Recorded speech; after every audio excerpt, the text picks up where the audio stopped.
the deep-seated force that dictates our direction, motivation, and ultimate fulfillment. Think of it not as a mere goal, but as the fundamental driving principle beneath all your goals. It's the ultimate why behind what you truly want to experience, be, or have. To truly grasp the core desire, we must first understand what it is not. It's not a fleeting wish, like wanting a new car because your friend has one. It's not a goal imposed by society or family, like pursuing a certain career path out of obligation. It's also not a superficial ambition, such as simply being rich, without understanding the deeper purpose behind that wealth. These are often external desires, easily swayed by circumstances or external validation. Zufelt illustrates that our core desire is often hidden beneath layers of societal conditioning, past disappointments, and self-doubt. It's like a powerful underground river flowing beneath the surface of our conscious awareness. When we are disconnected from this river, our efforts feel forced, our motivation wanes quickly, and our path seems unclear. We might chase one goal after another, achieving some, only to find a lingering sense of unfulfillment because these goals were not aligned with our deepest truth. The crucial distinction. Zufelt makes a powerful distinction between goals and core desire. Goals are often the vehicles to satisfy your core desire. For instance, someone might have a goal to start a successful nonprofit. Their core desire, however, might be to make a profound positive impact on vulnerable communities and leave a lasting legacy of compassion. The nonprofit is the means, the impact and legacy are the core desire. When this distinction is understood, even if the nonprofit venture faces challenges, the individual's commitment remains strong because they are driven by the deeper, more profound core desire, which can be pursued through various avenues. Identifying your core desire. Zufelt provides guidance on how to begin uncovering your core desire. This is not a rushed exercise. It requires introspection and honesty. Look beyond the obvious. When you list what you want, ask why repeatedly. Why do you want more money? Is it for security, freedom, to help others, or to prove something? Keep digging until you hit an emotional core. Recall moments of pure joy or passion. When have you felt most alive, most engaged, most authentically you? What were you doing? What underlying need or desire was being met in those moments? Examine your frustrations. What consistently frustrates or angers you in the world? Often, our core desire is the inverse of what we most passionately resist. If injustice deeply bothers you, your core desire might involve creating fairness or equality. Consider your legacy. If you looked back on your life, what would you want to have been your ultimate contribution or impact? This often touches upon a core desire. The impact of an unidentified core desire. Without a consciously identified core desire, Zufelt explains, we operate on autopilot, often driven by fragmented desires, external pressures, or even old, unexamined beliefs. This leads to lack of sustainable motivation. When the initial excitement of a goal wears off, there's no deeper why to pull you through difficulties. Confusion and indecision. Every choice becomes a struggle because there's no central guiding principle. Burnout and unfulfillment. Even achieving goals can feel empty if they don't serve your deepest longings. By contrast, when your core desire is identified, it acts like an internal compass. Every decision can then be filtered through the question, does this align with my core desire? This simplifies choices, amplifies motivation, and imbues your actions with a powerful sense of purpose. It's the very first and arguably most important step in aligning your internal world with your external aspirations. Chapter 2. The Power of Clarity, Defining Your Destination. Once the glimmer of your core desire begins to emerge, the next critical step, according to Jack Zufelt, is to bring it into sharp, uncompromising focus. This chapter is dedicated to the power of clarity, emphasizing that a vague desire is like a whisper in the wind, easily lost and difficult to act upon. A clear desire, however, is a resounding declaration, a beacon that guides your efforts and attracts the necessary resources. Zufelt strongly asserts that the universe, or the forces of life, responds to specificity. Think of it like ordering a custom-made item. If you tell the craftsman, "I want a nice piece of furniture," what do you expect to receive? Probably something generic. But if you provide precise dimensions, materials, colors, and functionality, the craftsman can create exactly what you envision. Your mind and the world around you operate similarly. Why vagueness fails. Vague desires fail for several reasons. Lack of direction. If you say, "I want to be happy," your mind has no specific target. Happiness is subjective and multifaceted. It doesn't provide actionable steps. Internal conflict. A vague desire often conflicts with other subconscious beliefs or fears, leading to internal sabotage. Your mind can't commit fully. Missed opportunities. When you don't know exactly what you're looking for, you won't recognize it when it appears. Opportunities pass by unnoticed because they don't fit a clear mental template. Low motivation. It's hard to get excited about an ill-defined future. Specificity ignites passion. Techniques for achieving crystal clarity. Zufeld offers practical and highly effective methods to transform a fuzzy desire into a laser-sharp vision. The Core Desire Statement, CDS. This is the cornerstone. Your CDS should be positive. State what you do want, not what you don't want. For example, "I am financially free," not "I don't want to be in debt." Specific. Include details. If it's financial, what amount? If it's a feeling, what specific experiences embody that feeling? Present tense. Write as if it has already happened. I am, I have, I achieve. This bypasses the subconscious mind's inability to process future tense or wanting to. For example, I am enjoying a fulfilling career as a best-selling author, not I want to be a best-selling author. Emotional. Infuse it with the feeling you anticipate. How will you feel when this is a reality? This emotional charge is crucial for programming. Sensory immersion, visualization. Don't just think about your core desire, experience it in your mind. See it. What does your fulfilled life look like? What are the colors, the surroundings? Hear it. What sounds are present? People congratulating you? The sounds of nature in your dream home? Feel it. What emotions are you experiencing? Joy, peace, confidence, freedom. What does your body feel like? Taste or smell it. If applicable, imagine the flavors of success or the sense of your ideal environment. For example, if your core desire is to run a marathon, don't just say, "I want to run a marathon." Instead, visualize. I am crossing the finish line of the city marathon, feeling an incredible surge of power and accomplishment. The crowd is roaring, the metal is heavy around my neck, and I can taste the refreshing water as I hydrate, my body buzzing with healthy energy and pride. Chapter 3. Belief, Fueling Your Journey. Extended detail. With a clearly defined core desire, we move to the next pivotal element in Zufeld's framework, belief. This chapter is dedicated to the understanding that belief is not merely an optional component.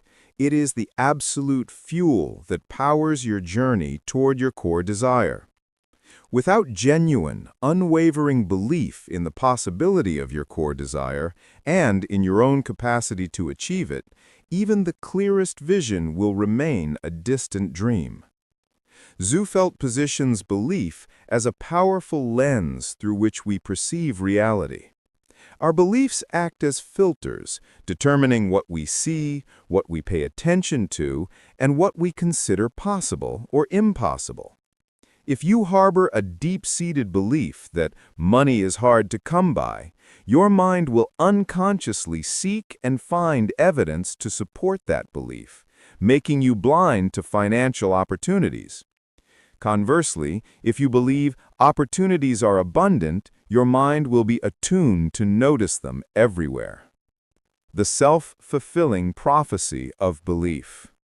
This isn't just wishful thinking, it's a psychological and energetic reality. When you genuinely believe, your body language, your tone of voice, your persistence, and your overall energy shift. This externalizes your belief, influencing how others perceive you and respond to you, creating a positive feedback loop that often brings about the very outcomes you believe in. Identifying limiting beliefs. Zufelt emphasizes that before we can cultivate empowering beliefs, we must first identify and challenge the limiting beliefs that hold us back. These often originate from past experiences. A past failure can lead to the belief, "I'm not good enough." External voices, negative comments from parents, teachers, or peers can embed beliefs like, "That's not for people like us." Societal conditioning. Common narratives about scarcity, difficulty, or competition can become ingrained beliefs. Self-talk. The stories we tell ourselves constantly shape our belief system. Questions to uncover limiting beliefs. What do I secretly fear is true about myself or my ability? What statements do I frequently hear myself or others say that contradict my core desire? If I truly believed my core desire was possible, what would I do differently? The answer often points to a limiting belief. Cultivating empowering beliefs. Zufelt provides robust strategies for transforming limiting beliefs into empowering ones. Conscious questioning. Once identified, challenge a limiting belief. Ask, is this absolutely true? What evidence contradicts this belief? Whose voice is this, really? What would happen if I chose to believe the opposite? This process begins to weaken the hold of the old belief. Affirmations with conviction. As mentioned in Chapter 2, repeating positive statements, affirmations, aligned with your core desire is powerful. However, Zufelt stresses the emotional conviction behind them. Simply reciting, "I am worthy of success," while feeling doubt will be ineffective.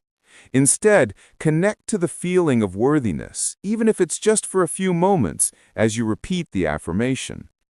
Use affirmations that specifically counter your limiting beliefs. For example, if "I'm not smart enough" is a belief, affirm, "I am intelligent and capable of learning anything I need to succeed."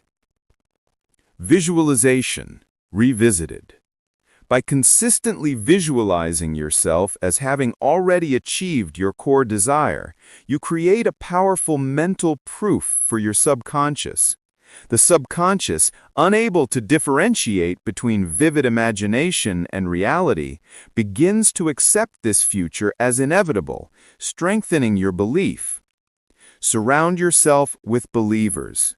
The people you spend time with have a profound impact on your beliefs. Seek out mentors, friends, and communities who uplift you, believe in your potential, and are pursuing their own inspiring goals. Limit exposure to chronic pessimists or those who consistently doubt your abilities. Self-journaling. Keep a record of your small wins, progress, and moments of overcoming challenges. Regularly reviewing these successes reinforces your belief in your capability and resilience. As-if principle. Start acting as if you already possess the belief you desire. If you want to believe you're confident, start taking actions that a confident person would, even if you feel uncomfortable at first. This behavioral shift can influence your internal state. Ultimately, Zufelt teaches that belief is a choice and it's a muscle that needs to be exercised. It's not about denying reality, but about choosing the most empowering interpretation of reality and focusing on possibilities rather than limitations. When belief is robust, fear diminishes, doubt recedes, and you move forward with an unstoppable certainty that magnetically draws your core desire into your experience. It transforms your journey from an uphill battle into an excited anticipation. Chapter 4: Core Desire Programming, The Art of Subconscious Influence. Extended Detail. This chapter is the deep dive into the practical application of Zufeld's principles, focusing on how to actively and intentionally install your core desire into the most powerful part of your mind, the subconscious. He describes the subconscious as an incredibly powerful, non-judgmental servant that works tirelessly to bring about whatever it is programmed to believe is true. The goal of core desire programming, CDP, is to ensure that your core desire is the dominant guiding program in this internal supercomputer. The subconscious mind doesn't operate with logic or reason in the same way our conscious mind does. It responds to images, emotions, repetition, and deeply held convictions. It doesn't understand want or try. It understands is. Therefore, for your core desire to manifest, it must move beyond a conscious thought and become an unconscious conviction, an automatic truth that your entire being works to actualize. Why subconscious programming is crucial. Automatic action. When your core desire is programmed subconsciously, your actions become effortless and aligned. You automatically gravitate towards opportunities and make choices that serve your goal, often without conscious effort. Overcoming resistance. Many of our conscious attempts at change are thwarted by subconscious resistance. Example, trying to save money but subconsciously believing you don't deserve it. CDP bypasses this resistance by installing a new, empowering program. Intuition and insight. A programmed subconscious will generate intuitive ideas, creative solutions, and insights that align with your core desire. Attraction. The subconscious mind is believed to play a role in attracting circumstances, people, and resources that resonate with its dominant programs. Core Desire Programming Techniques, a deeper look. The Refined Core Desire Statement, CDS. Emotional resonance. Read your CDS aloud, focusing on the feeling it evokes. Does it stir excitement, peace, joy? If not, refine the wording until it does. The emotion is the fuel for the programming. Daily repetition. Read your CDS multiple times a day, especially first thing in the morning and last thing at night. These are times when your mind is most receptive to suggestion, theta brainwave state. Immersive visualization. Sensory richness. Don't just see it, be in it. What are the textures, the specific scents, the sounds of celebration or tranquility? Emotional amplification. Focus intensely on the emotions of fulfillment. Feel the joy, the relief, the pride. The stronger the emotion, the deeper the imprint on the subconscious. Duration and consistency. Aim for 5 to 15 minutes of focused visualization daily. Consistency is more important than occasional long sessions. It's like building a muscle. Regular workouts yield results. Movie scene technique. Imagine your life as a movie. Create a specific scene where your core desire is fully realized. Play this scene repeatedly in your mind, adding more details each time. Affirmations with belief and feeling. Personalization. Make affirmations highly personal and relevant to your core desire. Active engagement. Don't just recite. Look in the mirror, say them with conviction, and feel the truth of the words resonating within you. Chanting or singing. Some find that chanting or singing their affirmations helps them bypass conscious resistance and reach the subconscious more effectively. Written affirmations. Write your affirmations repeatedly in a journal. The physical act of writing further reinforces the message. Vision boards or treasure maps. Strategic placement. Place your vision board where you will see it regularly throughout the day. Example, near your desk, in your bedroom. Active engagement. Don't just glance. Take a moment each day to look at the images, connect with the feelings they evoke, and affirm that this is your reality. Dynamic boards.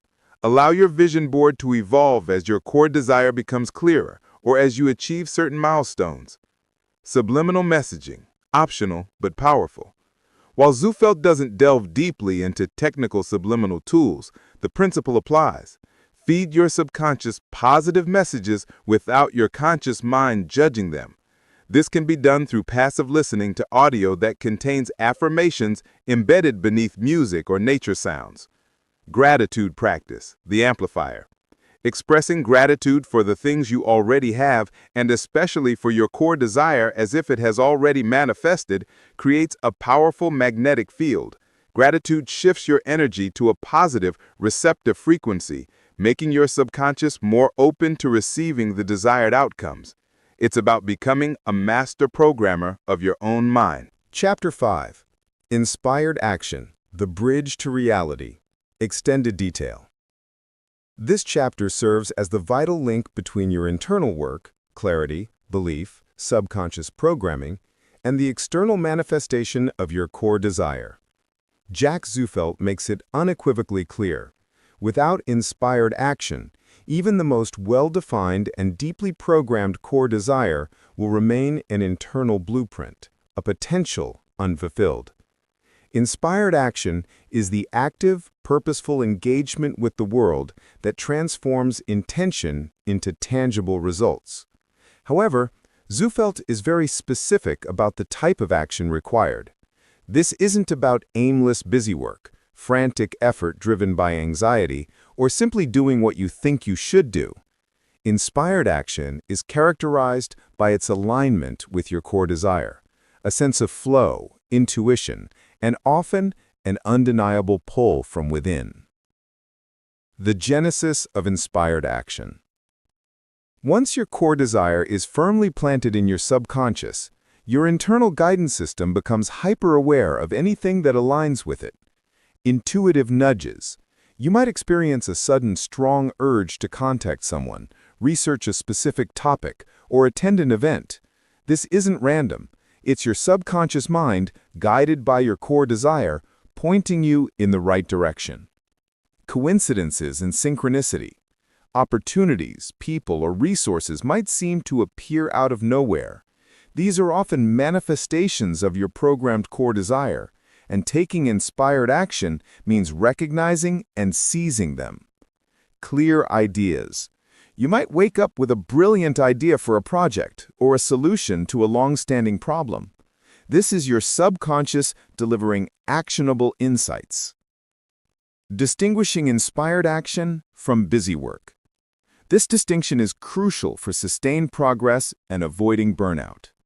Busy work, often driven by external pressure, fear, or a sense of obligation, feels draining, monotonous, or forced, lacks genuine passion or purpose, may not directly contribute to your core desire. Example, I should network at this event, even though I hate it and it feels unproductive. Inspired action, driven by internal motivation, excitement, and intuition, feels energizing, purposeful, and often a joyful experience. Directly aligns and propels you toward your core desire. Example, I feel a strong pull to connect with that person. I have a good feeling about it. Or, I'm genuinely excited to research this new strategy for my business. Taking inspired action. Trust your gut. Learn to listen to your intuition. If an idea or opportunity feels exciting, expansive, and aligned with your core desire, trust that feeling and act on it. Don't overanalyze it to death. Overcome procrastination with small steps. Often the biggest hurdle to action is the perceived overwhelming size of the task. Break down your inspired action into the smallest possible first step. Write one paragraph. Make one phone call. Do 10 minutes of research. The momentum from a small success can build into larger action. Embrace imperfection.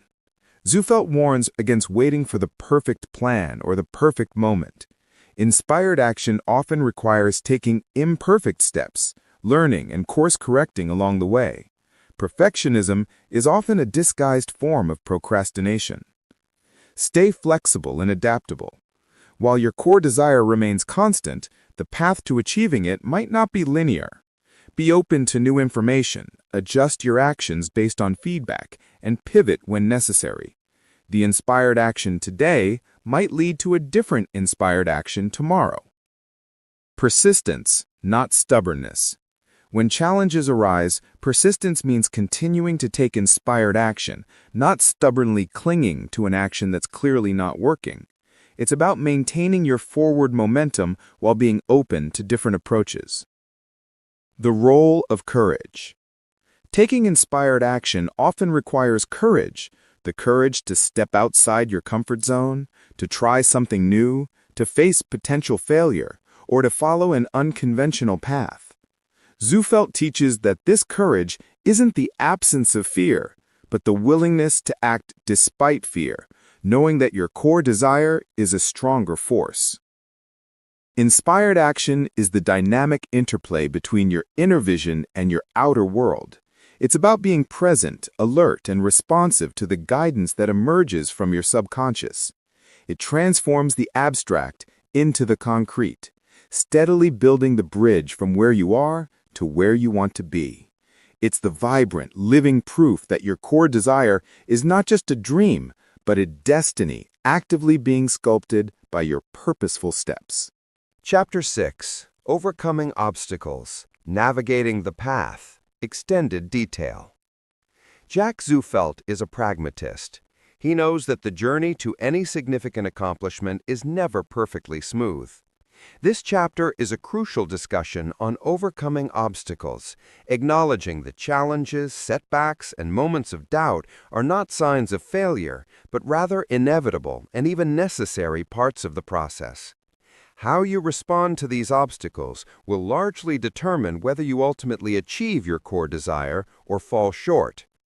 Zufelt frames obstacles not as dead ends, but as feedback mechanisms, opportunities for learning, growth, and refinement of your approach.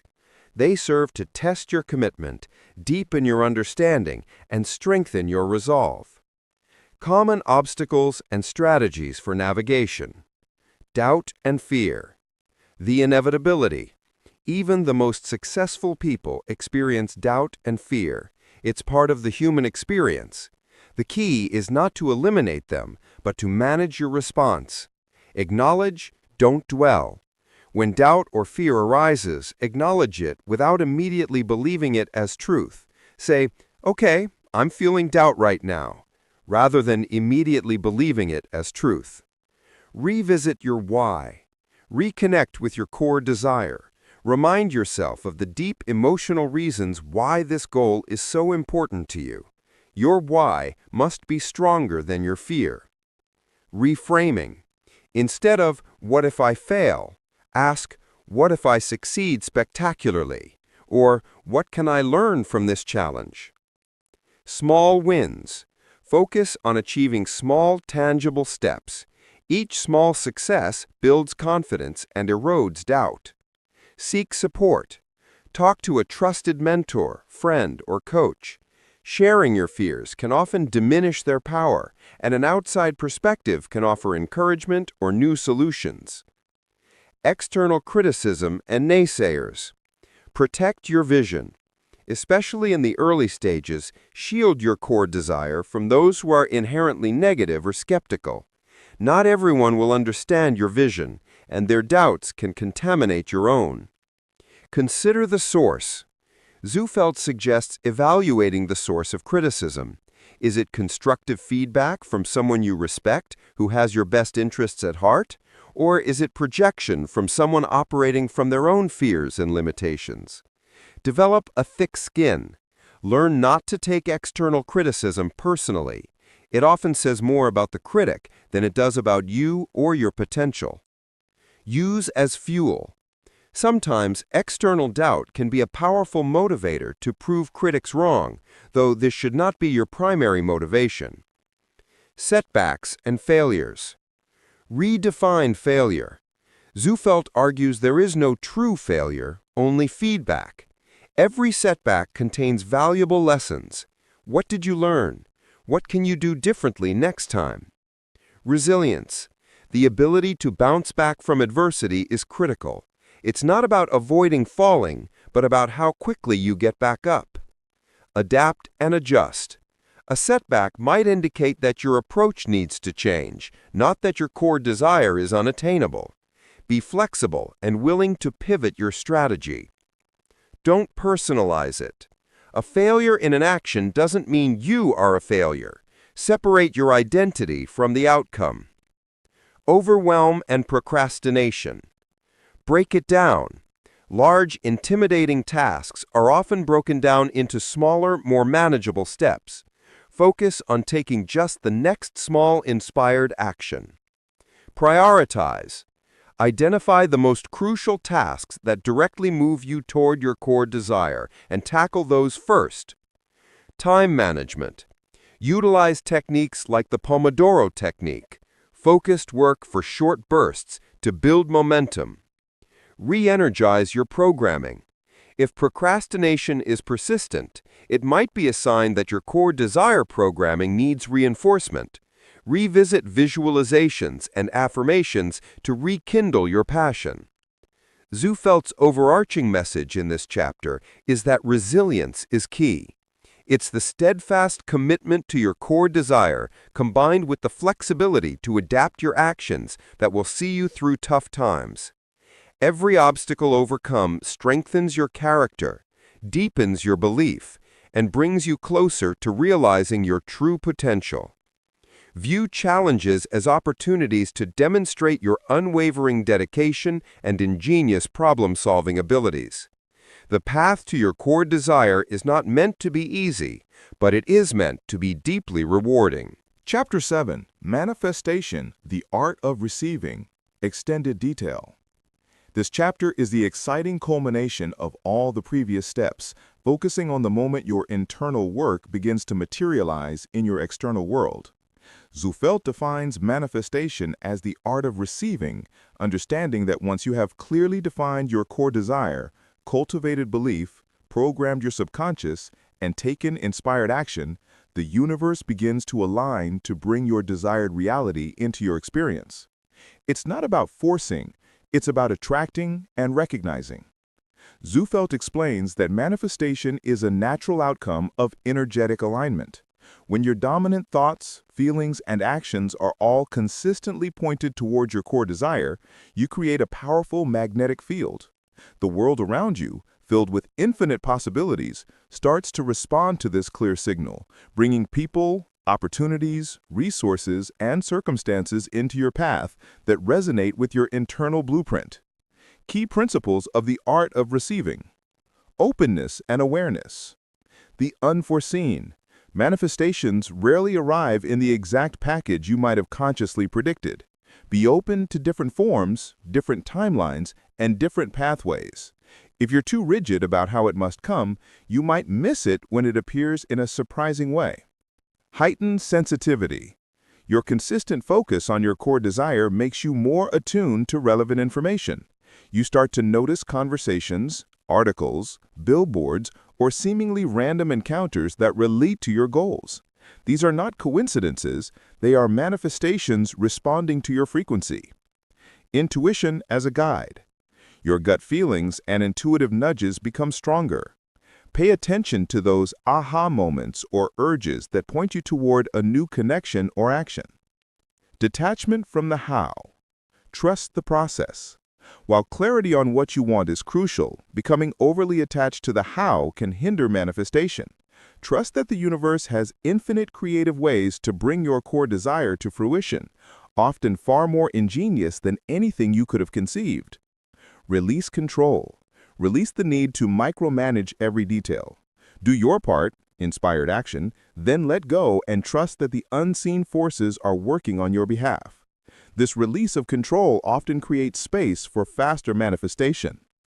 The power of gratitude, amplified. Pre-paving. Express profound gratitude not only for what you already have, but also for your core desire as if it has already manifested. This acts as a powerful pre-paving mechanism, telling the universe you are ready and receptive. Elevated vibration. Gratitude is one of the highest vibrational emotions. When you are genuinely grateful, you attract more things to be grateful for. It creates a positive feedback loop. Example, instead of, "I hope I get that promotion," express, "I am so grateful for this exciting new role and the opportunities it brings." Acceptance and worthiness. Internal barriers. Often, manifestations are blocked not because of external forces, but because of internal feelings of unworthiness or guilt. If deep down you don't believe you deserve your core desire, you will subconsciously push it away. Cultivate self-worth. Through affirmations, self-compassion, and recognizing your inherent value, cultivate a strong sense of deservingness. You are worthy of your core desire simply because you are choosing to create it. Taking decisive action on opportunities. The knock. When opportunities, the manifestations, arise, you must take action. Manifestation isn't about things falling into your lap without effort. It's about doors opening and you choosing to walk through them. Timing. Sometimes the timing of a manifestation might seem off, or it might require a leap of faith. Trust your intuition and take action when the feeling is strong. Zufelt paints manifestation not as a mystical passive event, but as an active partnership between your conscious intent and the receptive forces of the universe. It's a continuous dance between focused internal work and responsive external action. When you become a master of receiving, you don't just achieve your goals, you effortlessly attract them, creating a life that feels magical, flowing, and deeply aligned with your true self. The world becomes a mirror, reflecting the clarity and conviction of your core desire back to you. Chapter 8. Maintaining your core desire, sustaining momentum. Extended detail. Reaching your core desire is a magnificent achievement, but Jacques Zufelt emphasizes that true success is not a static endpoint. It's an ongoing journey of growth, expansion, and continuous creation. This final chapter, Maintaining Your Core Desire, Sustaining Momentum, addresses the crucial art of keeping your internal compass calibrated, continuing your progress, and evolving your aspirations beyond a single accomplishment. The biggest danger after achieving a major core desire is complacency. It's easy to relax, revert to old habits, or lose the sharp focus that led to success. Zufelt warns against this arrival fallacy, where we believe once we hit a certain goal, all effort can cease. Just as a garden requires continuous tending, your internal landscape of desires needs ongoing cultivation. Strategies for sustaining momentum and continued growth. Continuous core desire programming. Non-negotiable. Practice, visualization, affirmations, and revisiting your core desire statement should become deeply integrated, non-negotiable parts of your daily routine. They are no longer just tools for achieving, they are tools for living a life of intentional creation and fulfillment. Reinforcement. These practices continuously reinforce your positive beliefs, keep your subconscious aligned, and maintain your energetic receptivity to new opportunities. The evolving core desire. Natural progression. As you achieve one core desire, your perspective expands and new, often grander aspirations naturally emerge. This is a sign of healthy growth. What's next? Regularly ask yourself, what's the next level of my core desire? Or, now that I've achieved X, what new contribution or experience am I called to create? Refinement and expansion. Your core desire might not completely change, but it might expand.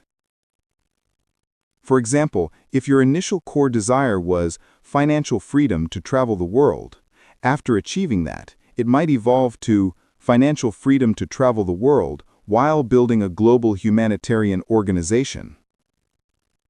Reflection and celebration. Acknowledge milestones. Regularly pause to acknowledge and celebrate your achievements, big and small. This reinforces positive neural pathways and boosts your confidence. Learning from the journey. Reflect on the entire process, what you learned, how you grew, the challenges you overcame. This builds wisdom and resilience for future endeavors. Gratitude for the past, present, and future. Maintain a consistent gratitude practice, appreciating where you've come from, where you are, and the exciting possibilities that lie ahead. Strategic review and adjustment. Periodic check-ins. Conduct regular reviews, example quarterly, annually, of your progress, your current core desire, and your actions. Are you still aligned? Are you still taking inspired action? Course correction. Be willing to adjust your strategies or even the specific details of your core desire if new information or insights arise. Flexibility is a strength. Contribution and legacy, the ultimate fulfillment. Beyond self. Zufelt implies that true, lasting fulfillment often comes when our core desire extends beyond personal gain to include contributing to something larger than ourselves. Sharing your success. As you achieve, consider how you can use your resources, knowledge, and experience to uplift others, mentor aspiring individuals, or contribute to meaningful causes. This not only creates a positive impact, but also deepens your own sense of purpose and meaning. Creating a lasting impact. What kind of legacy do you want to leave? This question often leads to the most profound and motivating core desires. Zufelt concludes that the DNA of success is not a static code, it's a dynamic living blueprint that evolves with you. By continuously engaging with the principles of core desire, clarity, belief, programming, inspired action, and resilience, you don't just achieve isolated goals. You establish a powerful, lifelong system for intentional creation, sustained growth, and deep fulfillment. You become the conscious architect of an ever-expanding, extraordinary life, perpetually driven by your innermost truth. It's about not just reaching a peak, but learning to climb ever higher, finding new horizons to explore. Conclusion: your unstoppable blueprint for life. Extended detail. We've traversed a transformative landscape, guided by Jack M. Zufelt's profound insights in the DNA of success. Know what you want to get what you want. From the initial spark of identifying your unique core desire, that deep foundational longing of your soul, to the ongoing dance of sustaining momentum, we've laid bare the mechanics of intentional creation. We began by recognizing that true success isn't about chasing external validation or vague aspirations, but about tuning into your internal GPS. We then understood the non-negotiable power of clarity, learning to paint your desired future with vivid sensory detail, making it undeniable to your subconscious. This blueprint, however, remains inert without the vibrant fuel of belief, a conviction so strong that it dissolves doubt and opens your mind to infinite possibilities. The journey then moved into the realm of the subconscious, where we learned the art of core desire programming, how to consistently feed your internal supercomputer with images, feelings, and affirmations that compel your entire being towards your goals. With a deeply programmed inner world, we discovered the power of inspired action, that intuitive, energized movement that bridges the gap between intention and manifestation, transforming dreams into tangible steps. We also equipped ourselves with the resilience to navigate the inevitable obstacles, learning to view challenges not as dead ends, but as crucial feedback and opportunities for growth. This resilience, combined with an open, aware mindset, ushers in the phase of manifestation, where the universe conspires to bring your desires into your reality, and you learn the art of gracefully receiving. And finally, we understood that success is not a destination, but a continuous evolution, emphasizing the importance of maintaining your core desire for lifelong growth, contribution, and ever-expanding fulfillment. Jack Zufeldt's ultimate message resonates powerfully. You possess an inherent blueprint for success within you. It's not a secret reserved for a select few. It's your DNA of success waiting to be activated. This system empowers you to move beyond passive wishing and into active, intentional creation. You are not a victim of circumstance. You are the architect of your destiny. By applying these principles consistently, by knowing what you truly want with unwavering clarity, believing in its possibility, diligently programming your mind, taking inspired action, and persevering through challenges, you don't just achieve goals, you sculpt a life that is deeply authentic, incredibly fulfilling, and perpetually aligned with your highest purpose. So as we conclude this insightful journey, I encourage you to begin today. Start by listening to your heart, identifying that burning core desire, and taking that very first inspired action. Your extraordinary life is not waiting for permission. It's waiting for your conscious command. Thank you once again for tuning in to Vibe Audiobook. If this deep dive resonated with you, please show your support by hitting the like button, sharing this summary with anyone who needs to unlock their inner potential, and subscribing to our channel for more enriching audio experiences. Until our next exploration, keep your core desire burning bright and keep creating the magnificent life you were meant to live.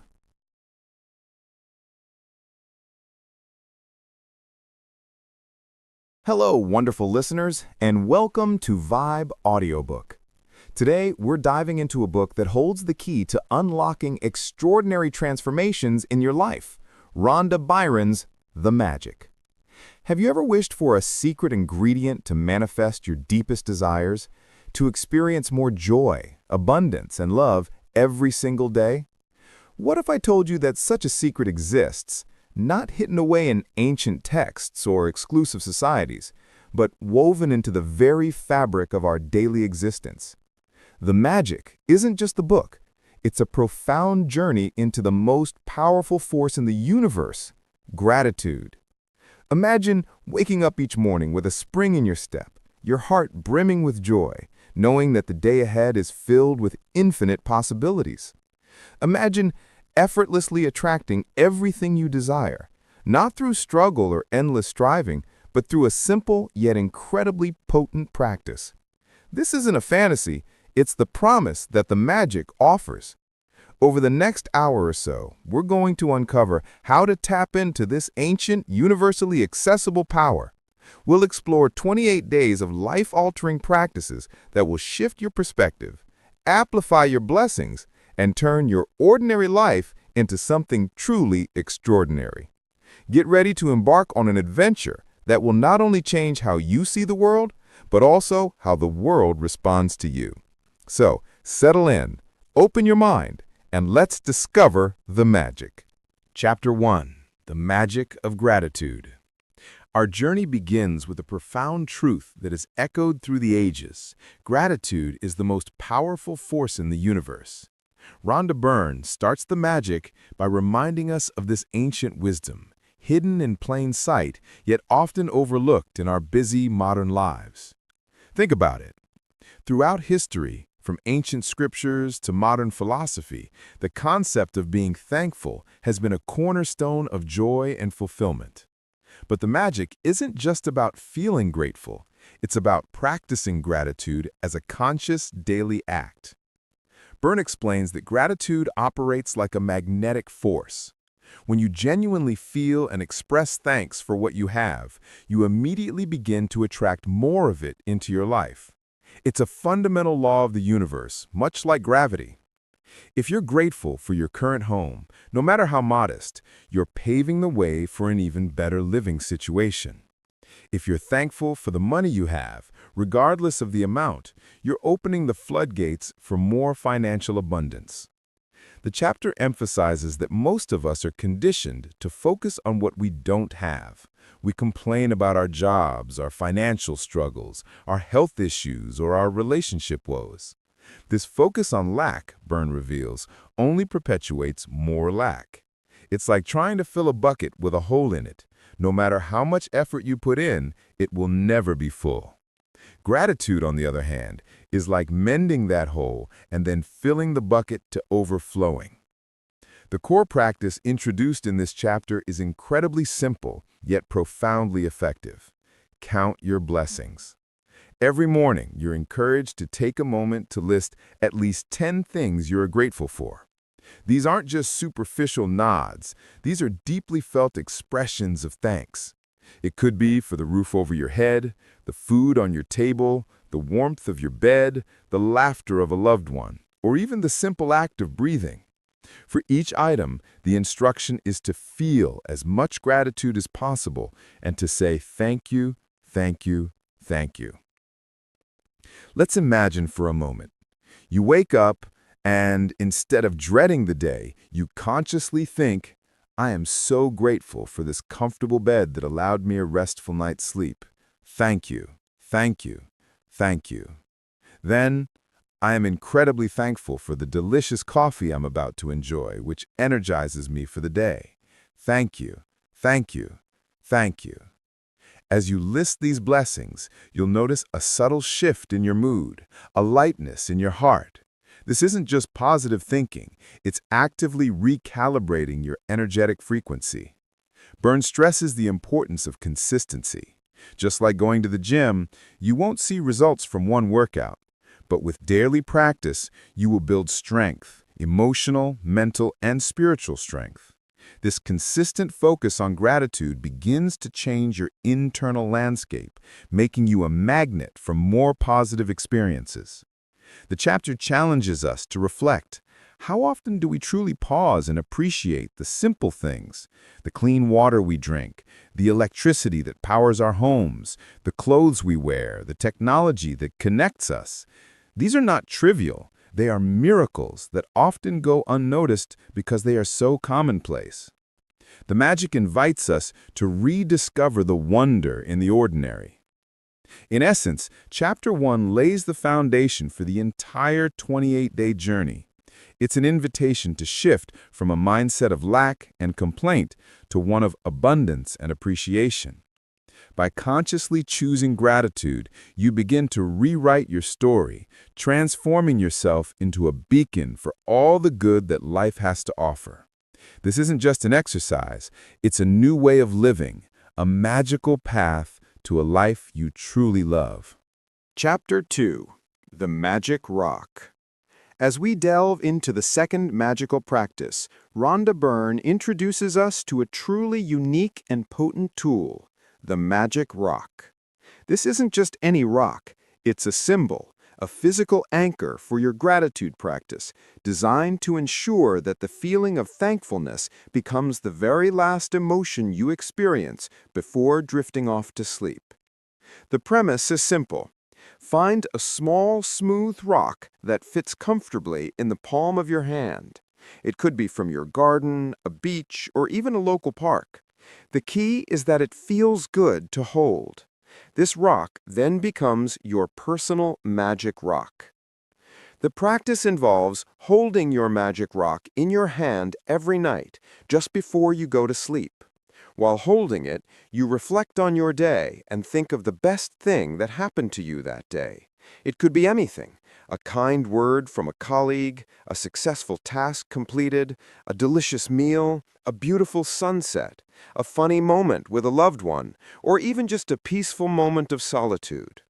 Once you identify that best thing, you feel immense gratitude for it and silently or audibly say, "Thank you." Let's walk through an example. Imagine you had a challenging day at work, but just before leaving, your boss praised a project you completed. As you hold your magic rock later that night, you remember that moment, feeling the warmth of recognition. You think, "I am so grateful for my boss's appreciation of my work today. Thank you."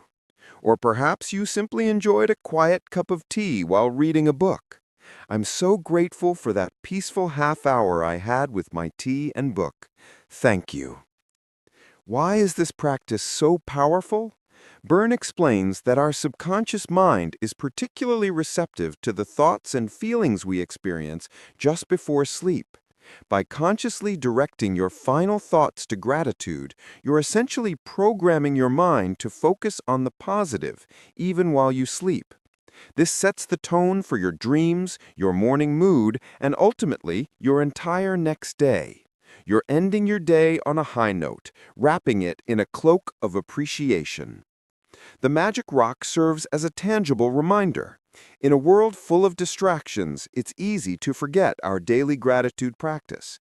The rock, sitting on your bedside table, becomes a silent sentinel, prompting you to remember. It's a physical manifestation of your commitment to gratitude. This practice also gently encourages you to look for the good in every day, no matter how difficult it might have seemed. Even on the toughest days, there is always something to be grateful for. Perhaps it's the resilience you showed, the lesson you learned, or simply the fact that the day is over and you can rest. The magic rock nudges you to find that silver lining. Byrne encourages us to keep the magic rock by our bedside, making it a sacred part of our nightly routine. Over time, you'll find that this simple ritual transforms your nights, bringing you more peaceful sleep, and transforms your mornings as you wake up feeling more positive and energized. It's a small act with profound ripple effects, proving that sometimes the most potent magic comes in the simplest forms. The magic rock is not just a rock, it's a testament to the transformative power of ending your day with gratitude. Chapter 3: Magical Relationships. Now, let's explore one of the most heartwarming and impactful applications of gratitude: transforming our relationships.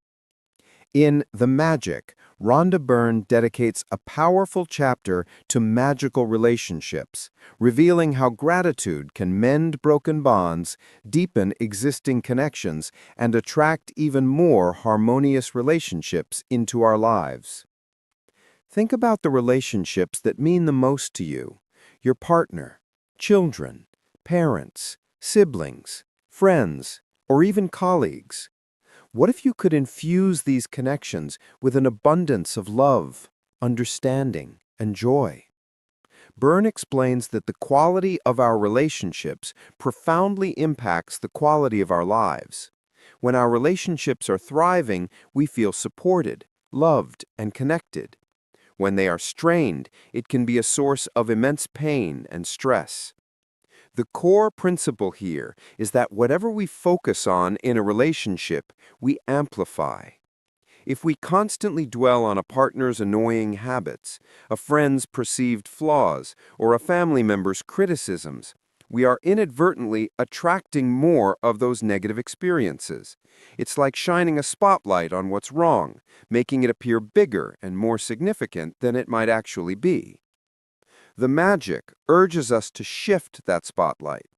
Instead of focusing on what's missing or what's wrong, we are encouraged to consciously find things to appreciate in each person.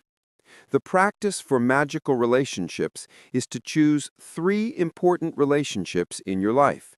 It could be current relationships, past relationships that need healing, or even relationships you wish to improve. For each of these 3 people, you are to list 10 things you are grateful for about them. And this is where the magic truly happens. You're not just thinking it, you're writing it down, specifically addressing the person. For example, if you're thinking about your partner, instead of just, I'm grateful for my partner, you'd write, I am grateful for blank and their incredible sense of humor that always makes me laugh. I am grateful for blank and their unwavering support when I'm facing challenges. I am grateful for blank and their thoughtfulness in always remembering my favorite coffee. The act of writing these specific qualities down forces you to truly reflect on the positive aspects of the person. It's a powerful exercise in reframing. You're actively searching for the good, training your mind to see the beauty and value in those around you. Imagine doing this for someone with whom you have a strained relationship, perhaps an old friend with whom you had a falling out. It might feel challenging at first, but as you search for those 10 things, perhaps a shared memory, a kindness they once showed, a quality you always admired, you'll feel a softening in your heart. This isn't about ignoring past hurts, but about elevating the positive and shifting your own energetic output towards that person. Byrne reminds us that we are all interconnected. When you send out feelings of gratitude and love towards someone, it not only changes how you feel about them, but also subtly shifts the energy between you. It's like planting seeds of positive intention that will eventually blossom. This chapter beautifully illustrates that true happiness in relationships doesn't come from finding the perfect person, but from recognizing and appreciating the perfection in the people already in our lives. By consciously cultivating gratitude for those around us, we become magnets for more loving, harmonious, and magical connections. It's a profound shift from demanding that others change to changing our own perception, and in doing so, transforming the very fabric of our relationships. Chapter 4. Magical Health. Now, let's turn our attention to one of the most vital aspects of our lives, our health. In The Magic, Rhonda Byrne introduces us to the profound connection between gratitude and well-being in the chapter on magical health. This chapter provides a powerful perspective. Gratitude is not just a pleasant emotion, it's a potent force that can profoundly influence our physical and mental health. Think about how often we take our health for granted. We wake up, we move, we breathe, we think, all without conscious effort. It's only when something goes wrong, a cold, an injury, an illness, that we truly appreciate the miracle of a functioning body. Byrne argues that this reactive appreciation isn't enough. To truly experience optimal health, we must proactively imbue our bodies with gratitude. The core message is clear. When we focus on what's wrong with our bodies, we inadvertently amplify those problems. If you constantly complain about a persistent ache, a skin condition, or an energy deficit, you are sending out vibrations of discomfort and lack to the universe, potentially manifesting more of the same. Conversely, by focusing on what is working, by appreciating the incredible mechanisms of your body, you begin to activate its innate healing powers. The practice for magical health involves several steps. Be grateful for the health you have already received. Reflect on all the times your body has served you well. Think about your ability to see, hear, walk, eat, digest, sleep, and experience emotions. Consider your immune system fighting off illness, your heart beating tirelessly, your lungs breathing without your conscious command. List at least 10 things about your current physical well-being for which you are deeply grateful. For example, I am grateful for my strong legs that allow me to walk and explore. I am grateful for my clear eyesight that allows me to read and appreciate beauty.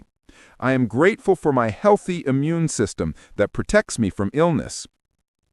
Visualize and feel gratitude for the perfect health you desire. This is where the magic really kicks in. If there's an area of your health you wish to improve, instead of dwelling on the sickness or pain, focus on the desired outcome with intense gratitude as if it has already happened. For example, if you have a backache, don't just say, I wish my back felt better. Instead, Picture yourself with a perfectly healthy back, moving freely and pain-free, and say with conviction, "Thank you, thank you, thank you for my perfectly strong and flexible back." Byrne explains that when you mentally see yourself with perfect health and feel the gratitude for it as if it's already a reality, you're sending a powerful signal to your body and the universe. You're aligning yourself with the frequency of well-being. This isn't about denying symptoms, but about shifting your energetic focus. It's about recognizing that your body has an incredible capacity for self-healing, and that gratitude is a catalyst for that process. Think of someone recovering from an illness or injury. The ones who bounce back faster often have a positive outlook, a belief in their body's ability to heal. Gratitude enhances that belief. It shifts you from a victim mentality to one of empowered co-creation with your own physical form. This chapter also encourages us to be grateful for the medical professionals, treatments, and resources that contribute to our health. Every doctor, every medicine, every healthy meal, every workout, these are all opportunities for gratitude. In essence, the magic teaches us that our body is a magnificent instrument, and gratitude is the ultimate tuning fork. By consciously appreciating every aspect of our health, both current and desired, we activate a profound self-healing mechanism, attracting more vitality, energy, and overall well-being into our lives. It's a powerful reminder that true health is not just the absence of disease, but a vibrant state of gratitude for the gift of life itself.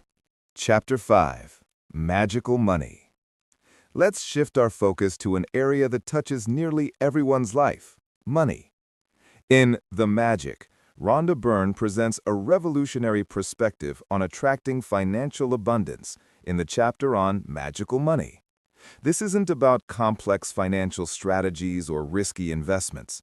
It's about a fundamental shift in your mindset and emotional relationship with money, driven by the profound power of gratitude.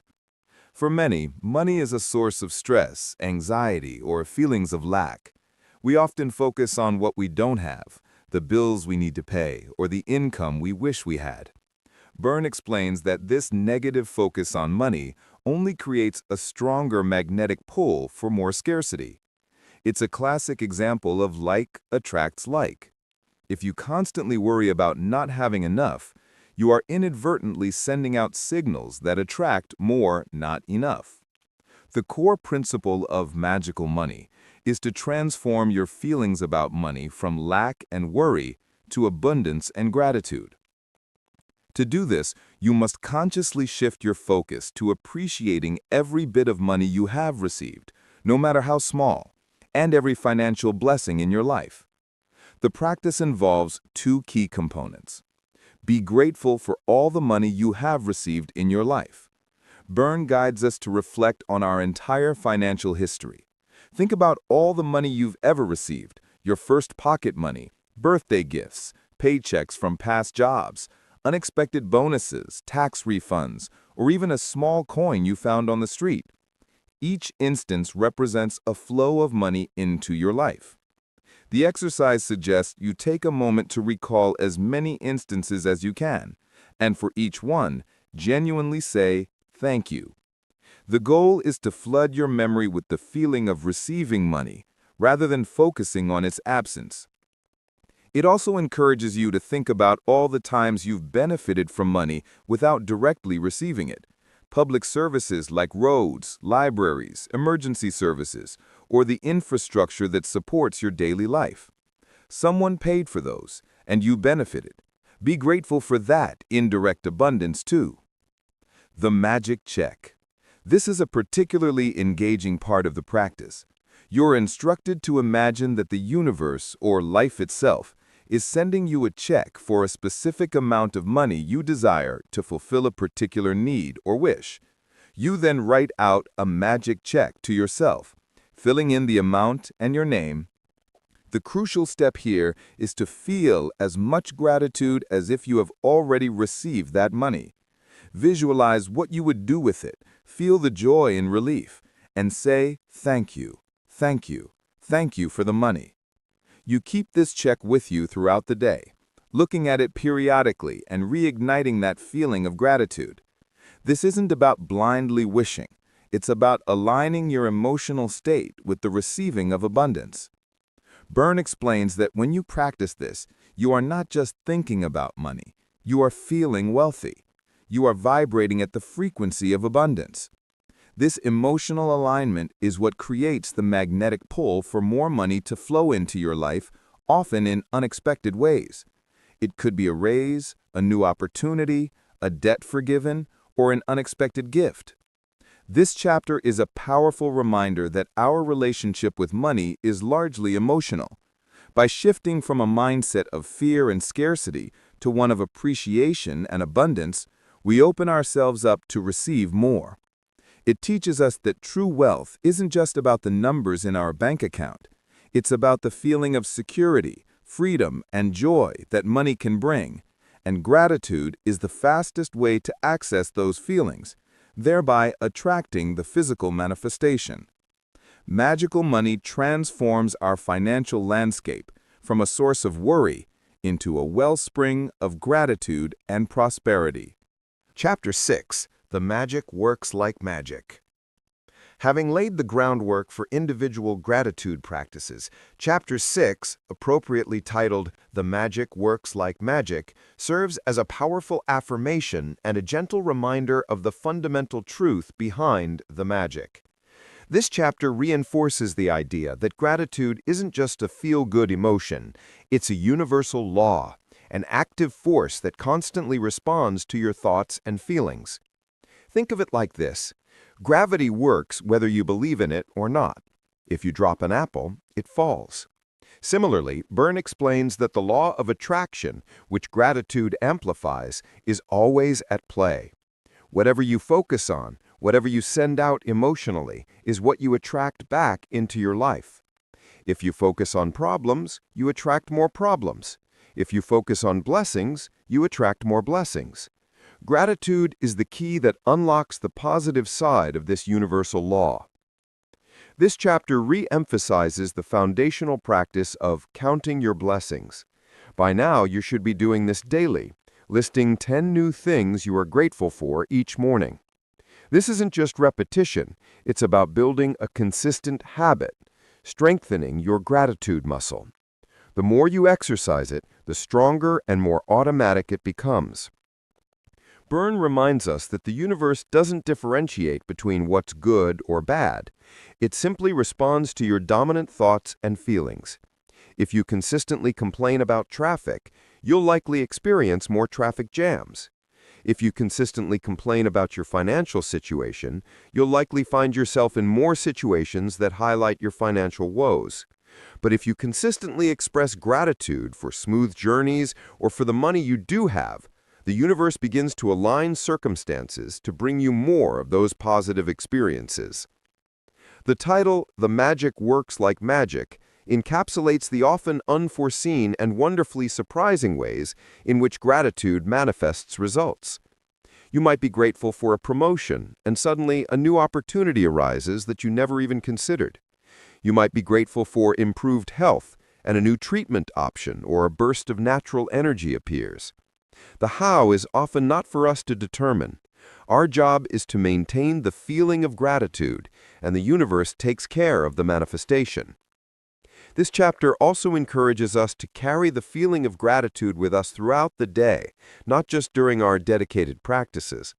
It's about consciously looking for things to appreciate in every moment. The sun shining, a pleasant conversation, a delicious meal, a moment of peace. The more you immerse yourself in this state, the more you become a living magnet for good. In essence, Chapter 6 acts as a powerful motivator. It reassures us that the consistent effort we put into our gratitude practice will yield results, even if we don't immediately see them. It's about trusting the process, knowing that the universal law of gratitude is always working behind the scenes, orchestrating circumstances to bring us more of what we appreciate. It reinforces the simple yet profound truth that by actively choosing gratitude, we are quite literally choosing a magical life. Chapter 7. The Magical Way Out of Negativity. Life isn't always sunshine and rainbows, and Rhonda Byrne acknowledges this important truth in The Magical Way Out of Negativity. This chapter is perhaps one of the most practical and compassionate, recognizing that everyone experiences negative thoughts, feelings, and challenging situations. The magic here isn't about pretending negativity doesn't exist, but about having a powerful tool to navigate and transform it. Think about moments when you felt overwhelmed, frustrated, angry, or sad. In those moments, it's incredibly easy to spiral downwards, dwelling on the problem and amplifying its negative energy.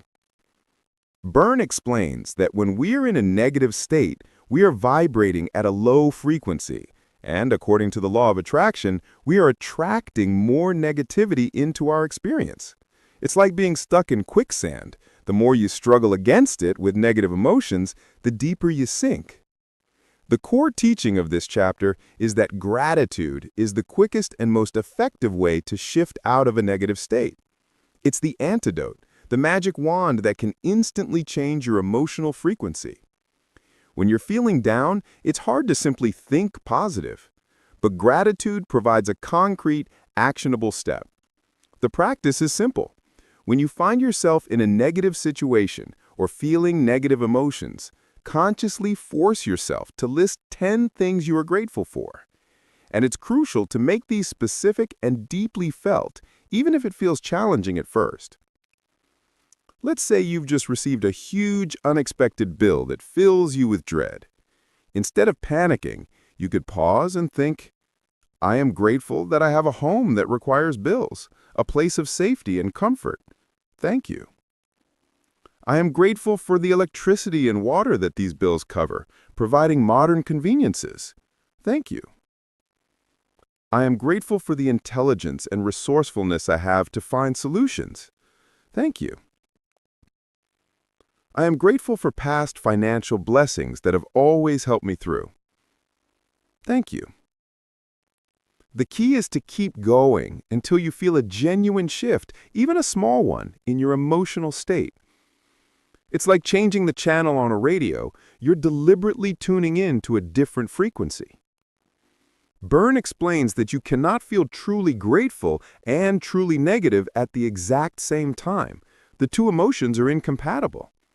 By consciously choosing gratitude, you override the negative frequency.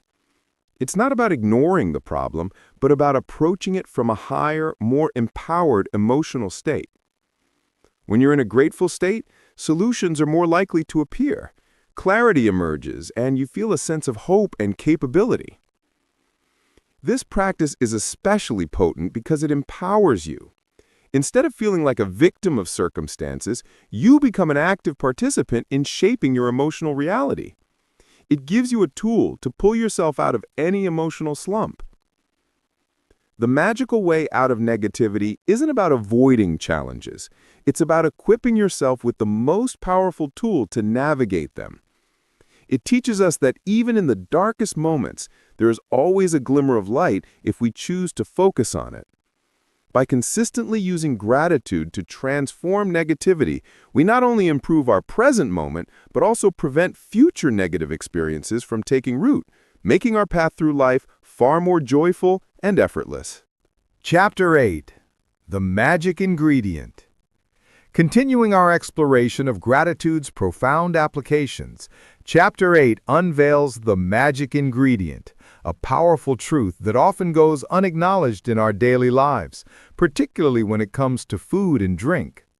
Rhonda Byrne reveals that infusing our sustenance with gratitude can dramatically enhance its benefits, not just for our physical bodies, but for our overall well-being.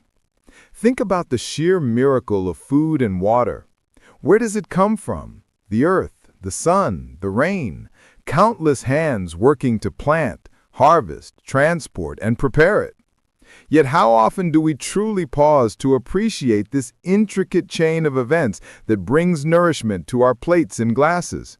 More often we eat mindlessly, rushing through meals or even complaining about the food's taste or presentation. Byrne explains that our thoughts and feelings have an energetic impact on everything around us, including what we consume. When we eat or drink with worry, stress, or dissatisfaction, we're inadvertently introducing that negative energy into our bodies. Conversely, when we approach our food and drink with genuine gratitude, we are literally imbuing it with positive, life-enhancing energy. It's like a blessing, turning ordinary sustenance into a powerful potion for health and vitality. The practice for the magic ingredient is beautifully simple. Before you eat or drink anything, take a moment to look at your food or drink and silently say thank you. Imagine holding a glass of water. Instead of just chugging it down, you pause, look at it, and think, I am so grateful for this refreshing water that cleanses and hydrates my body. Thank you. Or before taking a bite of your meal, I am so grateful for this delicious food that nourishes my body and gives me energy. Thank you. This isn't just a polite gesture.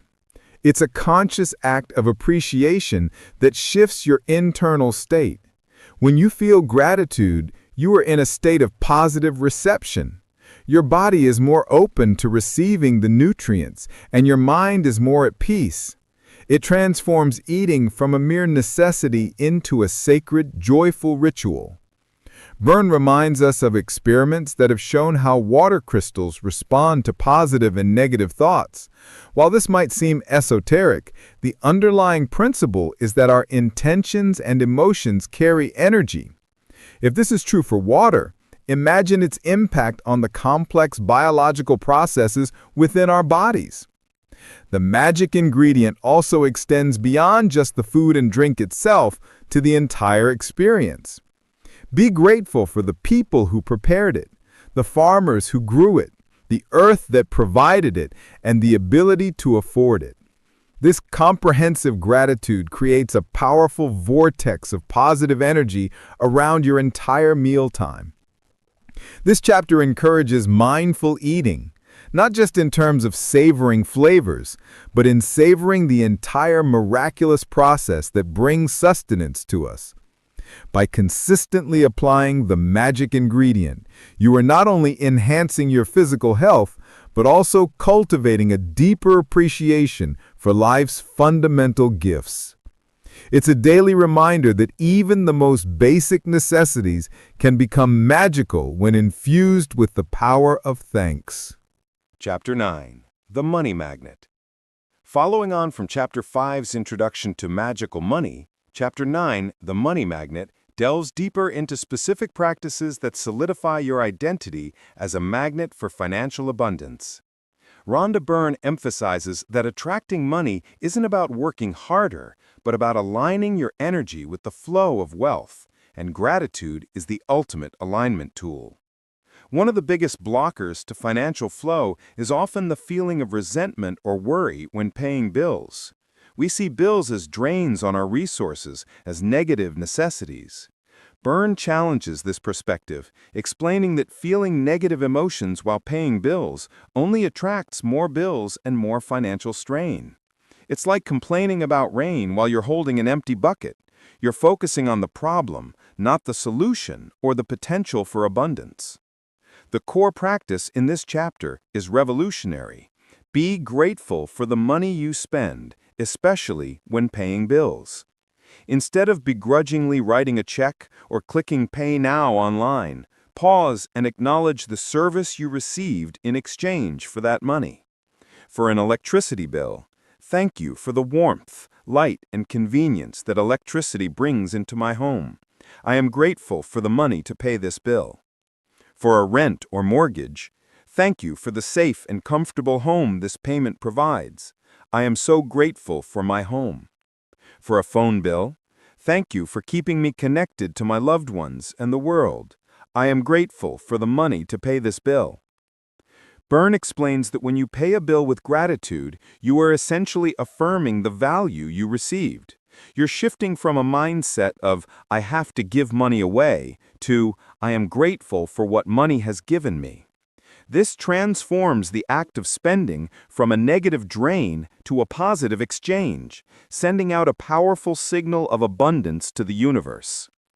Another crucial practice introduced here is to carry a specific bill or a blank check written out to you for a desired amount in your wallet and infuse it with gratitude. This acts as a constant reminder and a powerful energetic anchor. You look at it throughout the day and feel gratitude as if the money has already been received or the bill has already been joyfully paid. This chapter also expands on the idea of being grateful for the prosperity of others. Instead of feeling envy or competition when someone else achieves financial success, celebrate it. When you see someone wealthy, internally wish them well and feel happy for their abundance. This helps you align with the frequency of wealth, rather than pushing it away through comparison or resentment. The concept of being a money magnet is about cultivating an internal state of affluence, regardless of your current external circumstances. It's about feeling rich in gratitude, which then naturally attracts physical riches. It teaches us that money is simply energy, and our emotional relationship with that energy determines how much of it flows into our lives. By applying the principles of the money magnet, you are consciously reprogramming your subconscious mind to view money as a source of good, a tool for convenience and joy, rather than a cause for worry. This positive shift in perspective is the true magic that opens the doors to greater financial flow and security. It's a powerful lesson that changing your inner world is the fastest way to change your outer world of wealth. Chapter 10. The Magic Dust for Everyone. Building upon the previous chapter's focus on personal gratitude, Chapter 10, The Magic Dust for Everyone, broadens our scope to a truly compassionate and powerful practice, extending gratitude to others, particularly those who serve us or are in need. Rhonda Byrne emphasizes that the magic of gratitude is not just for our own benefit. It's a force that can positively impact everyone we encounter. Think about the countless people who make your day-to-day life possible, often without you even noticing. The bus driver, the barista, the cashier at the grocery store, the cleaner at your office, the delivery person, the customer service representative on the phone. These individuals are contributing to your comfort, convenience, and well-being. How often do we truly acknowledge their efforts? Byrne explains that when we express gratitude, either overtly or silently, to those who serve us, we are sprinkling magic dust on them. This act of appreciation not only lifts their spirits, but also elevates our own. It's an energetic exchange that benefits both the giver and the receiver. It breaks down barriers and fosters a sense of connection and shared humanity. The practice for the magic dust for everyone is to consciously look for opportunities to be grateful for the services and contributions of others and to genuinely express that gratitude, even if it's just a silent thought. Imagine you're at a busy coffee shop. Instead of just focusing on your order, you could think, I am grateful for this barista who is working hard to prepare my drink and serve so many people with a smile. Thank you. Or if you're stuck in traffic, instead of frustration, I am grateful for the traffic controllers and road workers who help maintain our infrastructure, making travel possible. Thank you. This practice encourages us to see beyond the immediate transaction and recognize the human effort and dedication behind every service we receive. It cultivates empathy and fosters a sense of interconnectedness. When you consciously acknowledge someone's contribution, you are sending out a positive ripple effect. Byrne also suggests extending this magic dust to those who are struggling or in need. When you hear about someone facing difficulties, instead of just feeling pity, send them wishes of gratitude for their strength, resilience, and eventual well-being. This isn't about solving their problems directly, but about sending powerful positive energy their way, which can have an unseen but profound impact. This chapter reminds us that true abundance isn't just about what we receive, but also about what we give. By freely distributing magic dust, sincere gratitude, we create a world that is more loving, supportive, and harmonious. It's a powerful testament to the idea that acts of kindness, however small, have far-reaching consequences. The magic dust for everyone broadens our gratitude practice beyond our personal circumstances, transforming it into a compassionate and expansive force. It encourages us to become beacons of appreciation, brightening the lives of others, and in turn, illuminating our own path with even greater joy and connection. Chapter 11. The Magical Morning. Having established consistent gratitude practices, Chapter 11, The Magical Morning, focuses on setting the tone for your entire day right from the moment you wake up. Rhonda Byrne emphasizes that the first few minutes of your day are incredibly crucial. They act as a blueprint for the hours that follow. By consciously infusing your mornings with gratitude, you can ensure a day filled with ease, joy, and positive manifestations. Think about how most people start their days. Often it's with a rush, a scramble, or a focus on the tasks and stresses ahead. We might wake up feeling tired, dreading work, or immediately grabbing our phones to check emails or social media, immersing ourselves in external demands before even connecting with ourselves. This sets a reactive, often negative tone for the rest of the day. Byrne explains that to have a truly magical day, you need to proactively create it, and the morning is the perfect time to do so. The core practice here is to integrate gratitude into your morning routine, making it the very first thing you do and the feeling you carry through your initial activities. The practice for the magical morning involves awaken with gratitude. As soon as you open your eyes, before you even get out of bed, think of 10 things you are grateful for right now. These can be simple things: the comfort of your bed, the peace of the morning, the fact that you woke up, the sound of birds outside, your breath, your health. Saying thank you, thank you, thank you with genuine feeling. This instantly shifts your state from potential grogginess or anxiety to one of appreciation. Gratitude through your morning routine. As you move through your morning, getting out of bed, brushing your teeth, showering, getting dressed, having breakfast, consciously infuse each action with gratitude. Getting out of bed. I am grateful for being alive and having another day. Brushing teeth. I am grateful for my healthy teeth and gums. Showering. I am grateful for the warm water and its cleansing power. Getting dressed. I am grateful for my clothes that keep me warm and comfortable. Breakfast. I am grateful for this nourishing food. The goal is to experience a continuous stream of gratitude as you prepare for your day. This isn't about rushing, it's about being present and appreciative in each moment. It transforms mundane tasks into opportunities for joy and positive energy. Byrne explains that by doing this, you are effectively pre-paving your day with positive energy. You are telling the universe what kind of day you expect to have, a day filled with blessings, ease, and opportunities. You are setting an intention through the most powerful emotion, gratitude. Imagine the difference between starting your day by complaining about the alarm or dreading work versus starting it by listing 10 blessings and appreciating every step of your morning routine. The energetic vibration you send out will be entirely different, and the experiences you attract will reflect that. The magical morning teaches us that we have the power to create our day before it even begins. By making gratitude the cornerstone of our awakening, we don't just have a good morning, we ignite a magical day, making us receptive to all the wonderful possibilities that life has to offer. It's a testament to the idea that how you start your day often determines how you live your life. Chapter 12. Magical People Who Made a Difference.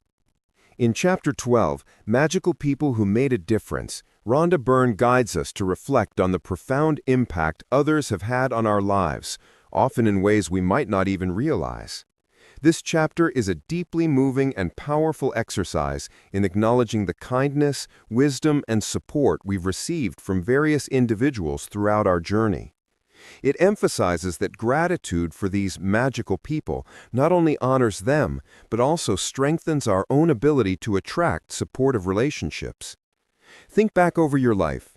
There have undoubtedly been people who, through a single act, a word of advice, a gesture of support, or simply their presence, shifted your path, inspired you, or helped you through a difficult time. These could be family members, friends, teachers, mentors, colleagues, or even strangers who offered a moment of unexpected kindness. Byrne explains that often, in the rush of life, we forget to acknowledge these crucial contributions. We might remember them with fondness, but we don't always pause to deeply feel and express gratitude for their specific impact.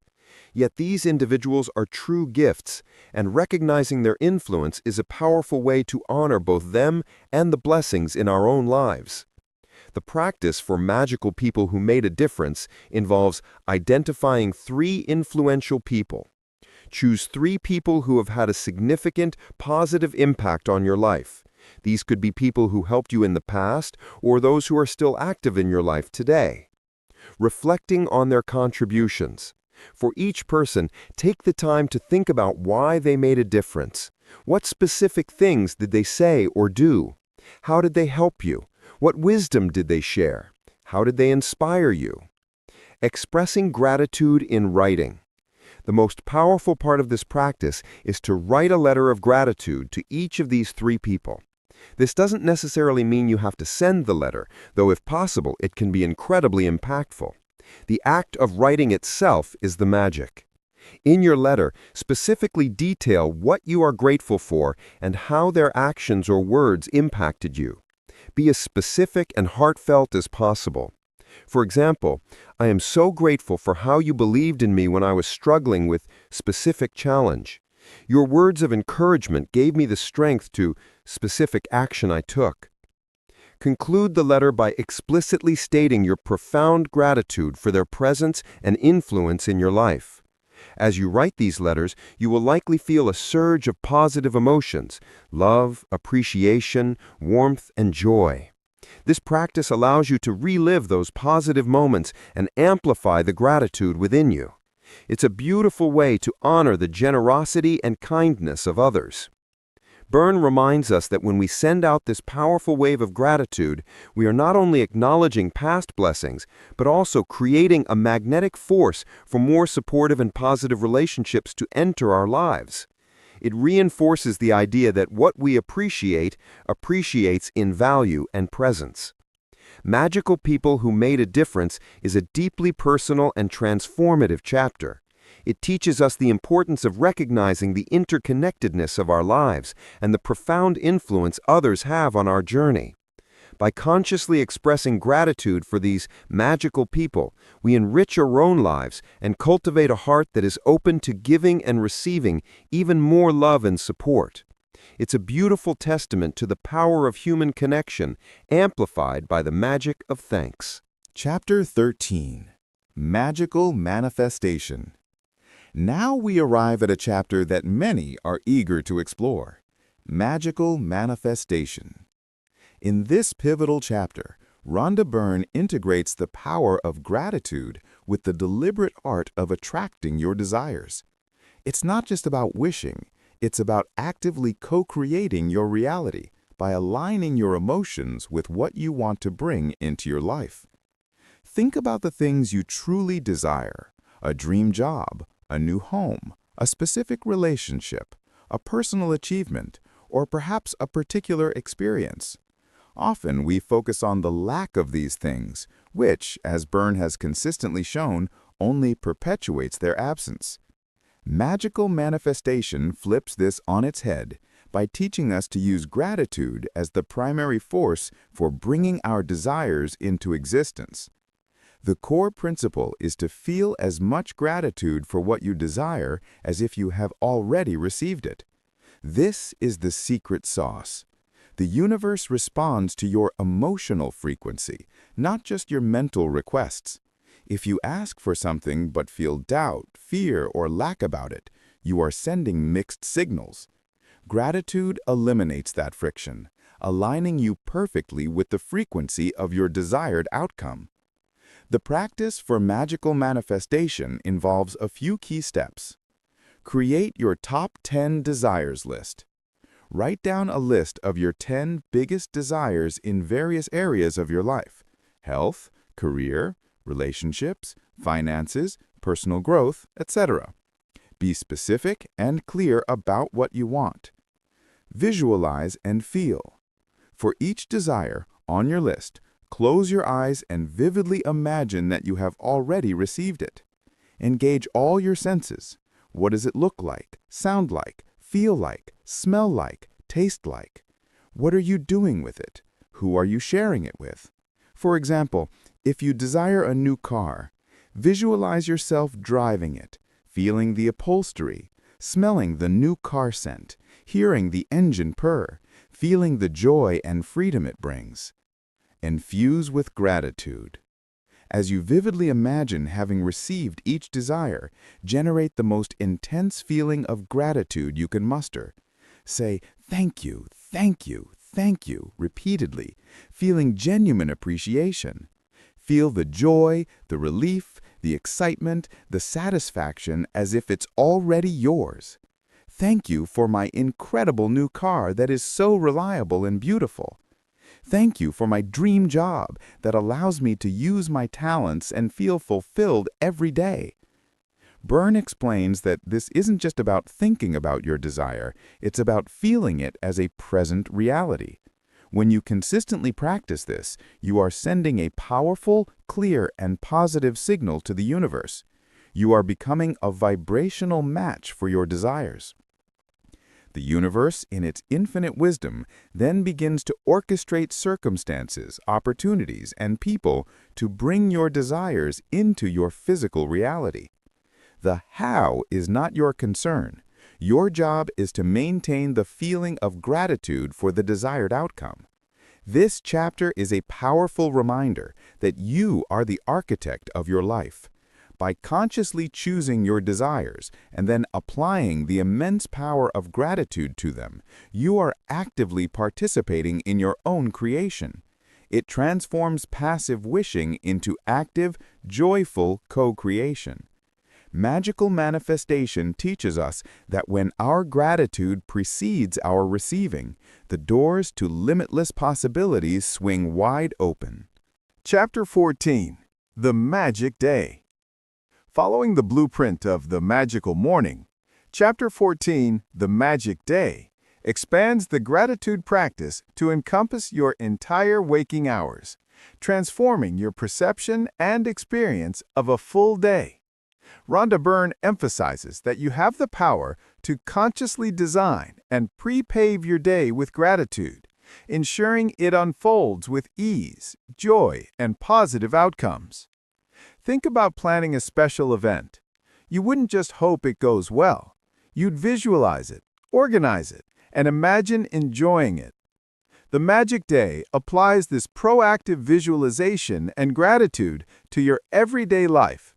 It's about taking conscious control of how your day will unfold, not by micromanaging every detail, but by setting a powerful, energetic intention.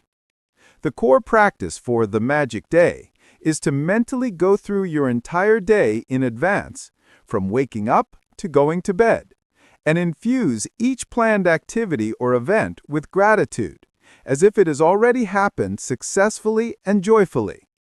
Here's how it works. Review your day in advance.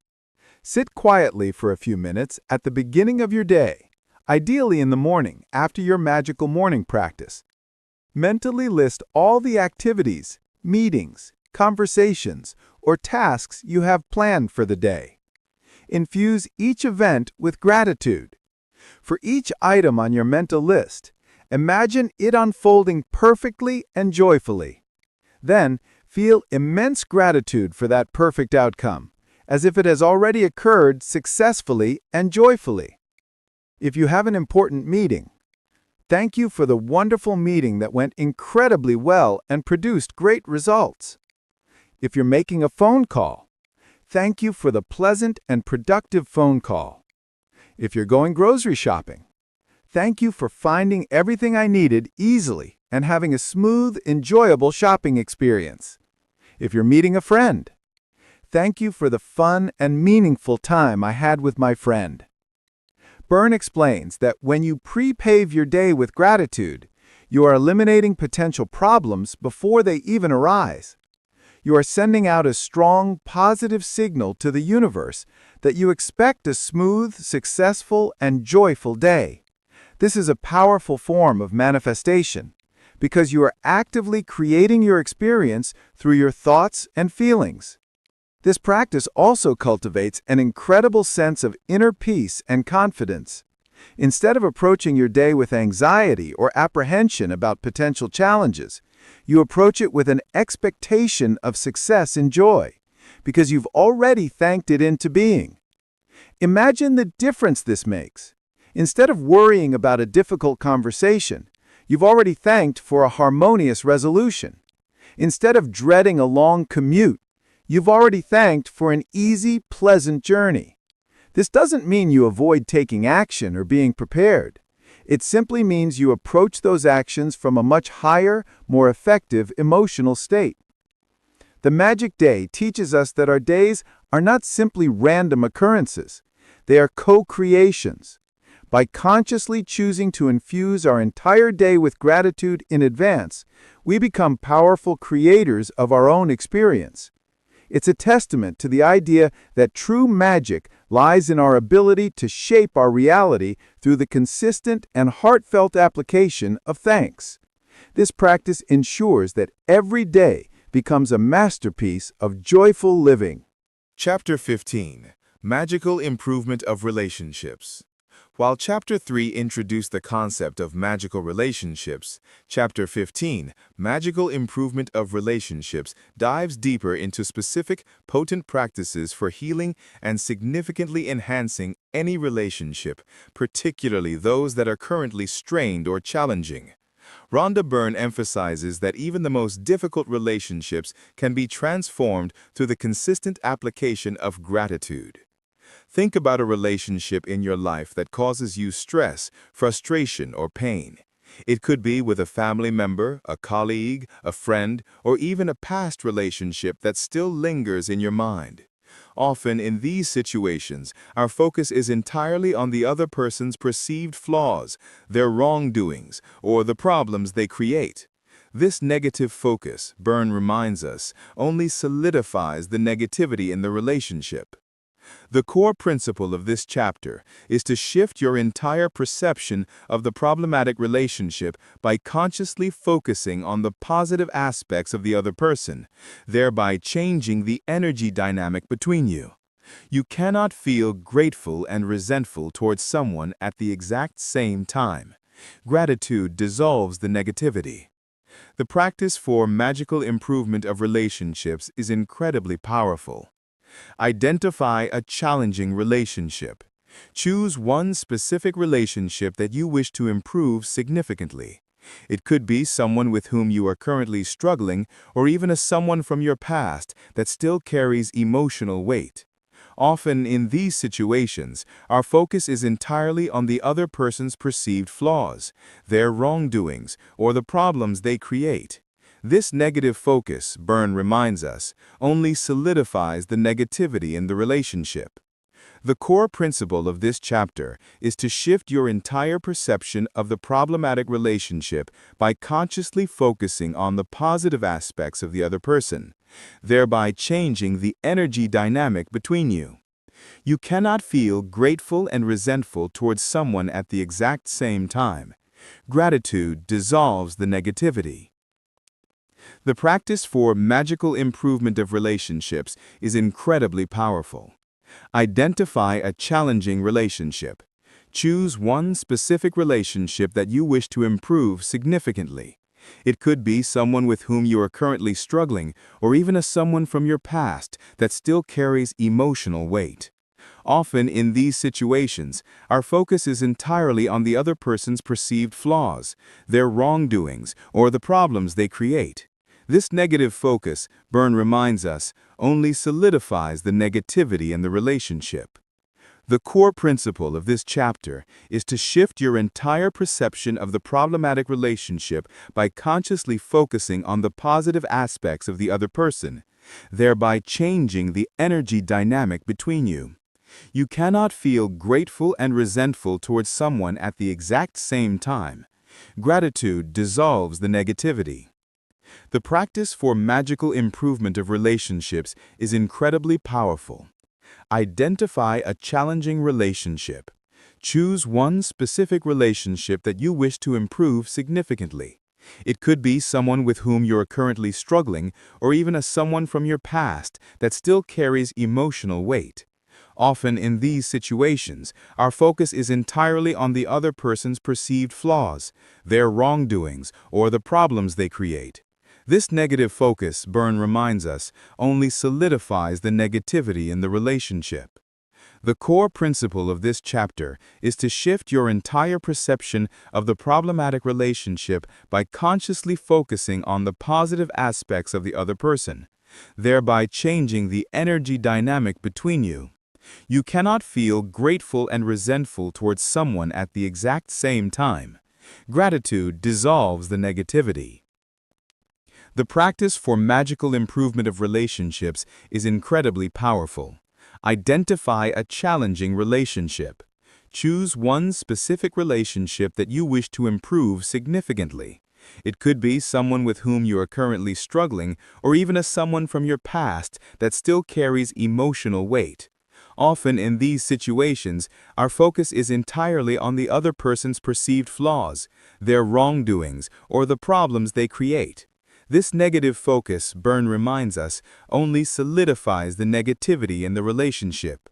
The core principle of this chapter is to shift your entire perception of the problematic relationship by consciously focusing on the positive aspects of the other person, thereby changing the energy dynamic between you. You cannot feel grateful and resentful towards someone at the exact same time. Gratitude dissolves the negativity. Chapter 16, Magical Health and Money.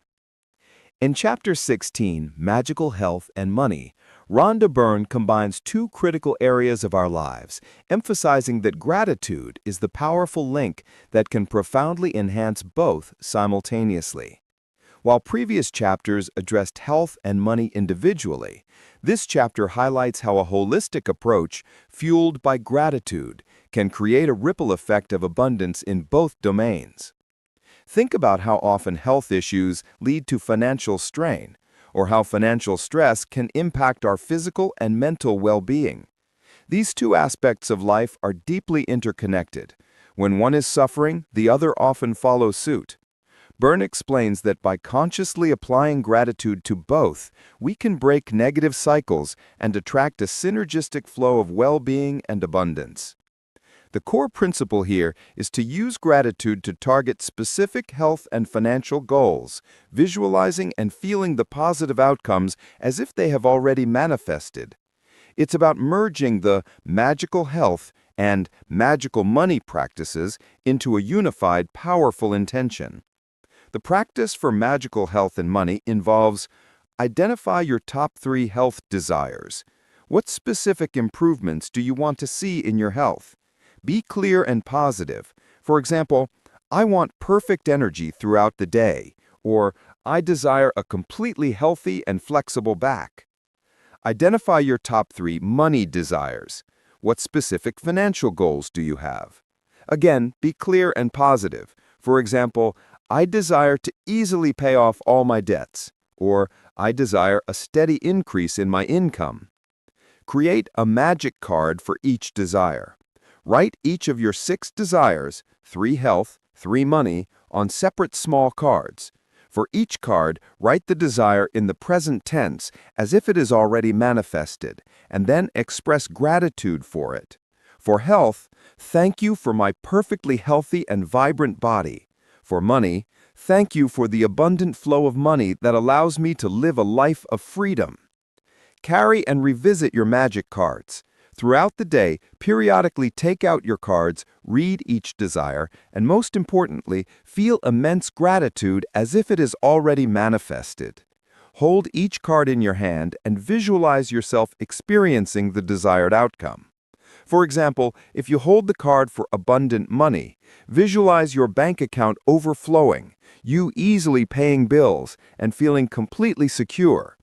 Byrne explains that by combining these intentions and infusing them with gratitude, you are creating a potent energetic blueprint. You are telling the universe with clarity and emotion what you want to experience in these crucial areas. The act of touching the cards and feeling the gratitude anchors these desires more deeply within your subconscious. This chapter also reinforces the idea of trust. Once you've sent out your grateful intention, release it and trust that the universe will orchestrate the how. Your job is to stay in a state of gratitude and openness to receive.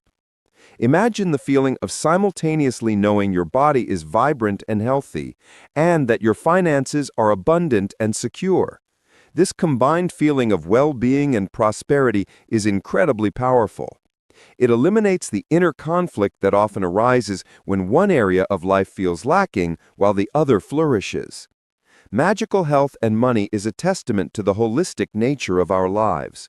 It teaches us that when we apply gratitude strategically and with deep feeling, we can orchestrate a symphony of positive outcomes across multiple domains, leading to a life that is truly rich in every sense of the word. It's about harnessing the full spectrum of gratitude to create a life of ultimate well-being and boundless prosperity. Chapter 17. The Magic Air You Breathe. In Chapter 17, The Magic Air You Breathe, Rhonda Byrne brings our attention to one of the most fundamental and often overlooked miracles of our existence, the very act of breathing. This chapter serves as a profound reminder that true gratitude extends to the most basic, life-sustaining elements that we often take completely for granted. Think about it. Every moment of every day, whether we are conscious of it or not, our bodies are performing the miraculous act of breathing. We inhale oxygen, essential for every cell in our body, and exhale carbon dioxide, all without a single conscious thought or effort. If this process were to stop for even a few minutes, our lives would cease to exist. Yet, how often do we truly pause to appreciate this incredible, constant gift? Byrne explains that taking our breath for granted is akin to taking life itself for granted. When we fail to appreciate such a fundamental miracle, we inadvertently diminish our capacity to experience gratitude for other aspects of our lives. Conversely, when we cultivate deep gratitude for our breath, we unlock a powerful source of life energy and profound appreciation for existence. The core practice for the magic air you breathe is beautifully simple, yet incredibly powerful. Take 5 deep, conscious breaths, and with each breath, feel genuine gratitude for the air you are inhaling and exhaling. Here's how to do it. Pause and focus. Find a quiet moment where you can sit or stand comfortably without distraction. Inhale deeply. Take a slow, deep breath, consciously feeling the air fill your lungs. As you inhale, mentally or silently say, "Thank you for this life-giving air." And exhale slowly. As you slowly exhale, feel a sense of release and continuation, mentally or silently saying, "Thank you for this precious breath." Repeat this for a total of 5 breaths, fully immersing yourself in the feeling of gratitude for each inhalation and exhalation. Byrne encourages us to make this a regular practice, integrating it into our day whenever we remember. It could be while waiting in line, sitting at our desk, or during a quiet moment before sleep. The goal is to bring conscious awareness and heartfelt thanks to this most basic yet most vital aspect of our lives. This practice is incredibly grounding. In moments of stress or anxiety, focusing on your breath with gratitude can instantly calm your nervous system and bring you back to the present moment. It connects you to the undeniable truth that you are alive, and that alone is a miracle worthy of profound thanks. The magic air you breathe also broadens our understanding of abundance. It's not just about material possessions. It's about the abundance of life itself, available in every breath we take. By deeply appreciating this fundamental gift, we open ourselves up to experiencing more gratitude for everything else in our lives. This chapter is a gentle yet profound invitation to connect with the source of our vitality. It teaches us that the greatest miracles are often the ones we overlook. By embracing gratitude for the air we breathe, we are not just appreciating a physical process, we are appreciating the very essence of life. And in doing so, we invite more life, joy, and well-being into our experience. Chapter 18. The Magic To-Do List. In Chapter 18, The Magic To-Do List, Rhonda Byrne introduces a practical and highly effective way to use gratitude to effortlessly accomplish tasks and overcome challenges. This chapter integrates the power of pre-paving, as seen in The Magic Day, with targeted gratitude for specific tasks, transforming potential stress and procrastination into ease and accomplishment. Think about your typical to-do list. For many, it's a source of dread, overwhelm, or anxiety. We look at a long list of tasks and immediately feel the weight of what needs to be done. This negative association often leads to procrastination, inefficiency, or even failure to complete important items. Byrne explains that approaching your to-do list with a feeling of dread or resistance is an energetic blueprint for difficulty. The core principle of this chapter is to apply gratitude to your to-do list items before you tackle them, feeling thankful for their successful completion as if it has already happened. This shifts your energy from resistance to anticipation, from dread to confidence. The practice for the Magic To-Do List involves: create your magic to-do list. Write down a list of all the important tasks or challenges you need to complete for the day or week. These can range from small errands to significant projects, challenging conversations, or problems that need solving. Byrne explains that approaching your to-do list with a feeling of dread or resistance is an energetic blueprint for difficulty. The core principle of this chapter is to apply gratitude to your to-do list items before you tackle them, feeling thankful for their successful completion as if it has already happened. This shifts your energy from resistance to anticipation, from dread to confidence. The practice for the Magic To-Do List involves: create your magic to-do list. Write down a list of all the important tasks or challenges you need to complete for the day or week. These can range from small errands to significant projects, challenging conversations, or problems that need solving. Byrne explains that approaching your to-do list with a feeling of dread or resistance is an energetic blueprint for difficulty. To be on a phone call. Thank you for that incredibly easy and positive phone call where everything was resolved perfectly. If you have a project deadline, thank you for the smooth and efficient completion of this project, which was delivered on time and with excellent results. If you need to buy groceries, thank you for the quick and enjoyable grocery trip where I found everything I needed easily.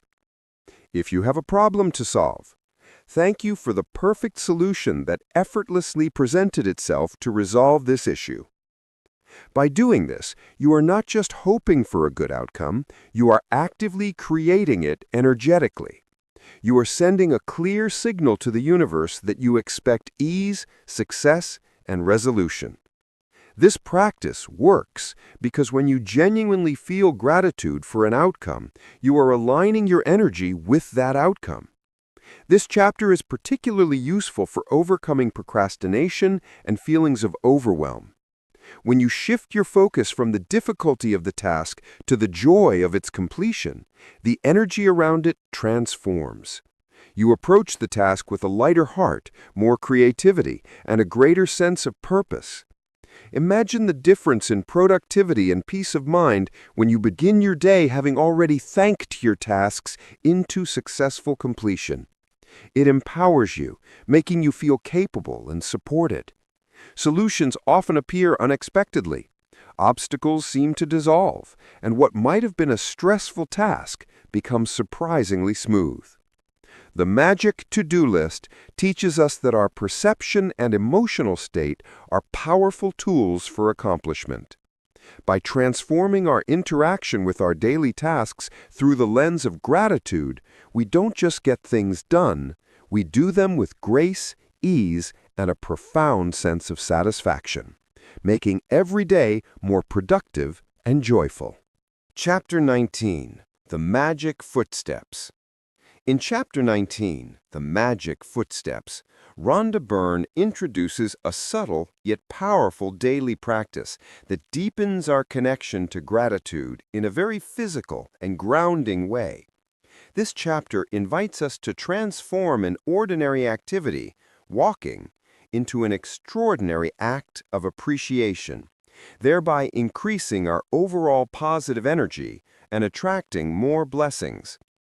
Think about how often we walk throughout our day, to our car, around the house, through a park, at work, running errands. Most of the time, our minds are elsewhere, planning, worrying, distracted, or simply moving on autopilot. We rarely give conscious thought to the incredible mechanism of our bodies that allows us to walk, or to the ground beneath our feet that supports us with every step. Byrne explains that when we walk mindlessly, we miss a profound opportunity to infuse our bodies and our surroundings with gratitude. By bringing conscious thanks to the act of walking, we are not only appreciating our physical capabilities, but also connecting with the earth and the very act of movement, which is fundamental to life. The core practice for the magic footsteps is to mentally say thank you with each step you take, or for every 10 steps for something you are grateful for. Here's how to integrate it into your day. Choose a short walk. Select a walk that will last about 10 minutes. This could be a walk around your office, a short stroll in your neighborhood, or simply walking from one room to another with intention. Focus on gratitude with each step. As you take each step, mentally say thank you for something you appreciate. You can vary what you are grateful for, or you can pick one overarching theme for the walk. Example 1. Varied. Step 1. Thank you for my family. Step 2. Thank you for my health. Step 3. Thank you for this beautiful weather. And so on. Example 2. Focused. For a whole walk, focus on gratitude for your health. Step 1. Thank you for my strong legs. Step 2. Thank you for my healthy heart. Step 3. Thank you for my clear vision. You can also simply say thank you with each step, letting the feeling of gratitude permeate your being. Byrne suggests doing this practice as often as you can, especially when you are walking alone. The goal is to bring a conscious, appreciative awareness to the act of movement. This practice is incredibly grounding and centering.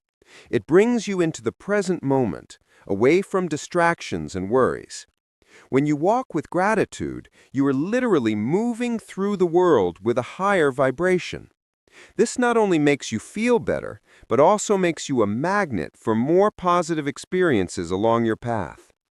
Imagine how different your daily walk to work or the store would feel if you were consciously appreciating every step and every aspect of your surroundings. It transforms a mundane activity into a powerful meditation, a moving prayer of thanks. The magic footsteps teaches us that gratitude can be woven into every fabric of our day, even the simplest movements. By consciously appreciating the gift of mobility and the ground that supports us, we deepen our connection to life itself and multiply the blessings we receive. It's a beautiful reminder that our bodies are temples, and every step is an opportunity for thanks and manifestation. Chapter 20. The magic of the heart.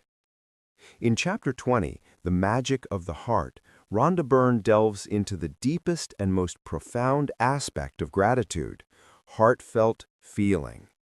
This chapter emphasizes that true magical power doesn't come from merely saying thank you, but from genuinely feeling the emotion of gratitude in your heart.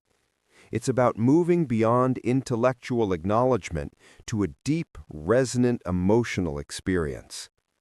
Think about the difference between casually saying thanks when someone passes you something versus the profound thank you you might utter when someone has genuinely saved you or done something incredibly impactful. The words might be the same, but the feeling behind them is vastly different. Byrne explains that the universe responds to the feeling behind your words, not just the words themselves. The core principle of this chapter is that the more deeply you can feel gratitude from your heart, the more quickly and powerfully your desires will manifest and the more abundance you will experience. This is because heartfelt gratitude vibrates at an incredibly high frequency, making you a powerful magnet for everything good. The practice for the magic of the heart encourages you to revisit previous gratitude practices, but with a heightened focus on intensifying the emotional feeling. Recall and feel. Choose one of your top 10 desires from Chapter 13, or one of the 10 blessings you listed today from Chapter 1. Close your eyes and genuinely feel the gratitude for it. Place your hand on your heart. While focusing on this one thing you are grateful for, place your hand over your heart. This physical gesture helps to anchor the feeling in your emotional center. Intensify the feeling. For about a minute, concentrate solely on feeling the gratitude in your heart for that one thing. Breathe into it. Let the warmth, the joy, the peace spread throughout your being. As you do this, you might notice the feeling growing stronger, deeper, and more expansive. Repeat as desired for several items on your gratitude list, taking a minute for each item. Byrne explains that this heart gratitude practice activates a powerful, energetic field around you. It's not just about a fleeting emotion, it's about cultivating a sustained state of appreciation that emanates from your core. When you are operating from this heart-centered place, you become an incredibly potent creator of your reality. This chapter also subtly reminds us of the importance of self-compassion. If you find it hard to feel gratitude sometimes, that's okay. The practice is about gentle cultivation, not forced emotion. Start with things that are easy to feel grateful for, and gradually, your capacity for heartfelt thanks will expand. The magic of the heart is a profound turning point in the book, moving beyond mere techniques to the very essence of the practice. It teaches us that while actions are important, the feeling behind those actions is where the true magic resides. By consistently connecting with and amplifying heartfelt gratitude, we not only accelerate our manifestations, but also cultivate a deeper, more joyful, and fulfilling connection to life itself. It is through the heart that the greatest magic unfolds. Chapter 21. The Magic Air for Everyone. Building on the individual power of the magic air you breathe, Chapter 21, The Magic Air for Everyone, takes this fundamental gratitude practice and expands it to a universal, compassionate level. Rhonda Byrne encourages us to recognize that the air we breathe is a shared gift, and by extending our gratitude for it to all humanity, we amplify its power and cultivate a deeper sense of global connection and well-being. Think about the idea of shared resources. The air doesn't discriminate. It sustains all living beings on Earth, regardless of their location, status, or beliefs. Yet, in our daily lives, we often remain focused on our individual experiences, forgetting this profound interconnectedness. Byrne explains that when we consciously include others in our gratitude for life's fundamental gifts, we create a powerful ripple effect of positive energy that benefits everyone. The core principle of this chapter is to consciously feel gratitude for the air you breathe and then extend that gratitude to everyone on the planet, envisioning them also breathing freely and easily, filled with life. The practice for the magic air for everyone involves start with personal gratitude. Just as in Chapter 17, begin by taking 5 deep conscious breaths and feeling immense gratitude for the life-giving air filling your own lungs. Then, expand your gratitude to others. As you continue to breathe, expand your focus. Imagine people all over the world, your loved ones, strangers, even those you might find challenging, all breathing this same magical air. Envision them experiencing health, vitality, and peace with every breath. Mentally say, "Thank you for the magical air that sustains all living beings everywhere." Feel the connection. As you extend this gratitude, try to feel a sense of profound connection to all humanity and to the planet itself. Recognize that this shared gift of air links us all.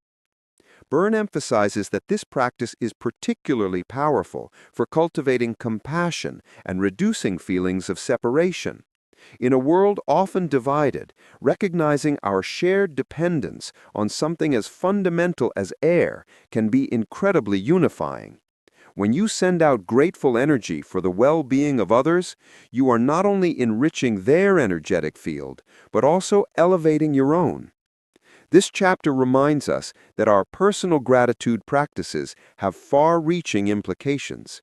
By extending our thanks beyond ourselves, we become agents of positive change, contributing to a world where life's most basic gifts are recognized, cherished, and celebrated by all. It's a beautiful testament to the power of shared gratitude to unite and uplift humanity. Chapter 22. The Magic Before Your Very Eyes.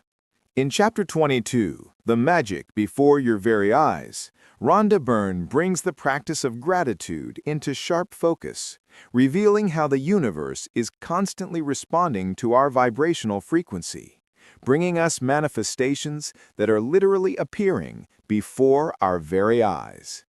This chapter encourages us to become diligent observers, actively looking for the evidence that gratitude is indeed working, thereby strengthening our belief and accelerating future manifestations.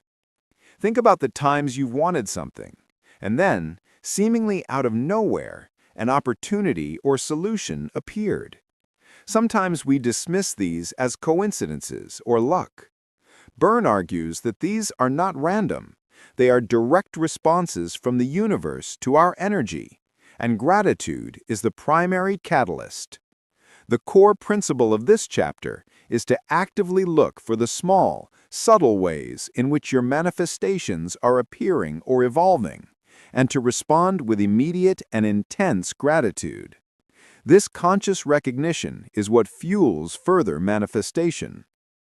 The practice for the magic before your very eyes involves: revisit your desires. Take out your list of 10 desires from Chapter 13. Look for evidence. Throughout the day, or even daily, actively look for any sign, any step, any small piece of progress towards those desires. It might not be the full manifestation yet, but it will be a clue, a hint, a synchronicity. If you desired a new job, perhaps you hear about a networking event, or a friend mentions a company that's hiring, or you see a relevant article. If you desired more money, perhaps you find a forgotten $5 bill, receive a small refund, or someone unexpectedly treats you to coffee. If you desired better health, perhaps you wake up feeling a little more energetic, or you hear about a new healthy recipe, or you have a positive interaction with a healthcare professional. Respond with intense gratitude. When you notice these signs, immediately pause and feel immense, heartfelt gratitude for them. Say, "Thank you, thank you, thank you," with genuine enthusiasm. Treat these small signs as proof that the universe is indeed working on your behalf. Byrne explains that this immediate response of gratitude is crucial. It's like sending a clear signal back to the universe. Yes, more of this, please. This positive feedback loop strengthens your belief, accelerates the manifestation process, and makes you more attuned to receiving future blessings. This chapter teaches us to be highly observant and appreciative of the unfolding journey, not just the final destination. It builds faith and reduces doubt.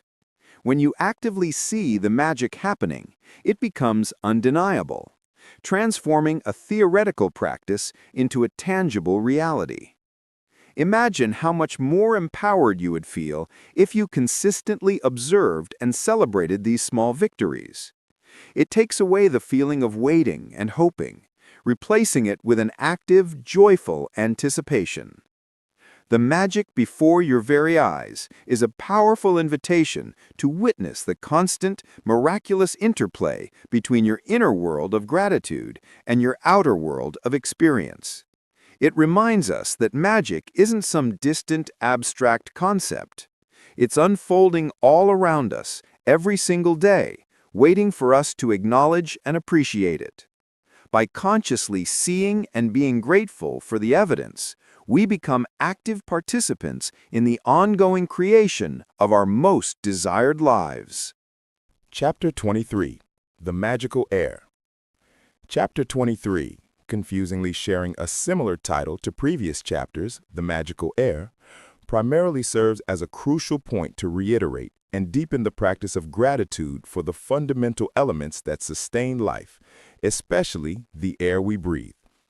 It emphasizes that this daily, effortless miracle should never be taken for granted, as it's the very foundation of our existence and our ability to experience any other blessing. While Chapter 17, The Magic Air You Breathe, introduced the concept of individual gratitude for breath, and Chapter 21, The Magic Air for Everyone, expanded it to global compassion, this chapter is positioned to reinforce the absolute necessity of this practice.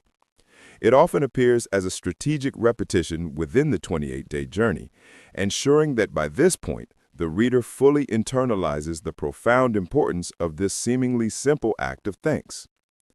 Think of it as a constant reminder, a baseline for all other gratitude practices.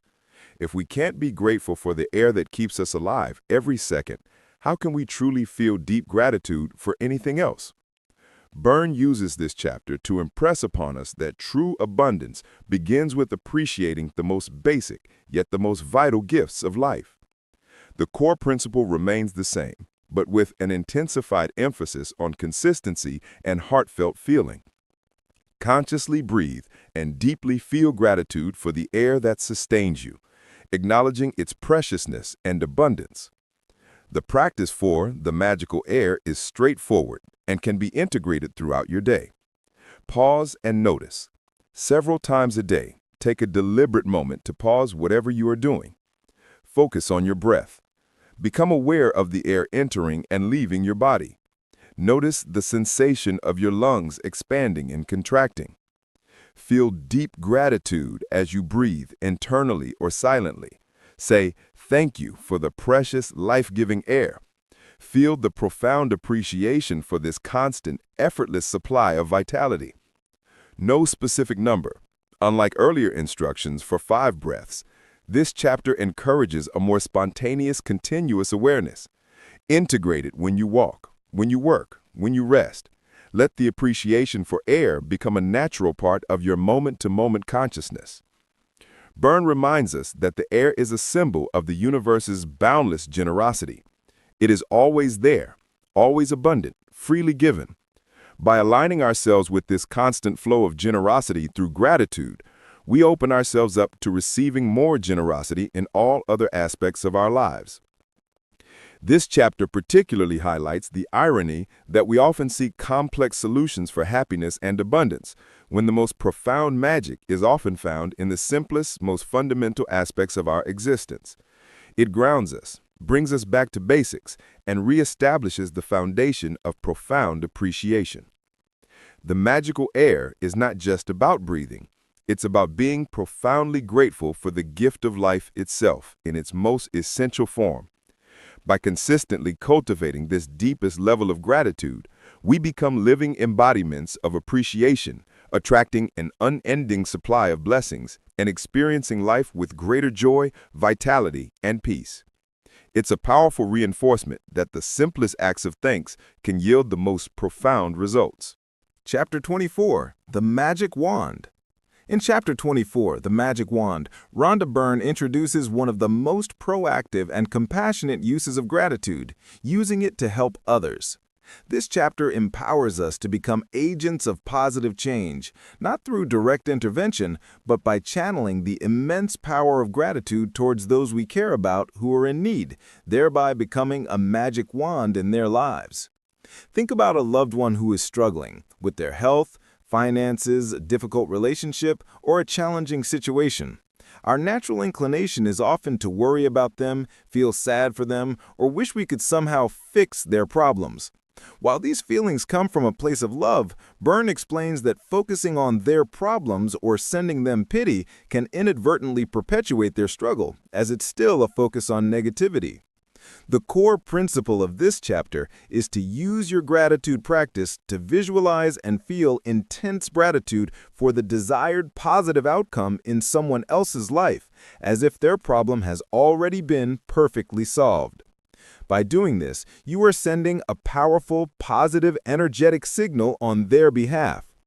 The practice for the magic wand involves: identify 3 people in need. Think of 3 people you care about who are currently experiencing a challenge or are in need of something specific: health, money, happiness, a better job, healing a relationship, etc. Focus on their desired outcome. For each person, take a moment to imagine their situation completely resolved, with them experiencing joy and well-being. Use the magic wand of gratitude. With your eyes closed or gently open, visualize each person with their problem solved. If someone is ill, visualize them vibrant, healthy, and full of energy, and feel immense gratitude for their perfect health. Thank you for person's name's perfect health and boundless energy. If someone is struggling financially, visualize them abundant, secure, and thriving, and feel deep gratitude for their financial freedom. Thank you for the overflowing abundance in person's name's life. If someone is unhappy, visualize them joyful, laughing, and fulfilled, and feel heartfelt gratitude for their happiness. Thank you for person's name's radiant joy and fulfillment. Repeat this for all 3 people, spending at least a minute on each, truly feeling the gratitude as if their ideal outcome has already manifested. By doing this, you are sending a powerful, positive energetic signal into their energetic field. You are becoming a conduit for positive change, a magic wand that helps to attract solutions and well-being into their lives. This practice is incredibly empowering because it transforms feelings of helplessness or worry into active, positive contribution. You are no longer just an observer of their struggles, you are an active participant in their well-being, using the most powerful force in the universe: gratitude. Imagine the collective impact if we all regularly used our gratitude to support the well-being of others. It would create a powerful wave of positive energy that could uplift communities and even the world. The magic wand teaches us that gratitude is not just a self-serving practice, it's a profound tool for compassion and contribution. By generously extending our thanks and positive visualizations to others, we become instruments of magic, helping to bring about their highest good and creating a more loving and supportive world for all. Chapter 25, The Magic Cue. In Chapter 25, The Magic Cue, Rhonda Byrne introduces a highly practical and empowering technique to ensure gratitude remains active throughout your entire day preventing you from slipping back into unconscious negativity. This chapter is about setting up mental cues or reminders that trigger a moment of gratitude in your everyday environment, effectively turning the world around you into a prompt for thanks. Think about how easy it is to get caught up in the hustle and bustle of daily life, allowing worries, frustrations, or distractions to take over. Even if you start your day with gratitude, it can often fade as the hours pass. Byrne explains that to maintain a high vibrational frequency, we need consistent reminders, and the magic cue provides just that. The core principle of this chapter is to consciously choose 10 magic cues or triggers in your daily environment that will automatically remind you to feel gratitude when you encounter them. These cues are specific, everyday objects or occurrences that you're likely to experience regularly. Here's how to create your magic cue list. Identify 10 daily cues. Make a list of 10 things you encounter frequently throughout your day. Examples: your cell phone ringing, someone opening a door for you, hearing a bird sing, seeing a traffic light change, receiving an email, seeing a pet, the sound of a clock, drinking a glass of water, touching a doorknob, looking at your watch. Associate with gratitude. For each cue, decide that when you encounter it, you will immediately pause for a moment and feel intense gratitude for something specific. When your phone rings, thank you for this connection and for the people in my life. When you see a traffic light change, thank you for a smooth and safe journey. When you receive an email, thank you for modern communication that connects me to the world. When you drink water, thank you for this refreshing, life-giving water. Byrne emphasizes that this practice transforms your environment from a source of potential distraction or irritation into a continuous source of positive reinforcement. Every time you encounter one of your chosen cues, it becomes an automatic trigger for a moment of heartfelt thanks. Imagine how different your day would feel if every few minutes something prompted you to feel good, to feel grateful. It builds a constant stream of positive energy, preventing you from getting bogged down by minor frustrations. It trains your subconscious mind to associate everyday happenings with appreciation. This chapter is about conscious engagement with your surroundings. It moves gratitude from a scheduled practice to an integrated way of living. By strategically placing these magic cues throughout your day, you are literally programming yourself to be more grateful more often. The magic cue teaches us that we don't have to wait for big events to feel thankful. By actively creating reminders in our daily lives, we can ensure a continuous flow of appreciation, keeping our vibrational frequency high and attracting even more magic into our reality. It's a brilliant way to ensure that gratitude becomes not just a practice, but a natural, automatic response to the beauty and abundance of life. Chapter 26, The Magic of Thankfulness. In Chapter 26, The Magic of Thankfulness, Rhonda Byrne brings us back to the fundamental truth that underpins the entire book. Genuine, heartfelt thankfulness is the ultimate secret to a magical life. This chapter serves as a powerful culmination of all the practices, reminding us that the depth of our feeling is what truly unlocks the limitless power of gratitude.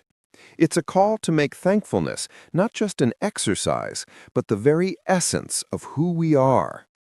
Think about the profound difference between a superficial thank you and one that comes from the depths of your soul. One is a polite gesture. The other is a powerful, energetic offering. Byrne emphasizes that while the previous chapters have provided actionable steps and specific practices, the true mastery lies in cultivating a deep, abiding feeling of thankfulness within your heart. The core principle of this chapter is that the more you embody thankfulness in your every thought, word, and deed, the more quickly and profoundly your life will transform, becoming a continuous flow of magic. It's about becoming a living magnet for blessings, because your entire being radiates appreciation. This chapter encourages a meta-gratitude practice, a reflection on the power of gratitude itself.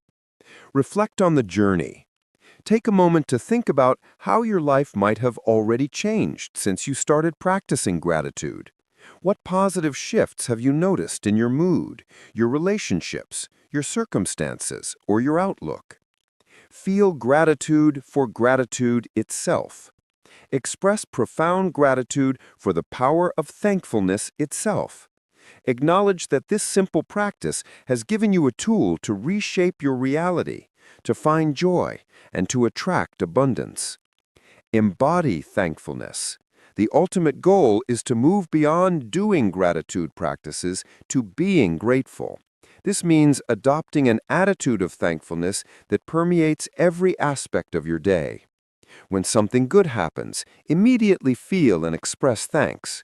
When a challenge arises, consciously search for the blessing or the lesson within it and express thanks for that. When you interact with others, let your thankfulness for their presence and contribution shine through. Byrne explains that when you truly embody thankfulness, you become unstoppable.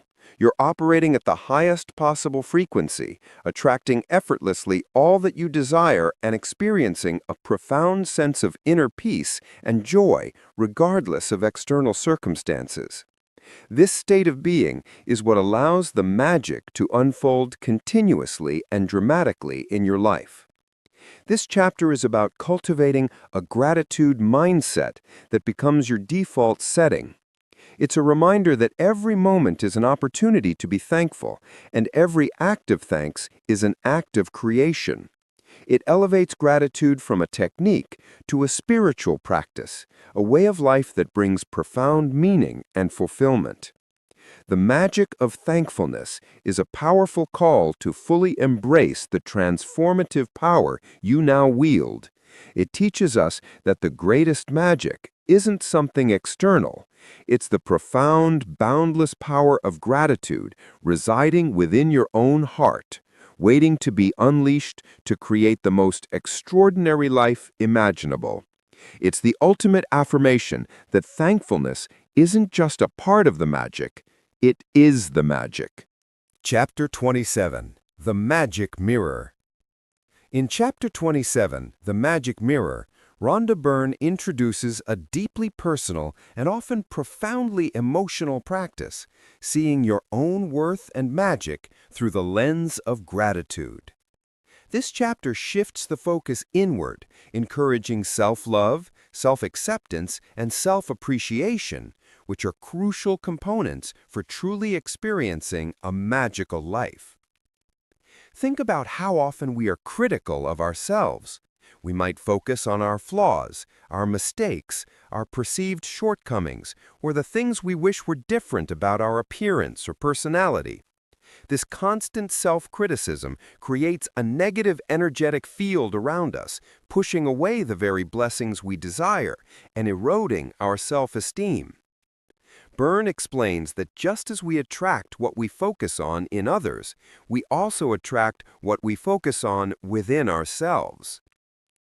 The core principle of this chapter is that to truly experience a magical life, you must first acknowledge and appreciate the magic that resides within you. By applying gratitude to yourself, you heal inner wounds, boost self-worth, and become a more powerful magnet for positive experiences. The practice for the magic mirror is simple yet incredibly potent. Look at yourself in a mirror and express deep gratitude for who you are, acknowledging your unique qualities, strengths, and even your imperfections with love and acceptance. Here's how to engage in this practice. Stand before a mirror. Find a mirror where you can see your face clearly. Look into your eyes. Make eye contact with your reflection. This can feel uncomfortable at first, especially if you're used to self-criticism. Express self-gratitude. As you look at yourself, silently or audibly, say, "Thank you," for various aspects of who you are. Thank you for my unique talents and abilities. Thank you for my kind heart. Thank you for my strength and resilience. Thank you for my beautiful eyes, smile, hair. Thank you for the lessons I've learned and the growth I've experienced. Even for perceived flaws, you can reframe it as, thank you for my body, which carries me through life and is constantly working for me. Feel the love and acceptance. The key is to genuinely feel the gratitude and self-love. Let go of judgment and embrace who you are in this moment. Byrne explains that this practice slowly but surely dismantles years of self-criticism and replaces it with self-appreciation. When you consistently look at yourself with gratitude, you are sending a powerful signal to your subconscious mind and to the universe that you are worthy, you are loved, and you are deserving of all good things. This chapter is particularly important because true abundance often begins with self-worth. If you don't feel worthy of receiving, you will unconsciously push away the very blessings you desire. The magic mirror helps you to dissolve those internal barriers, allowing you to fully open yourself to receive.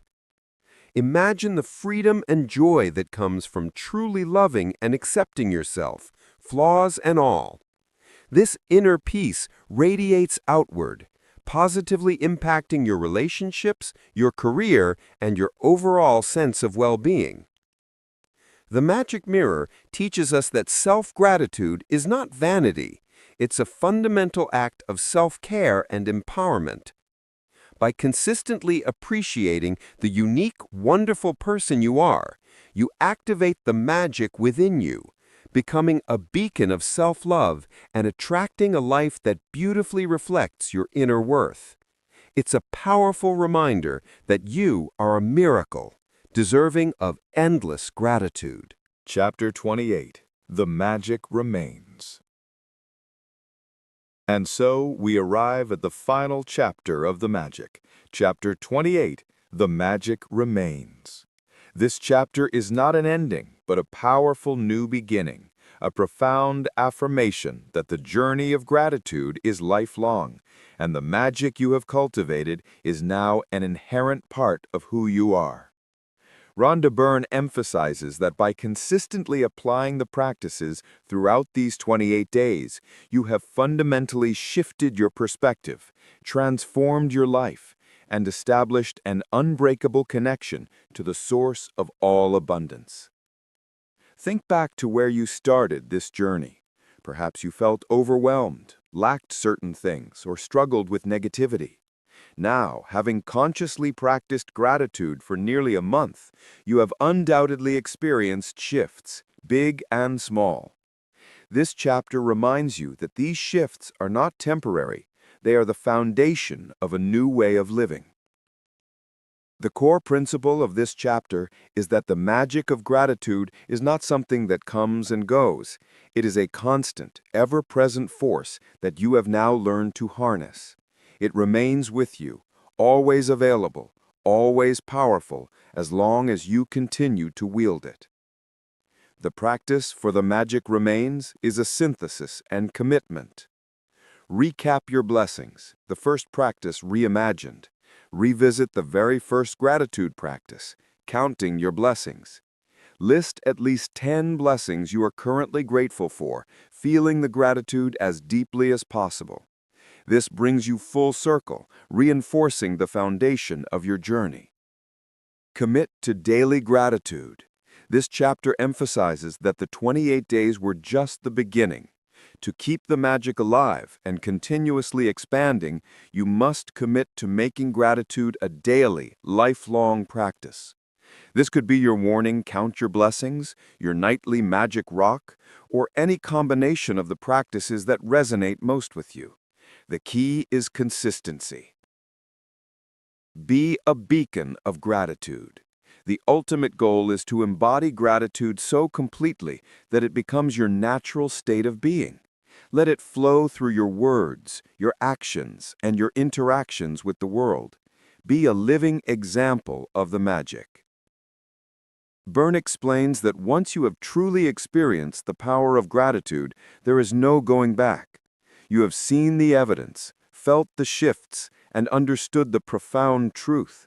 The magic is now within you, and it will continue to unfold in your life as long as you consciously choose to express thankfulness.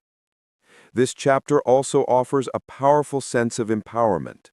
You are no longer a passive recipient of circumstances. You are an active co-creator of your reality. You hold the key, the magic of gratitude, to unlock endless possibilities and transform any challenge into an opportunity. Imagine living a life where you consistently feel joy, abundance, and peace, knowing that you have the power to attract more of it simply by being grateful. This is the promise of The Magic Remains. In conclusion, The Magic is not just a book to be read, it's a profound journey to be experienced. Rhonda Byrne has provided us with a timeless secret, a simple yet incredibly powerful tool: gratitude. From transforming relationships and finances to enhancing health and manifesting desires, the 28 daily practices offer a clear path to an extraordinary life.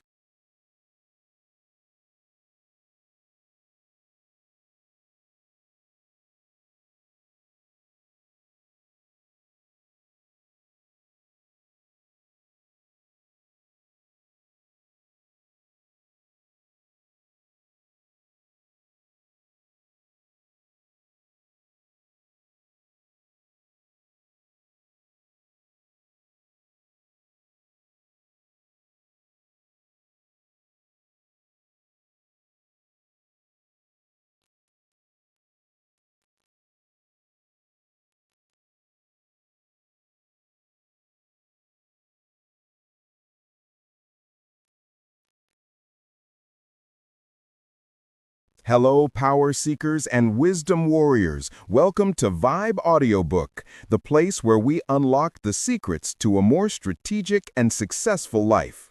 Today, we're diving deep into a book that has captivated leaders, entrepreneurs, and anyone interested in the intricate dance of human influence. Robert Greene's The 48 Laws of Power. Have you ever wondered why some people seem to effortlessly command respect and achieve their desires, while others struggle despite their best efforts? Have you ever wished you had a roadmap to navigate the complex social landscape of business, relationships, and even your personal goals?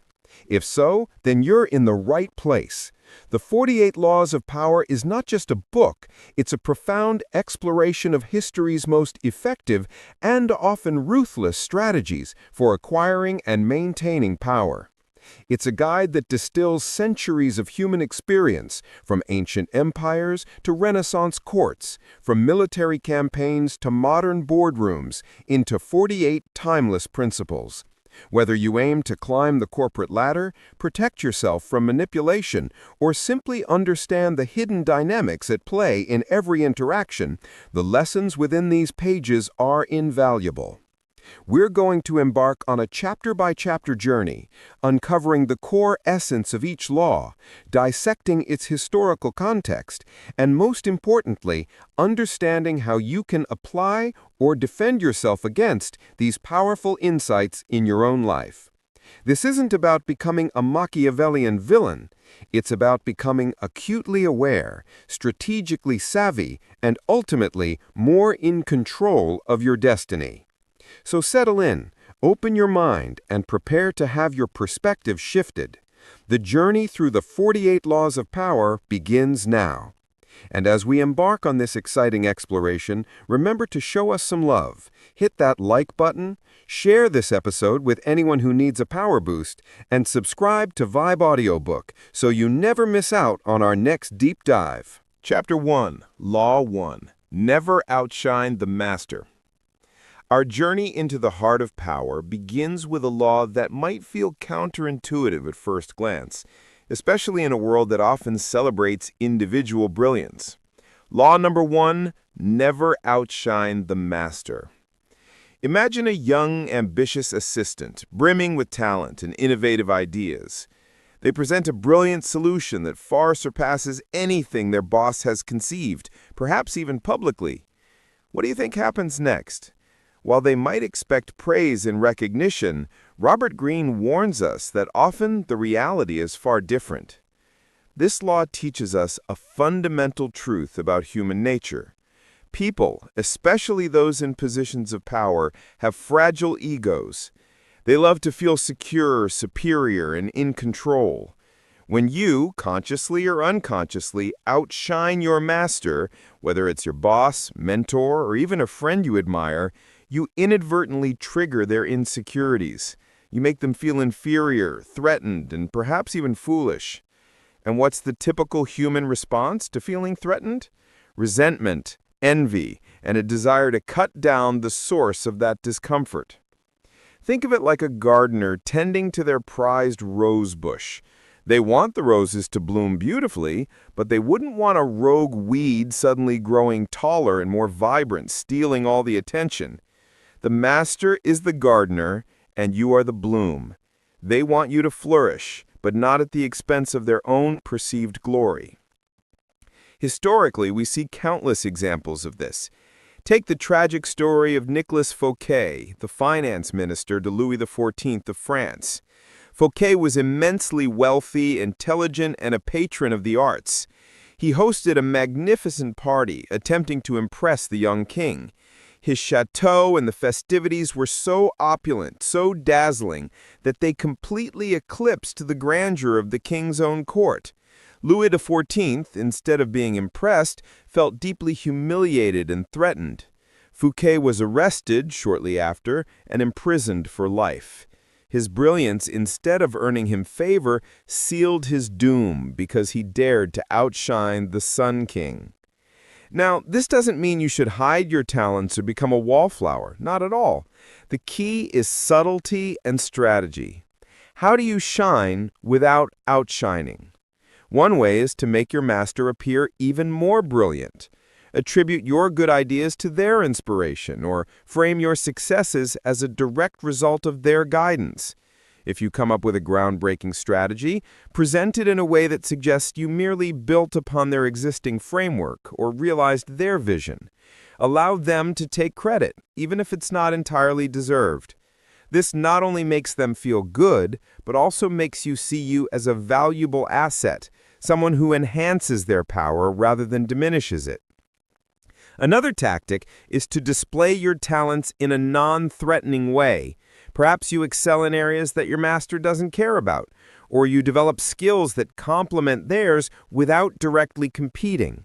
For example, if your boss is a brilliant strategist but struggles with public speaking, becoming an excellent presenter could make you invaluable without challenging their core competence.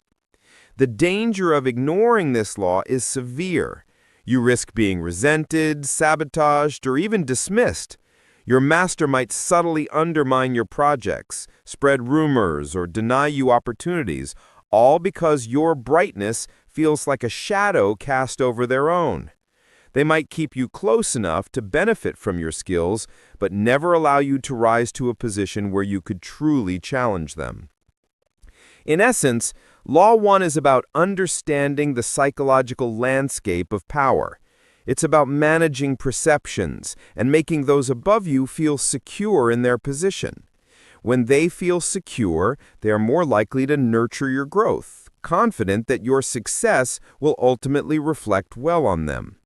It's a delicate dance, a strategic display of humility that, paradoxically, can be one of your most powerful tools for advancement. So before you present your next revolutionary idea, take a moment. How can you frame this so that your master, your mentor, or even your friend feels elevated rather than overshadowed? How can you shine brightly but always keep the spotlight subtly angled back towards the one above you? This careful consideration is the first step on the path to true power. Chapter 2. Law 2. Never put too much trust in friends.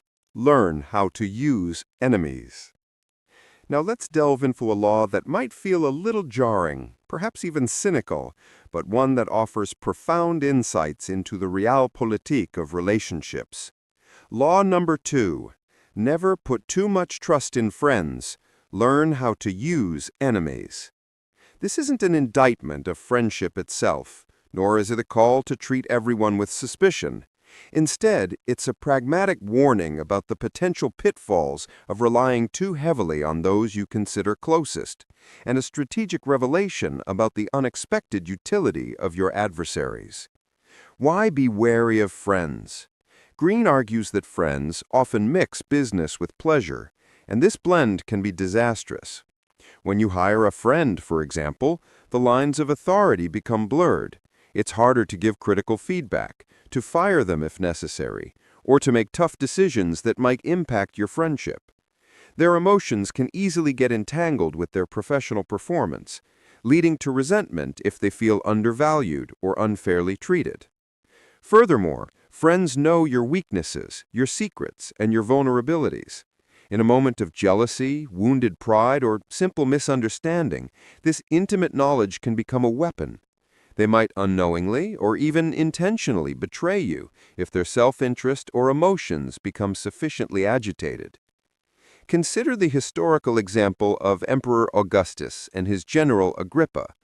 Agrippa was Augustus's closest friend and most loyal ally, crucial to his rise to power.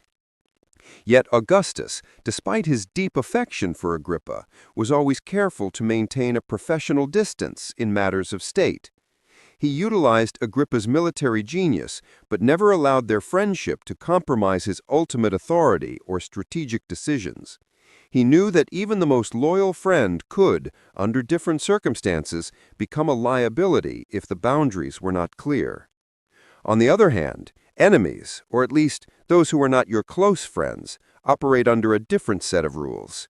They expect less, they demand less, and paradoxically, they can often be more reliable. An enemy, or a neutral party, has something to prove.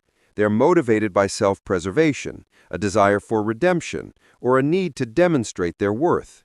They don't have the emotional baggage that can complicate interactions with friends.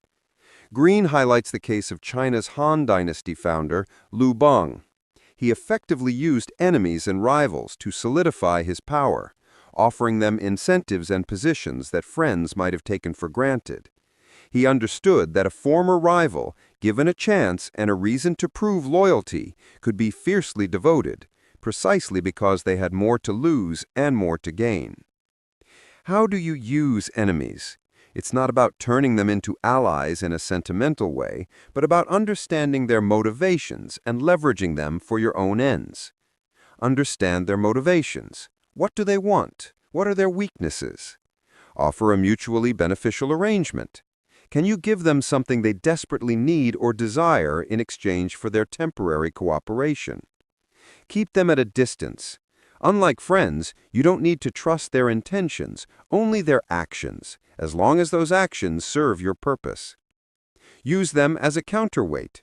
Sometimes having a former enemy on your side can deter other potential adversaries, as it shows your willingness to be pragmatic and your ability to gain unexpected support.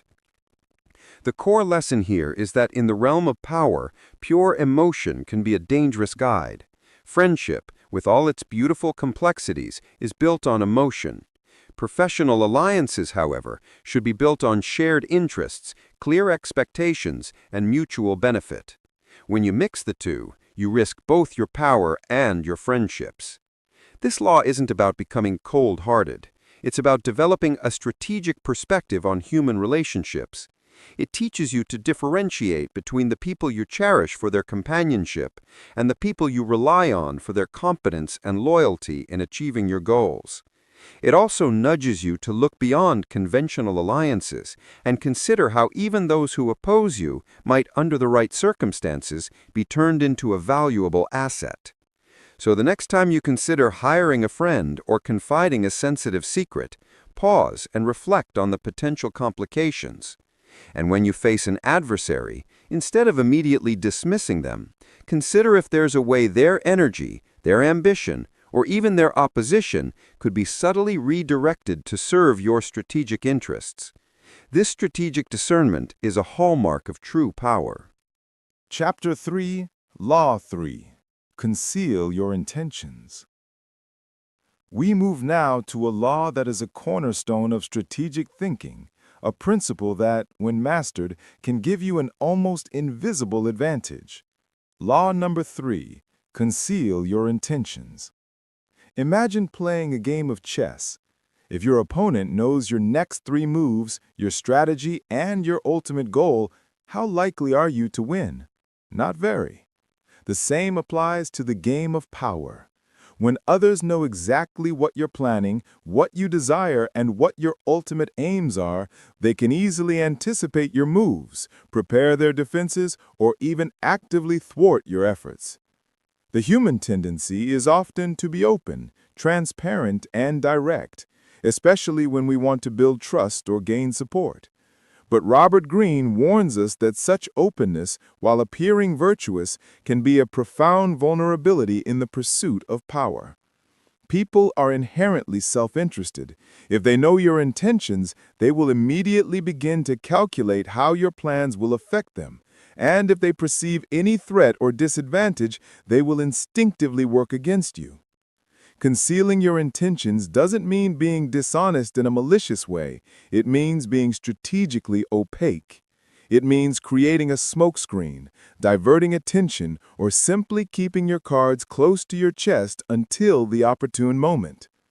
Consider the story of Otto von Bismarck, the Iron Chancellor of Prussia. His ultimate intention was the unification of Germany under Prussian leadership. This was a massive, ambitious goal that, if openly declared too early, would have aroused suspicion and opposition from neighboring states and within Germany itself. Instead, Bismarck engaged in a series of calculated diplomatic maneuvers, appearing to pursue various short-term, seemingly innocuous goals. He forged alliances, engaged in limited wars, and presented his actions as defensive or for the good of a larger, ambiguous European balance of power. By the time his true intention, a unified German empire, became undeniable, it was already too late for his adversaries to stop him. His brilliance lay in making his moves appear reactive and necessary, rather than part of a grand, premeditated design. Another excellent example is the Trojan horse. The Greeks' true intention was to conquer Troy. If they had openly declared this intention by continuing their siege, the Trojans would have remained on guard. Instead, they feigned retreat, leaving behind a seemingly harmless gift, a giant wooden horse. The Trojans, believing the Greeks had given up, brought the horse inside their impregnable city walls, unwittingly ushering in their own downfall. Their intentions were utterly concealed beneath a facade of defeat and a gesture of peace. So, how do you effectively conceal your intentions? Talk of goals that are desirable but unattainable. Present your current actions as steps towards a grand, noble, but perhaps vague goal that is far in the future. This keeps people distracted from your immediate, more tangible aims. Use a decoy. Actively pursue a minor goal that seems important, drawing attention away from your actual, more significant objective. Like a magician's misdirection, you make people focus on one hand while the other hand performs the real trick. Feigned innocence or honesty. Sometimes appearing completely artless and straightforward can be the most effective disguise. People often assume that truly cunning individuals must be complex and secretive, so a display of blunt honesty can lull them into a false sense of security. Practice misdirection. If you want to achieve X, talk endlessly about Y or Z. Make others believe you are interested in something else entirely, or even in the opposite of what you truly desire.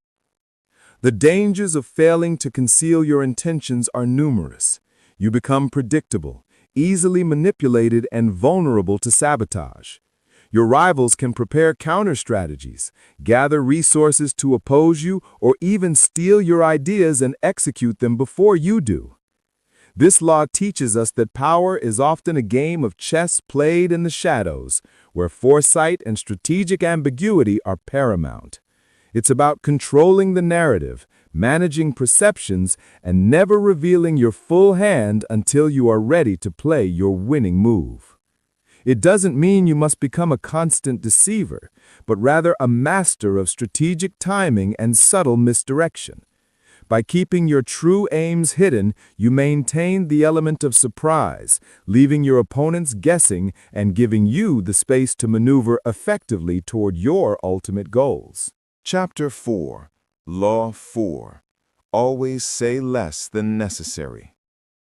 Continuing our exploration of the subtle art of influence, we arrive at law number 4. Always say less than necessary. This law is a powerful antidote to the common impulse to talk too much, to explain ourselves excessively, or to fill every silence with words. In our modern world, we often equate eloquence, articulacy, and abundant communication with intelligence and leadership. We feel compelled to share our thoughts, justify our actions, and impress others with our knowledge. But Robert Greene reveals a profound truth. The more you speak, the more ordinary you appear, and the more likely you are to slip up. When you say less than necessary, you achieve several powerful effects. You appear more powerful and mysterious. Silence, when strategically deployed, can be incredibly intimidating and intriguing. People tend to fill in the blanks, often attributing greater wisdom and depth to those who hold their counsel. They wonder what profound thoughts lie behind your quiet demeanor. You avoid revealing vulnerabilities. Every word you utter is a potential window into your thoughts, intentions, and weaknesses. The more you speak, the more likely you are to unintentionally reveal something that can be used against you, expose a flaw in your plan, or simply make you seem less intelligent than you are. You gain information. While others are busy talking and revealing themselves, you are listening, observing, and gathering valuable intelligence. You learn about their desires, their fears, and their weaknesses, all of which are crucial for strategic advantage. You control the narrative. By speaking sparingly, your words carry more weight. When you do choose to speak, your statements are perceived as more significant, more authoritative, and more definitive. You command attention rather than seeking it. Think of the historical figure of Louis XIV, the Sun King. He famously cultivated an aura of divine authority and regal distance. He spoke little, and when he did, his words were deliberate, measured, and often enigmatic.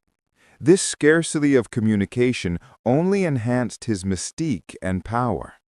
His courtiers would scrutinize every subtle gesture and rare utterance, desperate to understand his will, elevating him to an almost godlike status.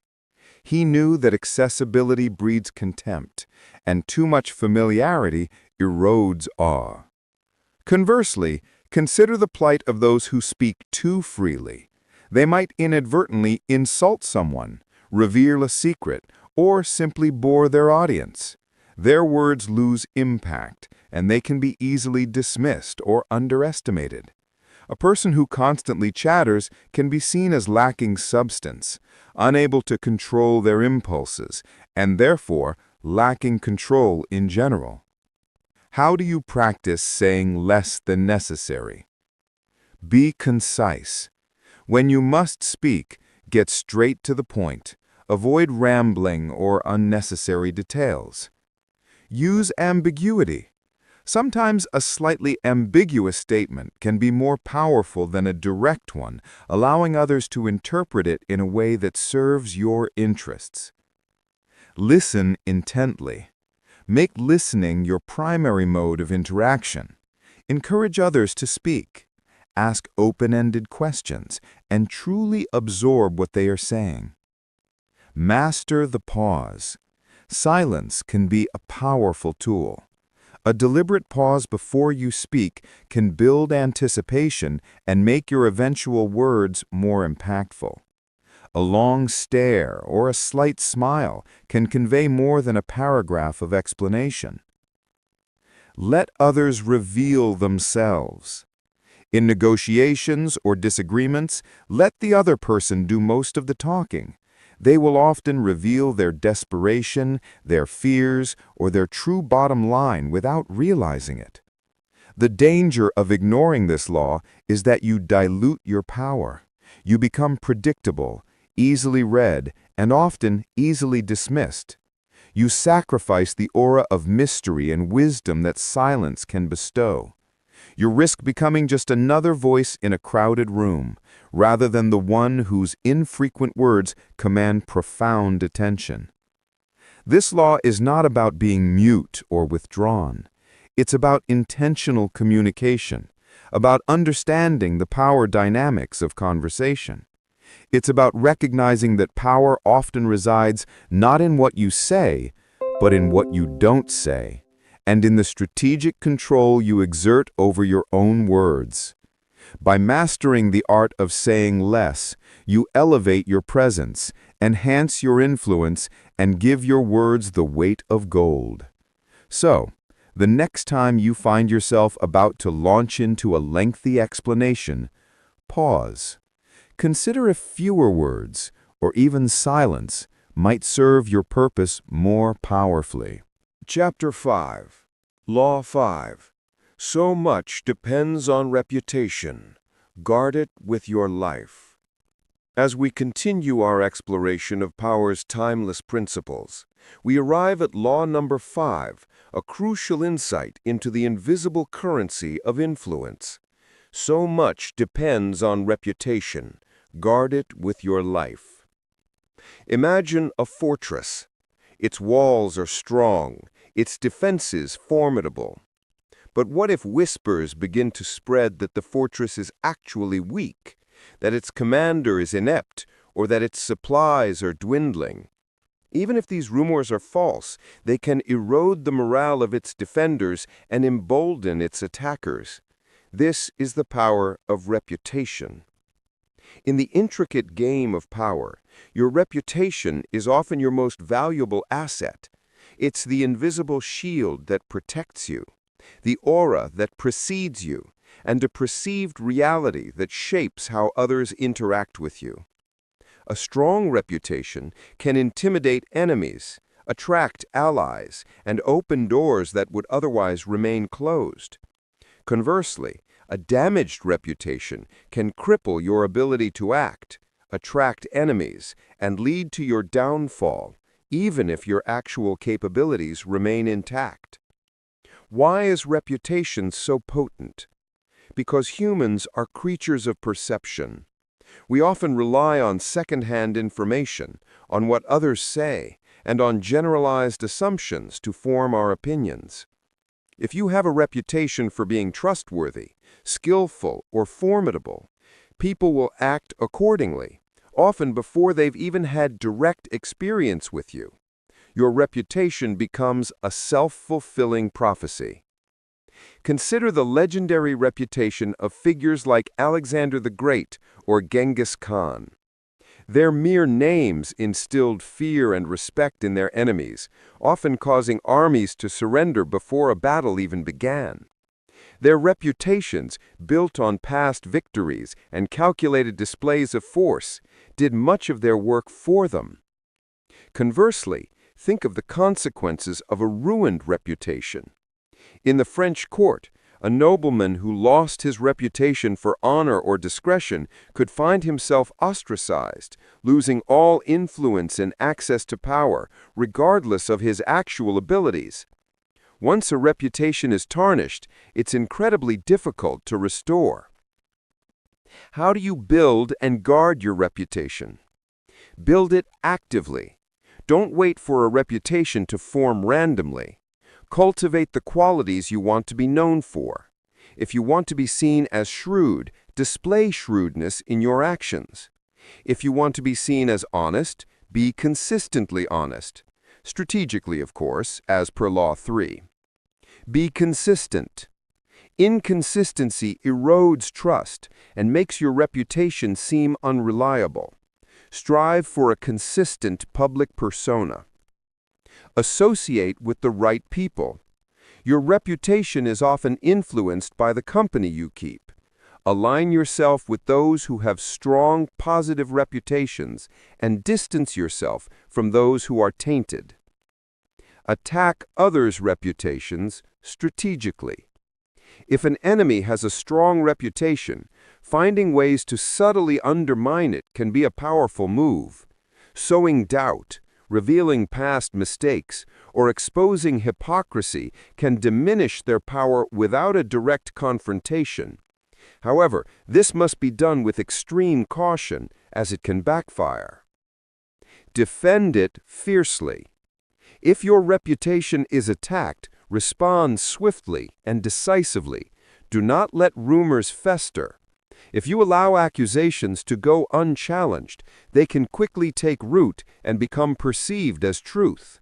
This might involve public denial, a strategic counterattack, or simply a powerful demonstration that refutes the claims. The danger of neglecting your reputation is immense.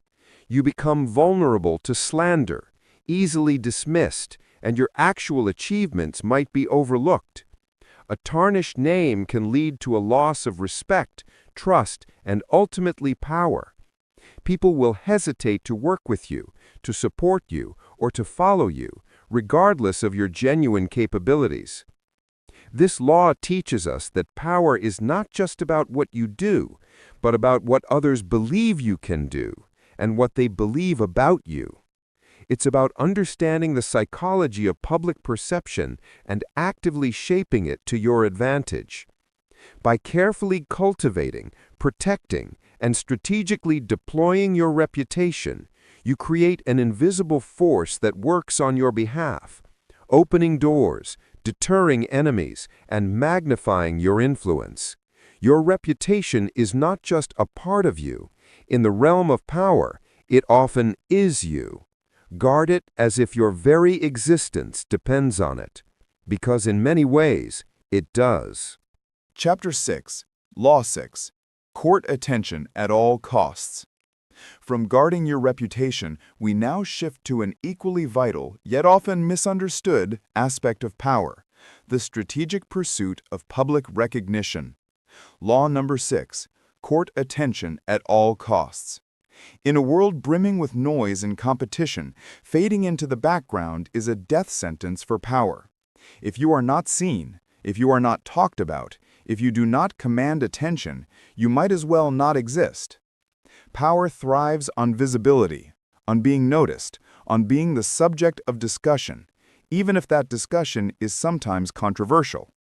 The modern equivalent of this law is visible in the world of social media influencers, celebrities, and even political figures who understand that being relevant often means being constantly in the public eye. Why is attention so crucial? It creates a perception of importance. When someone is constantly in the news, frequently discussed, or always present in key forums, we instinctively assume they are important, influential, and powerful. It generates buzz and curiosity. People are drawn to what is shiny, new, or controversial. By strategically drawing attention to yourself, you pique curiosity and make others want to know more about you. It deters enemies.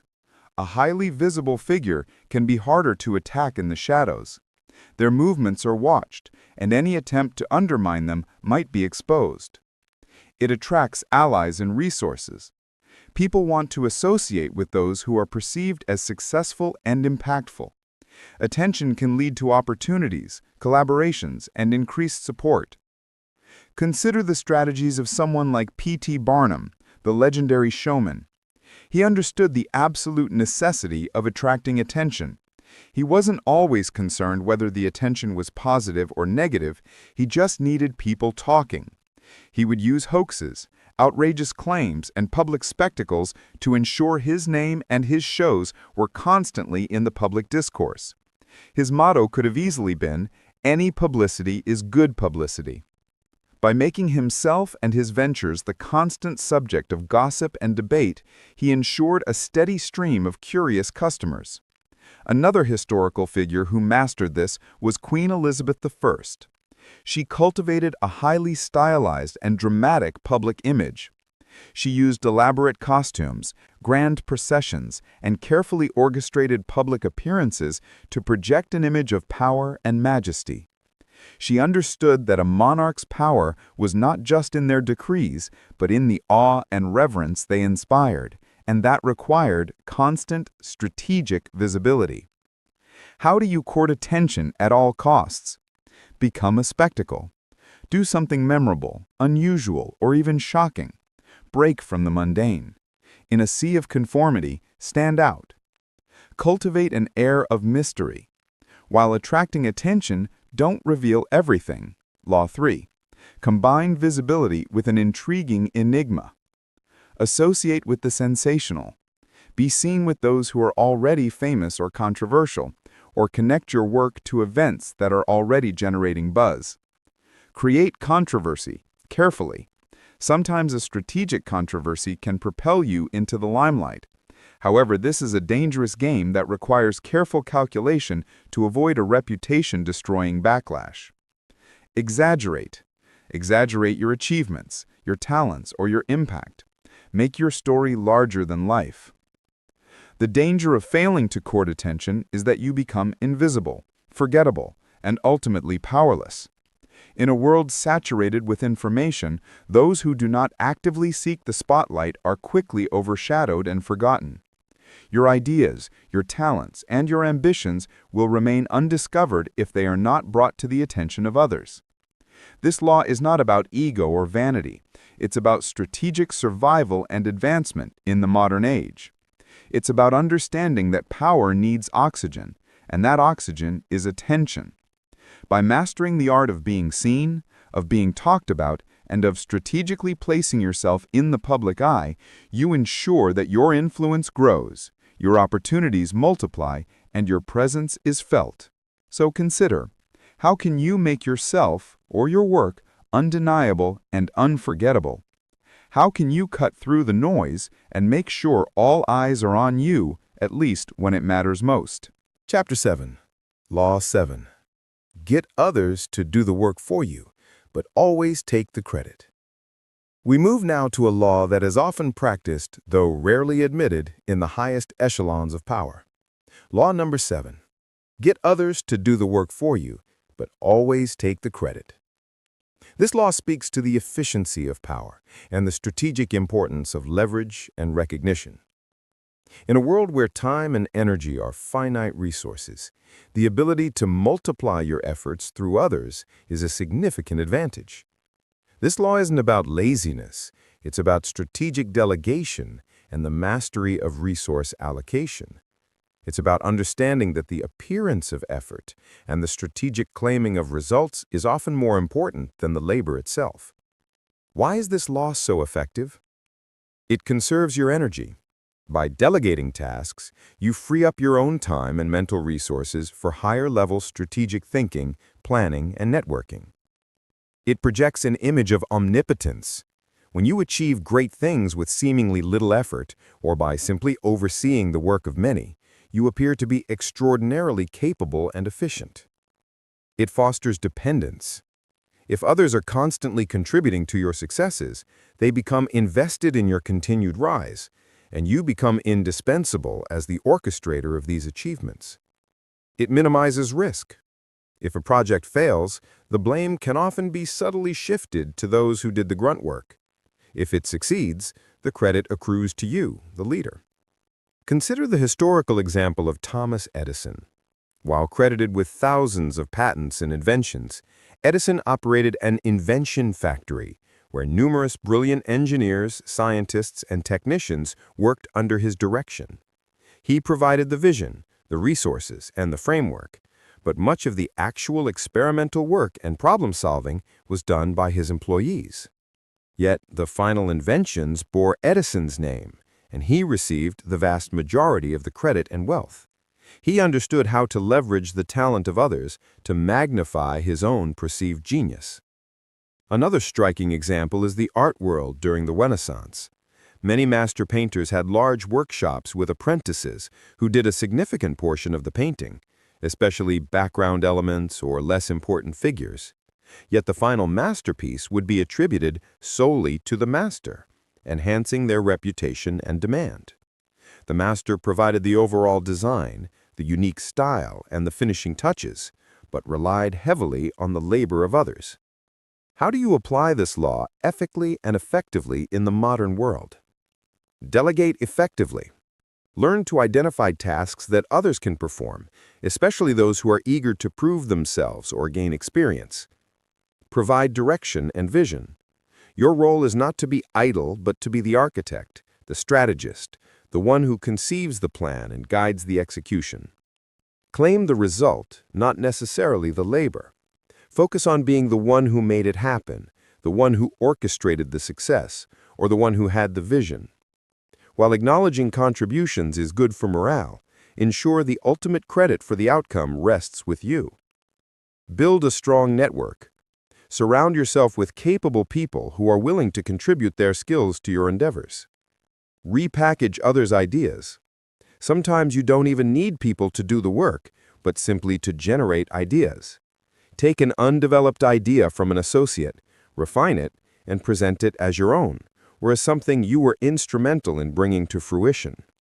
The danger of ignoring this law is that you become bogged down in minutiae, exhausting yourself with tasks that could be better handled by others.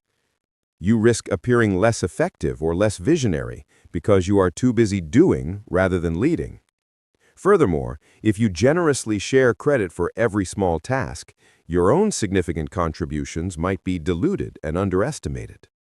This law teaches us that power is not about individual effort alone, but about the masterful coordination and strategic deployment of all available resources, including human talent. By learning to leverage the work of others, to become the brilliant orchestrator rather than just another laborer, you not only multiply your achievements, but also enhance your aura of competence and power. It's about being the conductor of the orchestra, even if you didn't personally play every note, ensuring that the symphony of success is ultimately attributed to your direction. Chapter 8. Law 8. Make other people come to you. Use bait if necessary. We now turn to a law that emphasizes control, initiative, and the psychological advantage of making your opponents or collaborators move on your terms.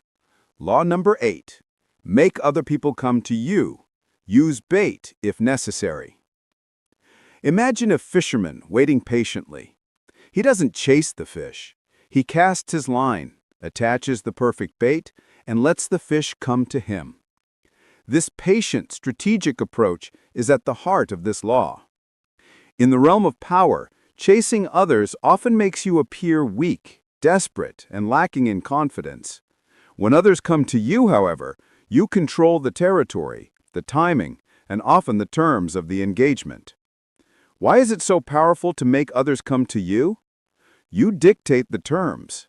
When someone approaches you, they are inherently in a position of seeking something, whether it's an audience, a favor, or a deal. This immediately gives you leverage. You appear in demand and confident. People are drawn to those who are sought after. If others are constantly coming to you, it signals that you possess something valuable and that you are a person of importance.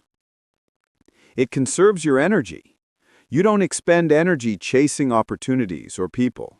Instead, you position yourself as the magnet, letting opportunities come to you. It allows you to assess their desperation. When someone approaches you, their eagerness, their body language, and their initial offers can reveal their level of desperation, giving you crucial information for negotiation. Consider the strategies of Sun Tzu, the ancient Chinese military strategist. He emphasized positioning his army on high ground, forcing the enemy to attack uphill, thus expending more energy and revealing their intentions. This is a physical manifestation of making the enemy come to you. The higher ground provides both a tactical advantage and a psychological one. In a more diplomatic context, Think of how powerful leaders often conduct important meetings on their turf. A president inviting foreign dignitaries to the White House immediately sets a tone of authority and control. The visiting party, having traveled to their territory, is implicitly accepting the dominance. How do you apply this law? Cultivate an aura of value. Ensure you have something that others genuinely desire, whether it's unique skills, valuable information, access to resources, or a powerful network. This is your bait. Make yourself slightly inaccessible. Don't be too eager or too readily available. A little scarcity can increase your perceived value and make others work harder to reach you. Drop subtle hints or rumors. Let it be known, perhaps through indirect channels, that you possess something valuable or that you are working on something significant. This can pique curiosity and draw people in. Create a sense of urgency, if applicable. If you have a limited opportunity or resource, making others aware of this can compel them to come to you sooner. Use a carefully placed agent. Sometimes having a loyal associate subtly spread the word about your value or a developing opportunity can draw people to you without you having to make direct overtures. The danger of ignoring this law is that you are constantly reacting, constantly chasing. You lose the psychological upper hand, appear less important, and exhaust your resources. By always going to others, you implicitly defer to their power and convenience, positioning yourself as the supplicant rather than the sought after. This law teaches us that power is often a strategic dance of attraction rather than pursuit. It's about carefully positioning yourself as the prize, the resource, or the solution that others need.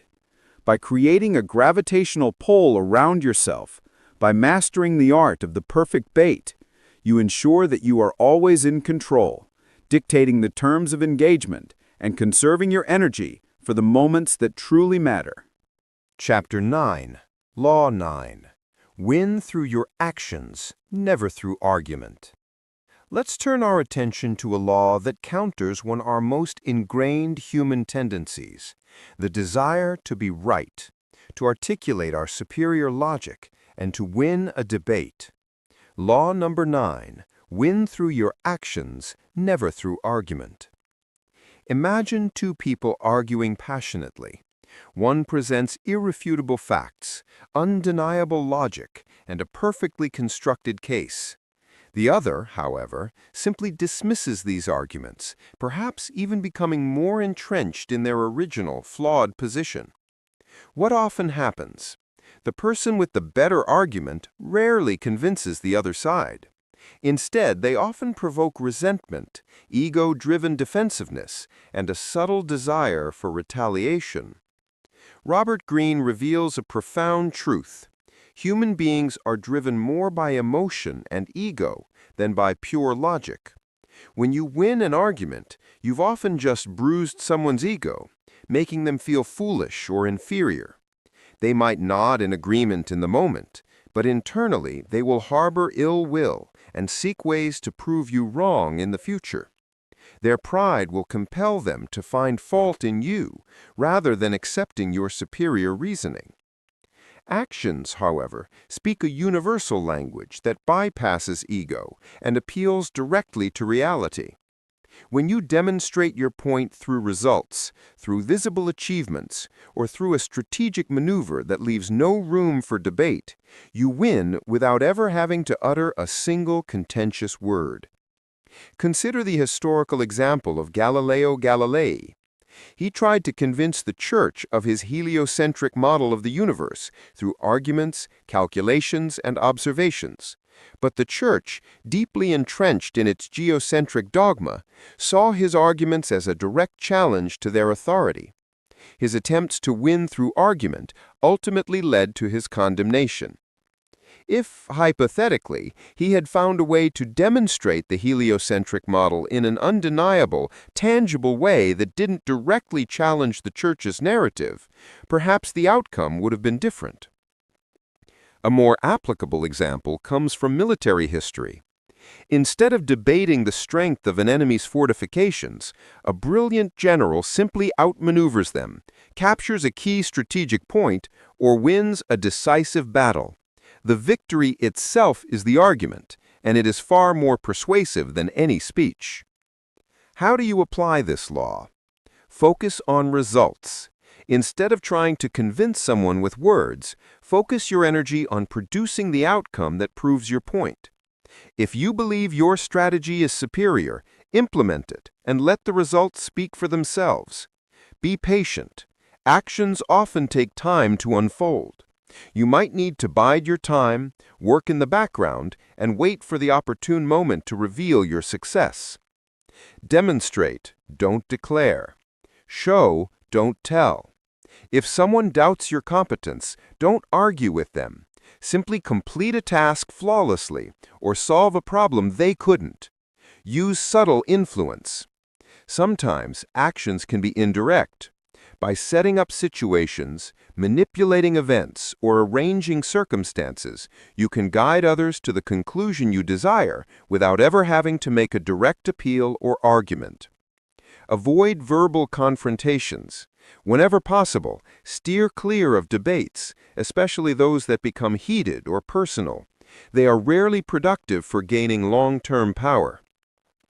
The danger of ignoring this law is that you exhaust yourself in fruitless arguments, gain enemies, and squander opportunities.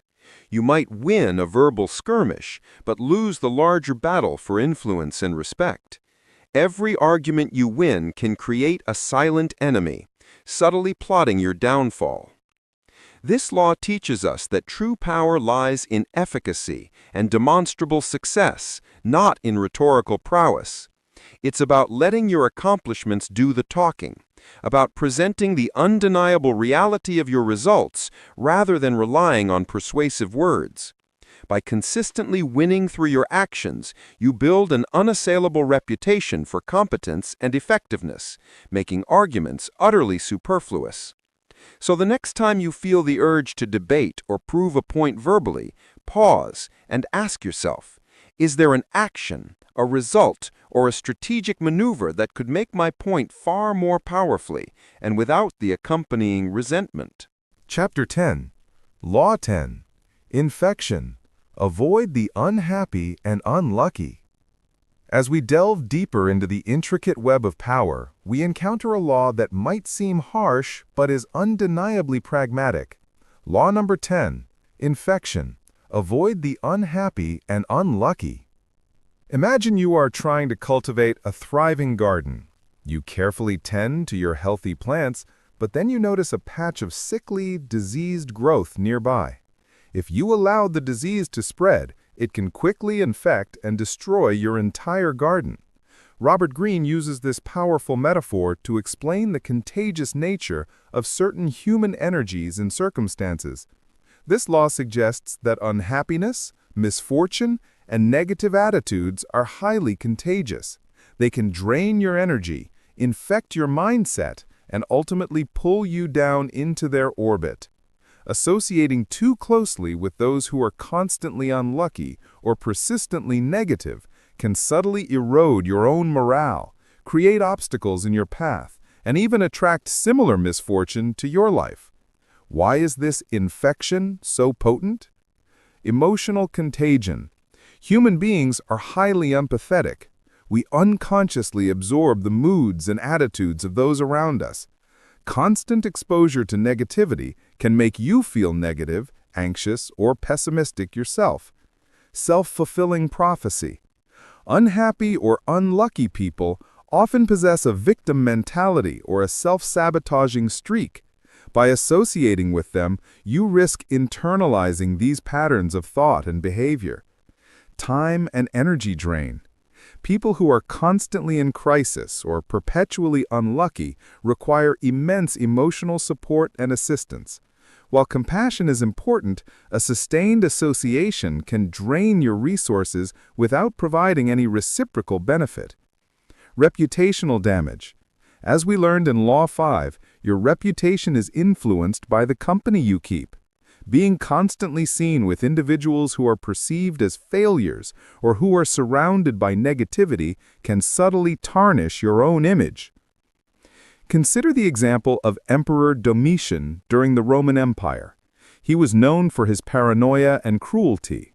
Many who associated closely with him, even those who began with good intentions, found themselves caught in his web of suspicion, fear, and eventually destruction. Their lives became infected by his pathology. Conversely, think of people who seem to radiate positive energy and attract good fortune. By associating with them, you often feel more optimistic, more motivated, and more open to opportunities. Their success seems to rub off on you. How do you apply this law, not cruelly, but strategically? Recognize the patterns. Learn to identify individuals who are consistently unhappy, unlucky, or prone to creating their own misfortunes. This isn't about judging their character, but about observing their consistent patterns of results. Maintain strategic distance. This doesn't mean abandoning friends in need, but it does mean being aware of the boundaries. Limit your exposure to their negativity, especially when you're engaged in important work or pursuing ambitious goals. Surround yourself with the positive. Actively seek out associations with people who are enthusiastic, ambitious, successful, and optimistic. Their energy can be just as contagious as negativity, but in a beneficial way. Protect your mental space. Be mindful of the stories you listen to, the complaints you absorb, and the emotional burdens you allow others to place upon you. Be wary of rescuing. While a helping hand is commendable, consistently trying to fix or rescue chronically unhappy or unlucky individuals can be a bottomless pit that drains your own vitality. The danger of ignoring this law is that you become entangled in the problems and negativity of others, sacrificing your own peace of mind, your forward momentum, and even your opportunities. You risk having your own projects derailed by their crises, or your optimism slowly eroded by their pessimism. This law teaches us that power is not just about what you do, but also about the environment you create for yourself. It's about being a conscious steward of your own energy, your own mindset, and your own path to success. By strategically avoiding those who bring you down and actively seeking out those who uplift and inspire, you protect your power, cultivate a positive trajectory, and increase your chances of attracting good fortune. It's a reminder that sometimes the most powerful act is to carefully choose who you allow into your inner circle. Chapter 11, Law 11. Learn to keep people dependent on you. Let's now explore a cornerstone of long-term influence and security. Law number 11. Learn to keep people dependent on you. This law is about establishing your indispensability, ensuring that others need you so profoundly that they cannot afford to see you go. Imagine a critical component in a complex machine. If that component is unique, expertly crafted, and absolutely essential for the machine to function, then its owner holds immense power. Without it, the entire system grinds to a halt. This is the essence of making yourself indispensable. Why is dependence such a powerful tool? It grants security. If people depend on you, they will protect you, promote you, and work to keep you satisfied. Your position becomes secure because your removal would cause too much disruption or loss. It gives you leverage. When others need you, you can make demands, negotiate from a position of strength, and guide events in your favor. It fosters loyalty, of a sort. While not necessarily genuine affection, dependence creates a powerful bond rooted in necessity. Those who need you will be motivated to support you. It elevates your status. Being the sole possessor of a crucial skill, knowledge, or resource automatically elevates your importance and prestige. Consider the historical example of Cardinal Richelieu, chief minister to King Louis XIII of France. Richelieu made himself utterly indispensable to the young king, expertly navigating the treacherous waters of French politics, foreign policy, and internal reform. Louis XIII, though sometimes resentful of Richelieu's power, simply could not function without him. Richelieu had made himself the only one capable of running the state effectively, thus ensuring his power and survival, even when faced with plots against him. Another example can be found in a more modern context. A specialized technician in a company who is the only one who understands an outdated but critical piece of software or machinery. While the company might complain about the old tech, they dare not fire that technician, because doing so would bring operations to a standstill. How do you make yourself indispensable? Develop unique and valuable skills. Become an expert in something that few others can do, or that is critical to the success of your organization or group. Control vital information or resources. Position yourself as the gatekeeper or sole source for information, connections, or assets that others require. Solve problems others can't. Become the go-to person for complex, challenging issues that consistently stump everyone else. Become a master of details and execution. While others focus on grand visions, make yourself the person who can reliably and flawlessly bring those visions to fruition. Make your knowledge proprietary. Don't train others to fully replicate your unique value too quickly. Share enough to keep things running, but retain the critical pieces that make you essential. The danger of ignoring this law is that you become easily replaceable. If your skills are common, your knowledge is widespread, or your contributions are not distinctly vital, you risk being discarded when a more convenient or cheaper alternative emerges. If you teach others everything you know, you can inadvertently make yourself obsolete. This law teaches us that true power often comes from creating a necessary void that only you can fill. It's about strategically cultivating a skill set, a knowledge base, or a network of contacts that makes your presence indispensable to the success and stability of those around you. By making others reliant on you, you not only secure your own position, but also gain immense leverage to steer events in your desired direction. So reflect on your current role. What unique value do you bring that would make it incredibly difficult for others to function without you? How can you deepen that indispensability? Chapter 12. Law 12. Use selective honesty and generosity to disarm your victim. As we navigate the complex landscape of human interaction, we encounter a law that reveals the cunning use of seemingly virtuous traits. Law number 12, use selective honesty and generosity to disarm your victim. This law is about mastering the art of psychological manipulation by lowering people's defenses. Imagine a predator in the wild. It doesn't always pounce immediately. Sometimes it approaches cautiously, appearing non-threatening, perhaps even offering a seemingly innocuous gesture before striking. This is the strategic power of selective honesty and generosity. In a world full of suspicion, a sudden, unexpected act of openness or kindness can completely disarm a person, making them drop their guard and become vulnerable to your true intentions. Why are honesty and generosity such potent tools for disarming? They create an illusion of trustworthiness. Most people are predisposed to believe good intentions. A surprising act of honesty or generosity bypasses their usual cynicism and makes them think you are different, noble, and reliable. They appeal to basic human instincts. We are wired to respond positively to kindness and truthfulness.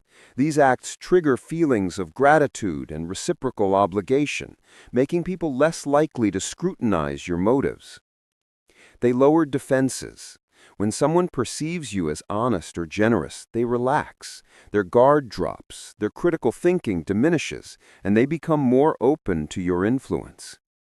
They buy time and access. A small gift or a seemingly truthful confession can gain you access to people or information that would otherwise be off limits, creating an opportunity for a larger, concealed maneuver.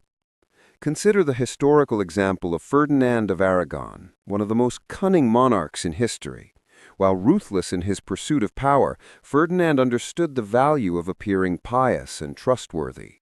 He would occasionally offer concessions, appear genuinely concerned for his subjects' welfare, or make seemingly honest declarations to disarm rivals and garner support, only to pursue his true, often ruthless agenda behind this benevolent facade. His selective honesty allowed him to appear less threatening than he truly was, paving the way for his conquests.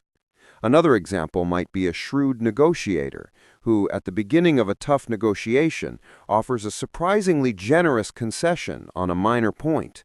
This unexpected gesture creates goodwill, makes the other party feel obliged, and lowers their guard, making them more amenable to your demands on the major points later.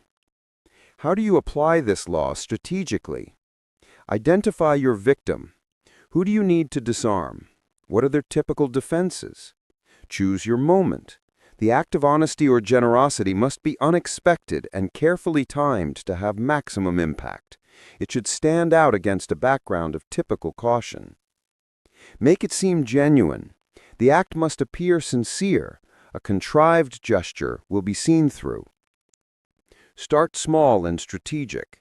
The honesty doesn't have to be a full confession of all your secrets, but a revelation that appears damaging to you, but isn't, thereby earning trust.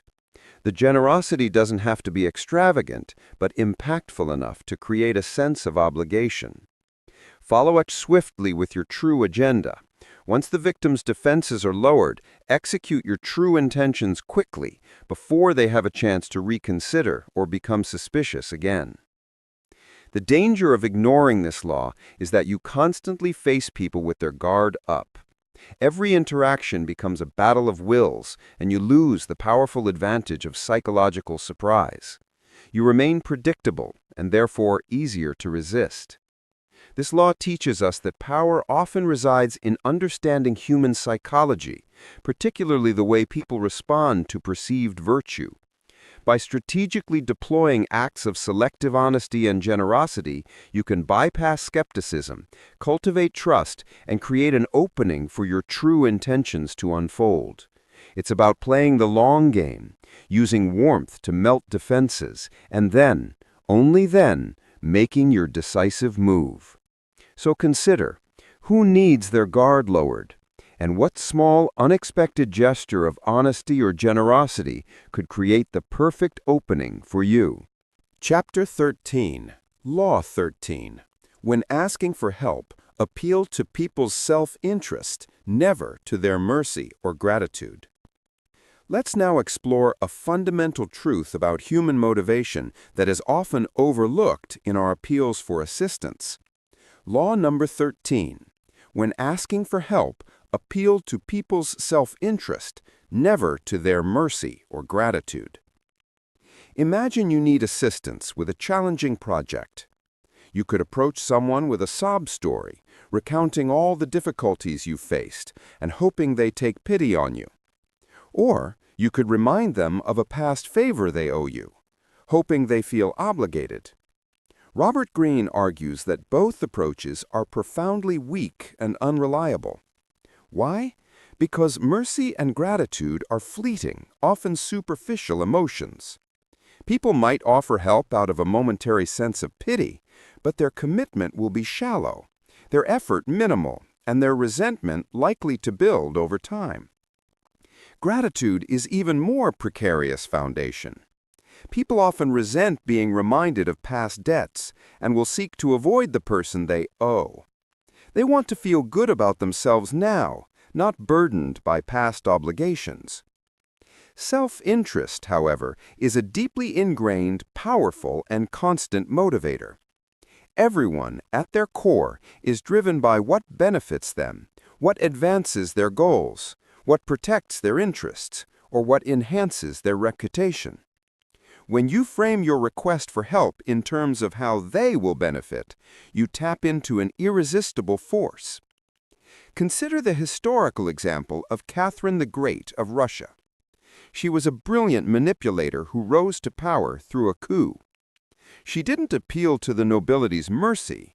She appealed to their desire for stability, their fear of rivals, and their ambition for greater influence.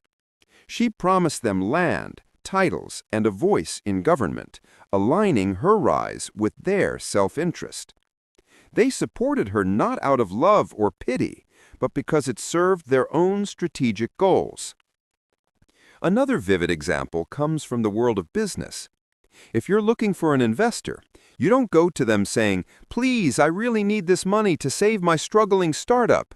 Instead, you say, "This is an opportunity for you to achieve significant returns on your investment, tap into a new market, and enhance your portfolio." You show them how your success directly translates into their success. How do you apply this law effectively? Research their needs and desires. Before approaching anyone for help, understand what truly motivates them. What are their goals, their fears, their ambitions, or their current problems? Frame your request as an opportunity for them.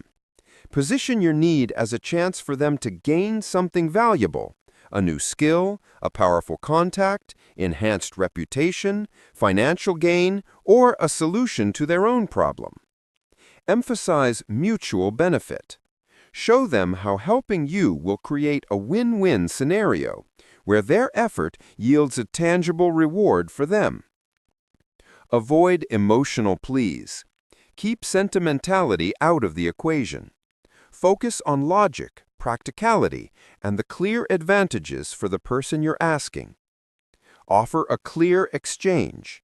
Make it clear what they will receive in return for their assistance, even if it's not a direct financial transaction, e.g., public recognition, a strategic alliance, valuable experience. The danger of ignoring this law is that your requests will often fall on deaf ears or receive only token, half-hearted assistance. You will be seen as a burden rather than an asset. You risk alienating people by making them feel guilty or indebted, which often leads to resentment and avoidance. This law teaches us that true leverage in seeking help comes from understanding the fundamental drivers of human action. It's not about exploiting people, but about aligning your needs with their motivations.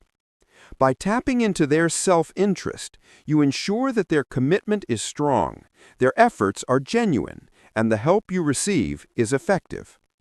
So, the next time you need assistance, pause and ask yourself, what can I offer this person that genuinely appeals to their desires rather than merely relying on their fleeting kindness? Chapter 14. Law 14. Pose as a friend, work as a spy.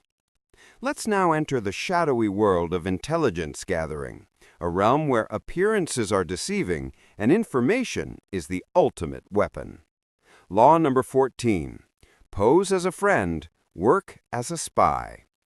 This law reveals the strategic power of covert observation and the psychological advantage of gathering intelligence while appearing harmless. Imagine a detective investigating a crime. They don't typically burst in, demanding answers. Instead, they might adopt a friendly demeanor, engage in casual conversation, and slowly piece together information without ever revealing their true purpose. This is the essence of posing as a friend while working as a spy. In the game of power, information is currency. The more you know about others, their strengths, weaknesses, intentions, and secrets, the better equipped you are to anticipate their moves, exploit their vulnerabilities, and achieve your own objectives. Why is this dual role so effective? It lowers defenses. People are far more likely to reveal intimate details, unconscious habits, and true feelings to someone they perceive as a friend or a harmless acquaintance. Suspicion is naturally lowered. It grants access. A friendly facade can open doors to circles and conversations that would otherwise be closed off to an overt inquisitor. It allows for covert observation. While others are enjoying your company, you are silently analyzing, listening for subtle cues, noting patterns of behavior, and piecing together a comprehensive picture. It keeps your own intentions hidden. While you are learning about them, they are learning little about you, Maintaining your strategic advantage of concealed intentions, Law 3. Consider the historical example of Joseph Fouché, Napoleon's Minister of Police. Fouché was a master of intelligence gathering. He cultivated a vast network of informers, some of whom believed they were simply his confidants or friends, while he was meticulously collecting information on everyone, including Napoleon himself. He knew the secrets of the court, the conspiracies brewing, and the true loyalties of various factions. This deep understanding of the inner workings of power made him indispensable and gave him immense leverage. Another example might be a shrewd business competitor who attends industry events, appearing friendly and open, engaging in casual conversation. While ostensibly networking, they are carefully listening to gossip, observing subtle tensions between rivals, and noting any hints about upcoming product launches or strategic shifts. They are collecting valuable market intelligence under the guise of collegiality. How do you apply this law? Ethically and in a way that aligns with your values? Cultivate a friendly, approachable demeanor. Make people feel comfortable and at ease in your presence. Be a good listener. Ask open-ended questions. Encourage others to talk about themselves, their work, their challenges, and their opinions. Use active listening to draw them out. Observe body language and subtle cues. Pay attention not just to what people say, but how they say it, what they don't say, and their nonverbal signals. Listen for contradictions and inconsistencies. These can reveal hidden agendas or areas of vulnerability. Build a network of casual informants, people who in their everyday interactions can provide you with snippets of information without even realizing they are doing so. Maintain emotional detachment. While appearing friendly, your purpose is strategic information gathering. The danger of ignoring this law is that you operate in the dark. You are susceptible to surprises, blindsided by others' moves, and unable to make truly informed decisions. Without adequate intelligence, you are always playing catch-up, reacting, rather than strategically planning. This law teaches us that power is inherently about knowledge, and the most valuable knowledge is often gleaned through subtle, covert means. By mastering the art of friendly observation, by becoming a silent gatherer of intelligence, you equip yourself with the foresight and understanding needed to navigate the complex social and professional landscape effectively. It's about being the quiet strategist, always learning, always observing, and always prepared. So consider, how can you refine your listening skills and observational prowess to better understand the true dynamics at play around you? Chapter 15. Law 15. Crush your enemy totally. We now arrive at one of the most stark and uncompromising laws in Green's collection. Law number 15, crush your enemy totally. This law speaks to the ruthless logic of warfare and power, advocating for a complete and decisive victory when conflict is inevitable. Imagine two armies clashing. If one army merely wounds or disperses the other, leaving them to regroup and return stronger, what has truly been achieved? The threat remains, perhaps even intensified by a desire for revenge. Robert Greene argues that in the realm of power, a partial victory is often worse than no victory at all. When you choose to engage an enemy, you must commit to their complete annihilation, metaphorically speaking, to ensure they can never rise again to threaten you. Why is total crushing so crucial? Prevents retaliation.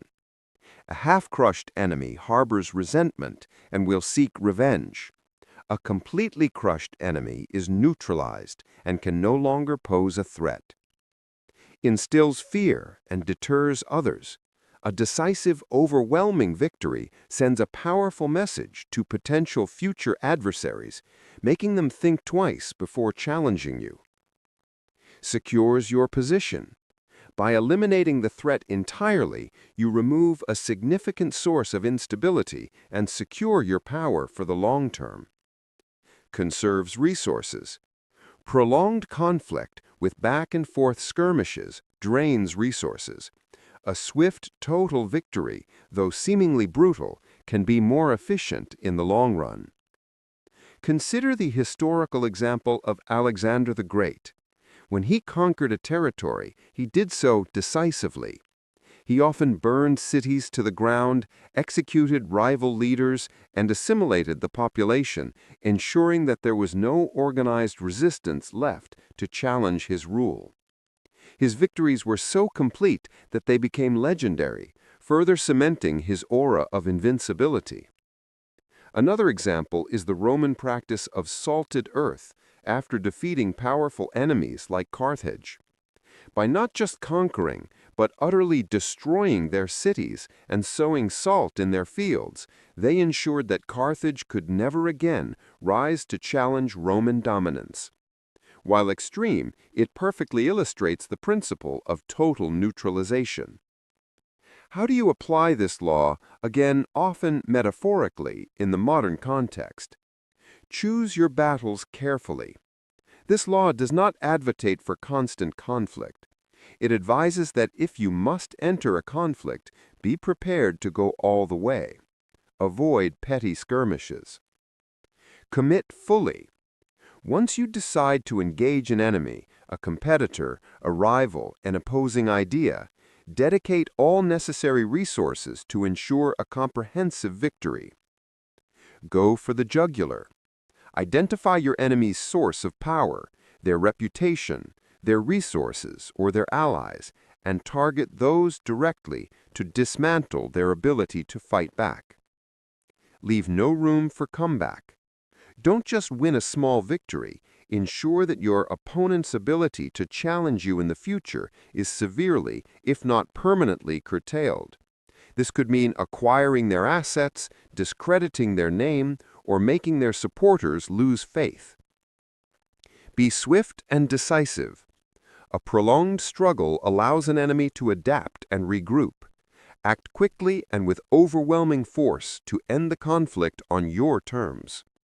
The danger of ignoring this law is that you leave yourself vulnerable to future attacks. A wounded enemy is a dangerous enemy, often more determined and cunning in their quest for revenge.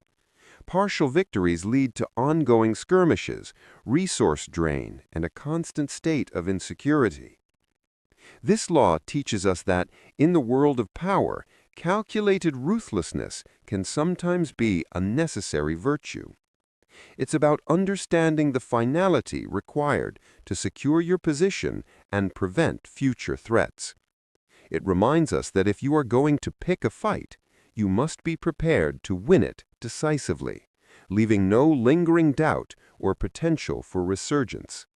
It's a stark reminder that true power often demands a complete and utter triumph over opposition.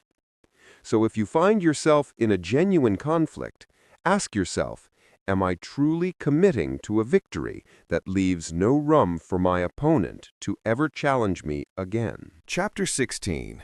Law 16. Use absence and scarcity to increase respect and honor.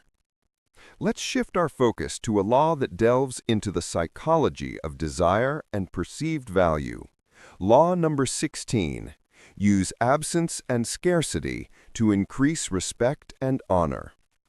This law reveals how strategically withdrawing or making yourself less available can dramatically enhance your allure, status, and power. Imagine a precious gem. Its value is not just in its beauty, but in its rarity.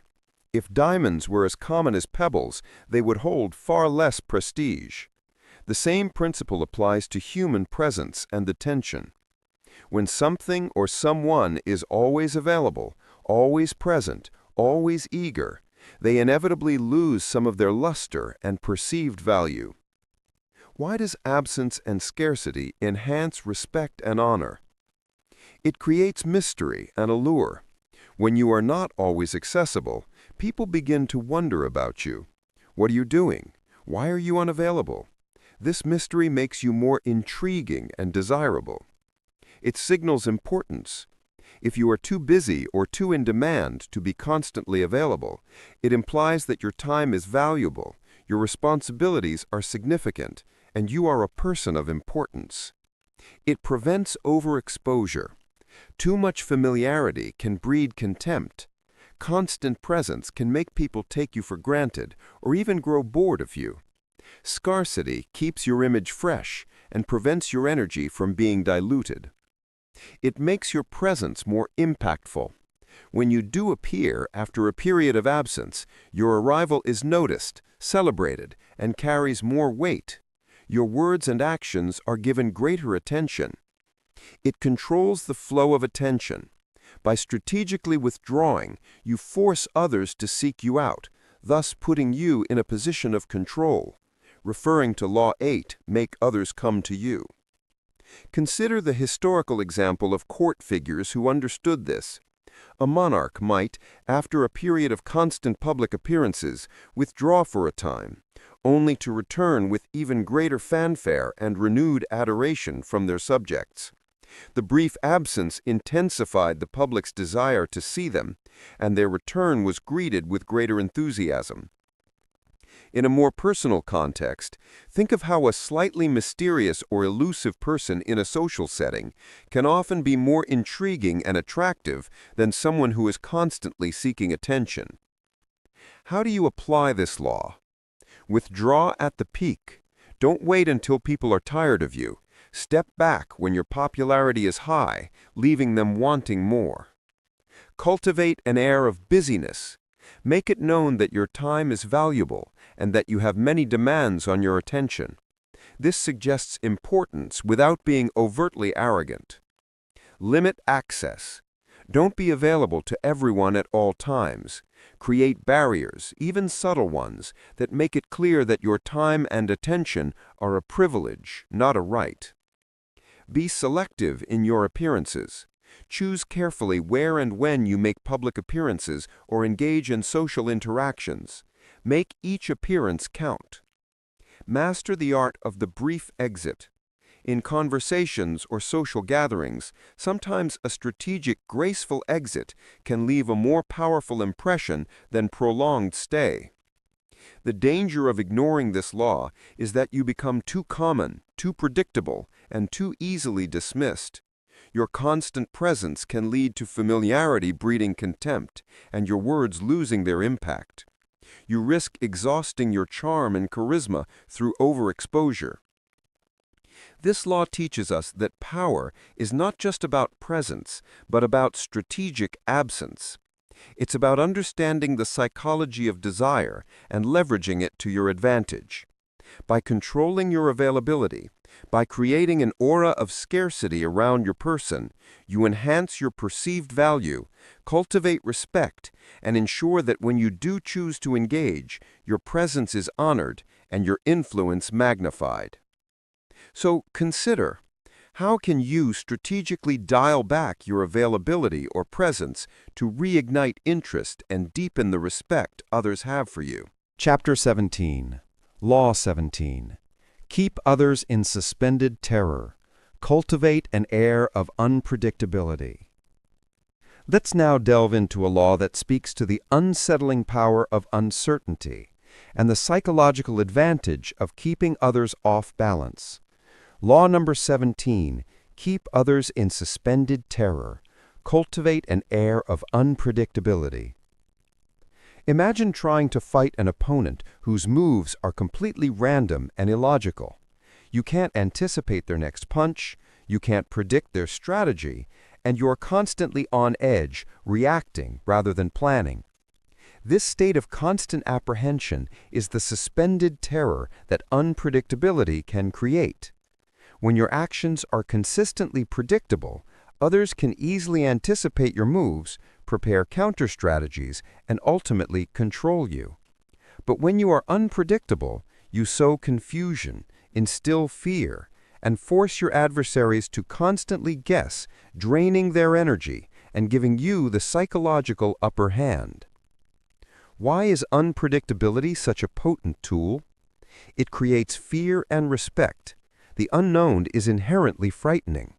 People respect those they cannot read, as it suggests a depth and cunning that is hard to counter. It keeps opponents off balance. If your enemies can't predict your next move, they can't strategize effectively. They waste energy trying to decipher you, leaving them vulnerable. It maintains the initiative. By being unpredictable, you force others to react to you, rather than you reacting to them. You control the rhythm of the engagement. It attracts attention. As we saw in Law 6, anything out of the ordinary commands attention. Unpredictable behavior makes you memorable and noteworthy. Consider the historical example of Mao Zedong. He often employed unpredictable tactics, both militarily and politically. He would make seemingly illogical alliances, launch surprise attacks, and shift his ideological positions, keeping both his allies and enemies guessing. This unpredictability, while sometimes chaotic, prevented his opponents from ever fully understanding or containing him, allowing him to maintain control and achieve his revolutionary goals. Another example might be a boss who is sometimes charming and generous, and other times cold and demanding, with no apparent pattern. Employees under such a boss are constantly on edge, trying to interpret their mood, and are less likely to challenge them, fearing an unknown backlash. This isn't necessarily a benevolent application, but it demonstrates the power dynamic. How do you cultivate an air of unpredictability? Vary your patterns. If you usually respond quickly, sometimes delay. If you're typically serious, inject humor. If you're known for a specific strategy, try a completely different one. Act out of character. Occasionally do something that seems to contradict your established persona or previous actions. This sows confusion. Employ misdirection. Make others think you're going one way, then suddenly pivot. This can be done in conversation, in strategy, or in negotiation. Avoid establishing routines.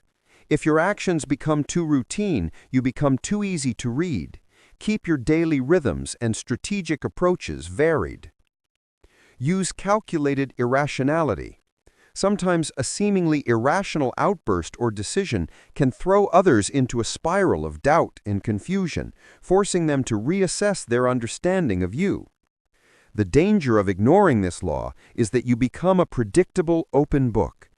Others will easily anticipate your reactions, exploit your habits, and manipulate you. You lose the element of surprise, which is a critical advantage in any power struggle.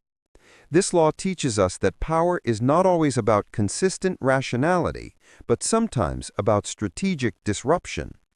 It's about understanding that a degree of calculated chaos can be a powerful deterrent and a way to maintain control.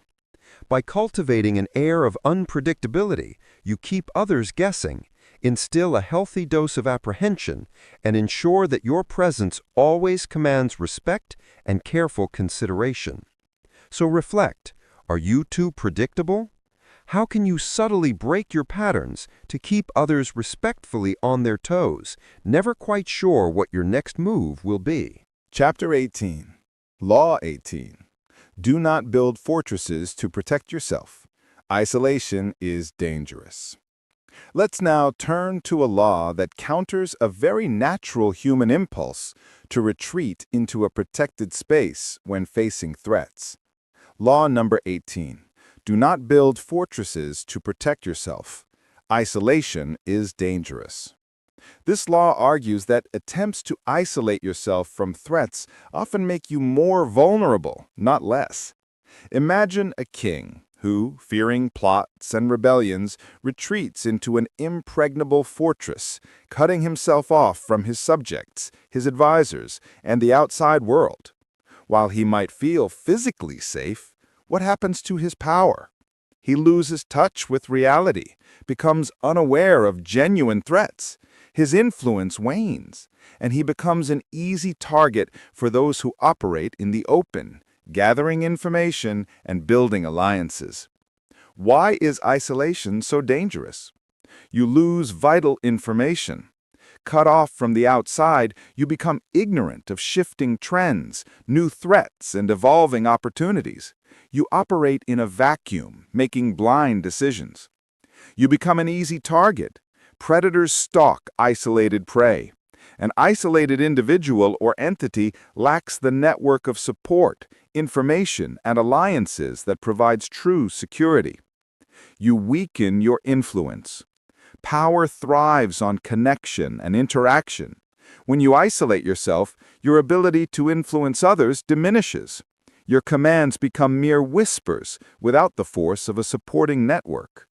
It fosters paranoia and delusion. Without external feedback, it's easy to become paranoid, suspicious, and lose touch with reality, believing only what you want to believe. This leads to poor judgment. You become vulnerable to internal plots.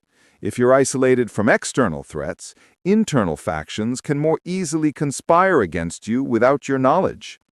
Consider the historical example of the Chinese emperors, who, particularly in later dynasties, retreated further and further into the Forbidden City, surrounded by eunuchs and courtiers, losing touch with the common people and the true state of their vast empire. While protected by massive walls, this isolation often led to their downfall, as rebellions simmered outside and corrupt officials manipulated them from within. Conversely, a powerful leader like Julius Caesar understood the importance of being among his soldiers, listening to their grievances and understanding the pulse of his empire. He was constantly engaged, constantly receiving feedback, and constantly building alliances. His strength came from his network and his awareness, not from physical barriers. How do you apply this law? Maintain active networks. Continuously build and nurture a diverse network of contacts, advisors, and allies from different spheres of influence. Stay informed. Actively seek out information, even dissenting opinions. Be open to feedback, criticism, and news from various sources, even if it's uncomfortable. Be accessible strategically. While not completely open, referencing Law 16, maintain strategic points of access for crucial information and key individuals. Engage with the outside. Don't just rely on internal reporting. Periodically step outside your immediate circle to get a fresh perspective and understand the wider landscape. Build alliances, not just defenses. True protection comes from a web of relationships and mutual interests, not just from physical or metaphorical walls. The danger of ignoring this law is that your perceived security becomes a delusion. You become blind to the real threats, unable to adapt, and ultimately an easy target for those who are actively engaged with the world. Isolation might feel safe in the short term, but it is a path to irrelevance and ultimate destruction in the long run. This law teaches us that true power and security come from engagement, awareness, and connection. It's about understanding that while privacy has its place, complete isolation severs the very lifelines that nourish power. By remaining connected, informed, and actively engaged with the world around you, you build a far more resilient position than any fortress could ever provide. So reflect. Are you inadvertently creating a fortress around yourself? How can you strategically open yourself up to vital information and crucial connections to enhance your power and security? Chapter 19. Law 19. Know who you're dealing with. Do not offend the wrong person. This law highlights the absolute necessity of understanding the true nature, influence, and potential for retaliation of every individual you encounter. Imagine walking into a dense forest. Some animals are harmless, others are easily spooked, but a few are predators, capable of immense damage if provoked. If you treat every creature the same, you risk a deadly encounter. In the world of power, people are not created equal in their ability to harm or help you. Some are inconsequential, Some are easily manipulated, but a select few possess hidden influence, a powerful network, or a vengeful streak that makes offending them a catastrophic mistake. Why is this knowledge so critical? To avoid unforeseen backlash. The wrong person might appear harmless on the surface, but they could have powerful connections, a long memory, or a surprising capacity for revenge that can derail your plans. To identify true sources of power. Not all power is overt. Some individuals wield influence through networks, information, or their ability to manipulate others behind the scenes. Offending them is like kicking a hornet's nest you didn't know existed. To choose your battles wisely. Knowing who you're dealing with allows you to pick your enemies strategically and avoid unnecessary conflict with those who are too powerful, too vindictive, or too well connected. To tailor your approach. Once you understand a person's character, vulnerabilities, and motivations, you can adjust your tactics to either charm them, neutralize them, or avoid them altogether. Consider the historical example of the Roman triumvirate, Caesar, Pompey, and Crassus. They understood that to achieve their goals, they had to deal with each other according to their specific strengths and weaknesses. Caesar knew not to openly offend Pompey's military prestige initially, but rather to subtly undermine it. Conversely, a general who offended a seemingly minor senator might find himself facing unexpected opposition due to that senator's family connections or influence within the Senate. Another classic example is when someone dismisses or disrespects a seemingly low-level administrative assistant, only to discover that this assistant is fiercely loyal to their powerful boss and controls access, information, and scheduling, effectively becoming a gatekeeper who can quietly sabotage their efforts. How do you apply this law? Study people meticulously. Observe their behavior, listen to how others talk about them, and pay attention to their past actions. What kind of reputation do they have? Who are their friends and enemies? Law 2. Look beyond appearances. Don't be fooled by humble demeanor or lack of overt status. True power can be hidden. Gauge their potential for revenge. Some people forgive and forget. Others nurse grudges for years and will wait for the perfect moment to retaliate. Identify the latter. Understand their network. Who do they know? Who supports them? What resources can they call upon? Test the waters carefully. If you are unsure about someone's character or influence, make small, cautious moves to gauge their reaction before committing to a larger interaction. Err on the side of caution. In doubt, treat everyone with a degree of respect and circumspection, especially when initiating interaction or making a demand. The danger of ignoring this law is that you act blindly, provoking unforeseen enemies and creating unnecessary obstacles. You might unintentionally offend someone who has the power to destroy your reputation, sabotage your projects, or even end your career, simply because you underestimated their influence or their capacity for vengeance. This law teaches us that power is not about indiscriminately attacking everyone, but about strategic navigation of the social landscape. It's about developing a keen sense of human psychology and influence, understanding that every person carries a unique potential for both help and harm. By carefully assessing who you are dealing with, you minimize risk, maximize opportunity, and ensure that your actions are always calibrated for the greatest strategic effect. So before you utter a critical word or make a bold move, pause and ask, do I truly know who I am dealing with, and what might be the hidden consequences of my actions? Chapter 20. Law 20. Do not commit to anyone. Let's now explore a law that emphasizes flexibility, independence, and the strategic advantage of remaining unattached. Law number 20. Do not commit to anyone. This law advises against binding yourself too tightly to any single cause, person, or side, thereby preserving your freedom of action and maximizing your options. Imagine a tightrope walker. If they are tied to one side of the rope, they lose their balance, their agility, and their ability to adjust to the changing conditions.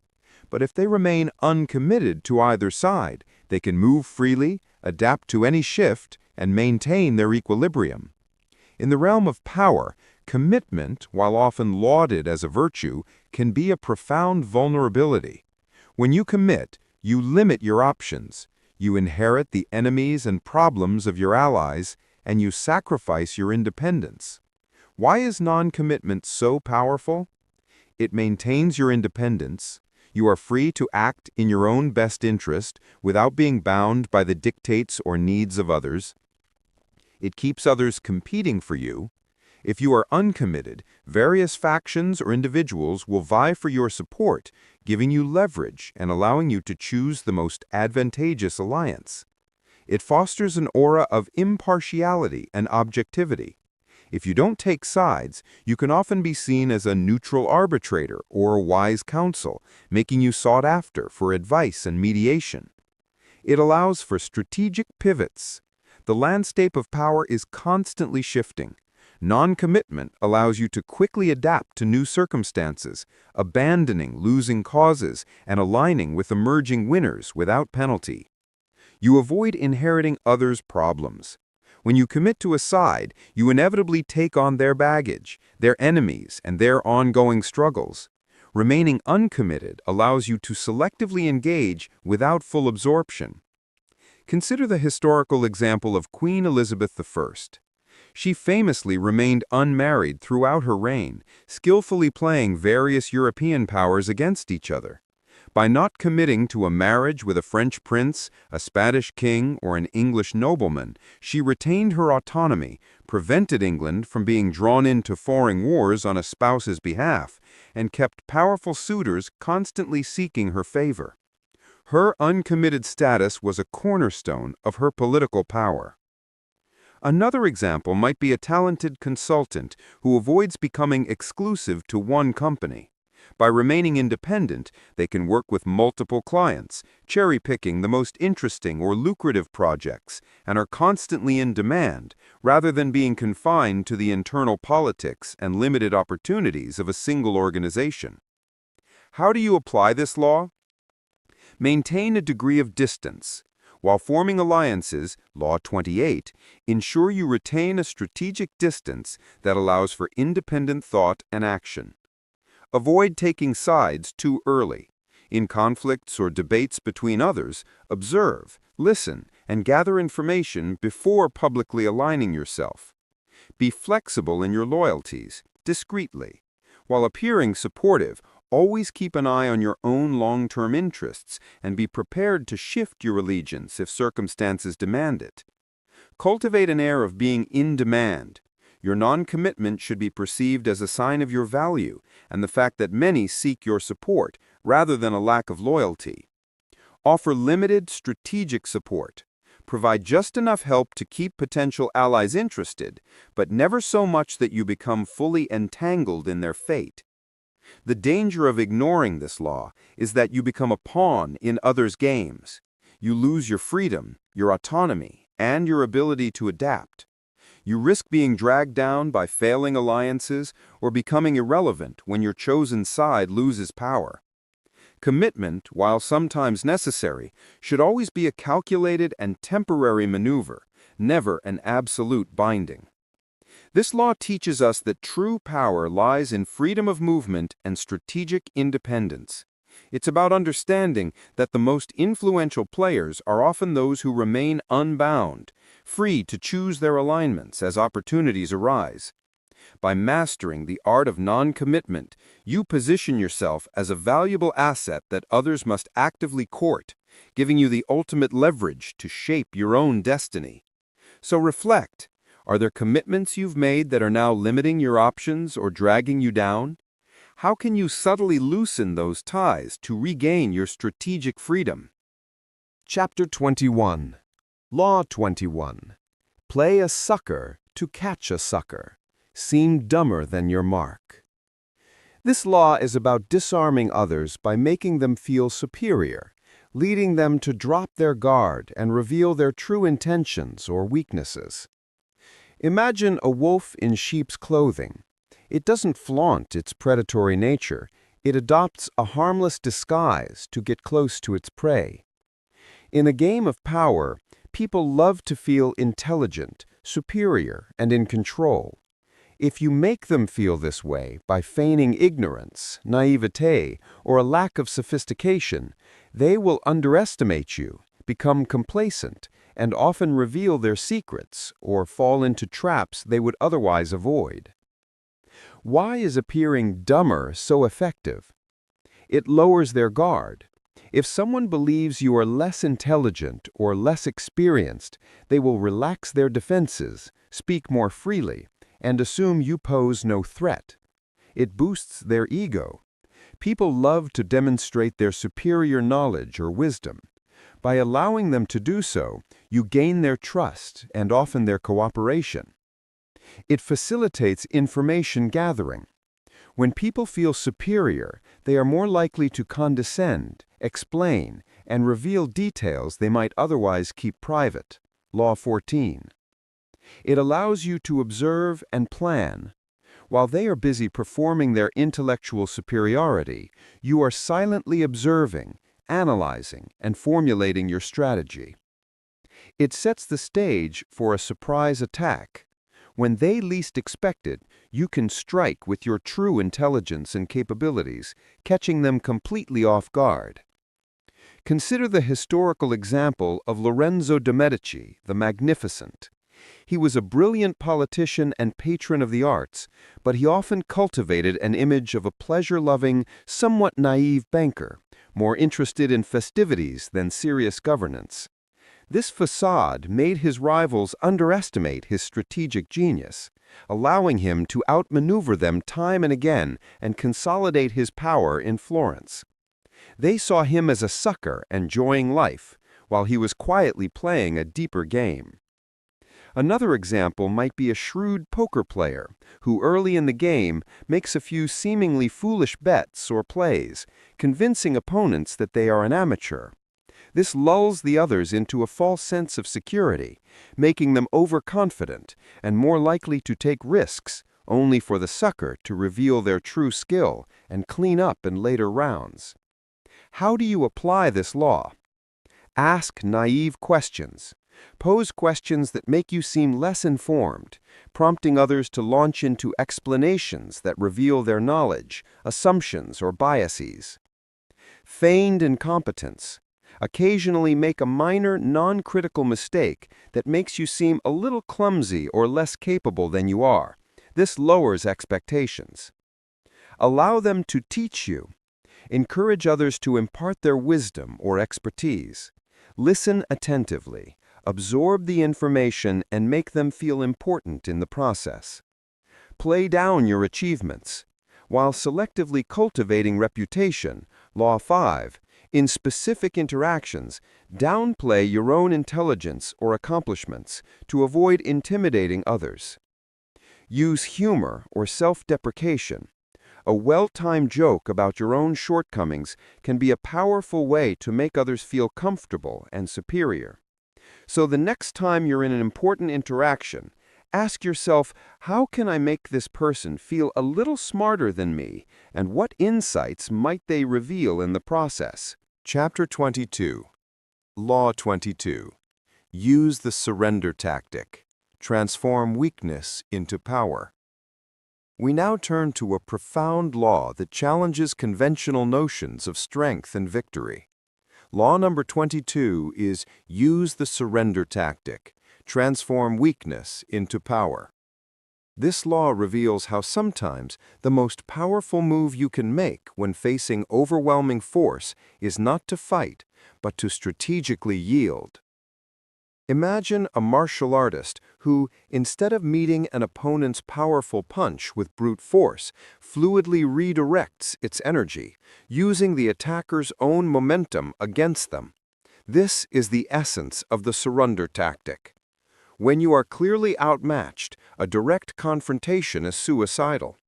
By strategically surrendering, appearing to give in, conceding minor points, or even aligning yourself with a stronger power, you can disarm your opponent, gain time, avoid total destruction, and often position yourself to rise again when their guard is down. Why is the surrender tactic so powerful? It disarms the aggressor. A victor expects resistance. When you offer none, it can confuse them, make them feel magnanimous, and lower their guard. They might view you as no longer a threat. It buys time. Surrender allows you to survive to fight another day. While your opponent believes they have won, you can use the time to regroup, gather resources, build new alliances, or wait for their power to wane. It transforms you from enemy to subordinate, temporarily. Instead of being an open foe, you become a seemingly loyal subordinate. This provides a cover for observation, Law 14, and subtle maneuvering from within. It avoids unnecessary destruction. A full-blown battle can be costly even for the victor. Strategic surrender minimizes your losses and preserves your resources. It allows you to exploit their overconfidence. Victors often become complacent and arrogant. A defeated foe, subtly working from within, can then exploit these weaknesses. Consider the historical example of the ancient Chinese state of Guzheng. After a devastating defeat by the state of Wu, Guzheng, its king, offered to become a servant to the king of Wu. He endured years of humiliation, working as a stable boy, appearing utterly broken. The king of Wu, arrogant in his victory, relaxed his vigilance. Guzheng, however, secretly trained his army, rebuilt his state's economy, and waited for the perfect moment. Years later, when Wu was weakened by internal strife and other wars, Guzheng launched a surprise attack and utterly defeated Wu, taking his revenge. His strategic surrender transformed utter defeat into ultimate triumph. Another example might be a company facing a hostile takeover by a much larger corporation. Instead of fighting a losing battle, they might surrender and agree to the acquisition, but subtly negotiate for key positions within the new structure or for control over specific product lines, allowing them to rebuild their influence from within the larger entity. How do you apply this law? Recognize when you are truly outmatched. This is crucial. Don't surrender prematurely, but don't fight a battle you cannot win. Make the surrender appear genuine and complete. Your opponent must believe they have achieved a total victory and that you are no longer a threat. Be patient. The true power of this tactic lies in the long game. You must be willing to bide your time, endure temporary humiliation, and wait for the opportune moment. Observe and learn from your victor. Use your position of apparent submission to gather intelligence on your opponent's weaknesses, internal dynamics, and future plans. Maintain your core strength in secret. While appearing defeated, covertly work to rebuild your resources, skills, or network, preparing for your resurgence. The danger of ignoring this law is that you meet total destruction when a strategic retreat could have preserved your future. Stubborn resistance against overwhelming odds is often a sign of pride, not power. You risk losing everything when a temporary concession could have allowed you to survive and ultimately prevail. This law teaches us that power is not always about brute force, but about supreme adaptability and cunning. It's about understanding that weakness can be a disguise and apparent submission a profound strategic move. By mastering the art of strategic surrender, you transform imminent defeat into a calculated pause, a period of rebuilding, and ultimately a powerful path to reversal and ultimate victory. So when facing an insurmountable challenge, ask yourself, is there a way to seemingly yield now, only to gain a more powerful position for the future? Chapter 23, Law 23. Concentrate your forces. Let's now explore a fundamental law of strategy applicable in virtually every arena of life, from warfare to business. Law number 23. Concentrate your forces. This law emphasizes the critical importance of focusing your resources, energy, and attention on a single vital objective to achieve overwhelming impact. Imagine trying to chop down a tree with 1,000 small hacks spread across its trunk. It would take an enormous amount of time and effort, and might not even succeed. But if you concentrate all your force, all your swings, in a single well-aimed spot, the tree will fall much faster and more efficiently. In the pursuit of power, diffusing your efforts across too many goals, projects, or adversaries dilutes your impact and leads to mediocrity or failure. Concentration, however, allows you to achieve decisive victories. Why is concentration so powerful? It creates overwhelming force. By directing all your energy and resources to one point, you can achieve a level of intensity that cannot be resisted. It minimizes waste. Spreading your efforts thinly means a little progress everywhere, but often no decisive breakthrough anywhere. Concentration maximizes the return on your investment. It generates momentum. Once you start achieving results in one concentrated area, it builds confidence, attracts support, and creates a snowball effect that propels you forward. It prevents distraction. A clear, focused objective helps you filter out irrelevant demands and temptations, keeping you on track. It simplifies strategy. With a single clear target, your tactical decisions become more straightforward and less confusing. Consider the historical example of Napoleon Bonaparte. One of his core military principles was concentration of force.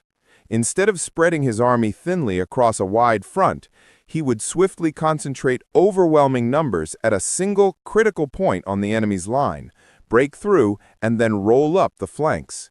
This relentless focus on a decisive point often led to spectacular victories against numerically superior foes. In business, think of a startup that tries to be all things to all people. They build a mediocre product for a vague market and fail. Conversely, a highly successful startup often starts by concentrating all its resources on solving one specific problem for one specific niche market. Once they dominate that niche, they can then expand, but the initial victory came from intense concentration. How do you apply this law? Identify your single most important objective. What is the one thing that, if achieved, would have the greatest impact on your power or your overall goals? Eliminate distractions. Ruthlessly cut out projects, commitments, or activities that do not directly contribute to your primary objective. Direct all resources. Allocate your time, money, personnel, and mental energy exclusively to that single goal. Be patient but persistent. While concentration allows for decisive action, it also requires persistence. Keep pushing on that one point until it yields. Avoid multitasking on core objectives. While some degree of background multitasking is unavoidable, for your most critical goals, dedicate focused, uninterrupted attention. The danger of ignoring this law is that you become perpetually scattered, perpetually busy, but never truly effective. You deplete your energy without achieving anything truly significant, and you remain vulnerable to others who do concentrate their forces. A scattered effort is a weak effort. This law teaches us that true power does not come from doing many things adequately, but from doing one thing exceptionally well, and with overwhelming force. It's about understanding that strength comes from focus and victory from decisive impact. By concentrating your forces, you turn your efforts into a laser beam, cutting through resistance and achieving profound results. So, reflect. Are your efforts scattered, or are they aimed at a single critical target? How can you gather all your available power and direct it with unwavering focus? Chapter 24. Law 24. Play the perfect courtier. We now turn to a law that delves into the subtle but profound art of navigating hierarchical structures and influencing those in power. Law number 24. Play the perfect courtier. This law speaks to the importance of mastering social graces, political maneuvering, and understanding the unwritten rules of the court, whether that court is a king's palace or a modern corporation. Imagine a highly skilled chess player. They don't just know the rules of how the pieces move, they understand the nuances of strategy, anticipation, and psychological warfare. In any organization, there are overt rules and structures, but there is also an invisible court, a social hierarchy, a web of alliances, unspoken customs and preferred behaviors that dictate who rises and who falls. The perfect courtier is a master of this invisible game. Why is playing the perfect courtier so powerful? It gains favor with superiors. By understanding their preferences, subtly flattering them, and anticipating their needs, you become indispensable and trusted. It neutralizes rivals. The courtier knows how to subtly undermine opponents, spread rumors, or make them appear unfavorably without direct confrontation. It builds a network of allies. Through social acumen and strategic generosity, the courtier cultivates relationships that provide support and information. It provides access to power. Mastering the court allows you to navigate its complexities and gain access to decision-makers and vital information. It protects you from enemies. The perfect courtier is so skilled at adapting and maneuvering that they are rarely caught in direct political crossfire. Consider the historical example of Queen Catherine de' Medici in 16th century France. Though often an outsider, she masterfully navigated the treacherous French court for decades. She understood the power of appearance, the necessity of flattery, the art of strategic alliances, and the crucial timing of her moves. She became a silent force behind the throne by playing the perfect courtier, adapting to changing monarchs and political factions, always ensuring her family's and her own survival and influence. In a modern corporate setting, the perfect courtier isn't necessarily the person with the most overt talent, but the one who understands the CEO's unspoken desires, navigates office politics with grace, knows which meetings to attend, and how to subtly make others look good or bad without direct conflict. They know how to present ideas in a way that aligns with the boss's vision, and how to subtly take credit, Law 7, for collective successes. How do you play the perfect courtier? Master appearances. Always look presentable, behave with decorum, and project an image of competence and confidence. Laws 6 and Law 5. Practice subtle flattery. Compliment superiors on their wisdom, foresight, or unique abilities, but do so genuinely and without obvious sycophancy. Never openly criticize superiors. Any criticism should be framed as a constructive suggestion or a solution to a problem, always deferring to their ultimate authority. Law 1. Be a bearer of good news. Always try to be the one who delivers positive reports, even if you weren't directly responsible for the success. Cultivate informal networks. Befriend subordinates, administrative staff, and other key gatekeepers who can provide valuable information. Law 14. Avoid gossip, publicly. While gathering information, never engage in overt gossip that could be traced back to you. Maintain an aura of discretion. Know when to withdraw, Law 16, and when to appear, Law 6. Understand the rhythms of the court and your own strategic visibility. The danger of ignoring this law is that you become a political outcast, unable to navigate the social currents of your environment. Your efforts might be unrecognized, your good intentions misinterpreted, and your progress stifled by rivals who are more skilled in the art of the court. Talent alone is rarely enough. You must also master the unspoken rules of influence.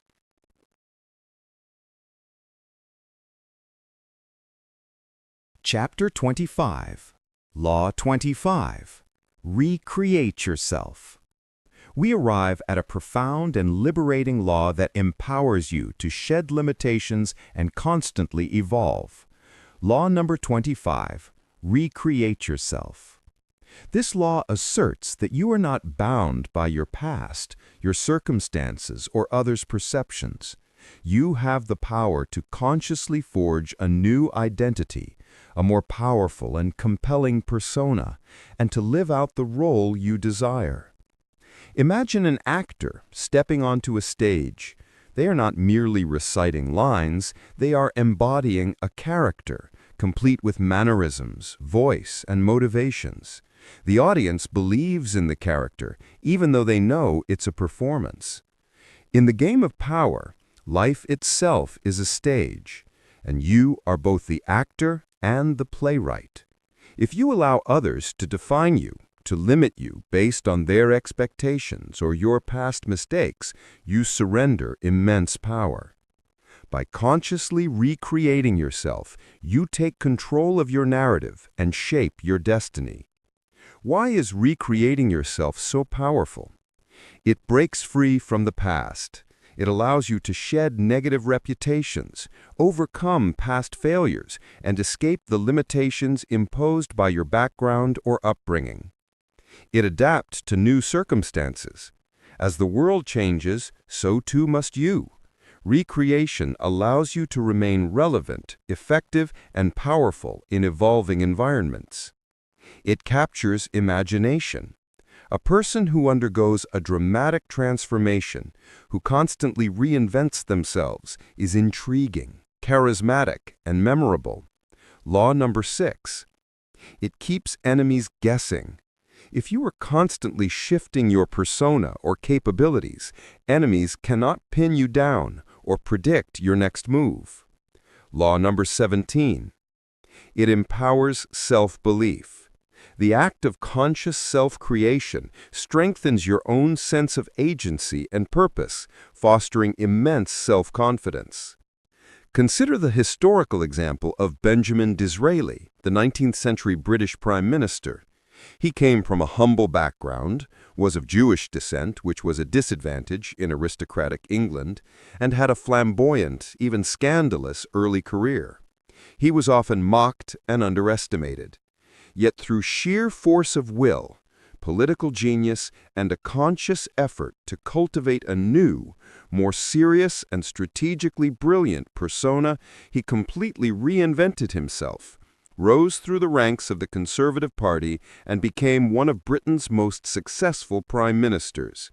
He literally recreated his public image and capabilities.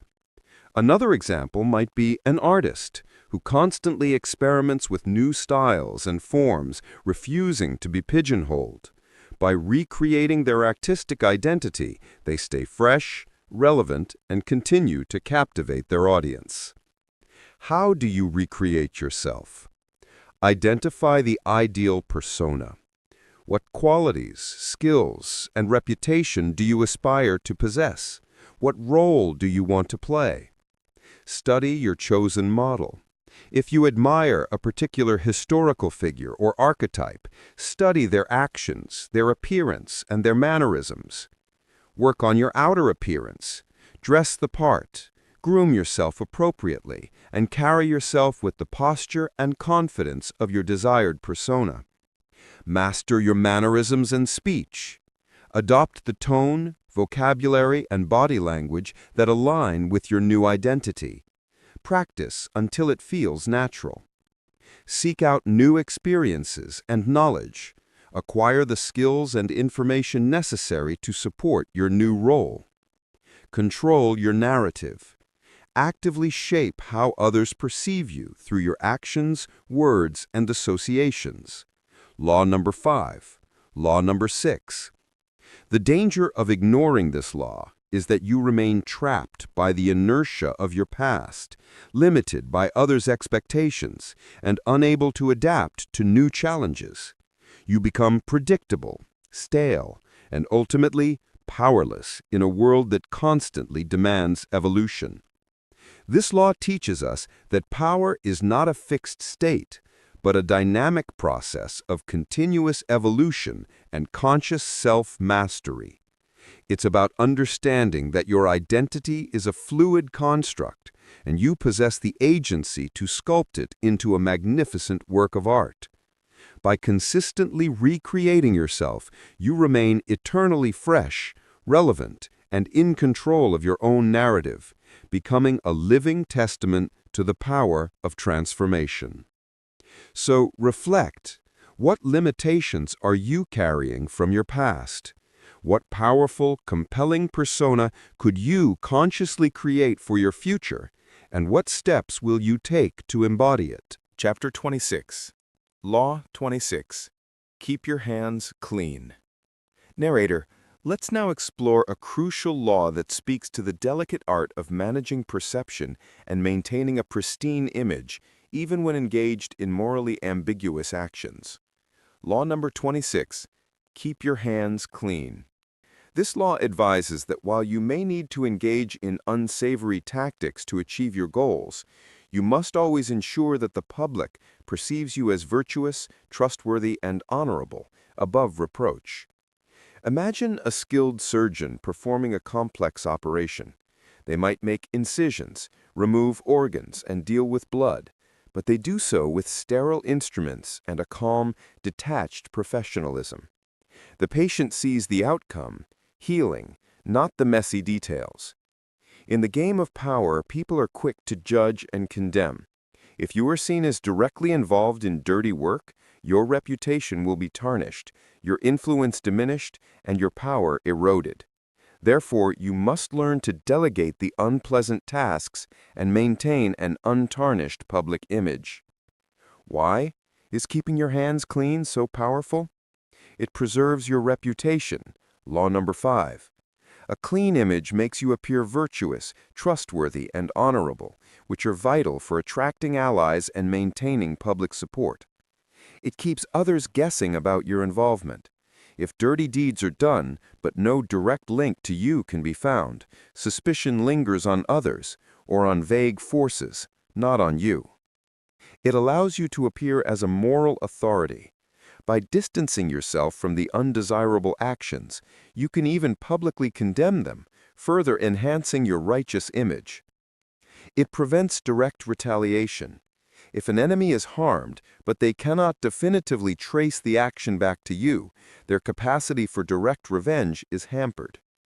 It cultivates an aura of control, the ability to achieve desired outcomes without visible effort or without getting messy, suggests a masterful and subtle power. Consider the historical example of Cardinal Mazarin, the successor to Richelieu as chief minister to the King of France. Mazarin was a brilliant but often ruthless politician. When unpopular or morally questionable actions needed to be taken, such as raising taxes or arresting troublesome nobles, he would often use intermediaries, his dirty workmen.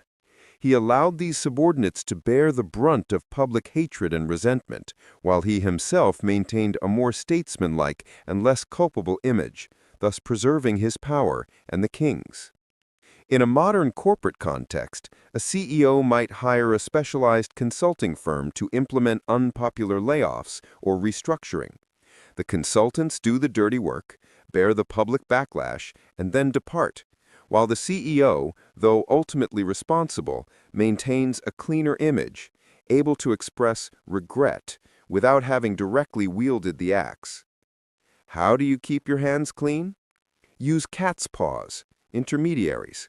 Find others, often subordinates or expendable allies who are willing or easily manipulated to perform the unpleasant tasks on your behalf. Create a fall guy.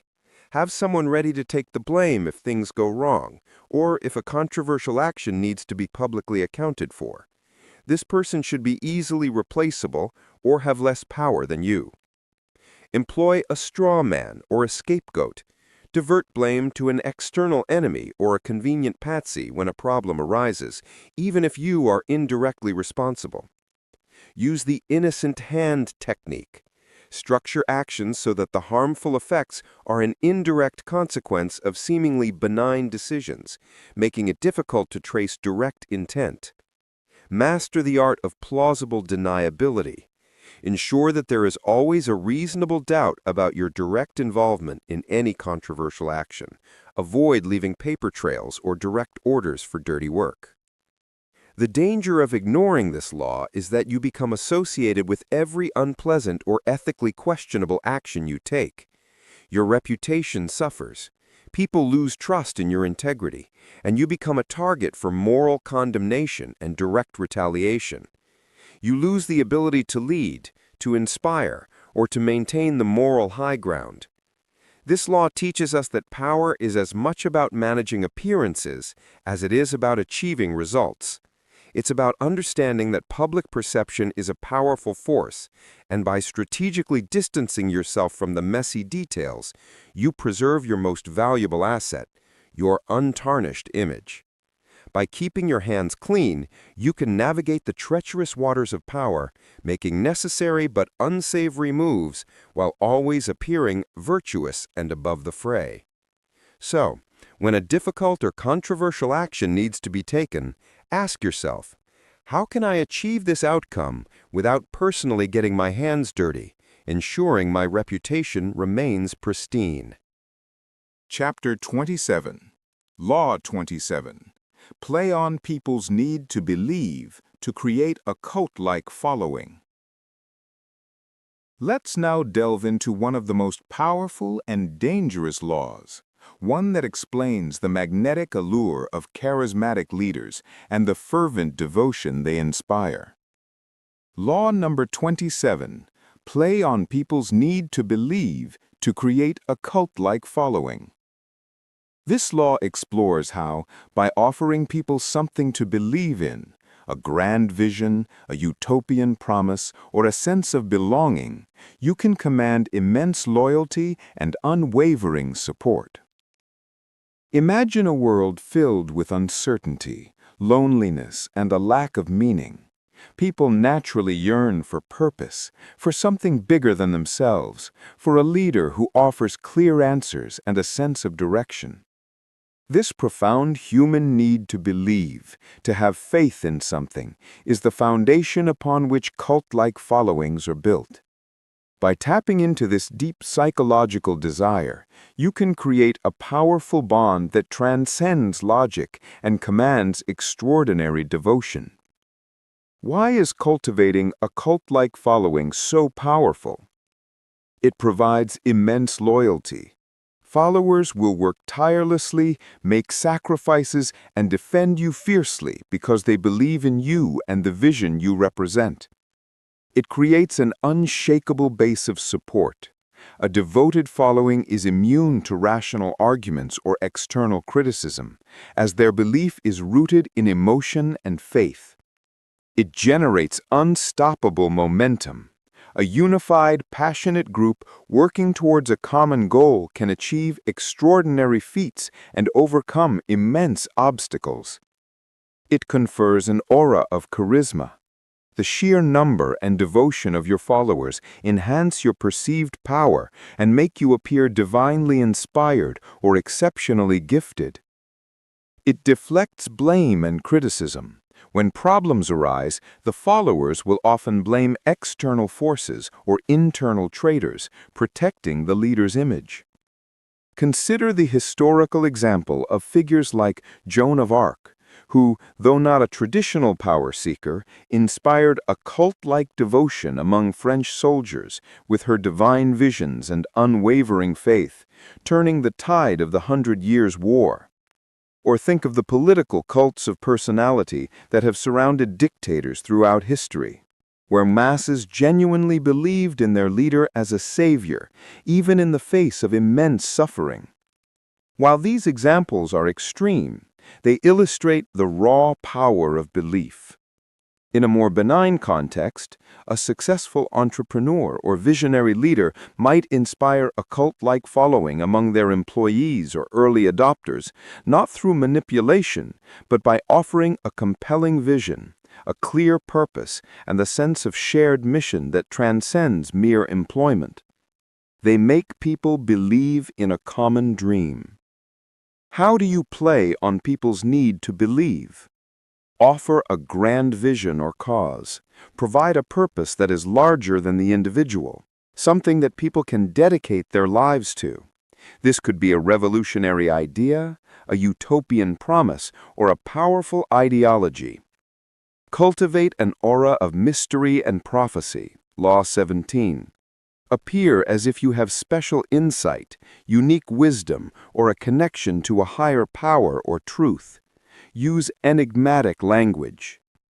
Simplify complex issues.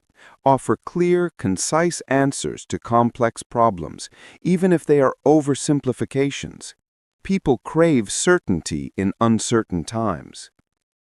Create rituals and symbols. Establish unique practices, language, or symbols that bind your followers together and create a sense of exclusivity and belonging. Play on their emotions.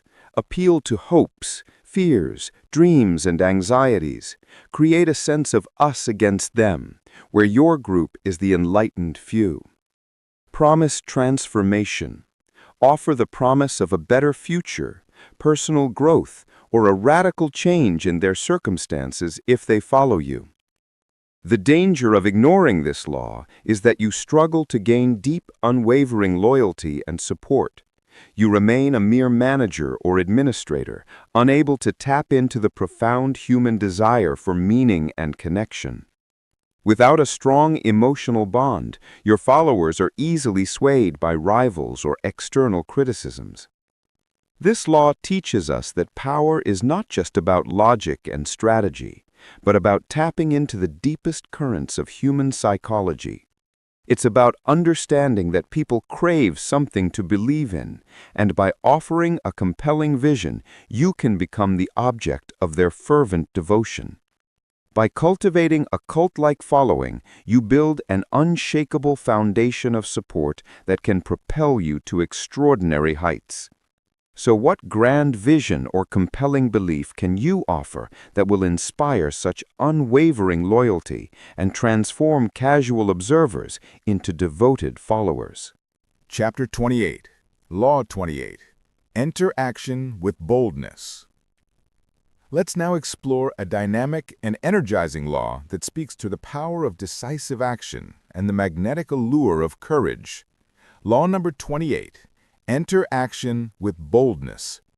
This law asserts that when you move with courage, conviction, and an air of unwavering confidence, you often intimidate opponents, inspire allies, and seize opportunities that hesitation would forfeit.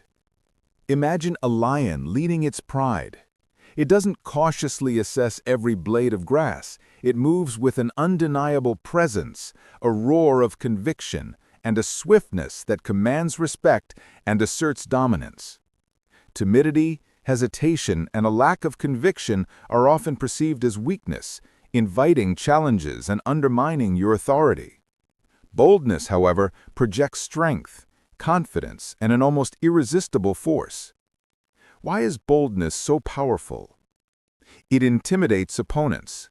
A bold move can shatter an enemy's morale, making them doubt their own strength and making them think you possess a secret advantage.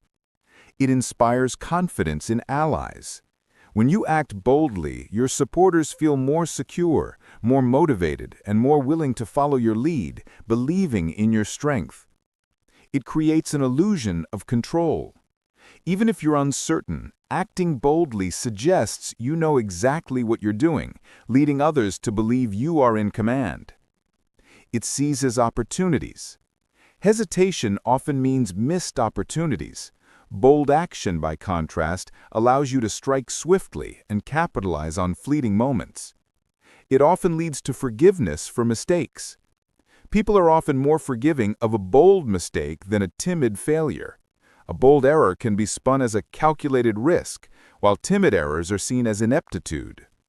Consider the historical example of Hernán Cortés and his conquest of Mexico. Upon arriving, he famously burned his ships. This was an incredibly bold and symbolic act. It eliminated any possibility of retreat, forcing his men to commit entirely to the conquest. This sheer boldness, in the face of overwhelming odds, not only galvanized his own small force, but also instilled fear in the Aztec Empire, who saw it as an act of divine or superhuman confidence. Another example might be a daring entrepreneur who, with limited resources, launches an innovative product with a confident, high-profile marketing campaign. Their sheer boldness and conviction might attract early adopters and investors, even if the product isn't yet perfect, simply because they project an aura of inevitable success. So how do you enter action with boldness? Conceal your doubts, Law 3.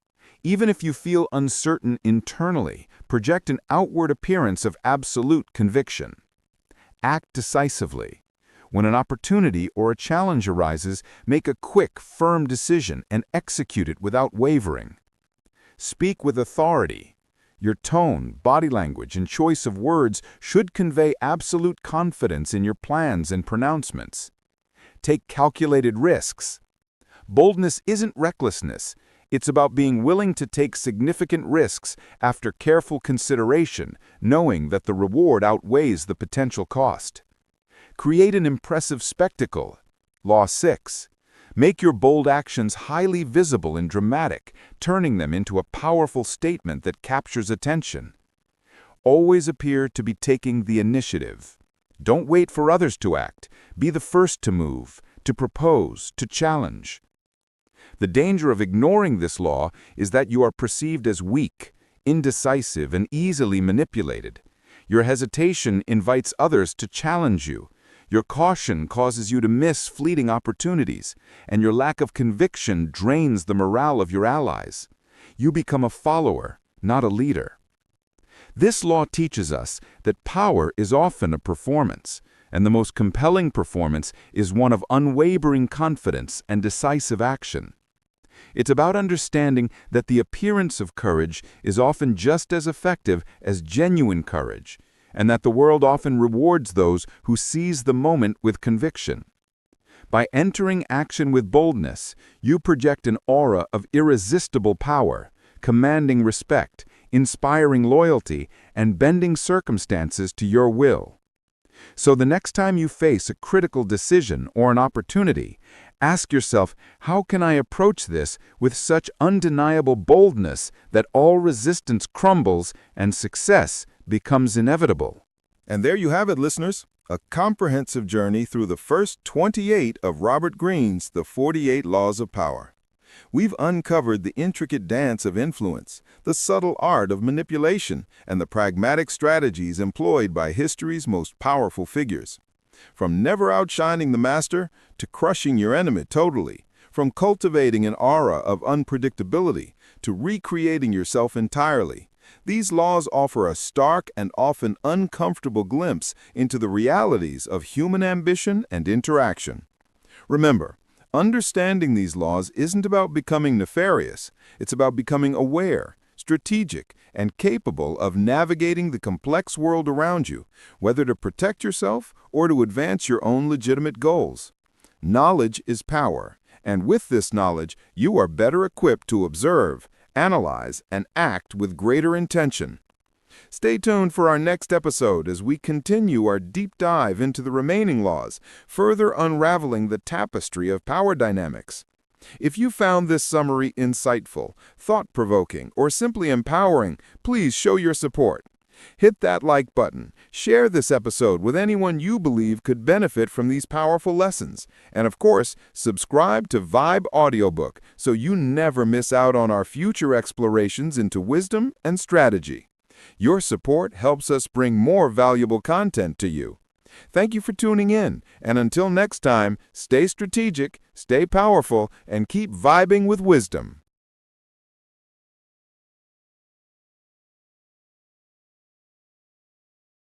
Welcome, Vibe Audiobook listeners, to a journey that promises to transform your understanding of leadership, not by seeking the spotlight, but by embracing the profound power of solitude.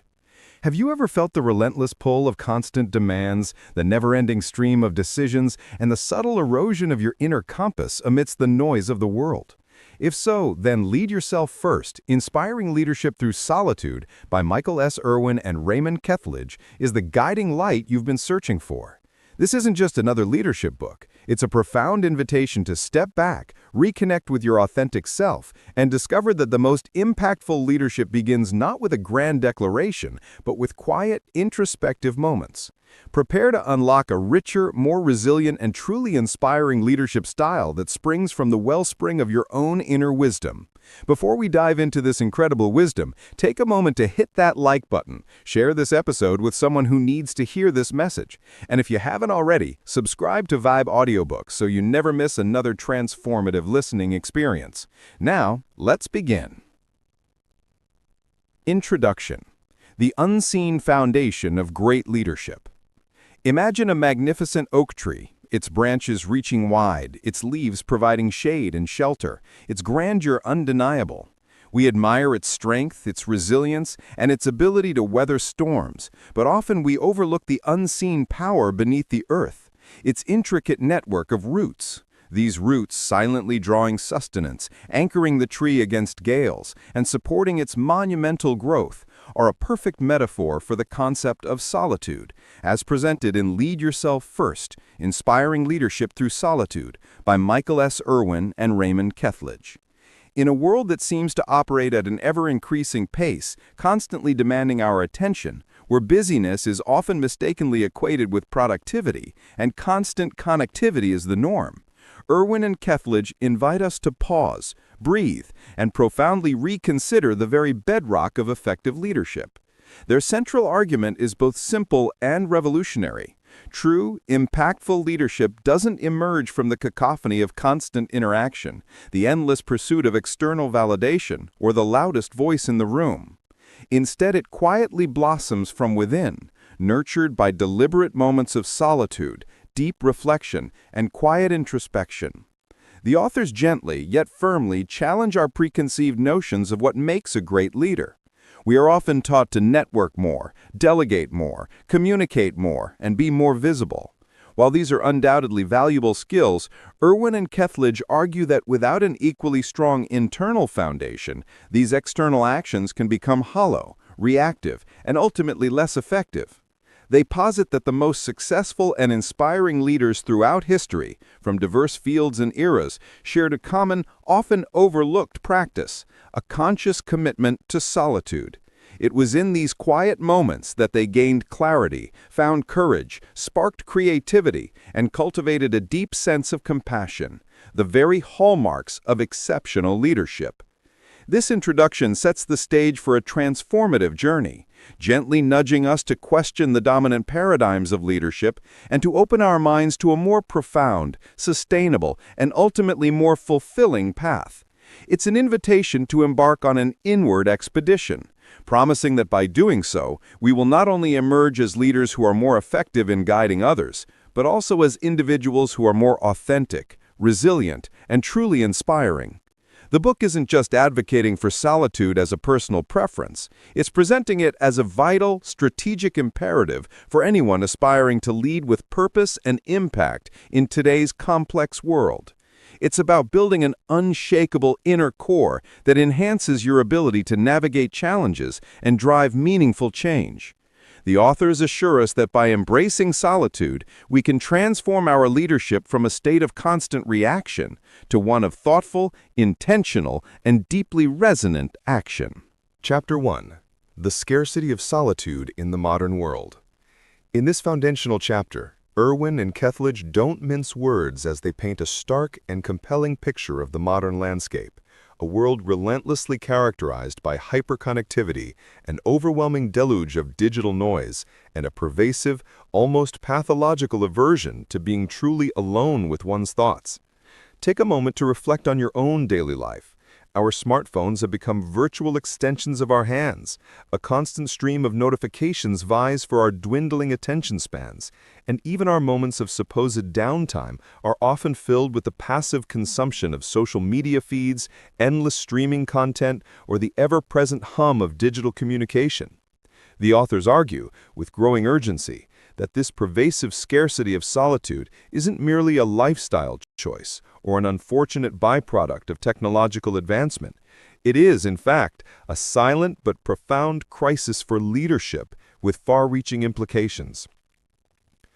They contend that without dedicated, intentional time for quiet reflection, leaders become trapped in a reactive loop, constantly responding to the latest crisis, the most urgent email, or the loudest voice in the room. This state of perpetual reaction prevents them from being proactive, strategic, and deeply thoughtful. It's akin to a ship's captain trying to navigate treacherous waters in a dense fog, constantly bumping into obstacles without a clear vision of the destination or a reliable compass to guide them. The absence of solitude leaves leaders easily swayed by external pressures, prone to superficial judgments, and increasingly detached from their core values and long-term vision. The authors meticulously detail how this erosion of personal space and quiet time directly impacts a leader's most critical faculties. Without the mental breathing room that solitude provides, critical thinking becomes shallow, sound judgment is compromised by impulsivity, and maintaining emotional equilibrium amidst constant stress becomes an almost impossible feat. Leaders risk becoming mere managers of tasks and information rather than visionary architects of the future.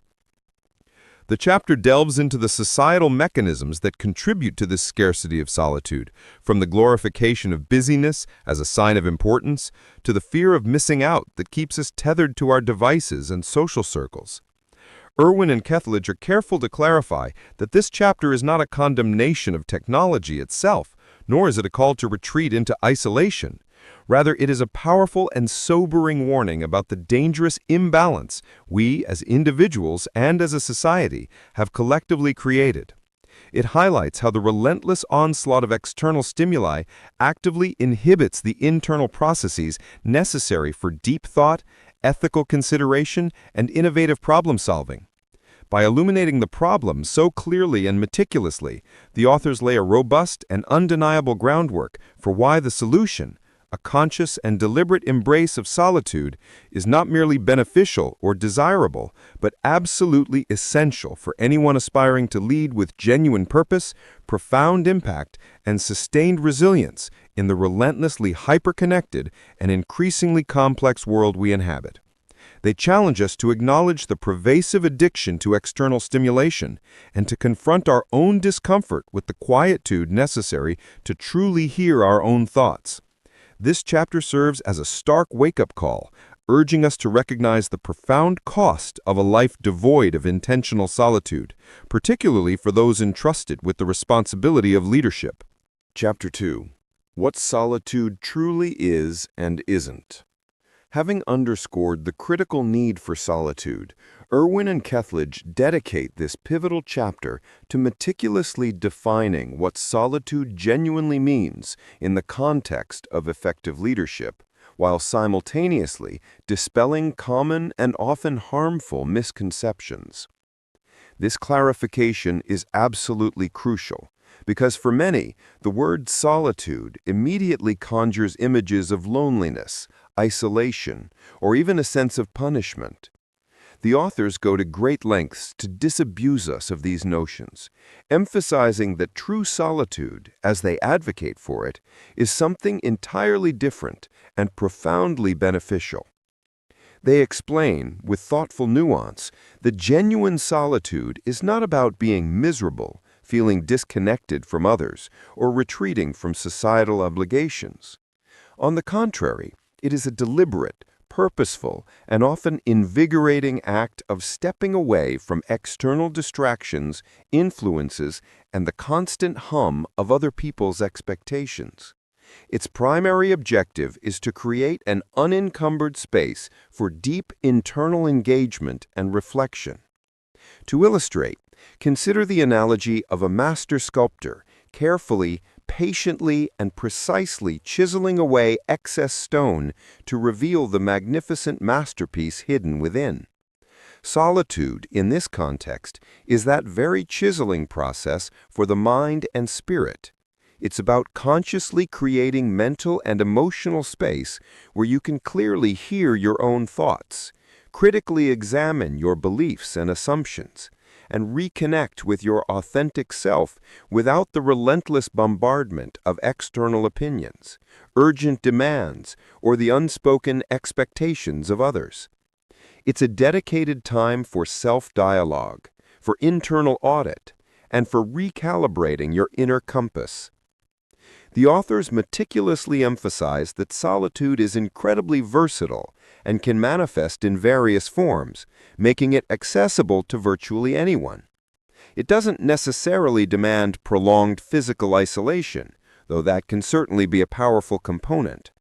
Instead, it's defined by the absence of external input and the presence of internal focus. This could be a long, unhurried walk in nature, where the gentle rhythm of your steps and the sounds of the environment allow your thoughts to flow freely. Dedicated meditation or mindfulness practices, focusing on breath and observation of thoughts without judgment. The ritual of daily journaling, where putting thoughts onto paper creates clarity and structure. Simply sitting quietly in a room, deliberately turning off all electronic devices and allowing your mind to wander and settle. Even a few moments of intentional quiet during a busy day, perhaps while waiting for a meeting to start, choosing to breathe and observe rather than immediately checking your phone. This chapter brilliantly clarifies that solitude is not a passive state of doing nothing, but rather an active choice, a disciplined practice, and a profoundly powerful tool for self-discovery, self-mastery, and the cultivation of inner wisdom. By distinguishing it so sharply from loneliness, Irwin and Kethledge lay an unshakable foundation for understanding its profound and multifaceted benefits for leadership. They challenge us to embrace solitude as an essential, invigorating practice that empowers us to become more grounded, more reflective, and ultimately more effective leaders, fully in command of our inner landscape. Chapter 3. The 4 Pillars of Solitude-Driven Leadership. In this pivotal chapter, Irwin and Kethledge introduce the very core framework of their argument, unveiling the 4 crucial elements that solitude uniquely cultivates and strengthens within a leader. They present these not as mere attributes, but as fundamental pillars, like the 4 robust cornerstones supporting a magnificent, enduring edifice. This edifice, they imply, is your leadership legacy, built on a foundation of deep internal strength. These 4 pillars are clarity, courage, creativity, and compassion. Let's explore each one in detail. First, clarity. Imagine trying to see the bottom of a pond that has been constantly stirred and agitated. Its depths remain obscured by swirling mud and debris. Now, picture that same pond when left undisturbed. With time and stillness, the sediment settles, the water clears, and you can see with perfect transparency to its very bottom. Solitude offers precisely this clearing process for the mind. When you consciously step away from the relentless noise, the endless demands, and the constant barrage of information, your mind gains the necessary space and quietude to process information deeply, identify true priorities amidst distractions, and gain a much-needed perspective on complex situations. This inner clarity allows leaders to cut through the trivial, discern the essential from the urgent, and focus their energy and resources on what truly matters. It enables them to make decisive, well-reasoned judgments that are not reactive, but proactive and strategic. Without clarity, leadership becomes a frantic, rudderless activity. With it, a leader becomes a precise, purposeful navigator. Second, courage. True courage in leadership is not the absence of fear, but the ability to act decisively and ethically despite fear. In moments of quiet, uninterrupted reflection, leaders can confront their deepest fears, meticulously assess risks without external influence, and solidify their convictions. This profound inner strength, carefully forged in the crucible of solitude, empowers them to stand firm in their principles, even when facing significant opposition, internal doubts, or external pressures to conform. It is the courage to make unpopular but necessary decisions for the long-term good, to challenge the status quo, to speak truth to power, and to lead with unwavering conviction rather than being perpetually driven by consensus or expediency. Solitude allows a leader to truly understand why they believe what they believe, giving them the moral fortitude to act on those beliefs, even when the path is difficult or lonely. These four pillars are not isolated. They are deeply interconnected and mutually reinforcing. The authors brilliantly illustrate how intentionally cultivating solitude systematically strengthens each of these pillars, transforming a leader from someone merely managing tasks and reacting to circumstances into someone who genuinely inspires, innovates, and makes a profound, lasting impact. Solitude, therefore, is not a retreat from leadership. It is the essential crucible where extraordinary leadership is forged. Chapter 4. Case Studies. Leaders who embraced solitude. This chapter serves as a powerful validation of Irwin and Kethledge's central thesis, moving from theoretical arguments to compelling, real-world evidence. Here they offer vivid case studies of historical and contemporary leaders from various fields who not only understood but deliberately and consistently integrated solitude into their lives, and whose leadership was undeniably shaped, strengthened, and elevated by this profound practice.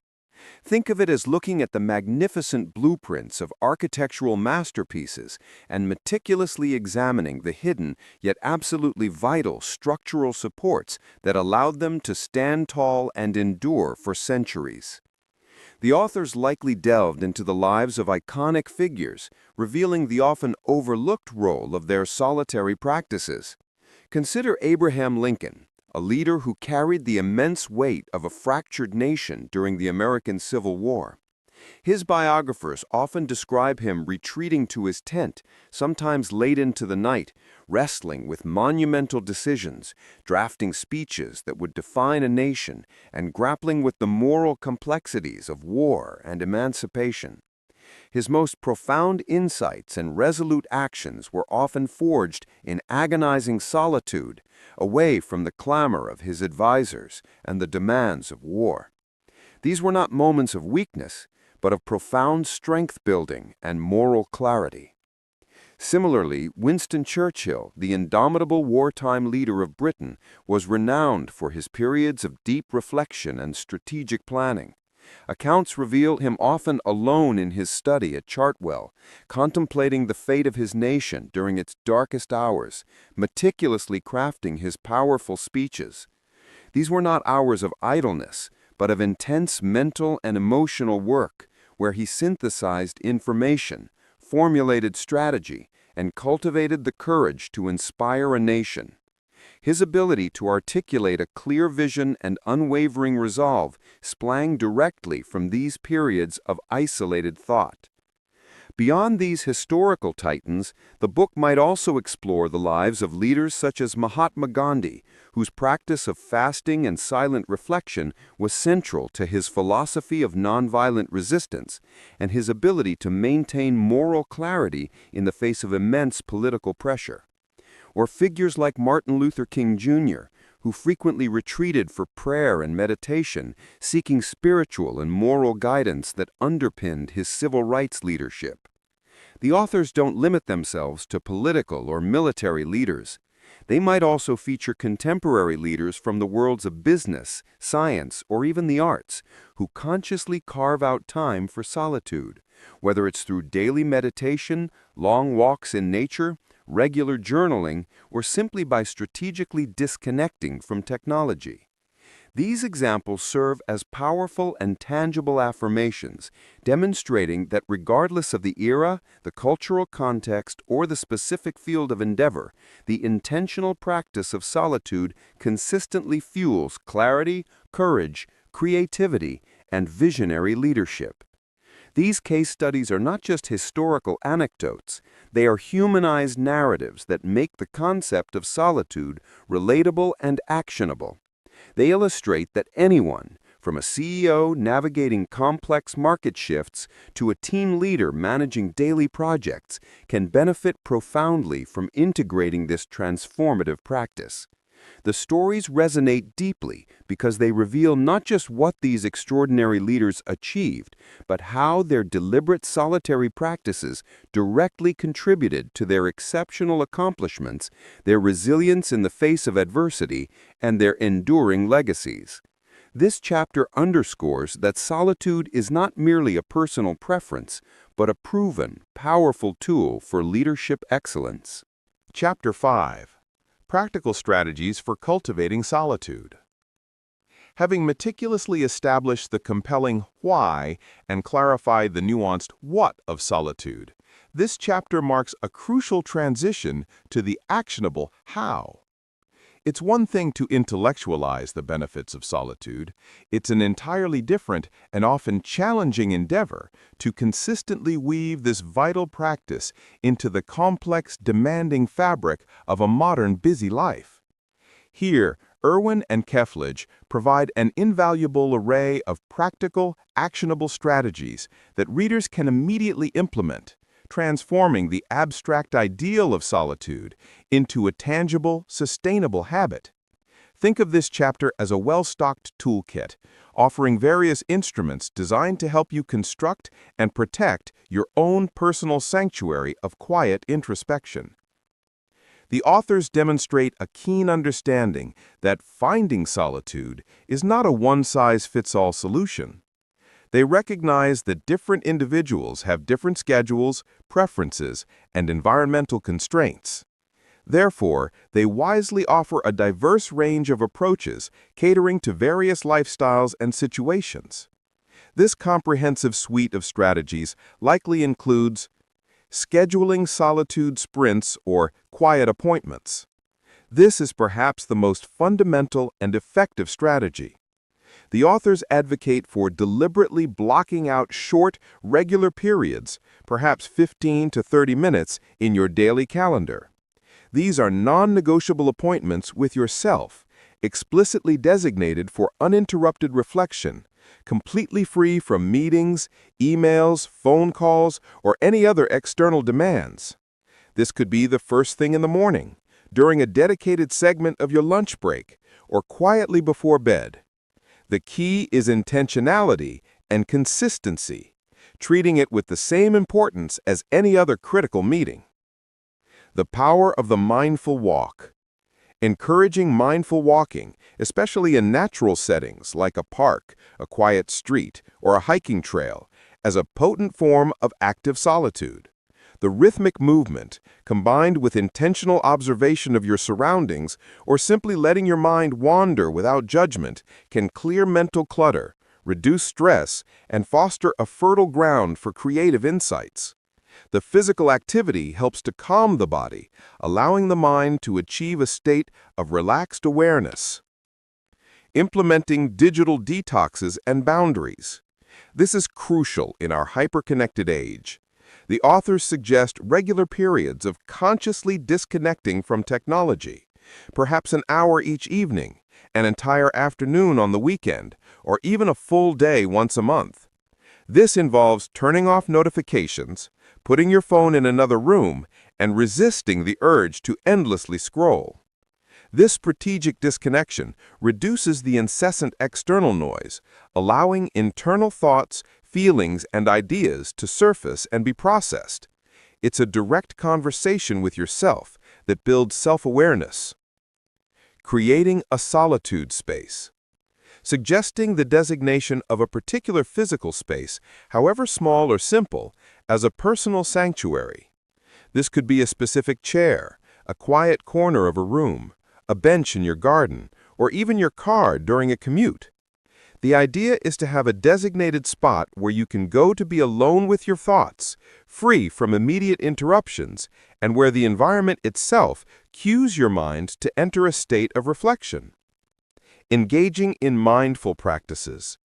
Introducing accessible techniques like focused breathing exercises, short meditation sessions, or body scans as ways to achieve mental stillness and present moment awareness, even amidst a busy and potentially noisy environment.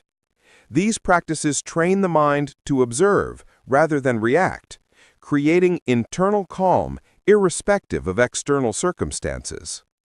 The overarching message of this chapter is that cultivating solitude is not about grand, unattainable gestures, but about consistent, incremental commitments.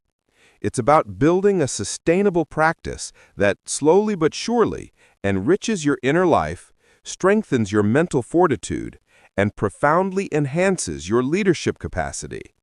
The authors provide a compassionate and practical roadmap, assuring readers that even seemingly small, consistent steps can lead to monumental personal and professional transformation, making solitude an achievable, indispensable, and deeply rewarding part of their daily routine. It's about being proactive in protecting your most valuable resource, your inner self. Chapter 6. Overcoming Obstacles to Solitude. Even with the most fervent desire and a robust understanding of its benefits, successfully integrating solitude into the relentless demands of a bustling modern life is often easier said than done. This crucial chapter directly addresses the common challenges, both external and psychological, that frequently prevent leaders from embracing quiet reflection.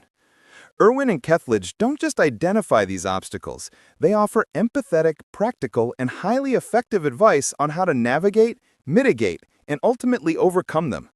Think of this chapter as having a seasoned guide who walks alongside you, pointing out the potential pitfalls on your journey to solitude, and showing you exactly how to safely bypass them, transforming hindrances into opportunities for growth. One of the most significant and insidious obstacles is the pervasive busyness badge culture, the societal and organizational pressure to always be on, always accessible, and always visibly engaged. In many professional environments, admitting a need for quiet time can mistakenly be perceived as a lack of commitment, a sign of weakness, or an inability to keep up. The authors powerfully tackle this by reframing solitude not as a retreat or an escape, but as a strategic asset, a proactive and essential investment in one's long-term effectiveness, clarity, and well-being. They might suggest communicating the purpose of your solitude to trusted colleagues, explaining that this dedicated time allows you to think more clearly, make better decisions, and ultimately serve the team more effectively. This recontextualizes solitude as a responsible leadership practice. Another common and often deeply rooted hurdle is fear. The fear of being truly alone with one's own thoughts, of confronting uncomfortable truths, unresolved emotions, or nagging anxieties that the constant hum of external distractions usually keeps at bay. There's also the very modern fear of missing out, FOMO, the anxiety that something important is happening elsewhere while you're offline or disengaged. This chapter offers strategies to gently ease into solitude, perhaps starting with very short, manageable periods, and emphasizing that genuine growth and self-discovery frequently occur precisely when facing these internal discomforts. It might encourage using journaling as a structured way to externalize and process these fears and anxieties, making them less overwhelming. The authors reassure that sitting with discomfort is a skill that strengthens over time. Practical constraints are another significant barrier. Demanding schedules, relentless meetings, family responsibilities, open-plan offices that offer little privacy, and the sheer volume of tasks can make finding even a few quiet moments seem impossible. The authors offer creative and realistic solutions here. Leveraging found time, utilizing seemingly unproductive moments like commutes, if not driving, waiting for appointments, or even short breaks between meetings for mindful breathing or focused reflection instead of immediately reaching for a phone. Waking up earlier, advocating for using the serene hours before the household or workday begins as a prime time for undisturbed solitude. Strategic time blocking, encouraging leaders to literally block out do not disturb time in their calendars, treating it as seriously as any external meeting. Setting boundaries, learning to say no to non-essential commitments and communicating the need for uninterrupted work or reflection time to family and colleagues.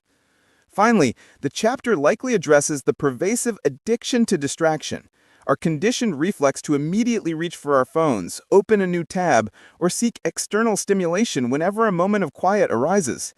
Strategies here could include digital nooks, designating specific times or locations where devices are turned off or put away.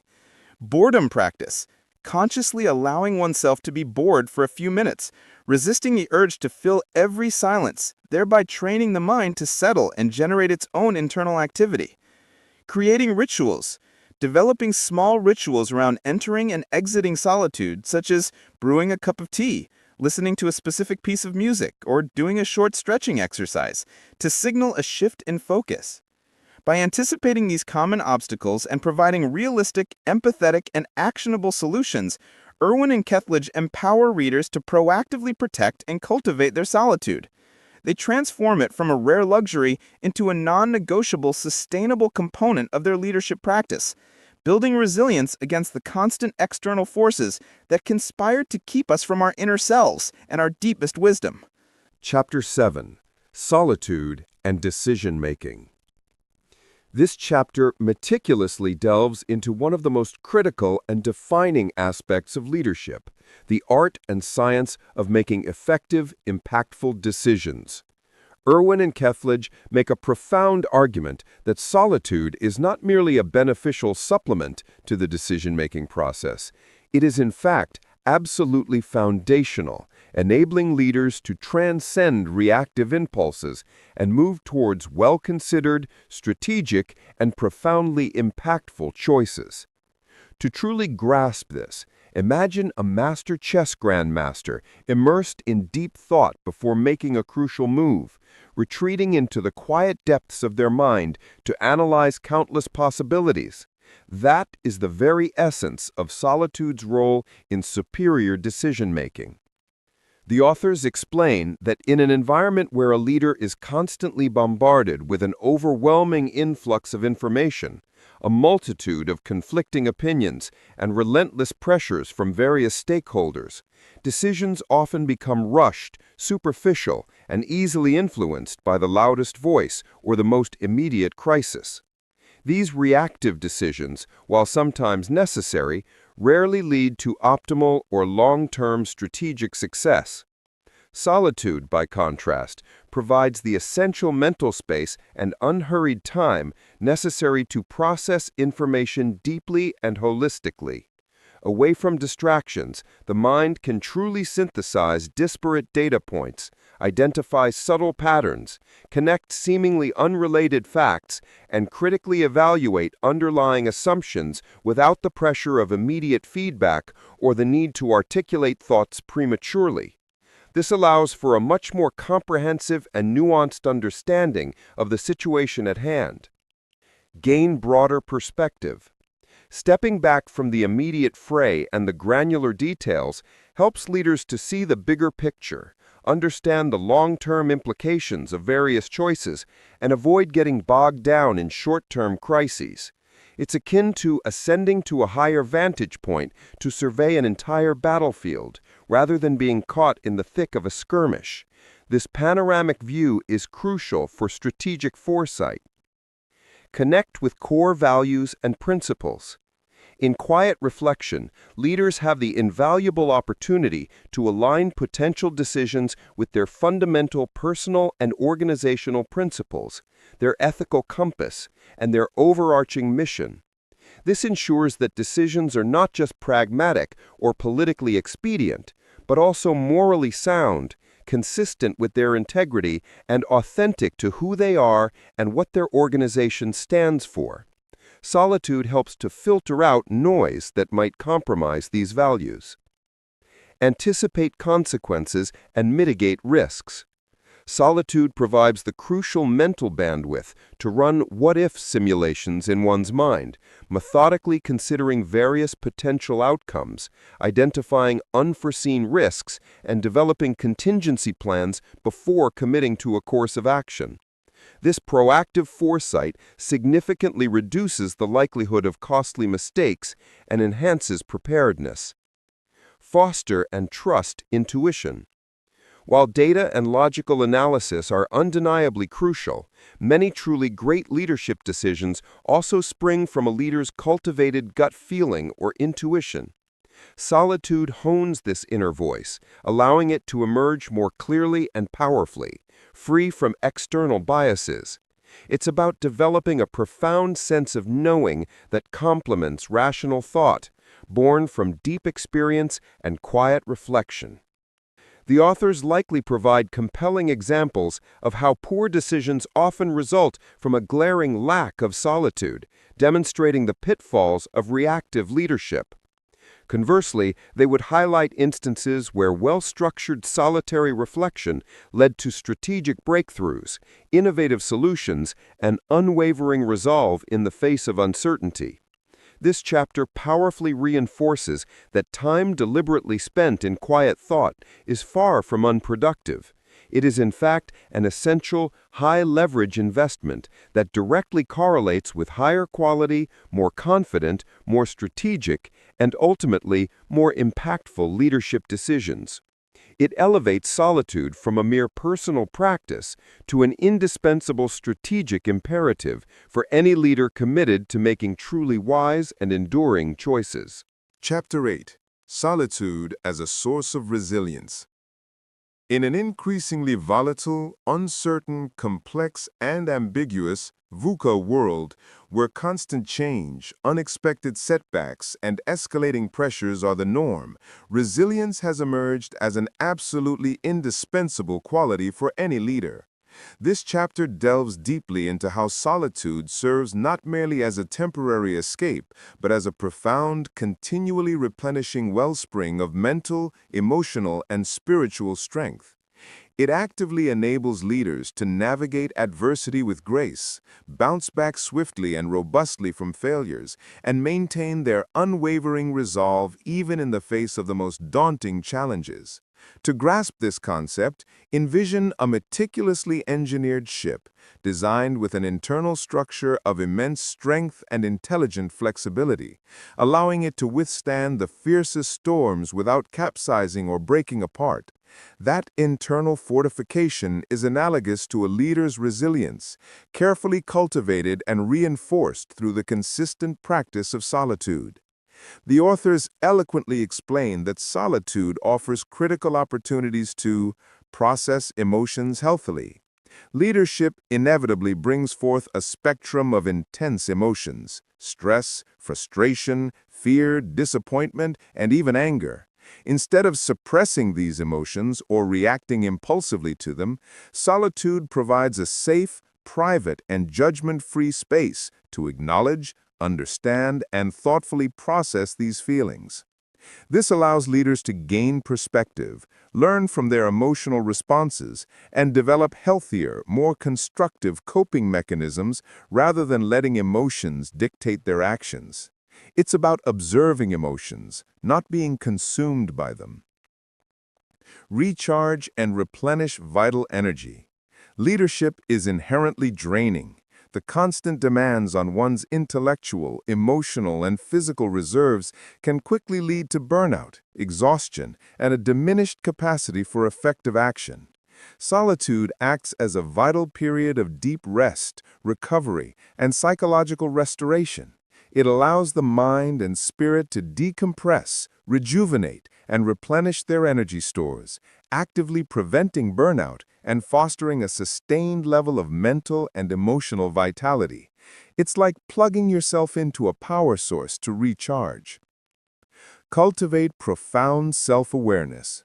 Through regular, deliberate introspection, leaders develop a deeper, more nuanced understanding of their own strengths, inherent weaknesses, personal triggers, core values, and absolute limits. This profound self-knowledge is an utterly crucial component of resilience. It enables them to proactively manage their own well-being, anticipate potential stressors, avoid situations that might overwhelm them, and play to their natural strengths. A leader who knows themselves deeply is far better equipped to withstand external pressures. Reaffirm and clarify purpose. In moments of quiet reflection, away from the daily grind and external pressures, leaders can reconnect with their fundamental mission, their ultimate goals, and their most cherished values. This renewed and solidified sense of purpose acts as an unshakable anchor during turbulent times, reminding them why they do what they do, providing an intrinsic source of motivation and unwavering resolve to persevere when the path becomes arduous. Purpose, clarified in solitude, is a powerful motivator for enduring adversity. Develop mental fortitude and inner peace. The consistent practice of sitting with one's own thoughts, even the uncomfortable or challenging ones, builds immense mental toughness and fortitude. It teaches self-reliance, the ability to find inner peace and calm amidst external chaos, and the strength to confront difficult realities without crumbling. It fosters an internal locus of control, where a leader can find stability and direction from within, rather than being buffeted by every external change. This chapter powerfully underscores that resilience is not merely about enduring hardship. It's fundamentally about growing stronger and wiser through adversity. Solitude empowers leaders to cultivate this deep inner fortitude, transforming challenges from debilitating obstacles into valuable opportunities for profound personal and professional growth. They emerge from difficult situations not just intact, but more capable, more robust, and ultimately more effective than before. It frames solitude as a potent preventative measure against leadership burnout and a proactive, strategic investment in long-term leadership sustainability and unwavering effectiveness. Chapter 9. Leading Authentically from Your Inner Core. This chapter stands as the culmination of the book's core message, drawing together all previous insights and connecting solitude directly to the profound concept of authentic leadership. Irwin and Kefledge make a compelling case that true authenticity in leadership doesn't stem from projecting a certain image, adopting the latest popular leadership fad, or mimicking the styles of others. Instead, it originates from leading consistently, courageously, and with unwavering integrity from one's deepest values, core beliefs, and inner wisdom. A wisdom that is meticulously cultivated, sharpened, and clarified through the disciplined practice of solitude.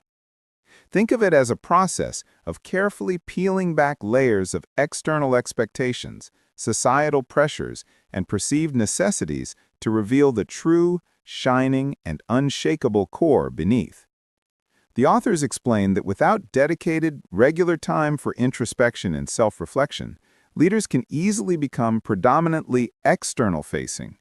They might find themselves constantly reacting to perceived expectations from stakeholders, attempting to please various groups, or simply adopting behaviors that seem to garner approval.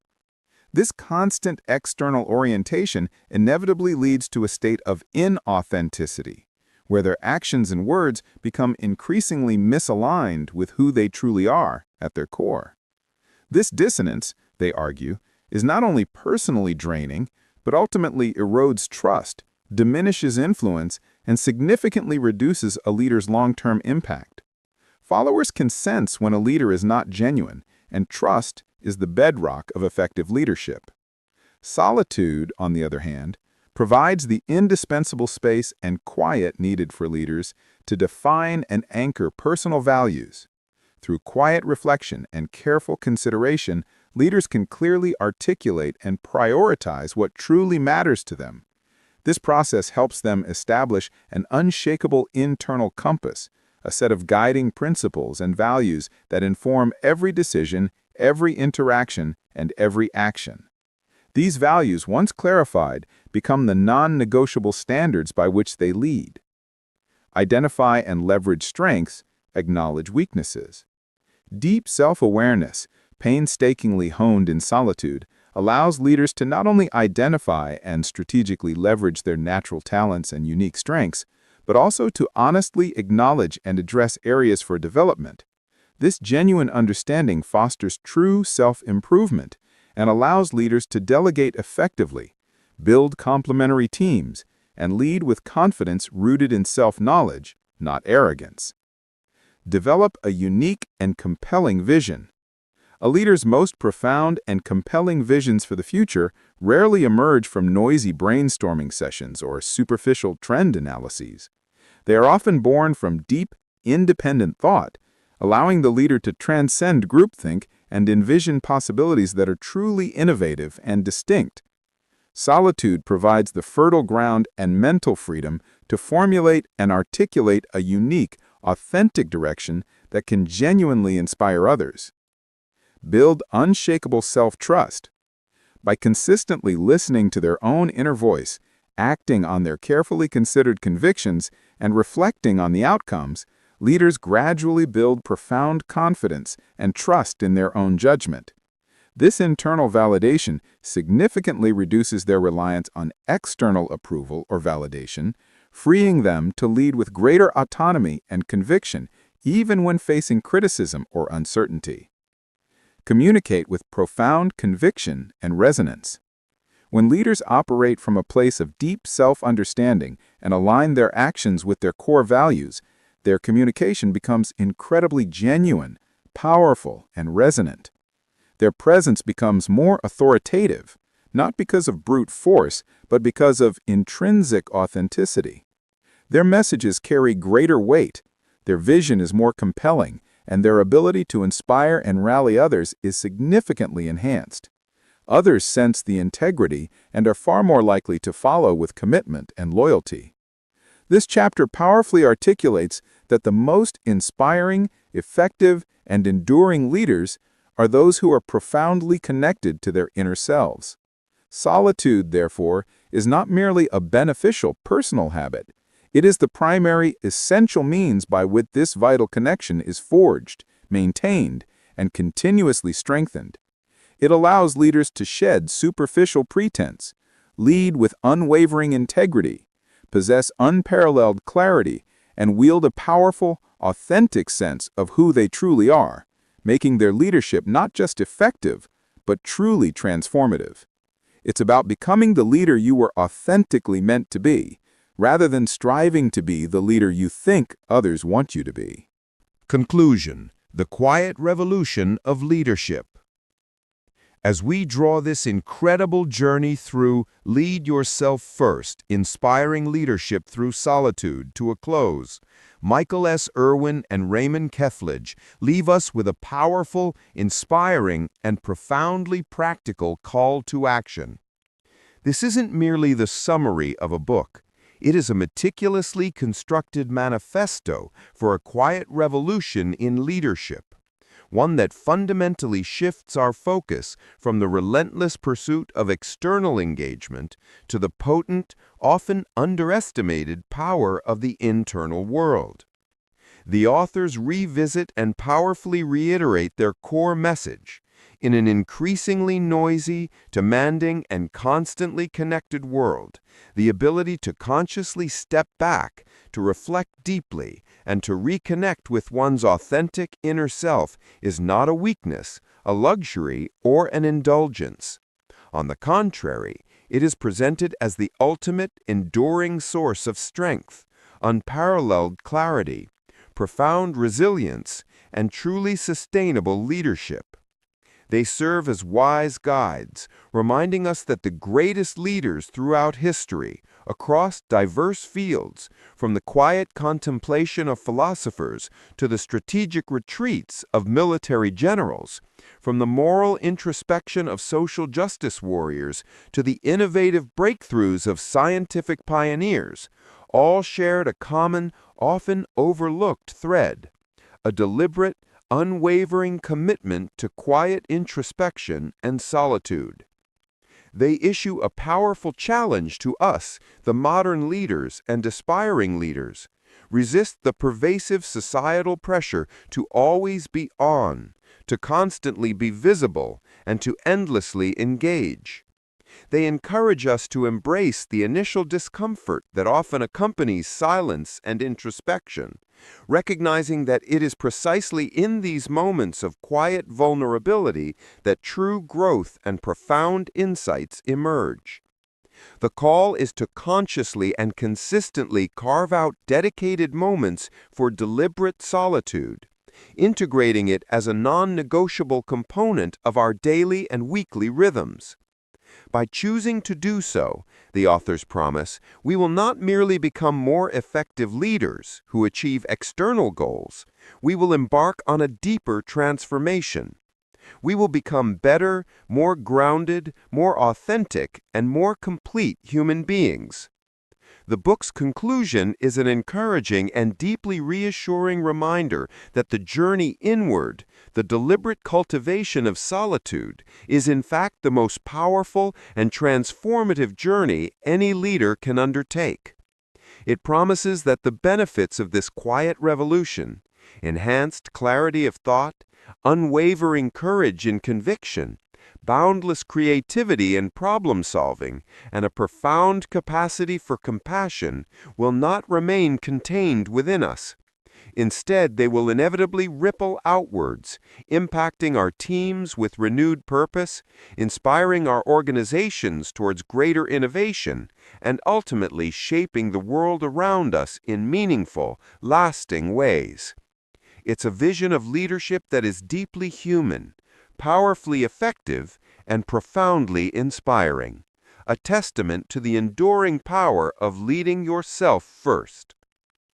And there you have it, Vibe audiobook listeners, a deep dive into the transformative power of Lead Yourself First, inspiring leadership through solitude. This book is a profound reminder that the most impactful leadership isn't found in the spotlight, but in the quiet, reflective moments that forge our inner strength and clarity.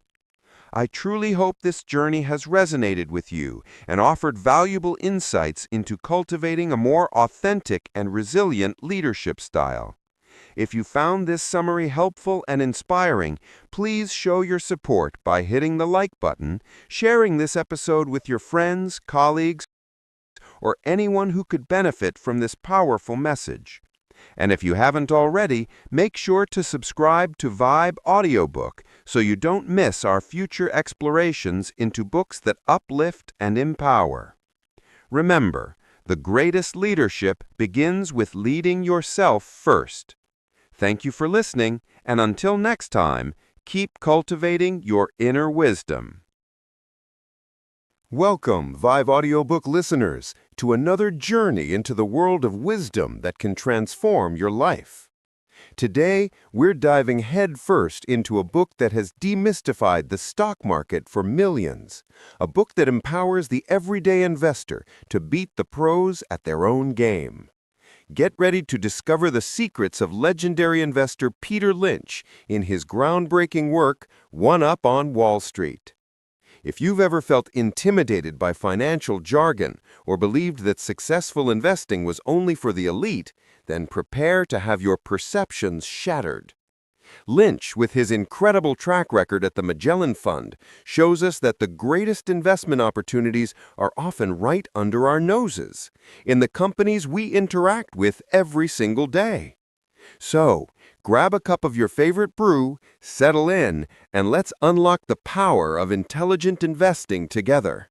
You won't just learn how to pick stocks, you'll learn how to think like a seasoned investor, turning everyday observations into extraordinary profits.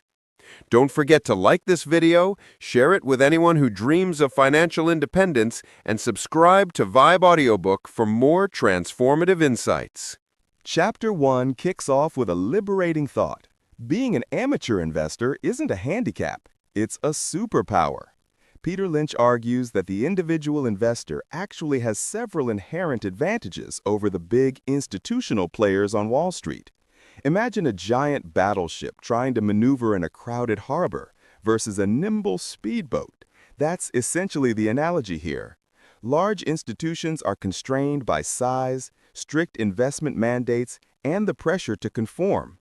They often have to invest enormous sums, which limits them to large cap stocks that can absorb such capital without significant price impact. This means they can overlook smaller, rapidly growing companies, the very companies where individual investors can find multi-bagger returns. Think about it. A fund managing billions can't realistically invest a few million in a tiny, promising startup without owning an enormous percentage of the company, which might violate regulations or make it difficult to sell later. An individual, on the other hand, can buy 1,000 shares of a promising small company without any of these constraints. This flexibility is a huge edge. Furthermore, institutions are often caught up in the herd mentality. They tend to buy what everyone else is buying, often driving prices up only to panic sell when the tide turns. Individual investors, free from the pressure of quarterly performance reports and client expectations, can be more patient, contrarian, and willing to wait for their investments to mature. Lynch emphasizes that the best investment ideas often come from everyday life, from observing new products, services, or successful businesses in our local communities. You might notice a queue forming outside a new restaurant, or your kids raving about a new video game, or a particular brand of clothing becoming immensely popular.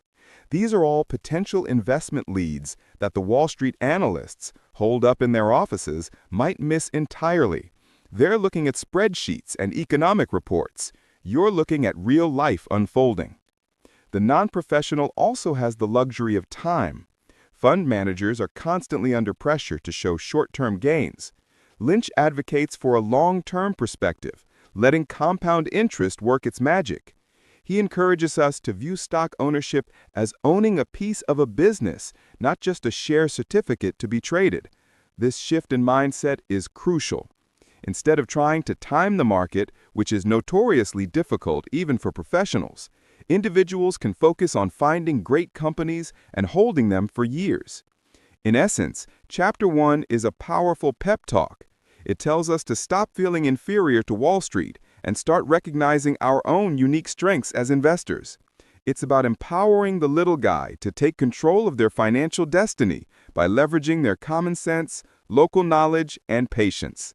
Lynch is essentially saying, you don't need a fancy MBA to be a successful investor. You need curiosity, observation, and a willingness to do your homework.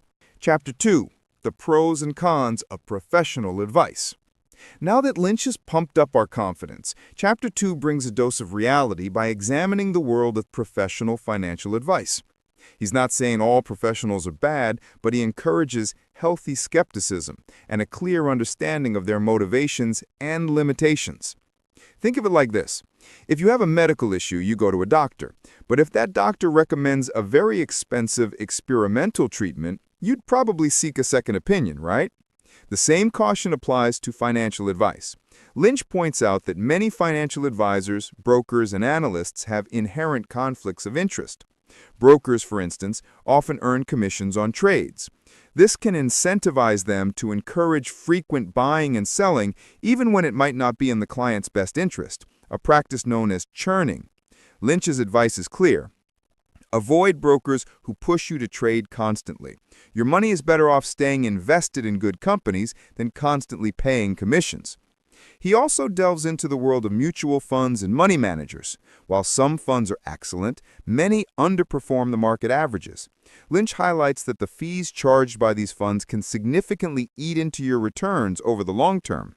He explains that fund managers, like other professionals, are also susceptible to fads and herd mentality. They might chase hot stocks, leading to overvalued portfolios, or avoid out-of-favor but potentially valuable companies. Their large size also limits their flexibility, as discussed in Chapter 1. Lynch is particularly critical of market forecasters and economic prognosticators. He humorously points out that if anyone could consistently predict the market's direction or the next economic downturn, they'd be billionaires living on a private island, not appearing on financial news channels.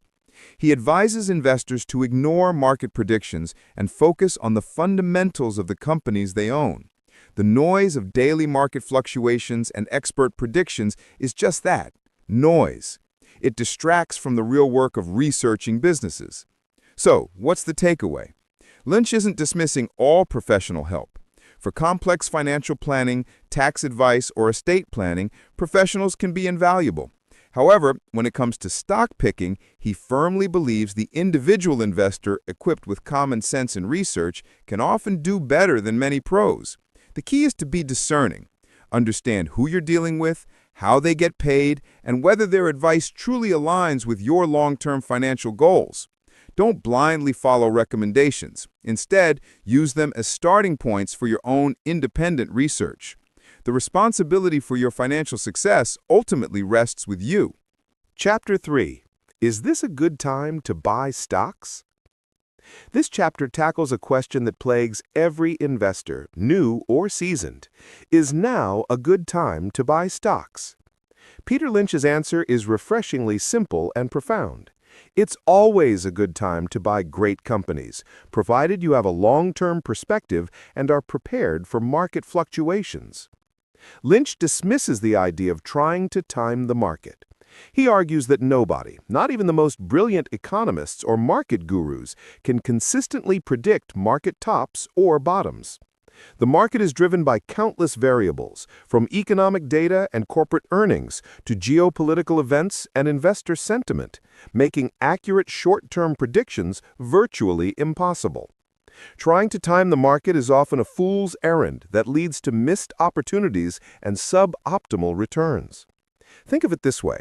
If you try to wait for the perfect moment, you'll likely miss significant upward movements, or you'll get in at what you think is the bottom, only to see it drop further.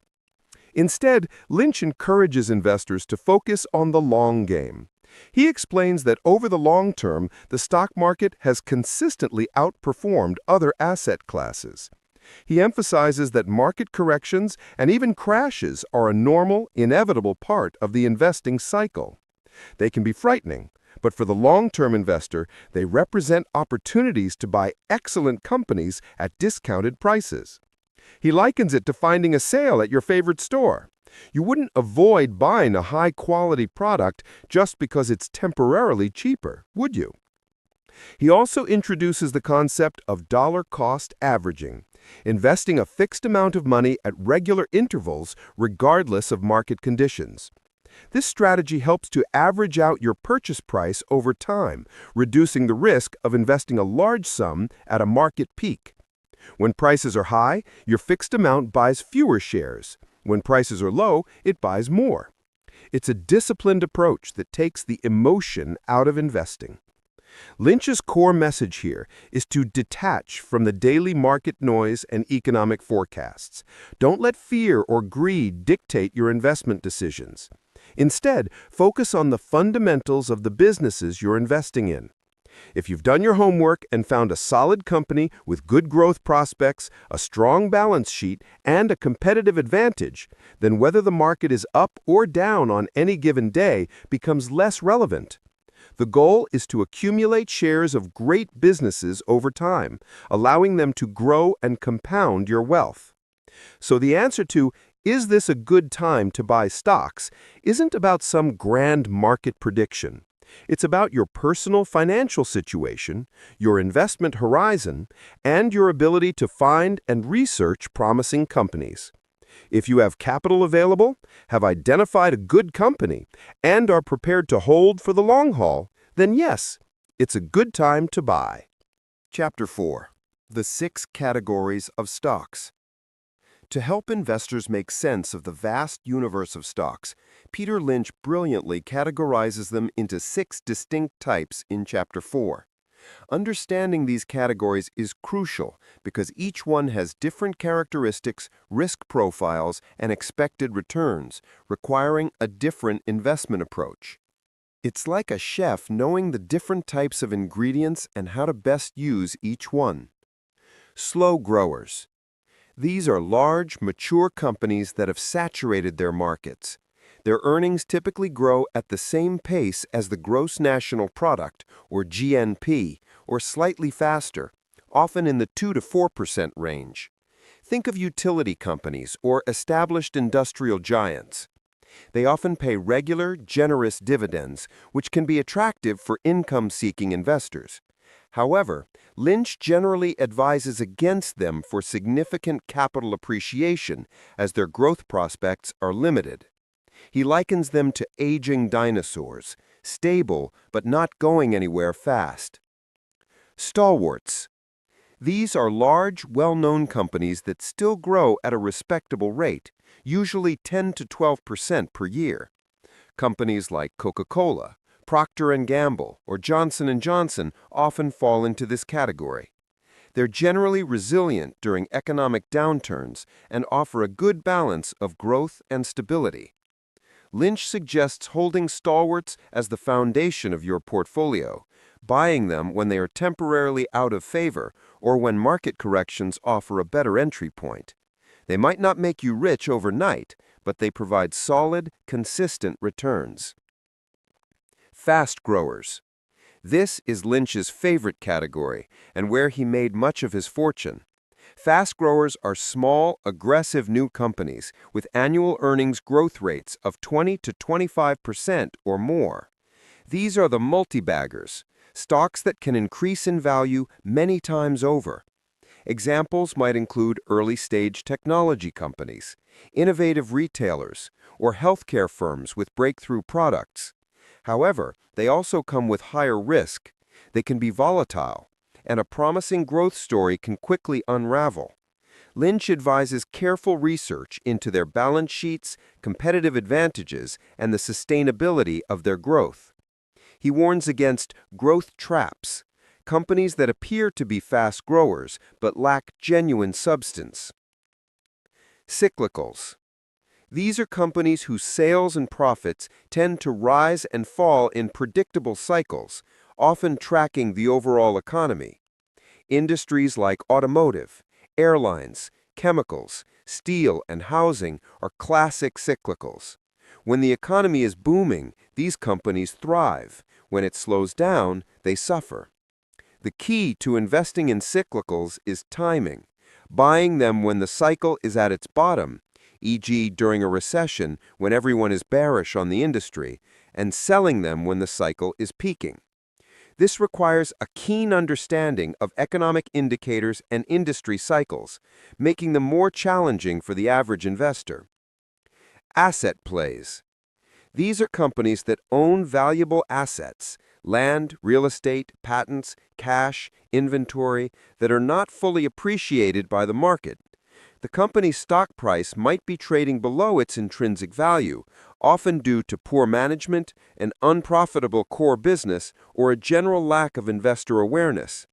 Lynch looks for hidden gems here, companies whose assets are worth significantly more than what the market is currently valuing the entire company at. Uncovering asset plays requires meticulous research and often involves looking at balance sheets more closely than income statements. A company might have a struggling business but own valuable land that could be sold, or a portfolio of patents that could be licensed. Turnarounds. These are companies that are struggling, perhaps even facing bankruptcy, but have the potential to revive and become profitable again. They're often no-growers that are attempting a major restructuring, selling off unprofitable divisions, cutting costs, or introducing new management. Investing in turnarounds is high risk, high reward. If successful, the stock can skyrocket. If not, you could lose your entire investment. Lynch emphasizes that for a turnaround to be a viable investment, there must be a clear catalyst for recovery and a realistic plan for the company to return to profitability. It's not just about buying cheap, struggling companies. It's about buying struggling companies with a credible path to recovery. Understanding these 6 categories helps you classify any stock you encounter and develop an appropriate investment strategy. It helps you avoid the common mistake of treating all stocks the same. Lynch encourages investors to build a diversified portfolio that might include a mix of stalwarts, fast growers, and perhaps a carefully researched cyclical or turnaround, depending on their risk tolerance and research capabilities. This framework is a cornerstone of his investment philosophy. Chapter 5. The Perfect Stock.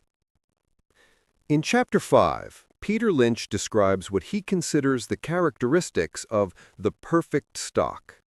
Now, he's quick to point out that there's no truly perfect stock in reality, but these are the qualities that increase the odds of a company becoming a multi-bagger.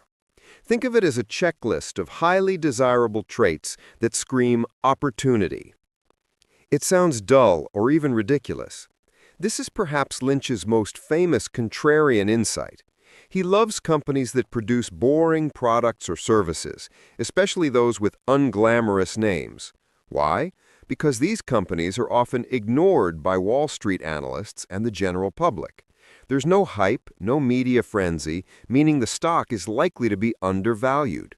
A company that makes nuts and bolts for industrial machinery, for example, is far less exciting to cover than the latest social media app, but its steady, profitable business can be an incredible investment. It does something disagreeable. Similar to being dull, companies involved in things people generally don't like to think about, funeral services, waste management, debt collection, are often overlooked. This lack of appeal can keep institutional investors away, again leaving more opportunity for individuals. It's a spin-off. When a large company spins off a subsidiary, the new smaller entity often performs exceptionally well. The parent company might spin off a business unit that doesn't fit its core strategy, or one that analysts don't understand. Often, the spun-off company's management becomes more focused and entrepreneurial, and the market initially undervalues it because it's new and unresearched. The institutions don't own it, and the analysts don't follow it. This is a recurring theme with Lynch. If Wall Street isn't paying attention, it means the stock is unlikely to be overvalued due to institutional buying. It also means you, as an individual investor, have an informational edge. You can discover and research a company before the big players do. The whisper stock. This refers to companies that are not widely known, but are creating a buzz among people in a particular industry or locale. You might hear about a fantastic new product or service through your everyday life long before it hits the financial news. This is where your personal observations become incredibly valuable. It buys back shares. When a company repurchases its own shares, it signals management's confidence in the business and suggests the stock is undervalued. Share buybacks reduce the number of outstanding shares, increasing earnings per share and often boosting the stock price over time. Insiders are buying. This is a strong positive signal.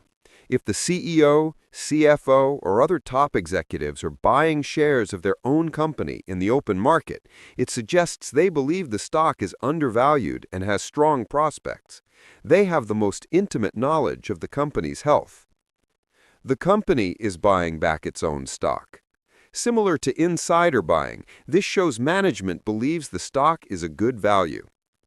The company is growing through acquisitions, but paying cash.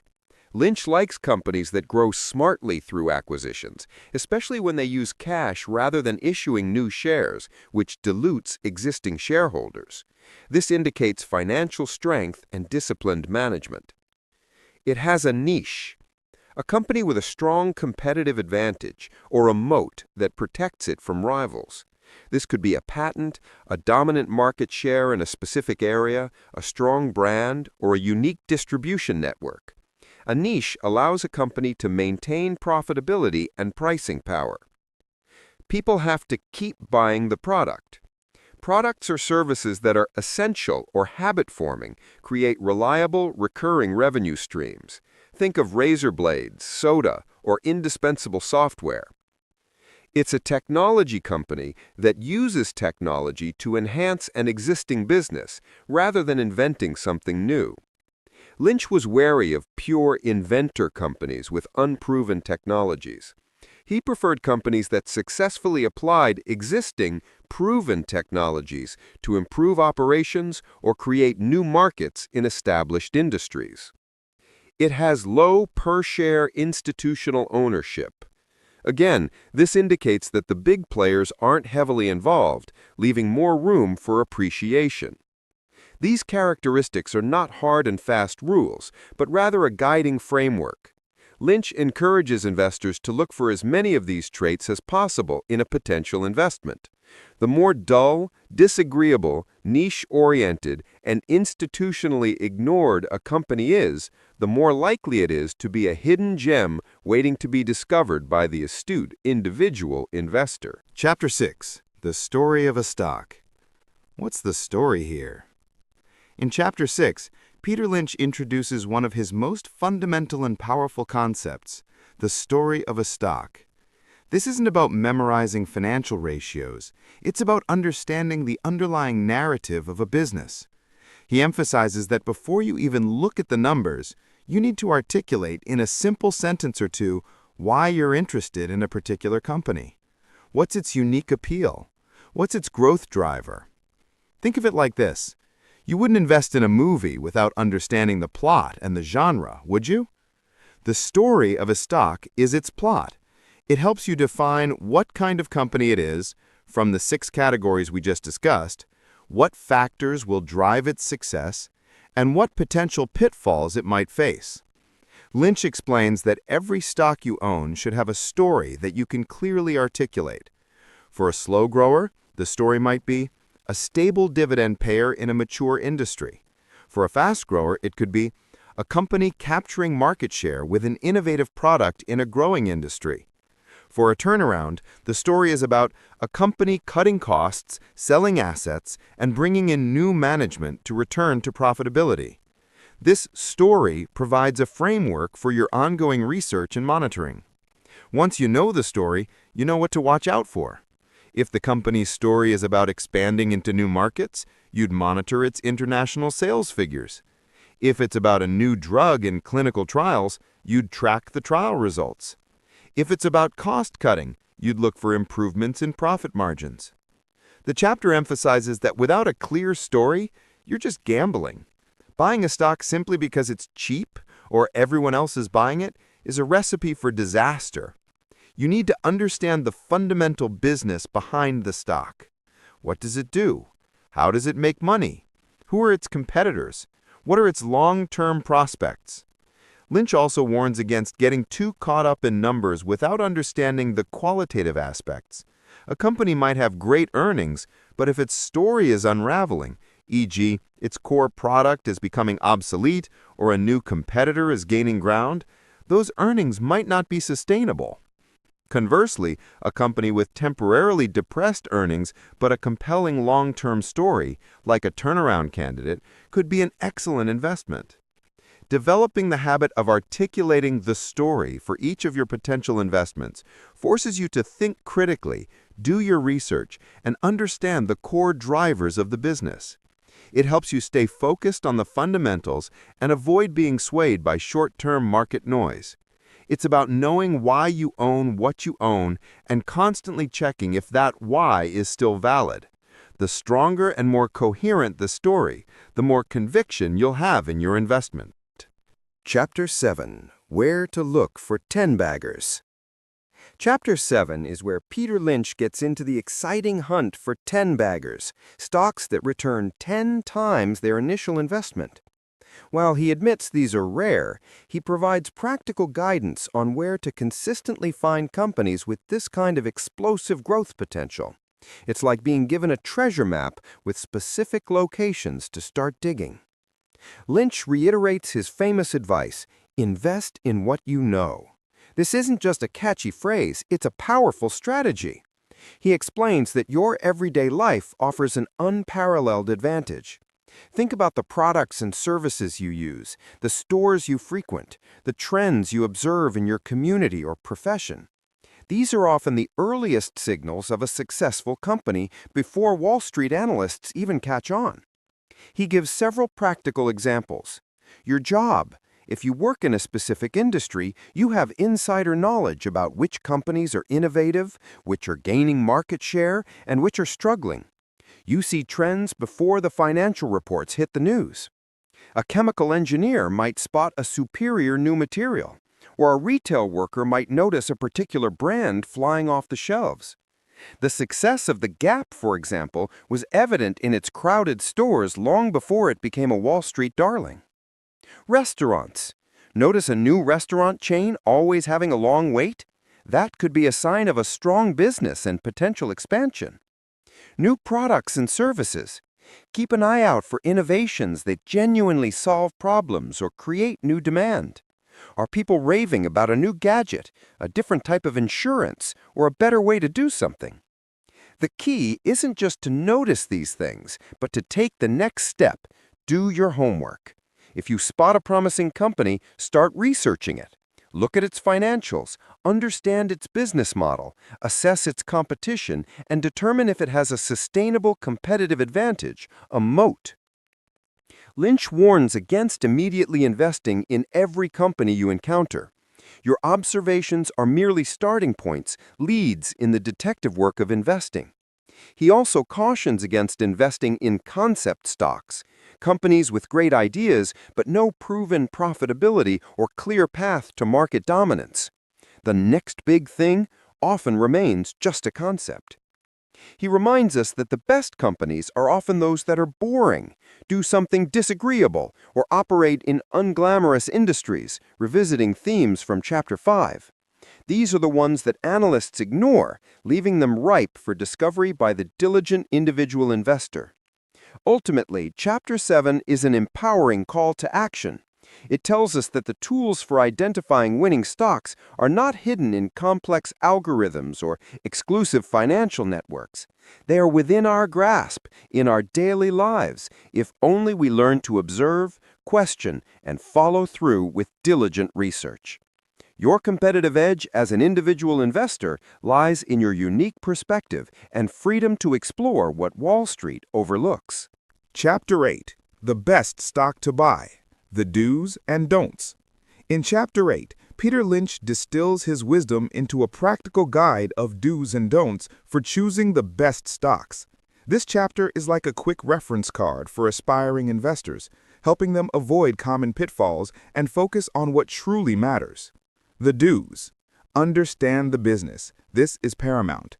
If you can't explain what the company does and how it makes money to a 10-year-old, don't invest in it. Avoid complicated or mystery companies. Focus on the long term. Buy stocks with the intention of holding them for years. Short-term market fluctuations are noise. Find companies with a niche, or moat. Look for businesses with a sustainable competitive advantage that protects them from rivals. This could be a strong brand, patents, proprietary technology, or a dominant market share in a specific area. Look for companies with low institutional ownership. As discussed, this often means the stock is not overhyped and has more room to grow before Wall Street catches on. Be patient. Let your winners run. Don't be too quick to sell a stock just because it has gone up a bit. Investigate companies you discover in your daily life. Reiterate the invest in what you know principle. Your observations are valuable leads. Check for insider buying. If management is buying shares, it's a strong vote of confidence. Look for companies repurchasing their own stock. This indicates management believes the stock is undervalued and is a good use of capital. Research cyclicals at the bottom of their cycle. If you choose to invest in cyclicals, aim to buy when the industry is depressed and sell when it's booming. Consider companies with strong balance sheets. Low debt, plenty of cash, and strong free cash flow are indicators of financial health and resilience. The don'ts. Don't invest in the next hot stock. Avoid chasing fads or stocks that are heavily hyped in the media. By the time they hit the news, they are often already overvalued. Don't buy stocks with complicated or unintelligible business models. If you can't understand it, you can't properly assess its risks or opportunities. Don't confuse a good company with a good stock. A great company can be a terrible investment if you buy its stock at an exorbitant price. Valuation matters. Don't fall in love with a stock. Be objective. If the company's fundamentals deteriorate or its story unravels, be willing to sell, even if you've had a long history with it.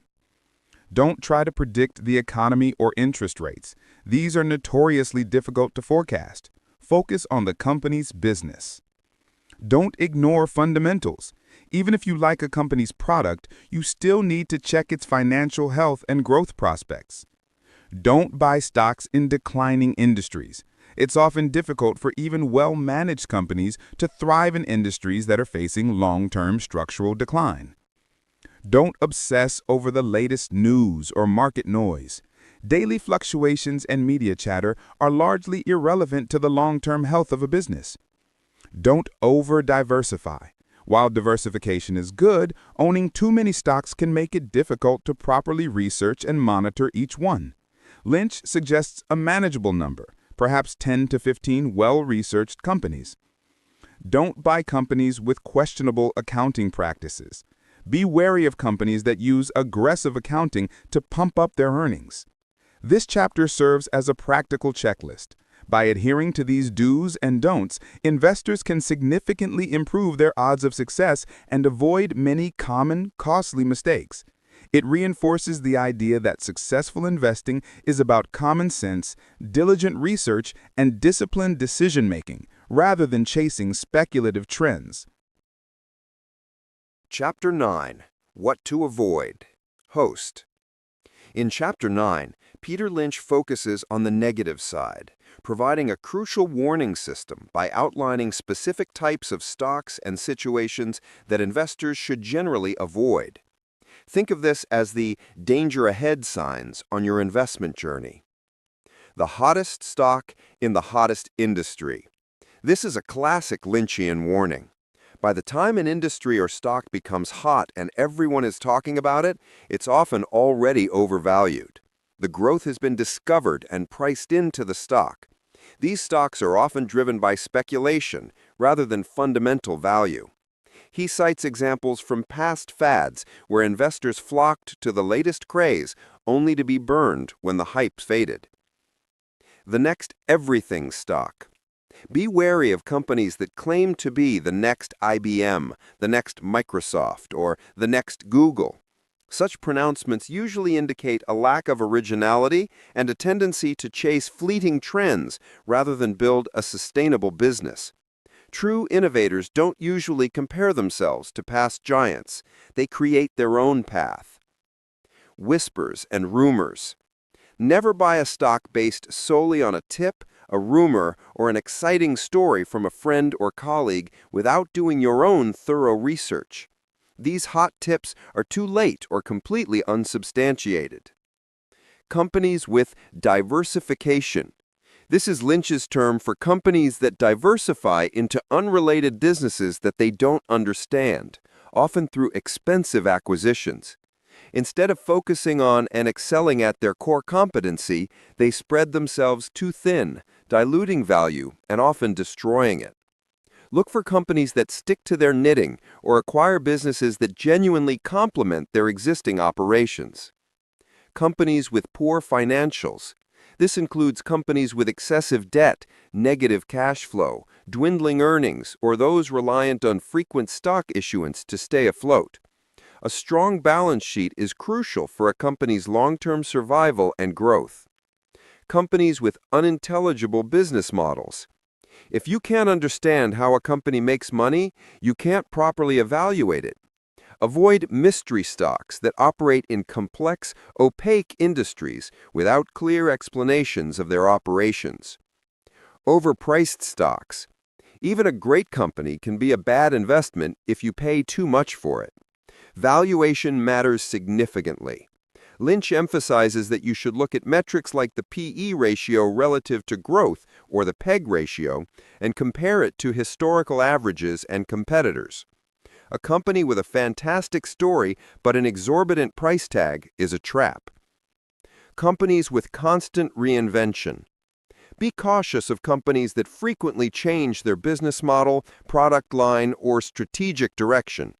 It often signals a lack of clear vision or an inability to execute effectively. Middlemen. In some cases, companies that act as middlemen can be vulnerable if their suppliers or customers decide to cut them out. While not always a rule, it's a factor to consider in industries where direct relationships are becoming easier. Companies with unrealistic growth expectations. If a company's stock price seems to factor in decades of uninterrupted, explosive growth, it's likely overvalued. Even the best companies will experience slowdowns or challenges. This chapter acts as a defensive strategy. By systematically avoiding these red flags, investors can protect their capital and significantly reduce their exposure to high-risk, low-reward investments. Lynch's message is clear. Successful investing isn't just about picking winners, it's also about skillfully sidestepping the losers. Chapter 10. Earnings, Earnings, Earnings. In Chapter 10, Peter Lynch zeroes in on the single most crucial factor driving stock prices over the long term: earnings. He famously states, "The stock market isn't a game, it's a mechanism for discounting future earnings." This chapter underscores that ultimately a company's value is derived from its ability to generate profits. Lynch makes a clear distinction. Earnings are what matter, not just sales or revenue. A company can have soaring sales, but if it can't translate those sales into sustainable profit, it's not a healthy business. He explains that earnings per share, or EPS, is a vital metric because it shows how much profit the company is making for each share of stock outstanding. Consistent, growing EPS is a hallmark of a successful company. He introduces the concept of the price-to-earnings ratio as a primary valuation tool. The PE ratio is simply the stock price divided by its annual earnings per share. It tells you how much investors are willing to pay for each dollar of a company's earnings. Low PE can indicate an undervalued stock, a slow-growing company, or a company facing temporary challenges. High PE can indicate a fast-growing company, a company with high future expectations, or an overvalued stock. Lynch stresses that the PE ratio shouldn't be viewed in isolation. It needs to be considered in context. Compare to historical PE ratio. How does the current PE compare to the company's average PE over the past few years? Is it historically high or low? Compare to industry average PE. How does it stack up against its competitors? Is it significantly higher or lower without a clear justification?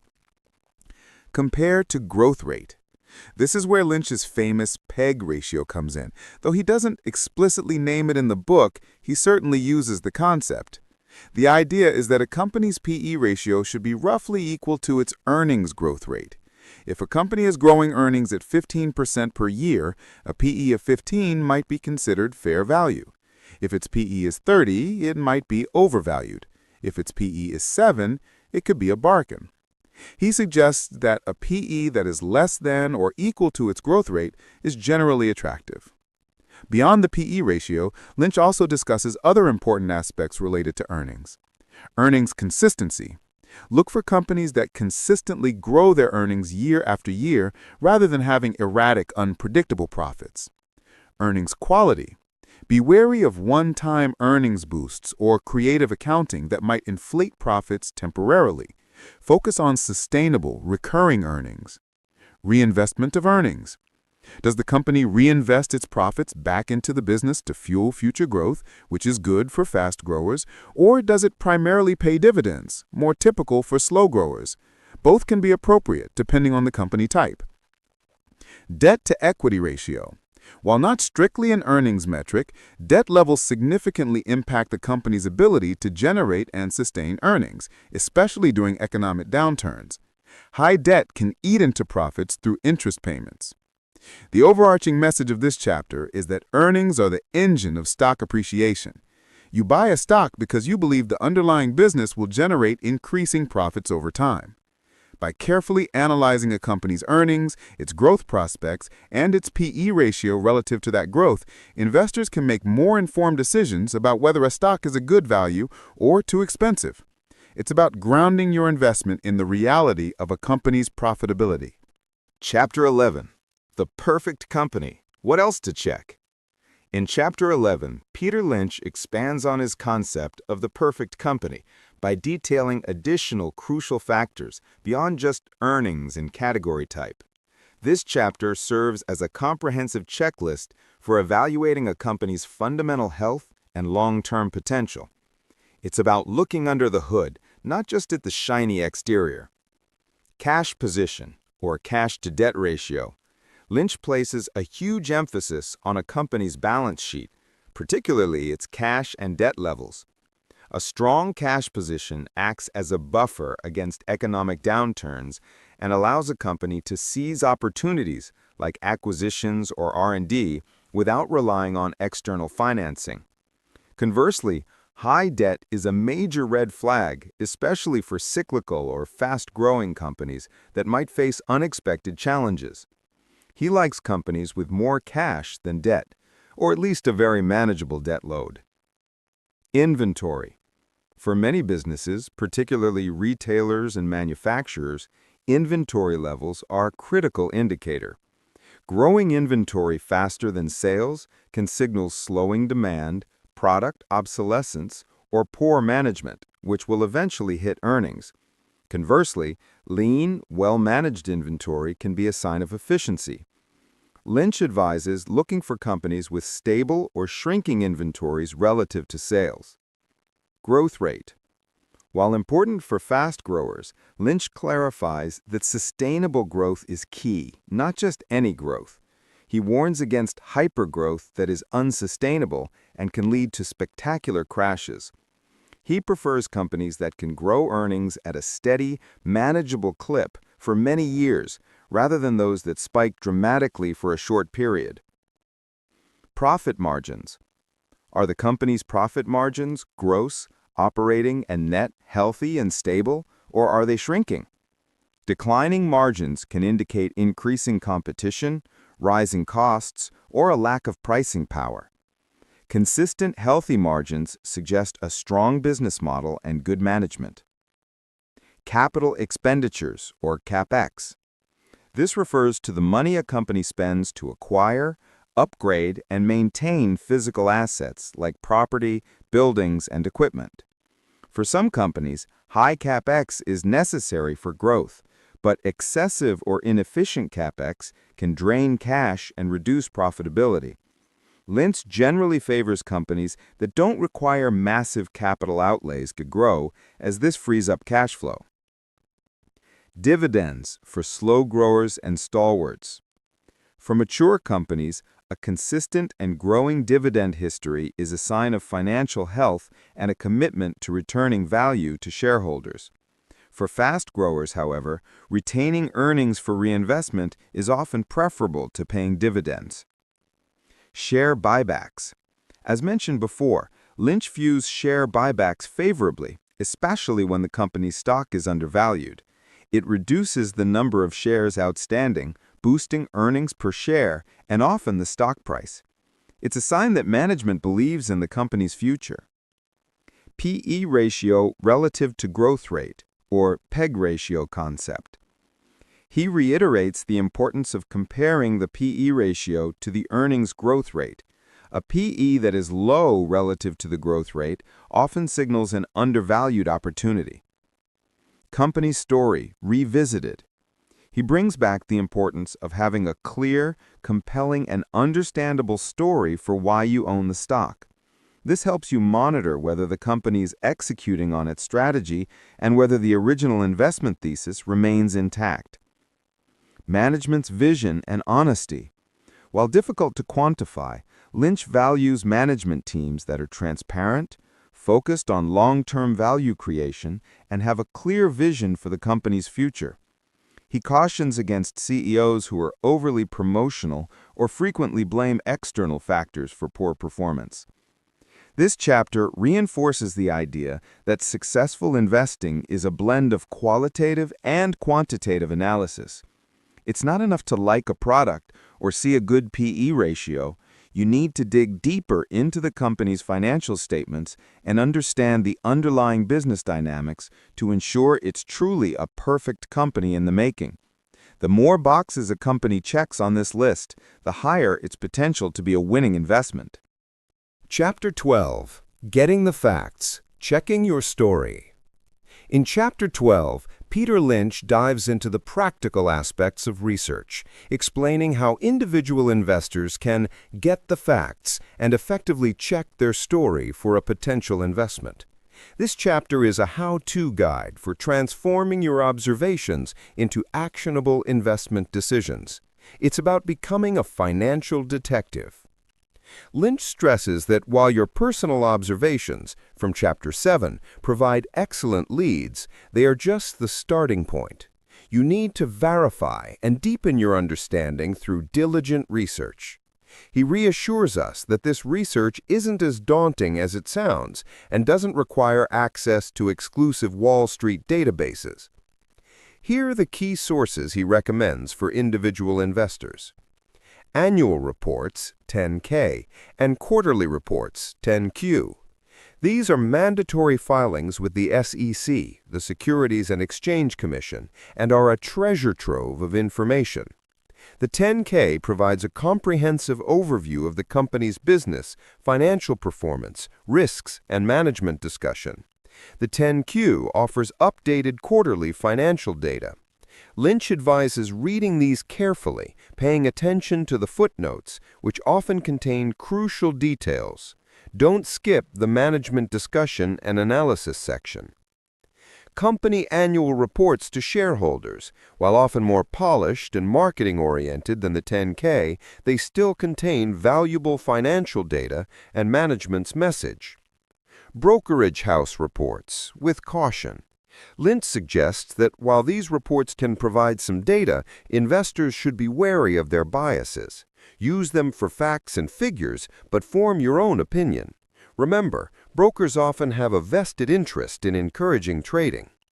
Financial press and business magazines. Publications like the Wall Street Journal, Barron's, Forbes, and Business Week can offer valuable industry insights and company analyses. But again, don't take every article as gospel. Use them as starting points for further investigation. Visiting the company, if practical. For small local businesses, you might actually be able to visit their facilities or talk to employees, ethically, of course.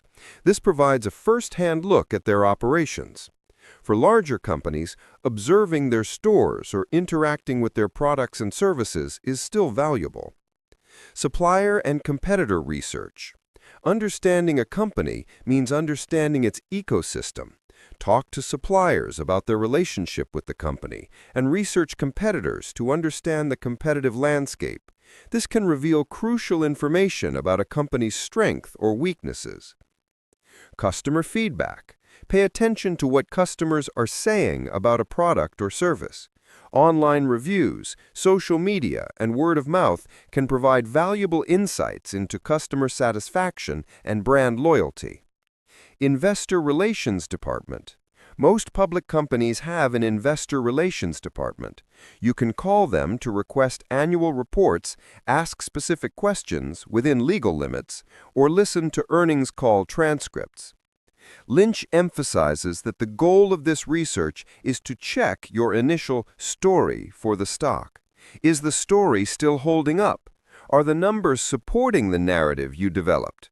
Are there any red flags emerging that contradict your original thesis? He also encourages investors to monitor their companies periodically, not just at the initial investment. Businesses change, industries evolve, and competitive landscapes shift. Regular check-ins ensure your investment thesis remains valid. The key takeaway is that information is readily available to the individual investor. It just requires diligence and a willingness to dig.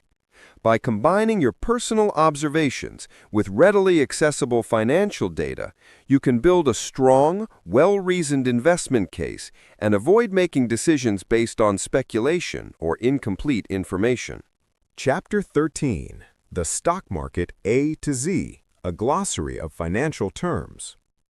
Chapter 13 shifts gears to provide a crucial tool for understanding the financial world, a comprehensive glossary of terms. While the book is generally written in an accessible style, Lynch recognizes that financial jargon can be intimidating. This chapter aims to demystify those complex words, empowering investors to understand annual reports, news articles, and financial discussions more thoroughly. Since this is an audiobook, I'll briefly highlight the importance of this chapter and a few key terms Lynch would explain, rather than listing a full dictionary. Lynch implicitly emphasizes that you don't need to be a financial analyst to understand these terms, but a working knowledge is essential for making informed decisions. He's saying, don't let the language of Wall Street deter you. Learn it, and you'll speak their language, giving you an edge. Here are some examples of the types of terms Lynch would clarify and why they matter.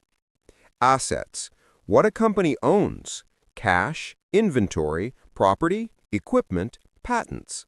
Understanding a company's assets is vital for evaluating its financial strength and potential for asset plays. Liabilities: what a company owes. Debts, accounts payable. High liabilities, especially long-term debt, can be a major risk. Equity, or shareholders' equity: the residual value of assets after liabilities are subtracted. It represents the owner's stake in the company. A growing equity base is generally a good sign.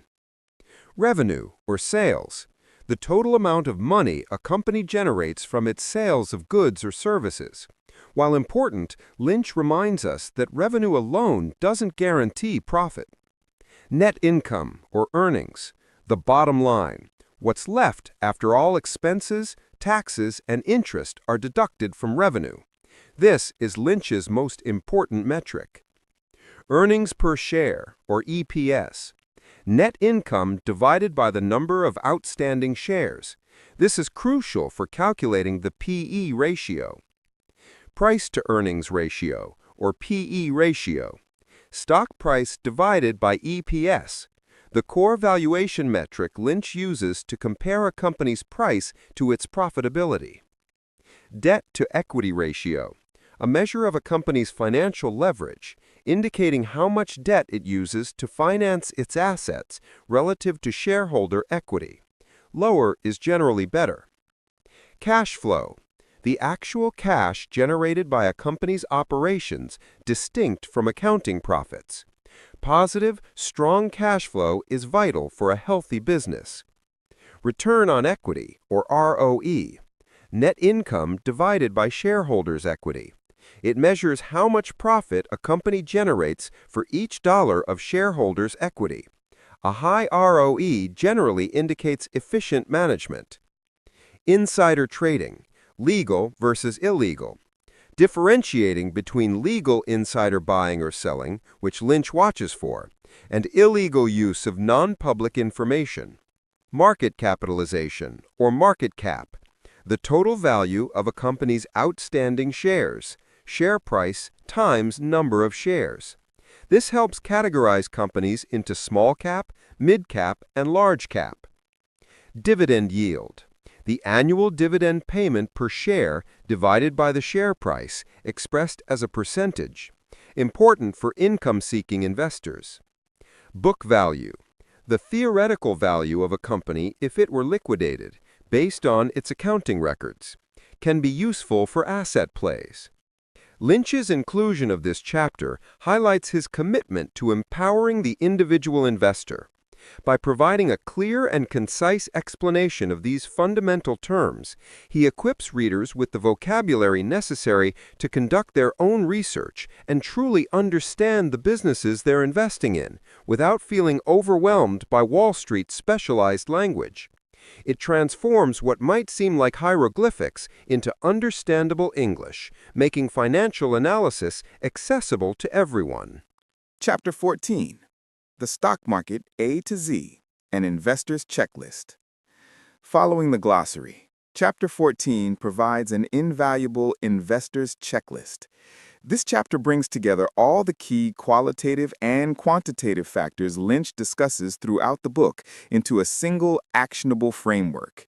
It's designed to be a systematic guide for evaluating any potential stock investment, ensuring you don't overlook critical aspects. Think of it as your flight pre-check before taking off with your investment. Lynch organizes this checklist to guide you through a thorough analysis. While I won't list every single item, here are the major categories and types of questions he encourages investors to ask. The story. Qualitative factors. What kind of company is it? Slow grower, stalwart, fast grower, cyclical, asset play, turnaround. This helps frame your expectations. Can I understand the business? Is it simple or complicated and opaque? What's the compelling reason to own this stock? Can I articulate its story in 2 minutes? Does it have a niche or competitive advantage, a moat? What protects it from rivals?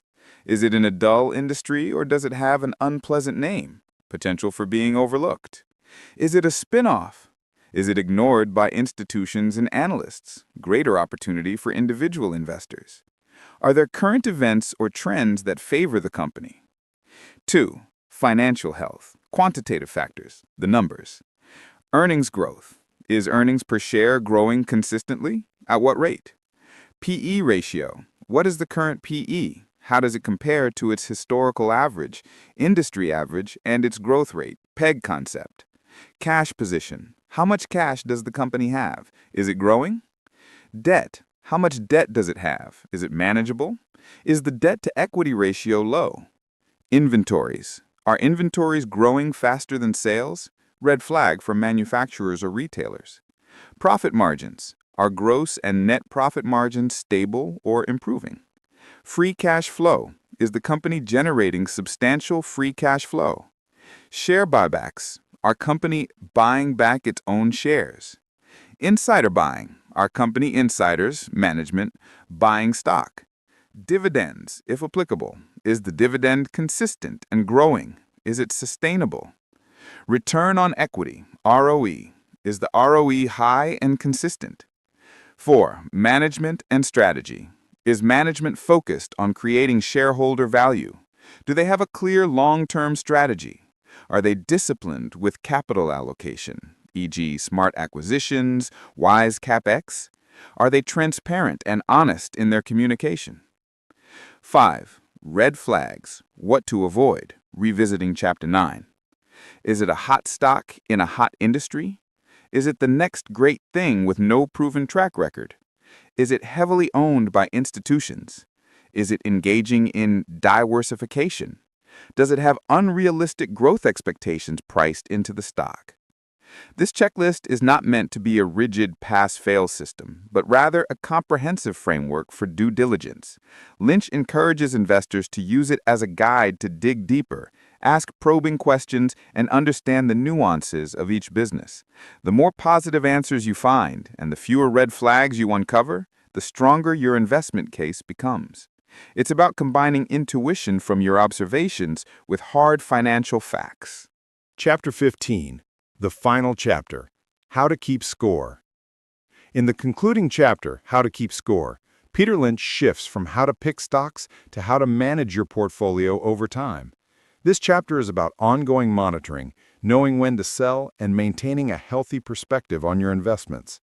It's about being a diligent gardener, not just a planter of seeds.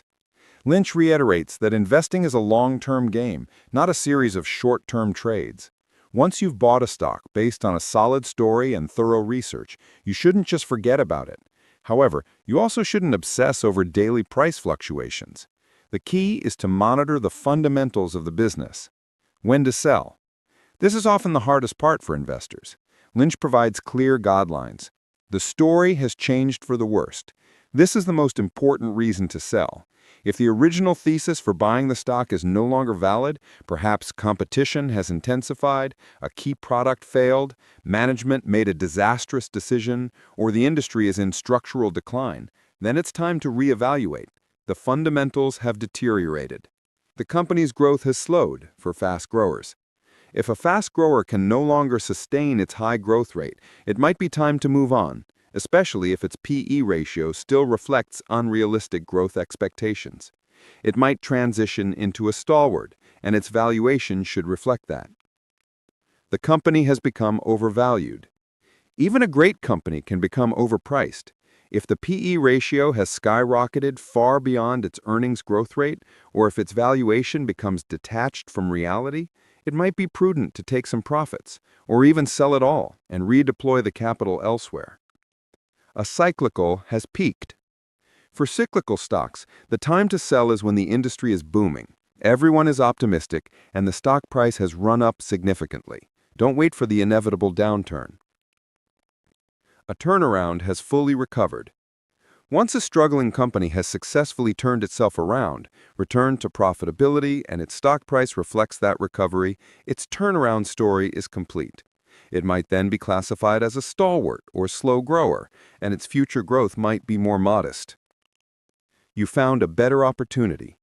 Sometimes you find a new company that presents a significantly more compelling investment opportunity than one you currently hold. This can be a valid reason to sell and reallocate capital.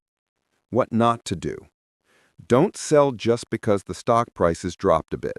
Unless the fundamentals have changed, a temporary price dip might be an opportunity to buy more. Don't sell just because the stock price has gone up a bit. Let your winners run. Don't prune the flowers and water the weeds. Don't sell based on market forecasts or general economic news. Focus on the company, not the noise. Managing your portfolio. Maintain diversification. Don't put all your eggs in one basket. Lynch suggests having a manageable number of stocks, like 10 to 15 well-researched companies, across different categories. Rebalance periodically. As some stocks grow, they might take up a disproportionately large part of your portfolio. Rebalance to maintain your desired asset allocation. Continue learning. The market is dynamic. Stay curious, keep reading, and continue refining your investing skills. Lynch concludes by emphasizing that the biggest returns often come from simply not selling your winners prematurely. He shares his own experience with multi-baggers, highlighting that the tendency is often to sell too early. Trust your research, be patient, and let compound interest work its magic. Successful investing, in Lynch's view, is a continuous process of learning, researching, and disciplined portfolio management, empowering the individual to achieve extraordinary financial success. And that, Vibe Audiobook listeners, brings us to the end of our deep dive into Peter Lynch's monumental work, One Up on Wall Street. What an incredible journey into the mind of a legendary investor. Lynch has shown us that the path to financial independence isn't paved with complex algorithms or insider trading, but with common sense, diligent observation, and a willingness to do our homework. He's empowered us to see our everyday lives as fertile ground for uncovering hidden investment gems. And he's given us the tools, from understanding the 6 stock categories to the crucial investor's checklist, to make informed, confident decisions. Remember, the stock market is not a casino. It's a collection of businesses, and your job as an investor is to find great businesses at fair prices. So start looking around you. What products are flying off the shelves? What services are people raving about? What dull, disagreeable companies are quietly dominating their niche? Ask questions, read those annual reports, and articulate the story behind every stock you consider. Peter Lynch's timeless wisdom proves that the little guy doesn't just have a chance on Wall Street, they often have a significant advantage. It's time to seize that advantage. Thank you for joining me on Vibe Audiobook today. If you found this summary insightful and inspiring, please show your support by hitting that like button, sharing this video with your friends and family, and don't forget to subscribe to Vibe Audiobook for more empowering summaries of the world's best nonfiction. Until next time, keep learning, keep growing, and keep investing with confidence. Welcome, dear listeners, to Vibe's audiobook. Today, we embark on a profound journey, one that promises to quiet the noise, soothe the soul, and reveal the hidden beauty of a life lived with intention. In our fast-paced world, it's easy to feel constantly rushed, overwhelmed, and disconnected. But what if the secret to a richer, more meaningful existence wasn't about doing more, but about slowing down? Imagine a world where clarity replaces confusion, where peace triumphs over pressure, and where every moment holds the potential for joy and discovery. This is the world Hyman Sunam invites us to explore in his transformative book, The Things You Can See Only When You Slow Down: How to Be Calm and Mindful in a Fast-Paced World. This isn't just another self-help book. It's a gentle whisper from a wise friend, a compassionate guide showing us how to reclaim our inner calm amidst the chaos. Through its pages, we learn to observe our thoughts without judgment, to understand our emotions with kindness, and to discover the simple yet profound truths that often elude us in our hurry. Prepare to shift your perspective, to breathe more deeply, and to embrace a newfound sense of presence. By the end of this summary, you'll have a roadmap to greater peace, clearer understanding, and a heart brimming with compassion, not just for others, but for yourself. So find a comfortable spot, take a deep breath, and let's dive into the wisdom of slowing down. Before we begin, if you find solace and inspiration in our episodes, please remember to hit that like button, share this episode with someone who might benefit from its message, and subscribe to Vibe Audiobook for more journeys into wisdom. Your support helps us bring these valuable insights to more people around the world. Chapter 1: Rest. In a world that constantly glorifies busyness, the very idea of rest can feel like a luxury or even a weakness. Hyman Sunam, however, elevates rest to a necessity, a foundational pillar for a mindful life. He begins by challenging our ingrained belief that our worth is tied to our productivity. Think about it. How often do we feel guilty for taking a break, for simply being, rather than doing? This guilt, he suggests, is a learned response from a society that values output above all else. Sunam gently reminds us that our true essence is not defined by our achievements or our to-do lists. We are valuable simply because we exist. This concept is revolutionary for many of us who have spent a lifetime striving to earn our worth. He encourages us to distinguish between physical exhaustion and mental exhaustion. We might lie on the couch, scrolling through our phones, believing we are resting, but our minds are still racing, bombarded by information. True rest, he explains, involves disengaging both body and mind from the constant demands of the external world. He introduces the practice of conscious resting. This isn't about collapsing in front of the TV. It's about intentionally choosing activities that genuinely rejuvenate us. This could be a silent walk in nature, a quiet moment with a cup of tea, or simply sitting in stillness, observing our breath. Imagine a busy stream, constantly rushing over rocks and branches. It needs quiet pools and calm eddies to settle, to become clear. Our minds are similar. Without these periods of stillness, our thoughts remain turbulent and muddy. Sunam also delves into the importance of sleep, not just as a biological requirement, but as a sacred ritual of renewal. He advises creating a peaceful bedtime routine free from screens and stimulating activities, allowing the mind to naturally wind down. He even suggests that sometimes the best solution to a problem isn't to frantically search for an answer, but to simply rest, letting the subconscious mind work its magic, often revealing insights when we are least expecting them. Consider the analogy of a garden. No matter how much you try to force growth, the plants still need periods of darkness and dormancy to truly flourish. Similarly, our minds need these periods of darkness, of rest, to process, integrate, and regenerate. The chapter emphasizes that rest is not a reward after productivity, but a vital component for sustained well-being and productivity. It's about honoring our human need for pause, recognizing that our creativity, compassion, and clarity all stem from a well-rested mind and spirit. To truly slow down, Sunim teaches, we must first learn the art of truly resting. It's an invitation to release the relentless grip of doing and embrace the liberating power of being. Chapter 2. Mindfulness. Mindfulness, often seen as an esoteric practice, is demystified by Hemin Sunim and presented as the cornerstone of living in the present moment.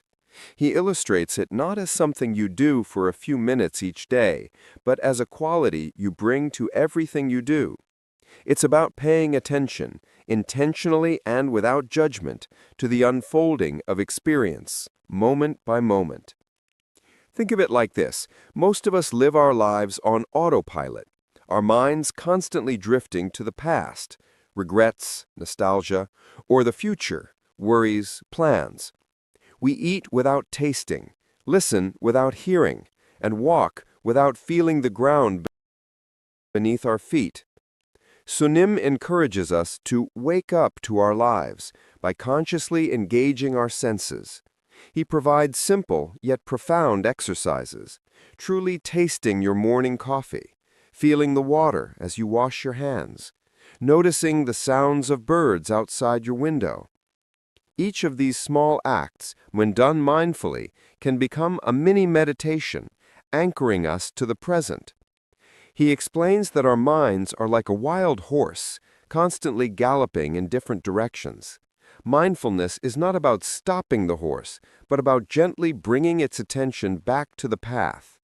When distracting thoughts arise, and they will, the practice isn't to suppress them, but to acknowledge them without getting swept away, and then gently redirect our attention back to our chosen anchor, whether it's the breath, a sound, or a sensation.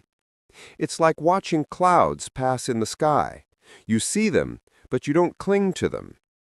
Sunim also addresses the common misconception that mindfulness means being perpetually calm and happy. He clarifies that mindfulness is about being fully present with whatever arises, be it joy, sorrow, anger, or peace. It's about developing an inner witness, an observing self that can see emotions and thoughts as transient phenomena, rather than allowing them to define us or overwhelm us. This detachment, he argues, is what liberates us from reactivity.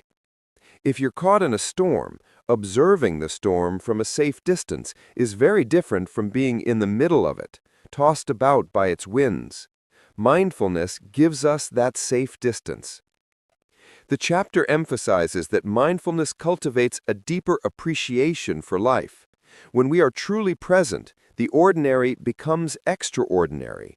A simple meal becomes a feast for the senses. A conversation becomes a genuine connection, and even mundane tasks can be imbued with purpose. It's about realizing that life is happening now, not when we achieve a future goal or escape a current difficulty. By practicing mindfulness, we learn to live more fully, to experience life's richness, and to find peace not by changing our circumstances, but by changing our relationship to them. It's the art of seeing things as they truly are, here and now. Chapter 3. Relationships. In this chapter, Hemin Sunim turns his gentle gaze to the intricate web of human connections, revealing how slowing down can profoundly transform our relationships. He begins by addressing the pervasive issue of superficial connections in our fast-paced, digitally saturated world. We might have hundreds of friends online, yet feel deeply lonely. He suggests that genuine connection requires presence, empathy, and the willingness to truly see and hear another person. Sunim highlights the crucial role of mindful listening. How often do we listen to reply rather than to understand? We're formulating our next sentence while the other person is still speaking, or we're distracted by our phones or internal monologues. He encourages us to give the gift of our full attention, to truly absorb what the other person is saying, both verbally and non-verbally. This isn't just about hearing words, it's about sensing emotions, understanding perspectives, and validating experiences. Imagine trying to catch a delicate butterfly with a frantic swipe of your hand. It will fly away, but if you move slowly and gently, it might land on you. Similarly, deep understanding and trust in relationships are cultivated through gentle, patient presence. He also delves into the importance of self-compassion as a prerequisite for compassion towards others. If we are constantly judging ourselves, projecting our insecurities, or failing to acknowledge our own worth, it becomes challenging to offer genuine kindness and understanding to those around us. He reminds us that everyone, including ourselves, is doing their best with the resources they have. This perspective fosters forgiveness and patience, allowing us to navigate misunderstandings with grace. Sunim addresses the pain of conflict and misunderstanding, advocating for a mindful approach to disagreement. Instead of reacting impulsively, fueled by ego or past grievances, he suggests pausing, taking a breath, and attempting to understand the other person's underlying needs or fears. Often, arguments are not about the surface issue, but about deeper unmet needs. He encourages us to choose kindness over being right, and to remember that true connection is more valuable than winning an argument. Furthermore, he touches upon the art of setting healthy boundaries. While compassion is vital, it doesn't mean sacrificing our own well-being or allowing others to exploit us. Mindfully understanding our own limits and communicating them gently but firmly is an act of self-respect that ultimately strengthens relationships. It's like tending a garden. You nurture the plants you want to grow, but you also prune away what is harmful or excessive to ensure overall health. Ultimately, this chapter teaches us that authentic relationships are built not on grand gestures or constant communication, but on the accumulation of small, mindful moments of presence, empathy, and kindness. By slowing down, we create the space for deeper connection, allowing us to truly see, understand, and cherish the people in our lives. Chapter 4. Love.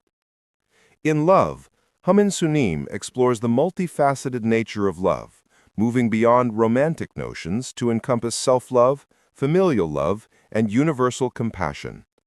He posits that love, in its purest form, is an act of deep acceptance and understanding, beginning with oneself. Often we seek love externally, hoping someone else will fill a void within us. Sunim gently redirects us, asserting that until we cultivate a loving relationship with ourselves, all other relationships will be tinged with expectation and insecurity. He encourages us to practice self-love not as a narcissistic act, but as a recognition of our inherent worth and a commitment to nurturing our own well-being. This involves acknowledging our imperfections without judgment, treating ourselves with the same kindness and patience we would offer a dear friend. Imagine a cracked vase. Instead of trying to hide the cracks, self-love means appreciating its unique history and beauty, cracks and all. When we love ourselves, our hearts expand, creating more space to genuinely love others without clinging or demanding. Sunim also addresses the challenges of love, particularly when it comes to dealing with difficult people or painful endings. He suggests that true love sometimes means letting go, not out of indifference, but out of a deeper understanding of what is healthy and right for all involved. He advises seeing difficult people not as adversaries, but as fellow human beings, often suffering themselves, whose actions stem from their own pain or limited understanding. This perspective, born from slowing down and cultivating empathy, allows us to respond with compassion rather than reactivity. The chapter gently reminds us that love is not a transaction, nor is it about possession. True love gives freely, without expectation of return. It is a state of being, a boundless wellspring within us that can be tapped into when we quiet the ego and open our hearts. He describes the transformative power of small acts of love, a kind word, a helping hand, a moment of shared silence. These seemingly insignificant gestures, when offered mindfully, ripple outwards, creating a more compassionate world. Sunim likens love to light. When we shine our inner light, it naturally illuminates those around us. We don't need to force it or demand it. We simply allow it to radiate. This radiation begins with cultivating inner peace and acceptance. He also touches upon the impermanence of all things, including relationships. Embracing this truth allows us to cherish the present moments of connection more deeply, without the fear of loss overshadowing our joy. Ultimately, love is a powerful reminder that love is an active choice, a conscious cultivation of connection, starting from within. By slowing down, we create the inner space to recognize, experience, and express love in its purest and most expansive forms, enriching not only our own lives, but the lives of everyone we touch. Chapter 5. Life. In this expansive chapter, Haemin Sunim widens his lens to encompass the entirety of our lives, encouraging us to embrace its ebb and flow with wisdom and equanimity. He addresses our innate human tendency to strive for perfection, to chase external markers of success, and to feel incomplete until we achieve some future goal. Sunim gently dismantles these illusions, asserting that true contentment lies not in having everything, but in appreciating everything we already have. He encourages us to see life not as a linear path with a fixed destination, but as a dynamic process of continuous growth, learning, and transformation. Mistakes and failures are not roadblocks, but valuable teachers.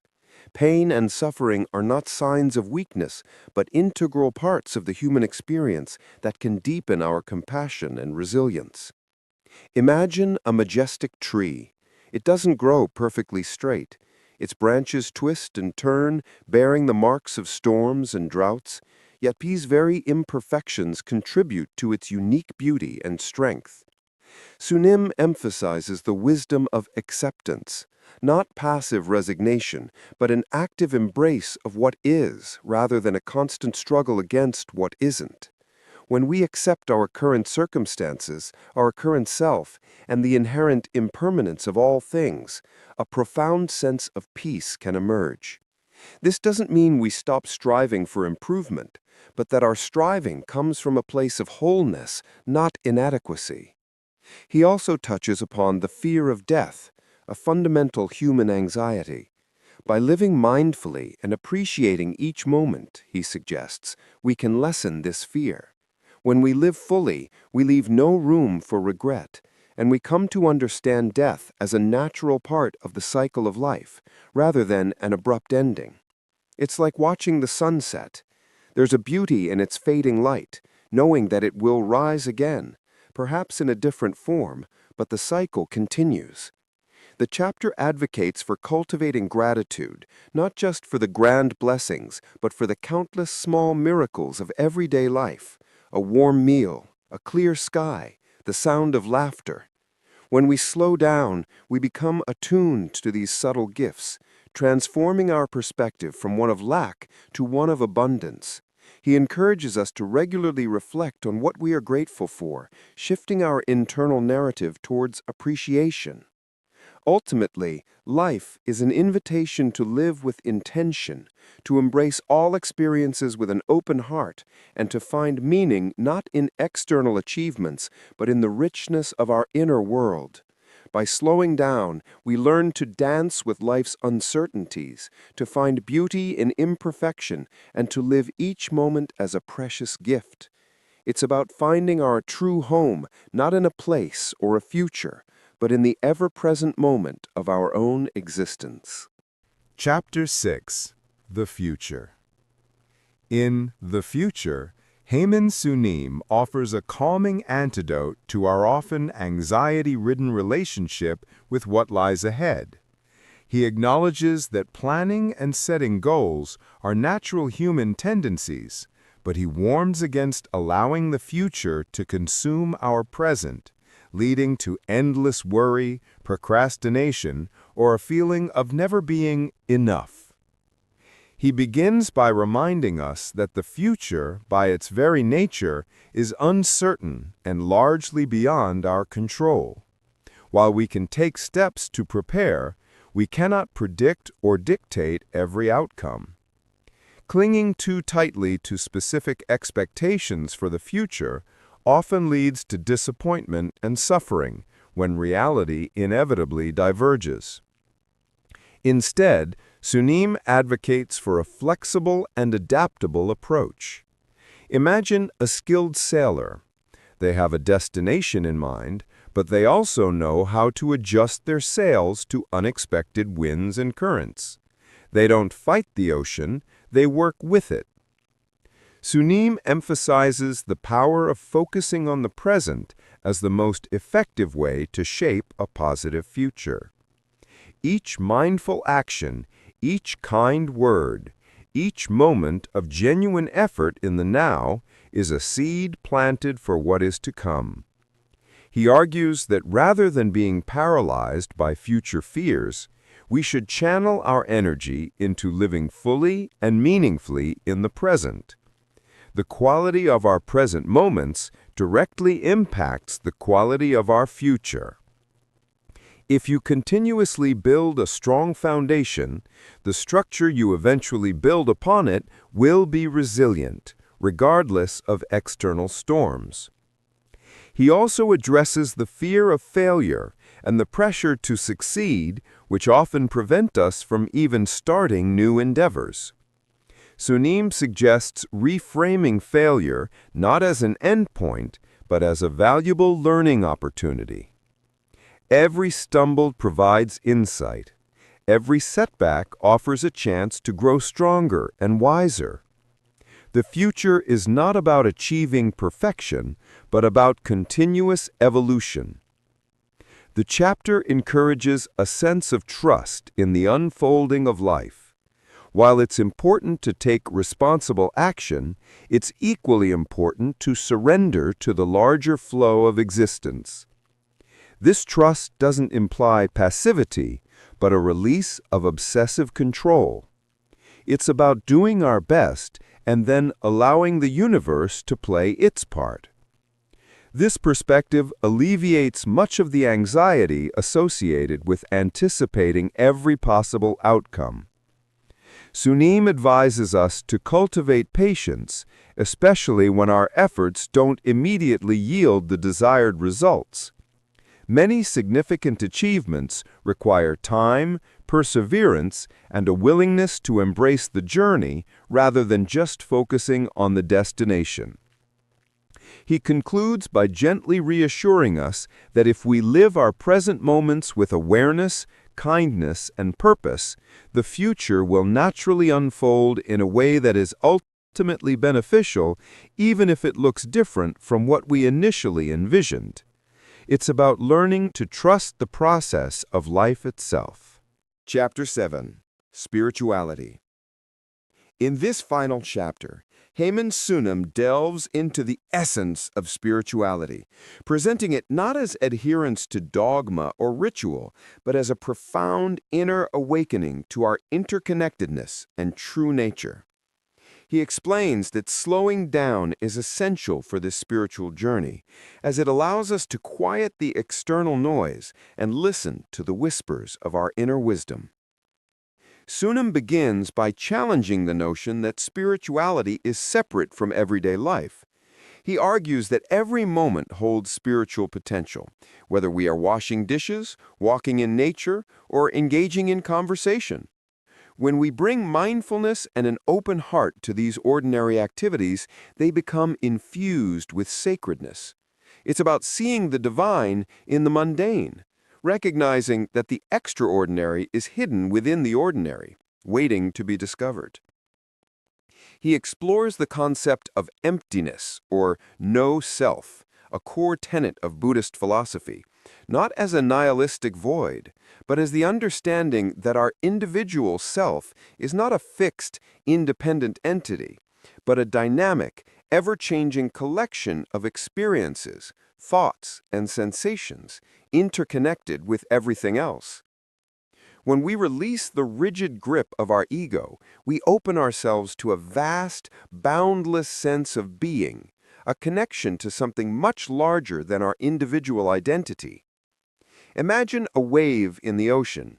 It appears as a separate entity, but it is intrinsically connected to and part of the entire ocean. Sunim emphasizes the cultivation of compassion as the highest form of spirituality.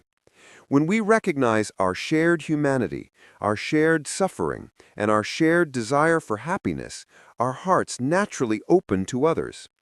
He encourages us to extend kindness not only to those we love, but also to strangers and even to those who challenge us, understanding that everyone is struggling in their own way.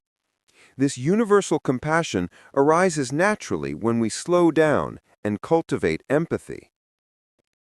He also touches upon the role of gratitude in spiritual awakening. When we truly appreciate the gift of life, the beauty of the natural world, and the kindness of others, our hearts swell with a sense of wonder and connection. This gratitude, he suggests, is a direct pathway to experiencing the sacred in every moment. The chapter concludes with a powerful invitation to recognize our inherent perfection and completeness. We often seek external validation or believe we need to achieve something profound to be spiritual. Sunim gently reminds us that our true nature is already enlightened, already whole. Spirituality is not about becoming something, but about uncovering what is already there, beneath the layers of conditioning, fear, and distraction. By slowing down, we create the space for this profound realization, allowing us to live from a place of deep wisdom, unwavering peace, and boundless compassion. It's about remembering who we truly are, beyond the roles we play and the stories we tell ourselves. And so, our journey through Heimin Sunim's The Things You Can See Only When You Slow Down comes to a gentle close. We began by acknowledging the relentless pace of our modern lives, and have now discovered that the most profound insights, the deepest peace, and the most authentic connections are not found by speeding up, but by deliberately, compassionately, and mindfully slowing down.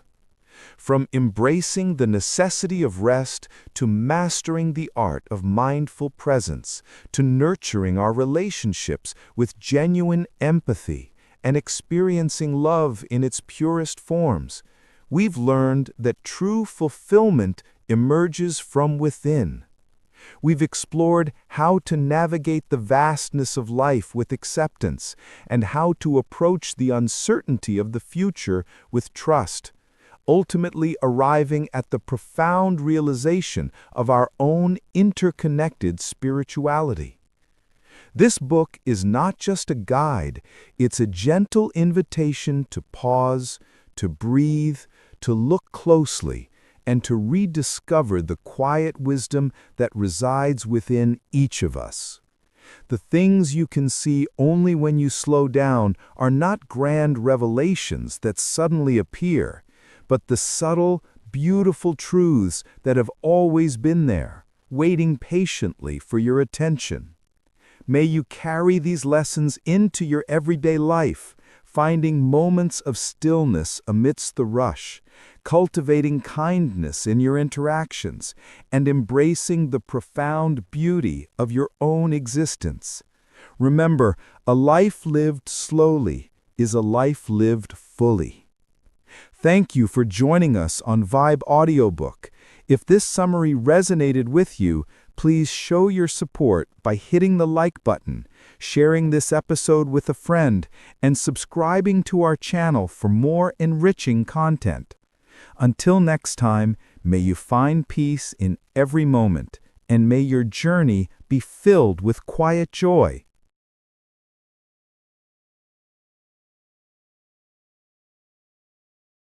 Hello and welcome to Vibe Audiobook. Today, we're diving into a book that promises to unlock the secrets of human behavior, a guide to understanding what people are truly thinking and feeling, even when they're not saying a word. Get ready to enhance your social intelligence, improve your relationships, and become a master observer of the world around you.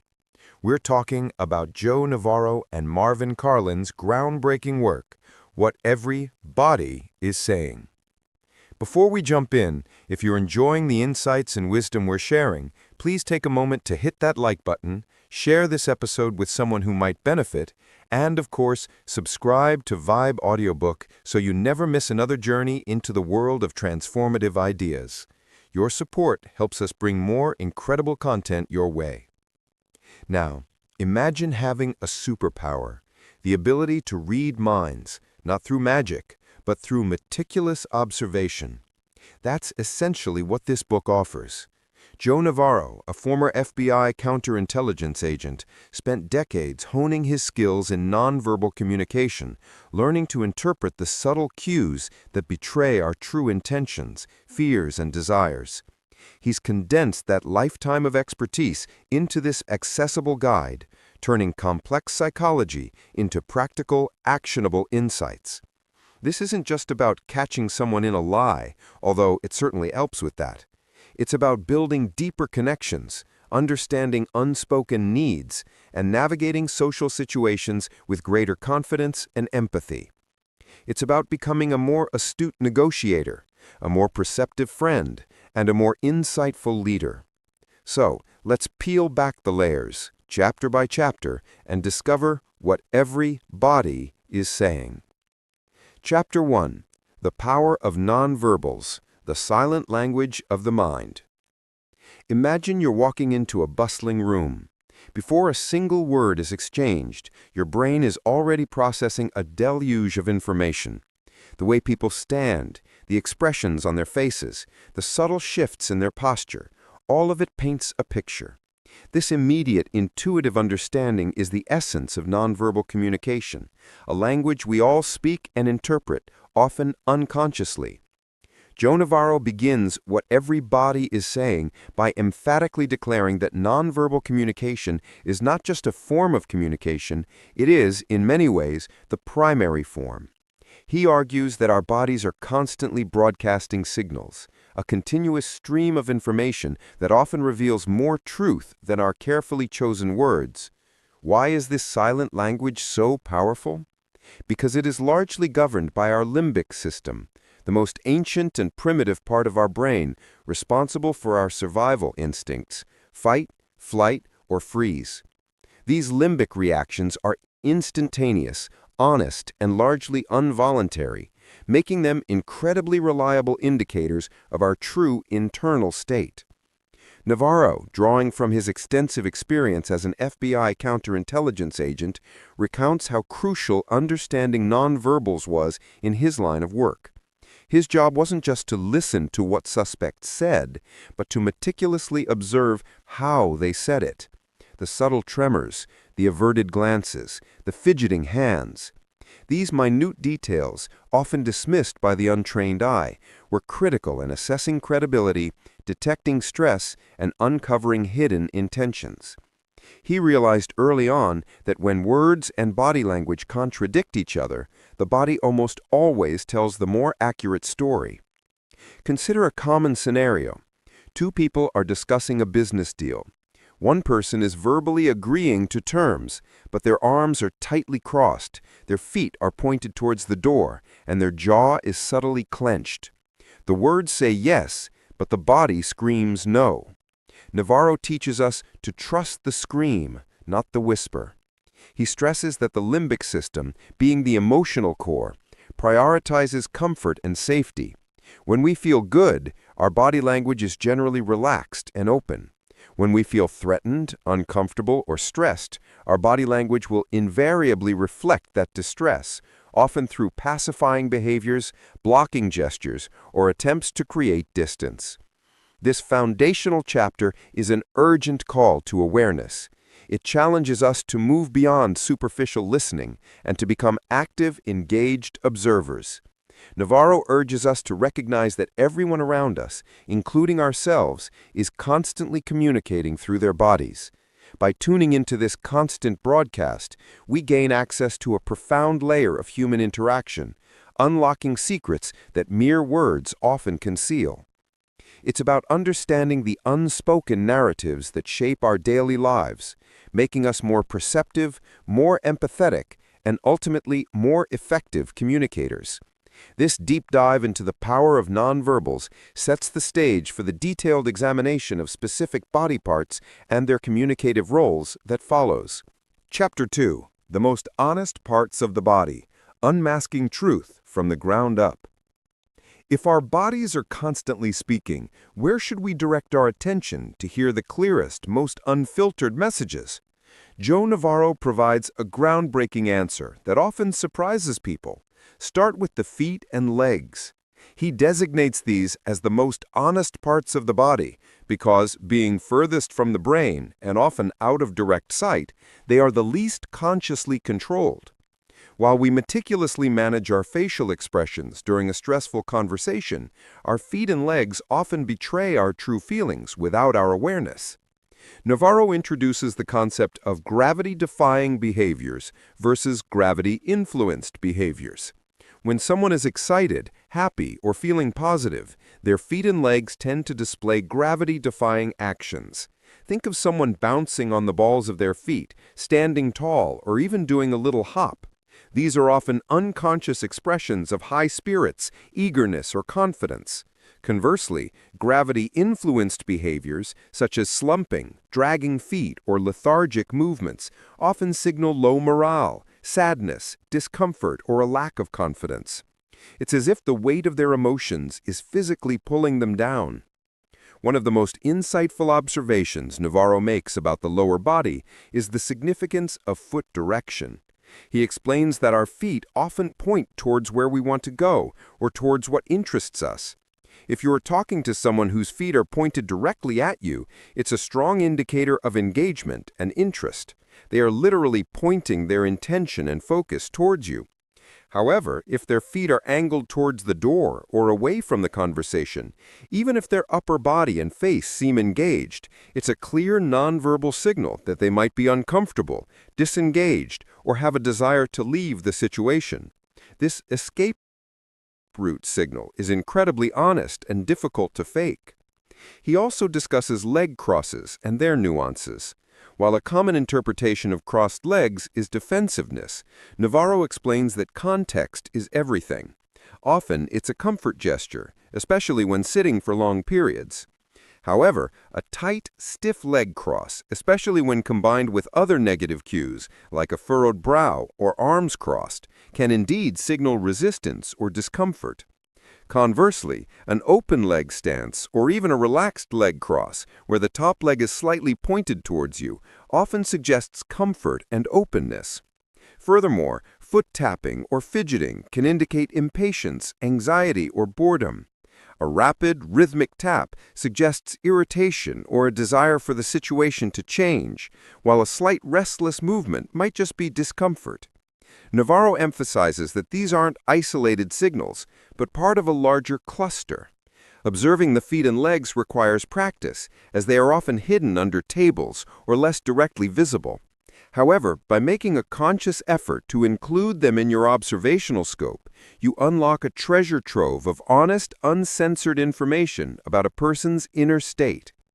This chapter fundamentally shifts our understanding of where true communication often resides, starting from the ground up.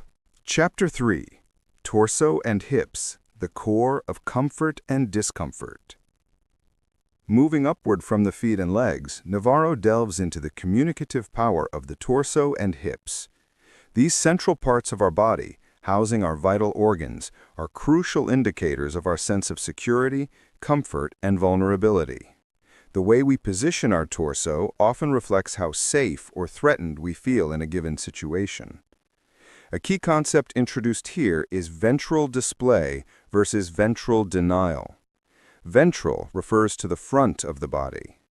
When a person is comfortable, feels safe, and is engaged in a positive interaction, they tend to display their ventral side, meaning their chest and abdomen are openly facing you.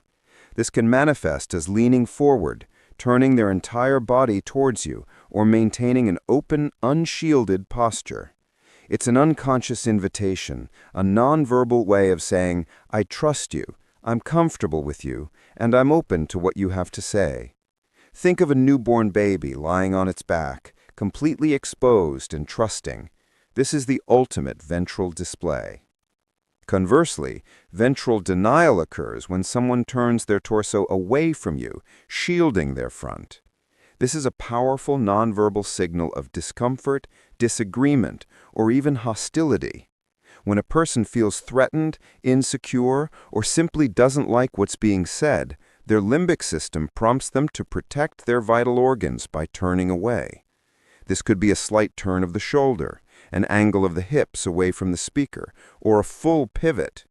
Even if their head remains turned towards you, a body turned away is a clear indicator of psychological withdrawal or rejection. Navarro highlights that this gesture is extremely honest and often occurs when someone is feeling negative emotions they are trying to suppress verbally.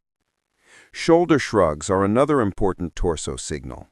While a quick partial shrug can mean, I don't know, or I don't care, a full, extended shrug, where the shoulders rise high towards the ears, can indicate helplessness, submission, or a complete lack of understanding and emotional resignation.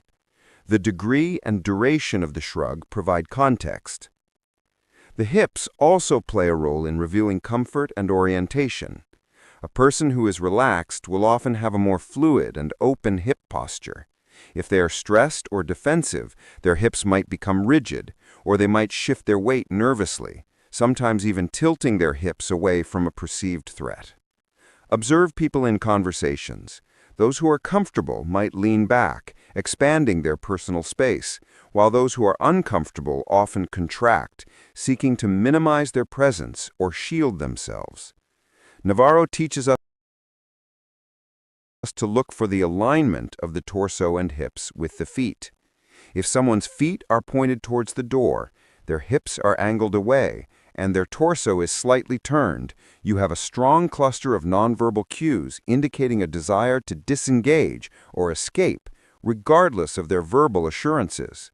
This comprehensive approach to observing the core of the body allows for a deeper, more accurate interpretation of true feelings, moving beyond mere surface appearances to the very essence of comfort and safety. Chapter 4. Arms and Hands, the Tools of Interaction and Revelation. Our arms and hands are incredibly versatile and expressive, serving as both conscious tools for interaction and unconscious conduits for our true feelings. While we have more conscious control over our arms and hands than our feet, they are still prone to revealing our inner state, especially during moments of stress, discomfort, or deception. Navarro devotes significant attention to arm crossing, debunking the simplistic notion that it always signifies defensiveness. He explains that arm crossing is often a self-comforting behavior, a way to literally hug oneself during moments of stress, anxiety, or insecurity. Imagine someone in a waiting room, arms crossed. They might not be defensive, but simply seeking comfort in an uncertain environment. The context is paramount. Are the crossed arms accompanied by a relaxed posture, or by a furrowed brow, a tightened jaw, and feet pointed away? A tight, high arm cross, where the hands are tucked away, is more indicative of defensiveness than a loose, relaxed arm cross, where the hands remain visible. Hands, in particular, are powerful communicators. When we are confident, open, and honest, our hands tend to be visible, open, and often used to gesture naturally. This is what Navarro calls displaying the ventral side of the hands. Conversely, when we are feeling insecure, deceptive, or anxious, our hands often disappear. They might be shoved into pockets, tucked under the arms, clasped tightly behind the back or hidden under a table. These hand-hiding behaviors are unconscious attempts to conceal or control our vulnerability, as the hands are highly expressive and can betray stress. Navarro introduces the crucial concept of pacifying behaviors, which are self-soothing gestures we engage in when stressed, anxious, or uncomfortable. Many of these involve the hands. Common pacifiers include rubbing the neck or face. This is a very common stress reliever, often seen when someone is feeling uncertain, embarrassed, or trying to process difficult information. Touching the lips or mouth, this can be an attempt to hold back words or to soothe oneself when feeling vulnerable. Playing with jewelry, clothing, or hair, these repetitive actions provide a sense of comfort and can indicate nervousness or boredom. Clasping hands or interlocking fingers, this can be a self-comforting gesture or a way to contain anxiety. Rubbing hands together often signals anticipation or hope, but can also be a pacifier if done nervously. The thumb display is also significant. When thumbs are displayed openly, especially while the hands are clasped, it generally signals confidence and high status. Hiding the thumbs, on the other hand, can indicate insecurity or a lack of confidence. Observing hands requires careful attention to detail. Are they relaxed or tense? Open or clenched? Are they mirroring the speaker's gestures, indicating rapport? Or are they engaged in pacifying behaviors, signaling stress? Navarro emphasizes that while arms and hands can be consciously controlled to some extent, their unconscious reactions to stress and discomfort provide invaluable insights into a person's true emotional state, making them a crucial part of our nonverbal observation toolkit. Chapter 5. The Face. A Window to the Soul? Not always. The face is often considered the most expressive part of the human body, a direct window to the soul. However, Joe Navarro offers a critical perspective. While the face is indeed highly communicative, it is also the most deceptive part of the body. From childhood, we are taught to manage our facial expressions, to smile when we're sad, to look interested when we're bored, or to feign composure when we're agitated. This makes interpreting facial cues more challenging and nuanced than observing the lower body. Navarro highlights that while we can control our social smile, a polite but often insincere smile, genuine smiles, known as Duchenne smiles, involve the muscles around the eyes, creating characteristic crinkles. A smile that doesn't reach the eyes is often not a smile of true joy.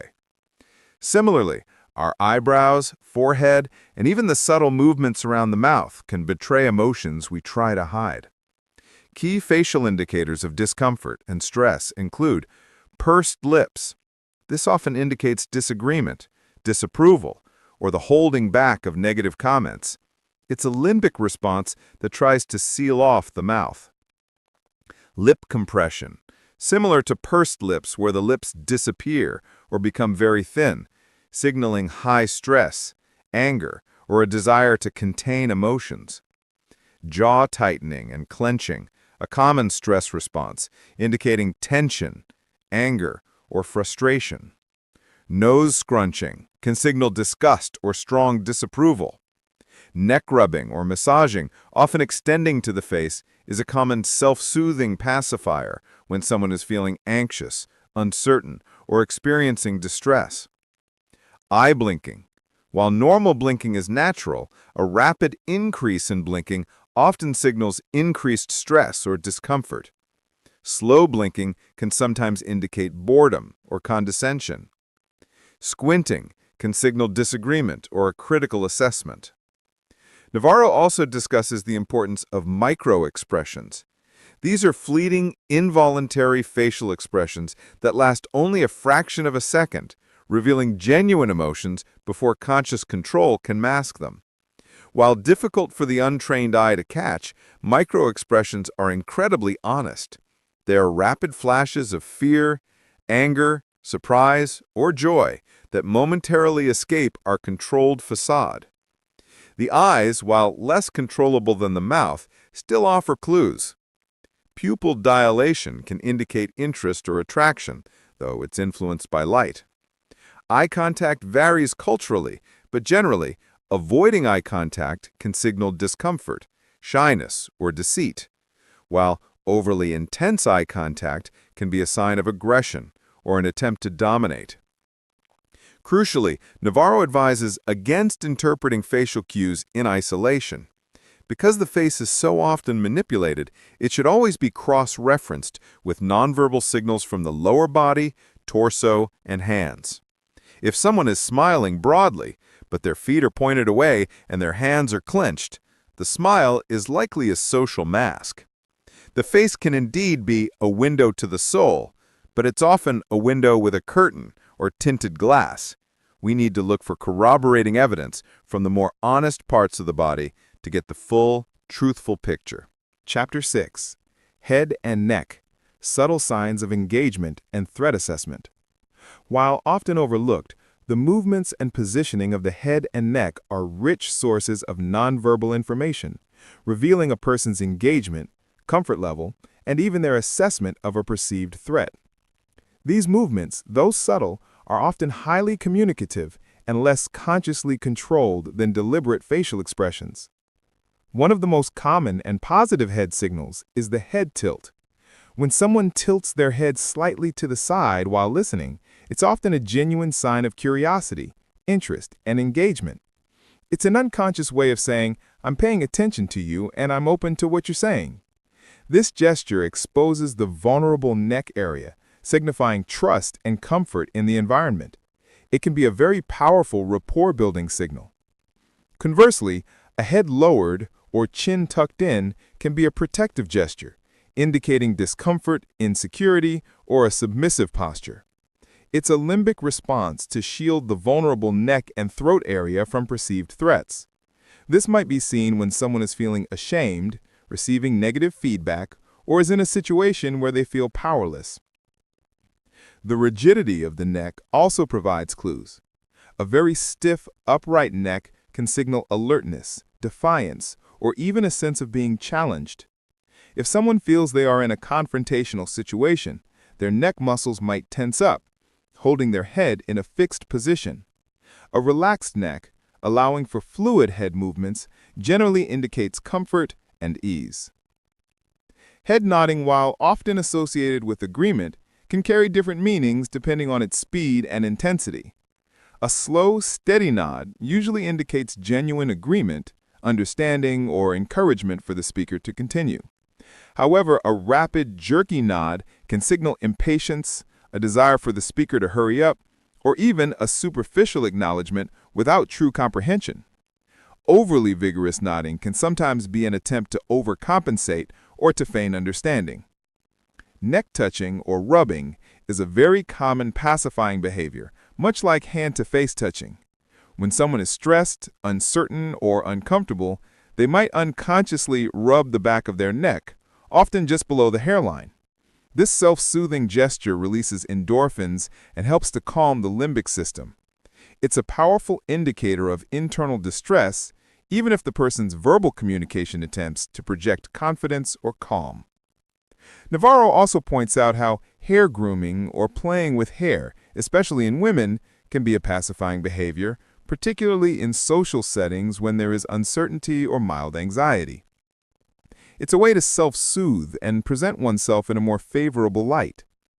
By paying attention to these subtle nuances of head and neck movements, we gain another layer of insight into a person's emotional state, their level of comfort, and their genuine engagement with the conversation. These signals, often operating below conscious awareness, are valuable additions to our comprehensive observational toolkit. Chapter 7. Lie Detection, a Practical Approach, Decoding Deception with Caution. This is often the chapter many readers eagerly anticipate, the promise of uncovering lies. Joe Navarro addresses lie detection directly with a crucial and responsible caveat. There is no single definitive tell for deception. Instead, lie detection is about identifying clusters of nonverbal behaviors that signal increased stress, discomfort, and cognitive load, which can be associated with lying, but also with many other emotions, like embarrassment, fear, or anxiety. Navarro emphasizes the absolute necessity of establishing a baseline behavior for an individual. Before you can spot deviations, you must first understand how a person behaves when they are relaxed, comfortable, and speaking truthfully. What are their normal gestures? How do they typically hold their body? What is their usual level of eye contact? Without a baseline, any single nonverbal cue can be easily misinterpreted. For example, if someone always fidgets, fidgeting during a sensitive question might be their normal behavior, not necessarily a sign of deceit. However, if a normally calm person suddenly starts fidgeting excessively, that's a significant deviation. When looking for signs that may indicate deception, Navarro advises observing for clusters of discomfort. These are multiple nonverbal cues that appear together and suggest a heightened state of stress. Such clusters often include increased pacifying behaviors, more frequent rubbing of the neck, face, hands, or touching objects, like a pen, jewelry. Blocking behaviors, suddenly placing hands over the mouth, eyes, or ears, or putting objects between themselves and the interviewer, such as a purse, a folder. These are unconscious attempts to block out information or to shield oneself from scrutiny. Reduced or rigid body movements. A person who is lying might become unusually still, trying to control their body to avoid giving off signals. Or, conversely, they might become agitated with excessive, nervous movements, but these movements often lack fluidity and appear forced. Ventral denial or turning away, as discussed in Chapter 3, turning the torso away from the questioner. Feet pointed towards an exit, an unconscious desire to escape the situation. Discrepancies between verbal and nonverbal cues, saying yes while shaking the head no subtly, or verbalizing confidence while displaying multiple signs of discomfort. Changes in breathing patterns, becoming shallower, more rapid, or holding breath. Increased swallowing, often indicative of a dry mouth from stress. Navarro strongly cautions against immediately concluding that someone is lying just because you observe these behaviors. The goal is to identify anomalies, deviations from their baseline that signal discomfort. This discomfort could be due to lying, but it also could be due to embarrassment, fear of being misunderstood, discomfort with the topic, or even just being cold. The nonverbal cues simply tell you there's discomfort here. It's then up to the observer to use this information to ask more precise, open-ended questions, to create a more comfortable environment, or to explore the source of the discomfort. The chapter reinforces that genuine lie detection is a highly skilled art, not a simple checklist. It requires patience, keen observation, contextual understanding, and a commitment to not jumping to premature conclusions. The value of this knowledge lies not in catching people out, but in understanding when someone is under stress, allowing for more empathetic and effective communication strategies. Chapter 8. Practical Applications. Integrating Nonverbal Intelligence into Daily Life. Having dissected the meaning behind various nonverbal cues, Navarro dedicates this chapter to demonstrating how to integrate this knowledge into practical, everyday scenarios. The aim is not just to understand nonverbals, but to use that understanding to improve interactions, build rapport, and navigate social situations more effectively. 1. Start with self-awareness. Before you can effectively read others, you must first become aware of your own nonverbal communication. What signals are you sending, often unintentionally? Do you inadvertently cross your arms when listening intently, making you appear defensive? Do you fidget when nervous? By becoming mindful of your own body language, you can better control the messages you transmit and ensure they align with your intentions. This self-awareness is the first step toward becoming a more effective communicator. 2. Establish baselines and observe in context. Reiterate the importance of establishing baselines. Observe people when they are relaxed and comfortable. Watch them interact with others or in public spaces like airports and cafes without the pressure of direct interaction. This helps you understand their typical nonverbal patterns. Always observe clusters of behaviors rather than isolated gestures. A single cue can be misleading. Multiple reinforcing cues create a clearer picture. 3. Prioritize observation areas. Navarro advises starting with the most honest parts of the body, the feet and legs, then moving to the torso, and finally the hands, head, and face. This systematic approach ensures you're gathering the most reliable information first. If the feet are pointed away, that's a strong signal, even if the face is smiling. 4. Building rapport and trust. Nonverbal communication is crucial for building rapport. Mirroring with caution. Subtly mirroring someone's posture or gestures can create a sense of connection and rapport. However, overt mirroring can appear mocking or unnatural. The key is subtlety and authenticity. Open body language. Displaying ventral openness, torso facing the other person, keeping hands visible, and maintaining appropriate eye contact signals trustworthiness and approachability. Head tilts and nods. Using a slight head tilt to show interest and appropriate nodding to convey understanding can significantly enhance communication. 5. In negotiations and business. Detecting discomfort. Observe for pacifying behaviors, arm crossing, and ventral denial when discussing sensitive points. This tells you when a person is uncomfortable or disagreeing, even if they're verbally assenting. Projecting confidence. Maintain good posture, keep your hands visible, and avoid excessive fidgeting to project authority and trustworthiness. Reading interest. If someone leans forward, their feet are pointed towards you, and their eyes are engaged, they are highly interested. Use this to gauge when to push a point or when to back off. 6. In social settings and relationships. Understanding unspoken needs.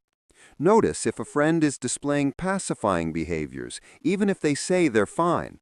This can prompt you to offer support or ask deeper questions. Assessing attraction. Look for ventral displays, prolonged eye contact with pupil dilation, and self-grooming gestures as signs of attraction or interest. Recognizing disengagement. If someone turns their torso away, checks their watch repeatedly, or their feet are pointed towards an exit, they are likely ready to end the conversation. Asking probing questions. When you spot a cluster of discomfort, don't accuse. Instead, use it as an opportunity to ask open-ended questions like, "Is everything all right?" or "How do you feel about that?"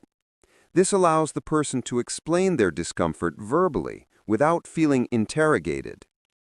Navarro emphasizes that becoming proficient in nonverbal communication is a continuous learning process. It requires consistent practice, keen observation, and an empathetic approach. The goal is to enhance understanding and connection, not to create a tool for manipulation.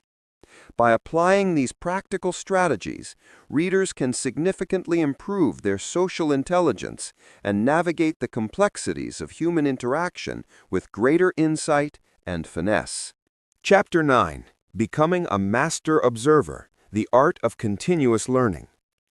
The final chapter of What Everybody is Saying is a powerful culmination, a call to action that transforms the reader from a passive recipient of information into an active, lifelong student of human behavior. Navarro asserts that becoming a master observer is not about memorizing a static checklist of gestures and their meanings. It's about cultivating a profound and intuitive understanding of human nature, an ongoing journey of refinement and application. Navarro stresses that mastery comes from consistent, deliberate practice. He encourages readers to engage in mini missions of observation in their daily lives. Turn off the sound on your television and try to understand the narrative through body language alone. Watch people in public spaces, airports, coffee shops, parks, and try to decode their emotional states based solely on their nonverbal cues. Observe strangers interacting and hypothesize about their relationship dynamic or the topic of their conversation. These seemingly simple exercises build neural pathways, sharpening your observational skills and expanding your nonverbal vocabulary. A key takeaway from this chapter is the importance of context and baseline, principles reiterated and reinforced here. True mastery means never interpreting a single gesture in isolation. It's always about the cluster, the pattern, and how it deviates from an individual's normal behavior. A master observer doesn't just see a crossed arm, they consider why it's crossed in that particular situation, what other cues accompany it, and what the person's typical arm posture is like. This holistic approach prevents misinterpretation and fosters a more accurate understanding. Navarro also delves into the ethical implications of possessing this powerful knowledge. He reminds us that the ability to read nonverbals comes with a significant responsibility. This is not a tool for manipulation, judgment, or exploitation. Instead, its highest purpose is to foster empathy, enhance understanding, and build stronger, more authentic relationships.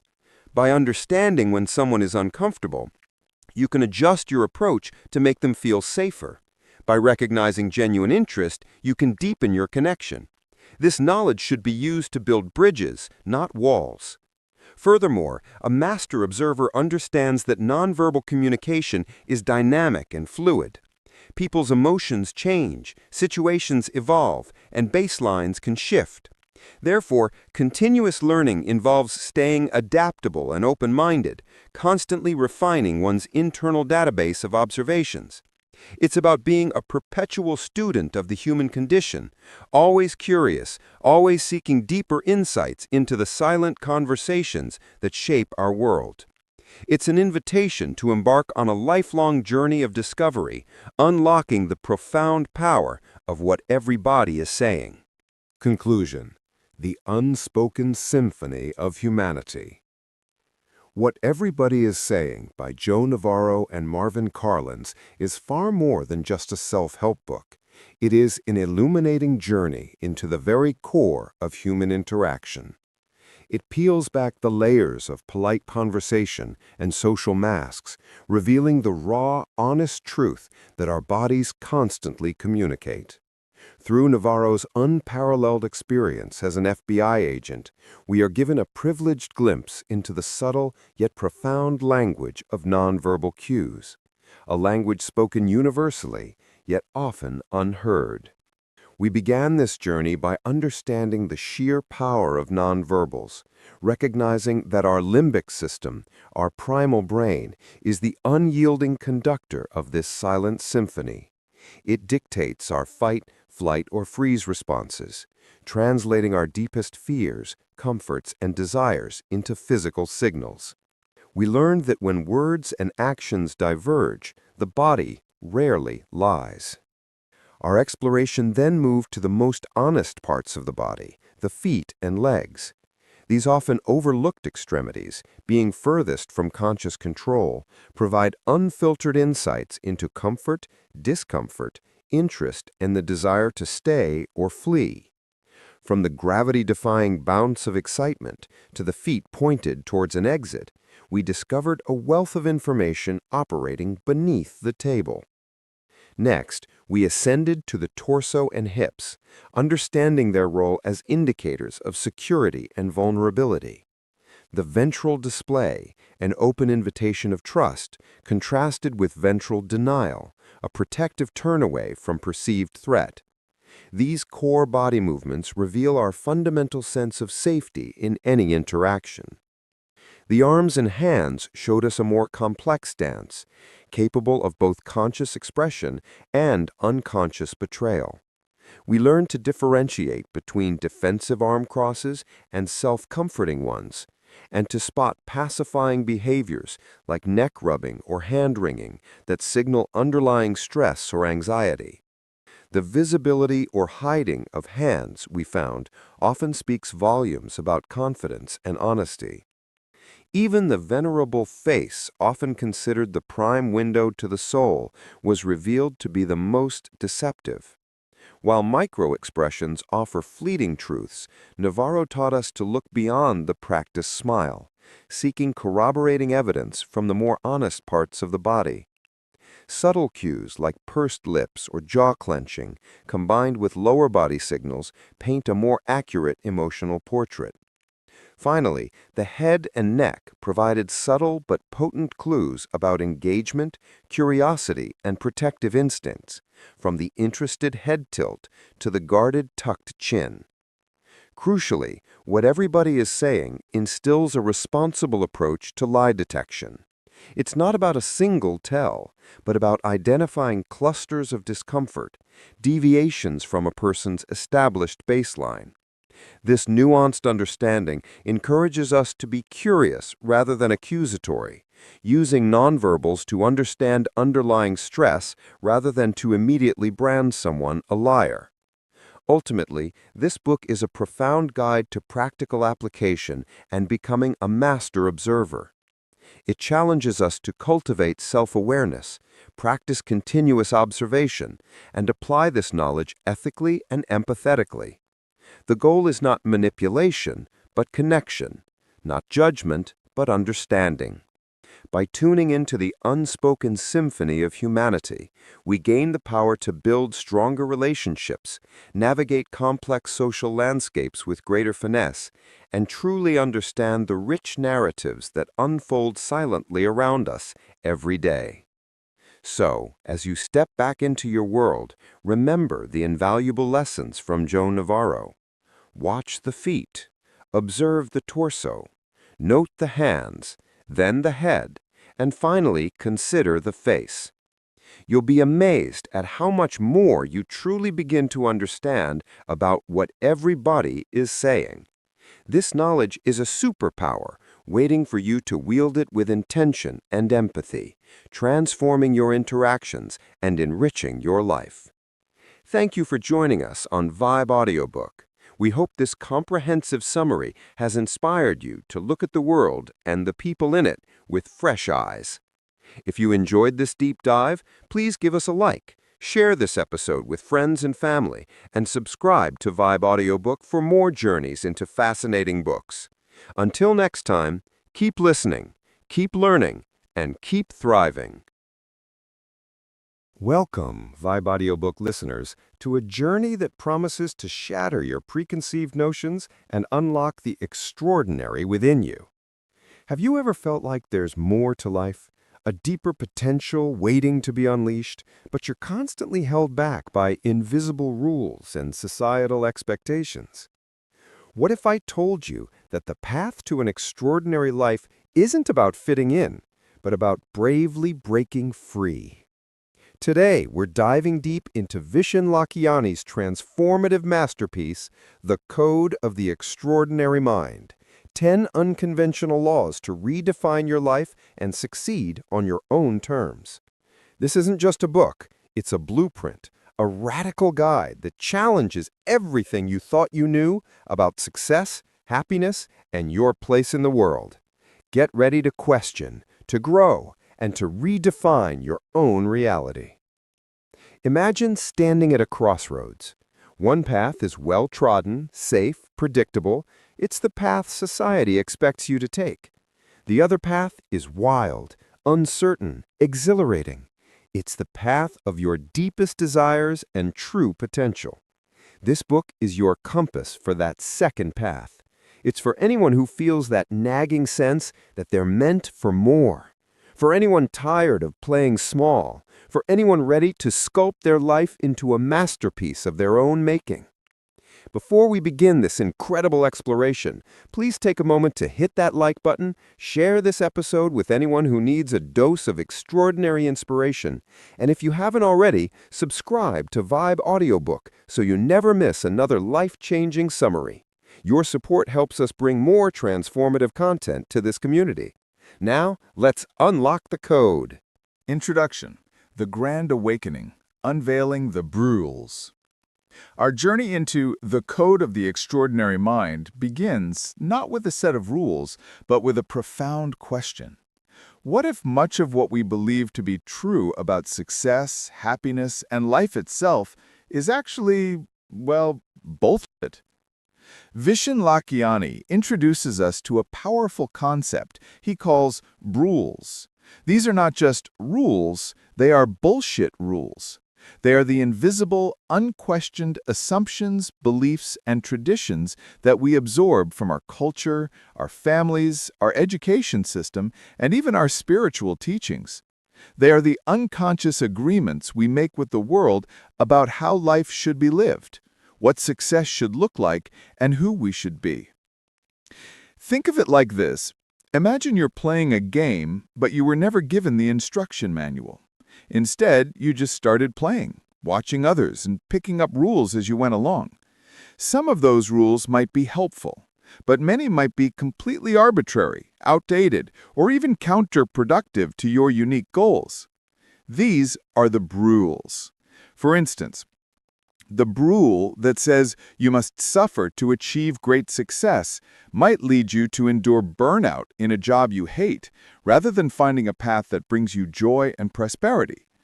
Or the rule that declares true love means never fighting might cause you to suppress important issues in a relationship, leading to resentment rather than genuine connection. The introduction to this book is a grand awakening. It's an invitation to step out of the trance of conventional living and become an active participant in designing your reality.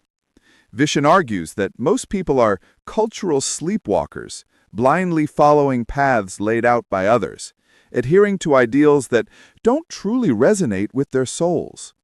The first step to becoming extraordinary is simply to wake up, to observe your own life, your own thoughts, and your own patterns, and ask, is this truly my choice, or is it an echo of someone else's expectation? This initial insight is both liberating and challenging. Liberating because it tells us that many of our limitations are self-imposed or societally imposed, not inherent. Challenging because it requires us to look critically at the very foundations of our lives and perhaps dismantle some long-held beliefs. It's about peeling back the layers, moving beyond surface-level living, and digging into the core operating system of your mind.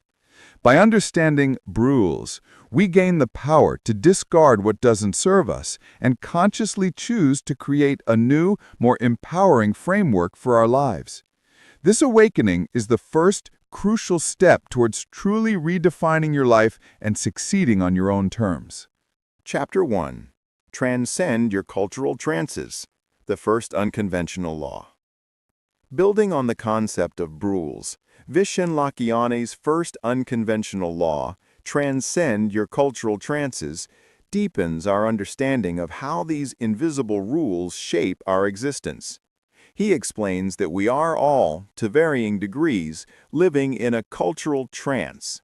This trance is a state of unconscious acceptance of the world as it's presented to us, without critical examination. It's the default operating system our minds run on, installed by the environment we grow up in. Imagine being born into a specific culture with its unique set of traditions, beliefs, and social norms. From childhood, you're taught what is right and wrong, what is beautiful and ugly, what success looks like, and what happiness entails. These teachings, often well-intentioned, become the unquestioned backdrop of your reality. For instance, if you grew up in a culture that highly values material wealth as the ultimate measure of success, you might find yourself instinctively pursuing a high-paying job, even if it leaves you feeling empty.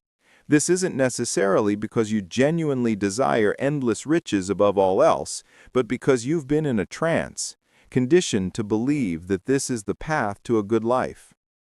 Transcendence in this context is not about rejecting your culture entirely. It's about gaining the ability to see your culture and its influences objectively. It's about stepping outside the fishbowl to realize you're a fish, rather than just swimming along oblivious to the water that defines your every move. It means developing a meta-awareness, the capacity to observe your own thoughts, beliefs, and patterns of behavior from a higher vantage point. Vishen encourages us to become cultural rebels, not in a defiant, destructive way, but in an empowering, constructive sense. A cultural rebel is someone who dares to question the status quo, to challenge societal norms that don't serve their highest good, and to forge a path less traveled. For example, a common rule in many societies is that you must work hard even if you hate your job, because that's what responsible adults do. A person transcending this rule might realize that their true purpose lies in a different field, one that offers less conventional security but immense personal fulfillment. They might choose to leave a stable, well-paying job to start a passion project, facing skepticism from others but finding profound joy and meaning. Another example, the rule that says you need to follow a traditional education path to be intelligent or successful. Someone transcending this might choose self-education, online courses, apprenticeships, or entrepreneurial ventures, proving that intelligence and success are cultivated in diverse ways. The key takeaway from this chapter is that your model of reality is a choice. You are not condemned to live within the confines of the beliefs you inherited. By becoming aware of the cultural trances we operate within, we empower ourselves to consciously choose new, more empowering models of reality. It's like upgrading your mental software. You uninstall the old buggy programs that slow you down and replace them with new, efficient applications that help you thrive. This act of transcendence is the gateway to unlocking your true potential and defining your own extraordinary path. It's a profound shift from passive acceptance to active creation. Chapter 2. Question the Rules, the second unconventional law. Once we begin to recognize our cultural trances, the next logical and crucial step, according to Vishen Lakhiani, is to question the rules. This is where we move from passive observation to active interrogation. It's not enough to simply know rules exist. We must actively identify them in our own lives and put them under the microscope. As we discussed, a rule is a bullshit rule, a rule for living that society has instilled in us, but which, upon closer inspection, often proves to be outdated, illogical, or detrimental to our happiness and growth. These rules are insidious because they operate beneath the surface of our consciousness, often dictating our decisions, our self-worth, and our perceptions without us even realizing it. They are the unquestioned assumptions that become self-fulfilling prophecies. This chapter invites us to become detectives of our own minds, to embark on a meticulous investigation into the origins and validity of our core beliefs. When you encounter a belief or a societal expectation that feels restrictive, heavy, or just off, Vishen urges you to ask a series of penetrating questions. Where did this rule come from? Was it taught to you by your parents, teachers, religious leaders, or media? Was it something you simply picked up by observing others? Understanding the origin helps you detach from its assumed authority. Is this rule truly serving me now? Even if a rule was helpful at one point, circumstances change. Does it still contribute to your growth, happiness, and well-being, or is it holding you back? For example, the rule, always be polite and agreeable might have served you well in childhood, but as an adult, it might prevent you from setting healthy boundaries or speaking your truth. What would happen if I broke this rule? Often, our fear of breaking a rule is based on exaggerated worst-case scenarios. Vishen suggests imagining the consequences, and you might find that the terrible outcomes are far less dire than your mind made them out to be, or even non-existent. What if breaking the rule, "you must always be busy," meant you finally allowed yourself rest and discovered new creative ideas? Is there a better way? What's the opposite of this rule? This question opens up possibilities. If the rule is, "you have to follow a linear career path," the opposite might be, "I can craft a multifaceted career that evolves with my interests." Let's take a concrete example. Many of us internalize the rule that "I am not good enough" or "I am not smart enough." This often comes from childhood experiences, critical feedback, or societal comparison. If you question this rule, you might discover it's not an objective truth, but a learned belief. You then ask if it's serving you, likely not. Imagine what would happen if you believed the opposite, confidence, taking risks, pursuing dreams, and then start actively cultivating a new, empowering belief.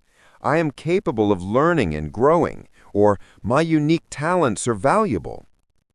Another common rule is related to money. Making a lot of money is inherently selfish, or you have to sacrifice your soul to get rich. Questioning this might lead you to realize that money in itself is neutral. It's a tool, and with more resources, you could actually do more good in the world, support causes you care about, and create a positive impact. Breaking this rule opens the door to financial abundance without guilt. This chapter is about regaining ownership of your mental operating system. It's about recognizing that your beliefs are not fixed, immutable truths, but rather programs that you can examine, debug, and rewrite. When you actively question the rules, you regain your power. You stop being a puppet to unconscious programming and become the conscious author of your life's script. It's a powerful act of self-sovereignty, like clearing out old dusty furniture from a room to make space for something beautiful and new, something that truly reflects who you are and who you aspire to be. Chapter 3. Practice Consciousness Engineering, the third unconventional law. Once we've identified and begun to question the rules that have governed our lives, the next logical step, and perhaps the most practical, is to actively redesign our internal world. This is where Vishen Lakhiani introduces the incredibly powerful concept of consciousness engineering. It's not just about understanding, it's about doing. It's a systematic approach to deliberately upgrading your mind, your beliefs, and your daily life, much like an engineer designs and builds a complex system. Consciousness engineering focuses on three core areas. Our systems of living. These are the daily habits, routines, and rituals that shape our existence. Vishen argues that our lives are largely a reflection of our systems. Are you constantly stressed? Perhaps your system of living involves checking emails right before bed, leading to a restless night. Do you feel unproductive? Maybe your system lacks clear goal setting or effective time management. Consciousness engineering here means intentionally designing these systems to support your highest aspirations. Instead of passively letting habits form, you consciously choose them. This could involve morning routines, engineering a powerful morning that includes meditation, exercise, journaling, or learning, rather than defaulting to social media scrolls. Productivity systems, implementing specific techniques like the Pomodoro technique, time blocking, or batching similar tasks to boost efficiency. Wellness routines, scheduling regular exercise, planning nutritious meals, or ensuring adequate sleep. The idea is to automate good behaviors so that you don't rely on willpower alone. Think of it like a gardener creating an irrigation system. Once set up, it consistently nourishes the plants without constant manual effort. This makes living an extraordinary life less about brute force and more about elegant design. Our models of reality. These are our deeply held beliefs about the world, ourselves, and others. As we learned in previous chapters, many of these models are rules that limit us. Consciousness engineering involves a direct and deliberate approach to identifying and transforming these limiting beliefs into empowering ones. This isn't about wishful thinking, it's about active internal work. Techniques include identifying limiting beliefs, pinpointing specific beliefs that hold you back, such as, I'm not creative, I can't start my own business, or I'm not worthy of love. Questioning and reframing, using the techniques from Chapter 2 to challenge these beliefs. Is there evidence against them? What would the most empowered version of you believe? Affirmations and visualizations, consistently affirming new, empowering beliefs and visualizing yourself living in alignment with those beliefs. For example, if you believe you're not creative, you might start affirming, I am a source of unique and powerful ideas, and visualize yourself successfully bringing new creations into the world. This process is continuous, like an artist refining their masterpiece. You're constantly observing your mental canvas and making conscious strokes to create the reality you desire. This refers to our states of being. This refers to our emotional states and how we feel moment to moment.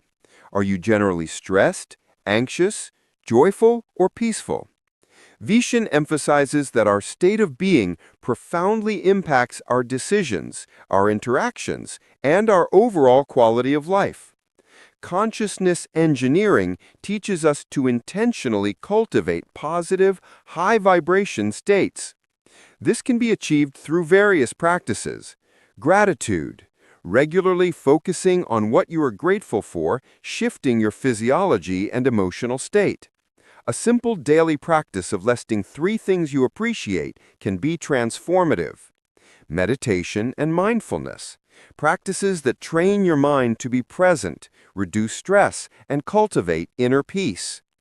Self-compassion, treating yourself with the same kindness and understanding you would offer a good friend, especially during challenging times. Joy triggers, identifying activities, music, or experiences that reliably bring you joy and consciously incorporating them into your day. By proactively managing your state of being, you become less susceptible to external circumstances dictating your inner experience. You become the master of your emotional landscape, choosing calm over chaos, joy over despair. Consciousness engineering is essentially becoming the architect of your inner and outer worlds. It's not about passive acceptance, it's about active creation. It gives you the practical tools to redesign your mental landscape and daily routines, ensuring that your inner environment supports your outer aspirations. Imagine it like a master engineer meticulously designing a sophisticated machine, ensuring every component works in harmony for optimal performance. You are that engineer, and your mind is your greatest invention. This law transforms abstract self-help concepts into actionable steps, empowering you to systematically build an extraordinary life.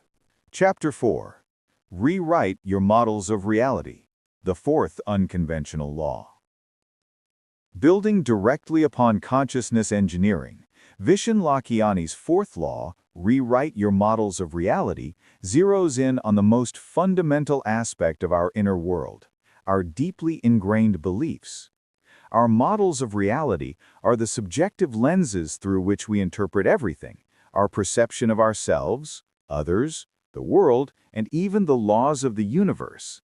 These models dictate our actions, reactions, and ultimately, our results. Vision emphasizes that most of us are operating with outdated or flawed models of reality, often inherited rules that limit our potential.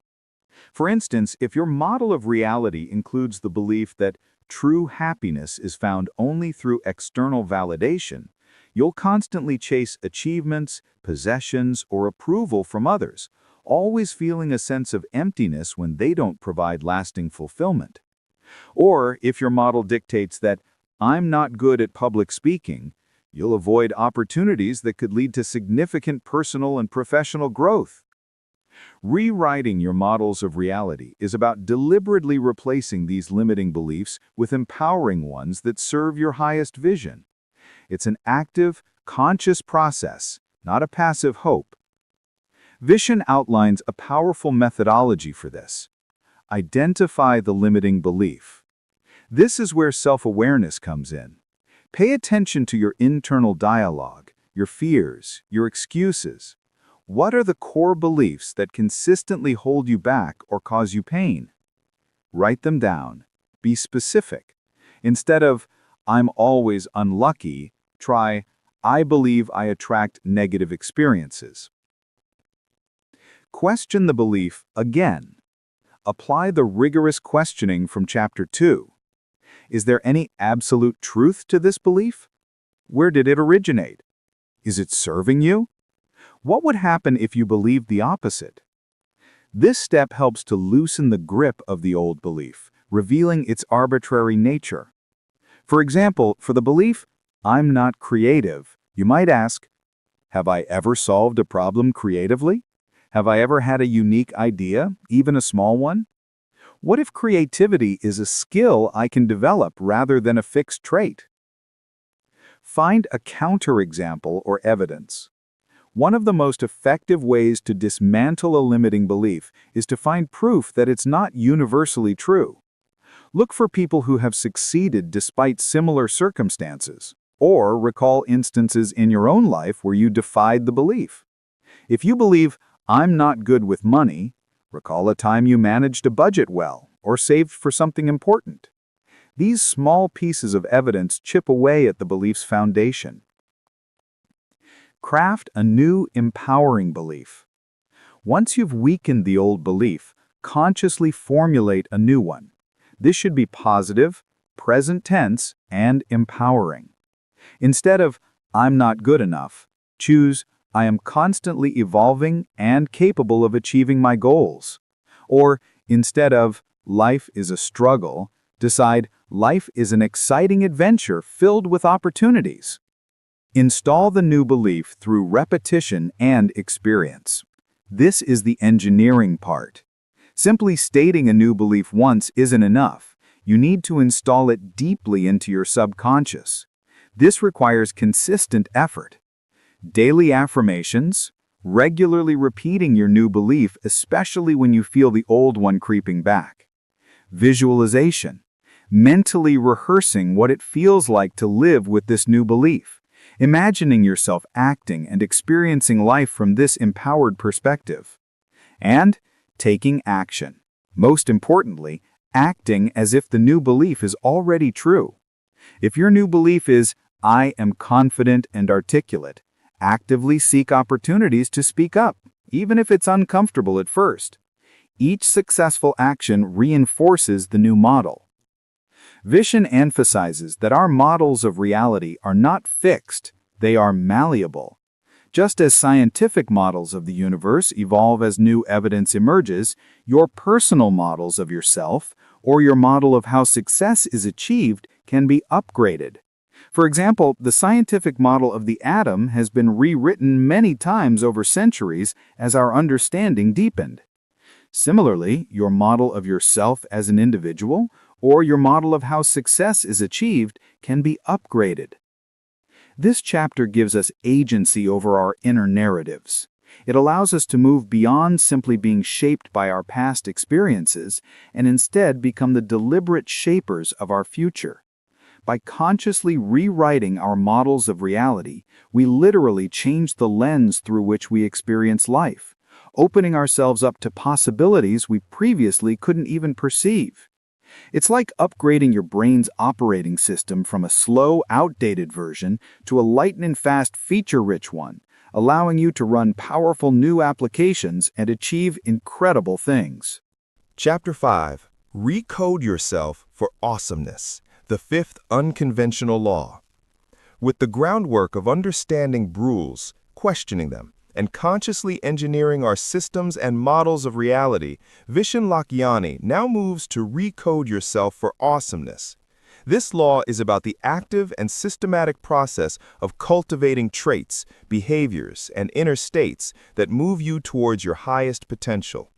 It's the practical application of the previous laws, a blueprint for continuous self-improvement and transformation. Vishen suggests that we can recode ourselves in various domains. Recoding for limitless love. Many of us carry rules around love that cause pain. We might believe, I'm not worthy of love, or love is hard to find, or true love means sacrificing myself.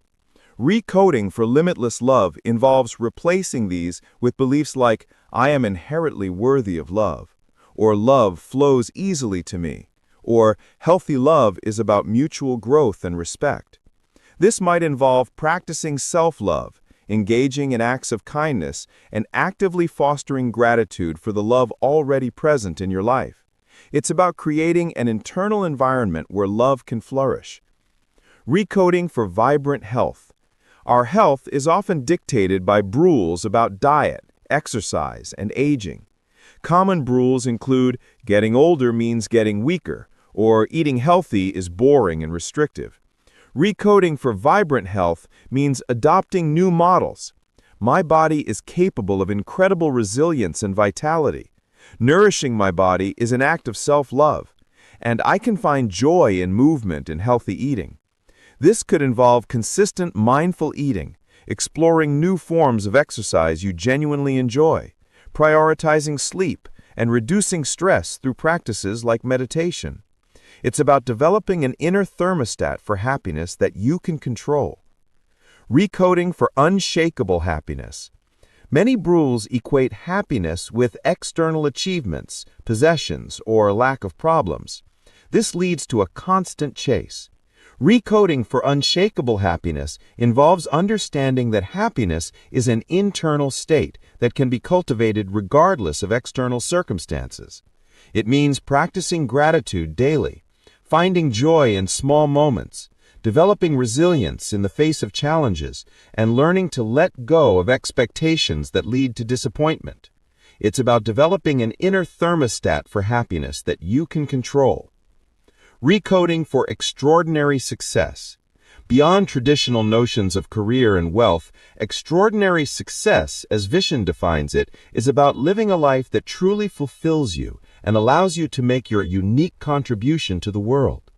Rules like you have to follow a fixed career path or success requires cutthroat competition can be replaced with I can create my own path to impact and abundance, and collaboration fuels innovation and shared success. This involves identifying your unique gifts, pursuing your passions, taking calculated risks, continually learning, and cultivating a growth mindset. It's about defining success on your own terms, not society's. Vishen emphasizes that recoding isn't a one-time event. It's an ongoing, active process of self-mastery. It involves awareness, continuously observing your thoughts, beliefs, and feelings to catch old rules in action. Intentionality, deliberately choosing how you want to think, feel, and behave.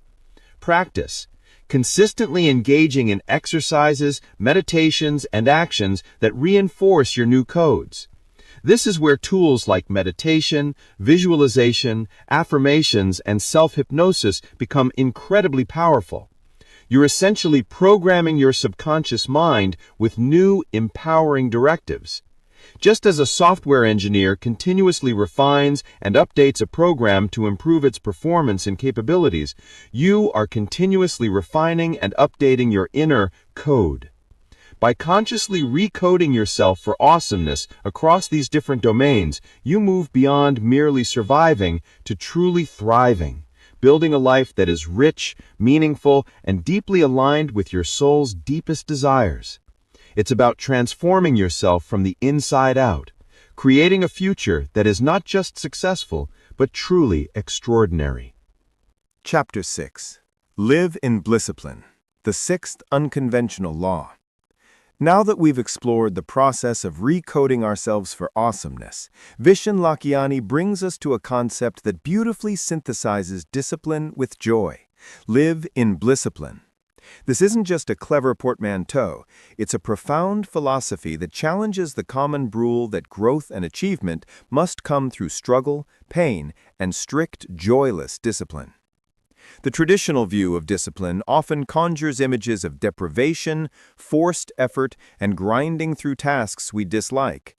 We often hear phrases like, "no pain, no gain," or "you have to sacrifice to succeed."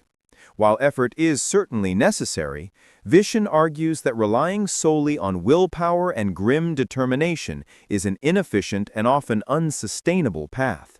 It leads to burnout, resentment, and a feeling that life is a constant uphill battle. Blisscipline, on the other hand, is the art of disciplining yourself to be in a state of bliss. It's about choosing practices and habits that not only move you towards your goals, but also inherently fill you with joy, purpose, and positive emotions. It's about finding the sweet spot where growth feels good, where effort is infused with meaning, and where your daily actions contribute to your overall happiness and well-being. How do we practice Blisscipline? Choose practices that elevate your state. Instead of forcing yourself through a grueling workout you hate, find a form of movement that genuinely excites you. Dancing, hiking, yoga, martial arts. Instead of dreading your morning routine, engineer one that incorporates elements of gratitude, meditation, or creative expression that you look forward to. Infuse joy into necessary tasks. Not every task can be inherently blissful, but you can change your approach to it. Can you listen to inspiring music while doing chores? Can you reframe a challenging work project as an opportunity for learning and growth? Can you connect with a colleague you enjoy during a difficult meeting? Prioritize self-care and well-being. Blisscipline recognizes that true productivity and sustained growth come from a place of abundance, not depletion. This means consciously scheduling time for rest, play, connection, and rejuvenation. It means setting boundaries to protect your energy and saying no to commitments that drain you. Connect actions to higher purpose. When you understand why you're doing something, how it connects to your bigger vision, your values, and your desire to make a difference, even challenging tasks become imbued with meaning and a sense of bliss. If writing a difficult report is part of a larger project that will genuinely help people, the act of writing becomes more fulfilling. Think of an athlete who genuinely loves their sport. Yes, they train rigorously, but that training isn't pure suffering. It's a passionate pursuit, an expression of their love for the game. The discipline required is intertwined with the bliss of playing, competing, and improving. That's Blisscipline in action. Vishen argues that when you operate from a state of bliss, you are more creative, more resilient, more attractive to opportunities, and more effective in achieving your goals. The energy you bring to your endeavors shifts from one of scarcity and struggle to one of abundance and flow. It's about aligning your efforts with your joy, making the journey as rewarding as the destination. This law is a radical departure from conventional wisdom. It tells us that we don't have to suffer to succeed. In fact, suffering often impedes success. By consciously choosing practices that elevate our state, by infusing joy into our daily actions, and by prioritizing our well-being, we can create a life of sustained growth, profound happiness, and unparalleled achievement. Living in Blisscipline is about designing a life where discipline feels like a natural extension of your desire for joy and fulfillment, turning every step of your extraordinary journey into a dance. Chapter 7. Create your own vision for the future. The seventh unconventional law. We've challenged rules, engineered our consciousness, and learned to live in bliss-discipline. Now, Vishen Lakhiani brings us to a critical inflection point. Create your own vision for the future. This law isn't about setting goals, it's about going much deeper into the realm of true vision and imagination, unconstrained by current reality. It's about moving beyond simply achieving and towards truly creating your ideal life. Many of us are taught to set SMART goals: specific, measurable, achievable, relevant, time-bound. While these are useful for tactical planning, Vishen argues that they can be limiting if they don't originate from a grander, unconstrained vision. If your goals are only based on what you currently believe is achievable, you might be selling yourself short, trapped by your current models of reality and rules. Creating your own vision for the future involves 3 distinct areas where you are encouraged to dream without limits. Experience goals. These are about how you want to feel and the experiences you want to have. They are not about what you acquire, but what you encounter. For example, it's not, "I want to own a yacht," but "I want to feel the wind in my hair while sailing the Mediterranean with loved ones." It's not, "I want to earn X amount of money," but "I want to feel the freedom and joy of financial abundance, allowing me to travel the world and help others." These goals are deeply personal and emotionally resonant. What experiences would truly make your life extraordinary? What adventures do you dream of? What kind of joy do you want to feel every day? Growth goals are about who you want to become. They're focused on your personal evolution, your skills, your wisdom, and your inner peace. This isn't about comparison to others, but about becoming the best version of yourself. Examples include, "I want to master a new language." "I want to cultivate profound inner peace." "I want to become an inspiring leader." Or, "I want to develop deep self-compassion." These goals are often overlooked in the pursuit of external achievements, but they are crucial for sustained happiness and fulfillment. They represent the continuous upgrade of your internal operating system. Contribution goals are about how you want to give back to the world, the impact you want to make, and the legacy you want to leave. This moves beyond individual achievement to collective well-being. It could be, "I want to establish a foundation to support education." "I want to mentor aspiring entrepreneurs." "I want to create art that inspires millions." Or, "I want to contribute to solving a global environmental crisis." Contribution goals give your life a profound sense of purpose and meaning, connecting your individual journey to something larger than yourself. The key to this law is to dream unconstrained. When you first brainstorm these goals, remove all limitations. Don't ask how you'll achieve them, just ask what you truly desire. Vishen suggests a powerful exercise.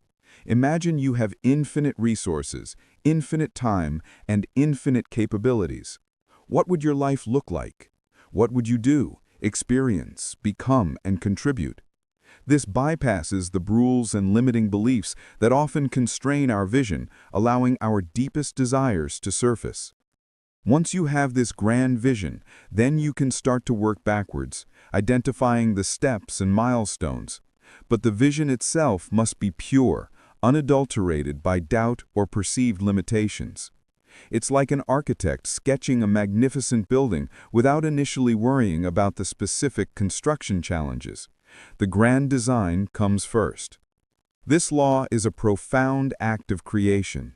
It tells us that we are not passive recipients of destiny, but active co-creators of our future.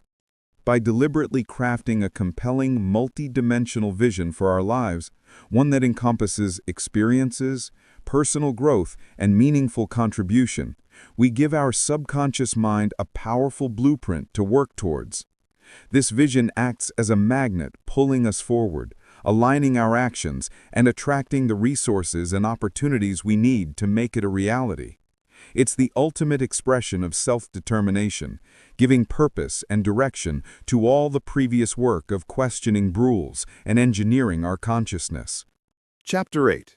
Be Unfuckwithable, the 8th Unconventional Law.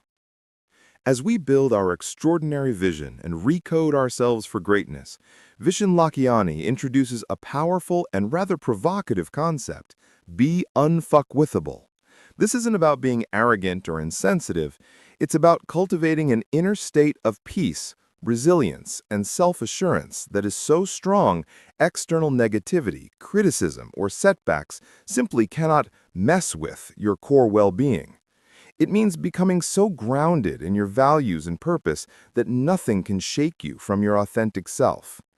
In essence, being unfuckwithable means reaching a point where you are not easily offended or rattled. When you receive criticism, rejection, or face obstacles, you don't take it personally or allow it to derail your emotional state. You can observe it, learn from it if necessary, and then let it go without it diminishing your self-worth or purpose.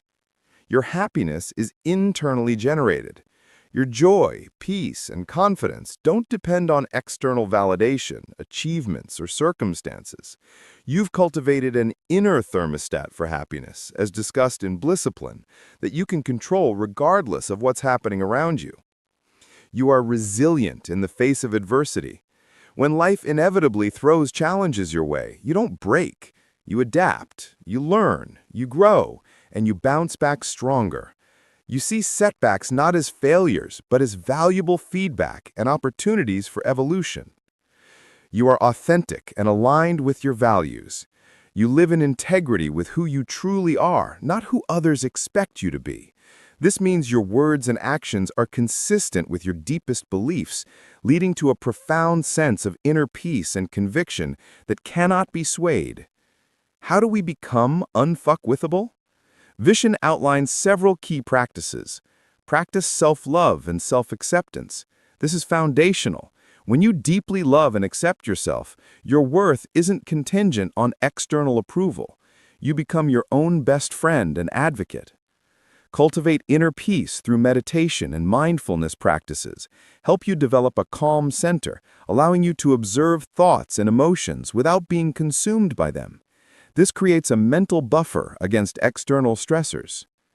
Detach from outcomes. Focus on action. While having a clear vision is crucial, becoming unfuckwithable means releasing your rigid attachment to how things must unfold. You focus on taking inspired action and doing your best, trusting that the universe will guide you to the right outcome, even if it's different from what you initially envisioned. Surround yourself with a supportive tribe. While unfuckwithability is an internal state, having a community that uplifts, inspires, and believes in you provides an invaluable external support system. These are people who celebrate your wins and support you through challenges, rather than draining your energy with negativity. Practice gratitude and generosity. Regularly appreciating what you have and giving back to others shifts your focus from scarcity to abundance, from self-centeredness to connection. This outward focus often diminishes the power of internal worries and external criticisms. Develop a don't give a fuck attitude when appropriate. This isn't about apathy, but about selective indifference. It means wisely choosing what truly matters and letting go of the trivial, the petty, and the opinions of those who don't genuinely matter to your growth and purpose. It's about protecting your energy for what truly counts. Being unfuckwithable is not about being invulnerable. It's about being incredibly resilient. It's about having such a strong sense of self and purpose that you can navigate the inevitable storms of life without losing your inner compass. It's about creating a psychological force field around your well-being, where external noise and challenges simply bounce off, leaving your core peace intact.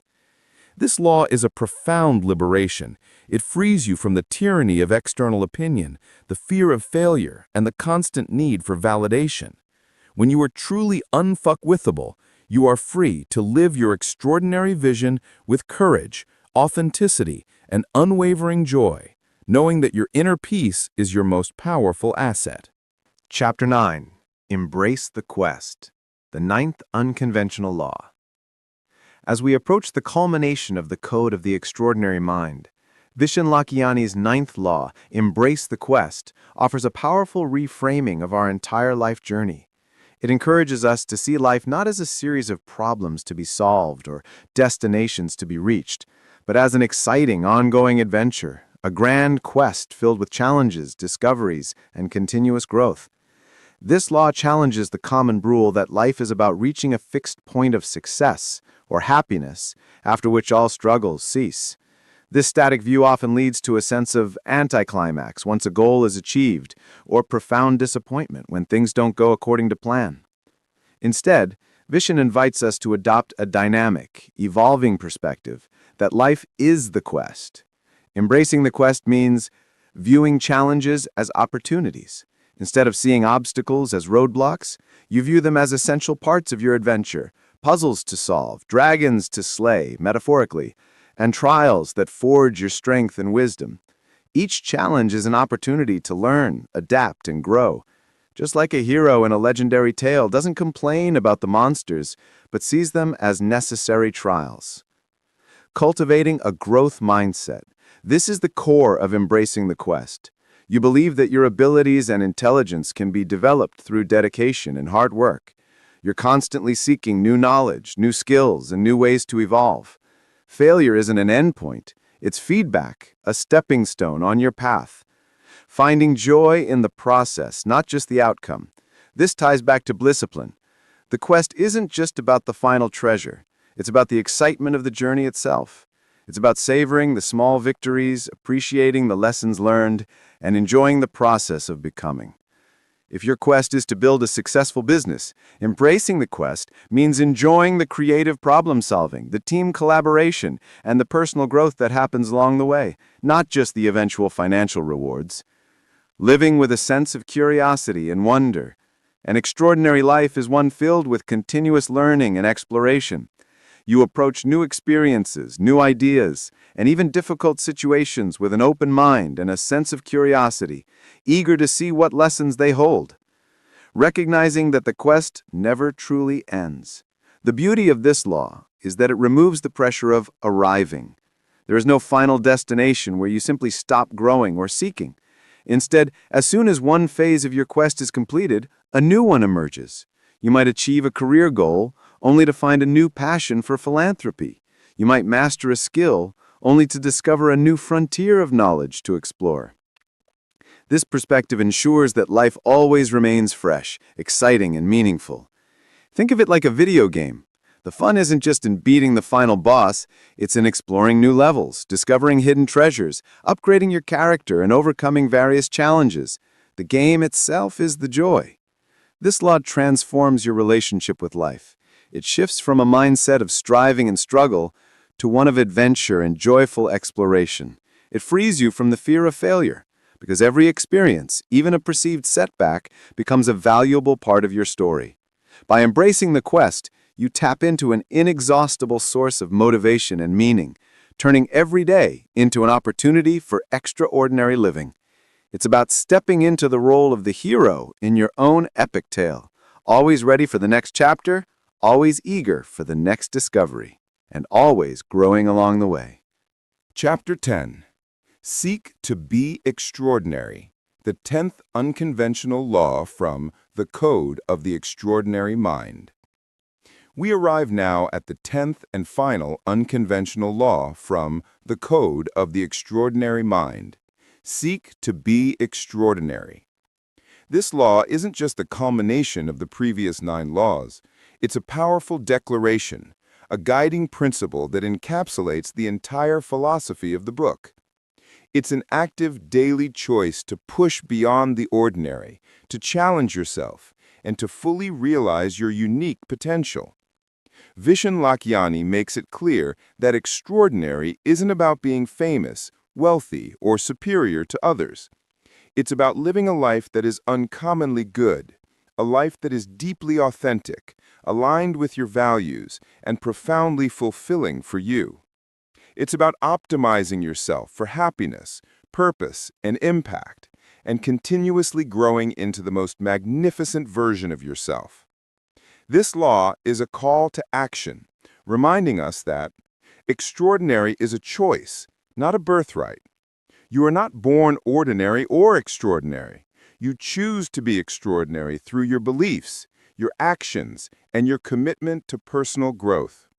It's a mindset that says, I refuse to settle for mediocrity when I know there's more within me. It requires continuous growth and learning. Seeking to be extraordinary means committing to lifelong learning. It means constantly updating your models of reality, refining your systems of living, and expanding your capabilities. The quest, as we learned, never truly ends. It's about impact and contribution. True extraordinariness extends beyond personal achievement. It's about how you use your unique gifts and talents to make a positive difference in the lives of others and in the world at large. This aligns with the contribution goals we discussed earlier. It embraces authenticity. Being extraordinary means living your truth, even when it challenges societal norms or expectations. It means shedding the masks, silencing the external noise, and fully embracing who you truly are, imperfections and all. This is where the power of questioning rules and becoming unfuckwithable truly shines. It's about redefining success and happiness on your own terms. This is the overarching theme of the entire book. You decide what an extraordinary life looks like for you, rather than letting society dictate it. It might mean prioritizing experiences over possessions, or purpose over conventional prestige. Vishen argues that the world needs more extraordinary minds. It needs people who are brave enough to challenge outdated systems, to innovate, to lead with compassion, and to inspire others to live their fullest lives. By seeking to be extraordinary, you're not just improving your own life, you're contributing to a better world. Think of a sculptor who looks at a block of marble and sees the magnificent form hidden within. Seeking to be extraordinary is about chipping away at the conventional, the limiting, and the inauthentic to reveal the masterpiece that is your true self. It's an ongoing process of refinement, creativity, and courage. This final law is a powerful affirmation. It encourages you to step fully into your power, to trust your intuition, to embrace your unique path, and never stop striving for that higher version of yourself. It's a reminder that the code isn't just a set of instructions. It's a living philosophy that empowers you to design a life so rich, so meaningful, and so impactful that it truly is beyond the ordinary. It's about waking up to the incredible potential that resides within you and consciously choosing to unleash it every single day. Conclusion: embracing your extraordinary life. And there you have it, Vibe audiobook listeners, a comprehensive journey through Vishen Lakhiani's The Code of the Extraordinary Mind, 10 unconventional laws to redefine your life and succeed on your own terms. From transcending cultural trances and questioning rules, to engineering our consciousness, rewriting our models of reality, and living with discipline. From crafting a bold vision for the future, to becoming unfuckwithable and embracing the lifelong quest, we've uncovered a powerful framework for truly living an uncommon life. This book is more than just a collection of ideas. It's an invitation to a revolution, a personal revolution that starts within you. It asks you to shed the comfortable mediocrity of conformity, to bravely look inward, and to consciously sculpt a life that reflects your deepest desires and highest potential. Remember, the path to an extraordinary life isn't found by following someone else's map. It's forged by daring to draw your own. It's about understanding that you are not a passive recipient of circumstances, but an active co-creator of your reality. So, what rule will you question today? What new belief will you install? What tiny act of discipline can you bring into your life? How will you take one small step towards your grand vision? The power, dear listener, has always been within you. Vishen's work simply helps you unlock it. Go forth, embrace your quest, and commit to seeking the extraordinary in every aspect of your being. The world awaits the unique brilliance only you can offer. Thank you for joining me on Vibe Audiobook for this incredibly insightful summary. If you found this episode inspiring and transformative, please take a moment to hit that like button. Share it with a friend or loved one who might benefit from these powerful ideas. And if you haven't already, subscribe to Vibe Audiobook so you don't miss any of our future deep dives into life-changing books. Until next time, keep questioning, keep growing, and keep living your extraordinary life. Welcome, Vibe Audiobook listeners, to a journey that promises to transform not just your bank account, but your entire perspective on life. Have you ever wondered why some people seem to effortlessly attract abundance, while others, despite their hard work, constantly struggle?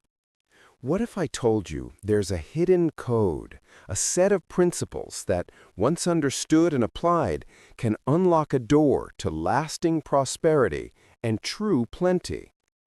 Today, we're diving deep into Richard Templer's groundbreaking book, The Rules of Wealth, a personal code for prosperity and plenty. This isn't just about making more money, it's about mastering the mindset, the habits, and the understanding that creates a life rich in every sense of the word. From uncovering your true financial desires to embracing the power of giving, Templer's insights are a blueprint for anyone ready to step out of scarcity and into a world of endless possibilities. So lean back, open your mind, and prepare to discover the secrets that will not only change your financial future, but empower you to live a life of profound purpose and joy. Don't forget to hit that like button, share this episode with anyone who needs a financial wake-up call, and, of course, subscribe to Vibe Audiobook for more transformative journeys. Let's begin. Chapter 1. The First Rule of Wealth. Work out what wealth means to you. Our profound journey into wealth begins not with the clinking of coins or the dizzying figures on bank statements, but with a deeply personal and often overlooked question. What does wealth truly mean to you? Richard Templer, with the wisdom of a seasoned guide, gently steers us away from the conventional, often materialistic definitions of wealth that society so readily bombards us with. He challenges us to look beyond the big house, the luxury car, the exotic vacations, the outward symbols that often disguise inner emptiness, and instead to embark on an inward exploration. For a vast majority, wealth remains a nebulous concept, an abstract aspiration, a number they relentlessly chase without ever truly understanding the core motivation behind it. Templer astutely points out that this very lack of clarity, this absence of a deeply personal definition, is precisely why so many individuals, despite their tireless efforts, never manage to achieve true, lasting wealth that resonates with their soul. He illustrates this with a compelling analogy. Imagine attempting to navigate a grand ship across a vast ocean without ever knowing your final destination. You might drift aimlessly, expending enormous amounts of energy, fuel, and time, experiencing various currents and storms, but ultimately you would never truly arrive at a port that brings you satisfaction or fulfillment. Wealth, Templer argues, operates on the very same principle.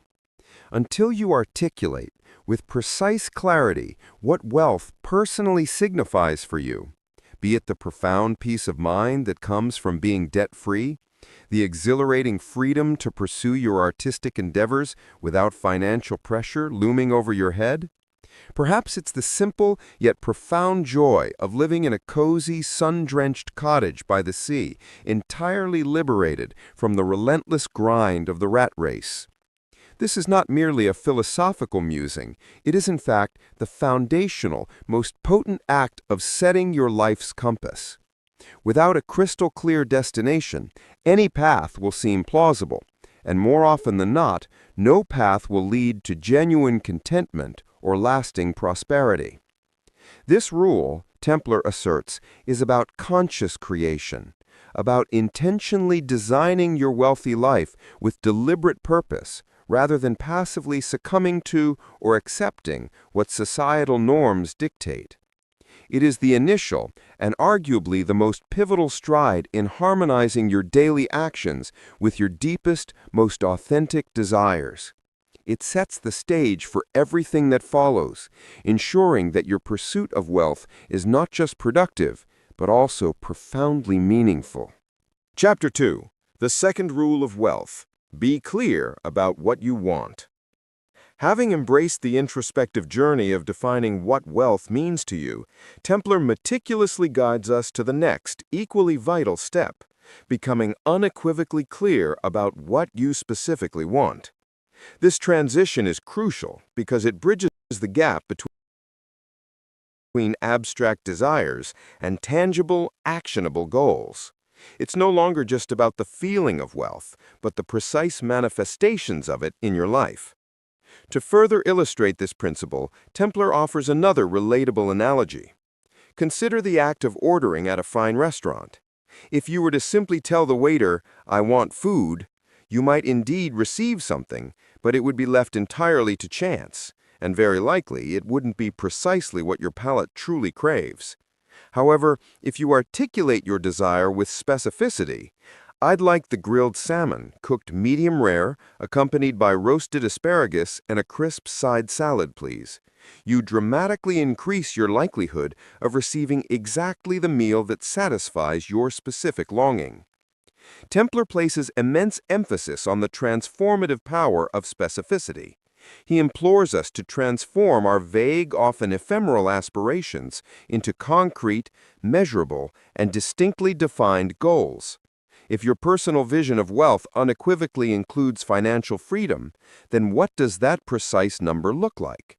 How much passive income, to the dollar, do you genuinely need each month to sustain your desired lifestyle without active labor? If your aspiration is to own a dream home, then don't just envision a nice house. Describe it in vivid, meticulous detail. The exact number of rooms, the ideal geographical location, the architectural style, the specific features like a spacious garden or a sun-drenched study. This rigorous process, Templar clarifies, is not about creating an unyielding, rigid adherence to a future blueprint. Rather, it is about furnishing your subconscious mind and your daily actions with an unambiguous, laser-focused target. To amplify this clarity, he advocates for powerful techniques such as active visualization, the creation of inspiring vision boards adorned with images of your desires, and the consistent, regular revisiting of these specific goals. This continuous engagement keeps them vivid, alive, and potent in your mind, much like a lighthouse continually shining its beam, guiding your ship. When you are unequivocally clear about what you want, a fascinating phenomenon occurs. Your mind, now primed and aware, begins to actively notice and identify opportunities that were previously invisible. Your decision-making process becomes sharper, more focused, and entirely aligned with your objectives. Your energy, rather than being dissipated by indecision or conflicting desires, is channeled powerfully and efficiently toward bringing those specific, meticulously defined desires into your tangible reality. This rule, Templar asserts, is the indispensable bridge between a hazy, distant dream and a practical, actionable plan.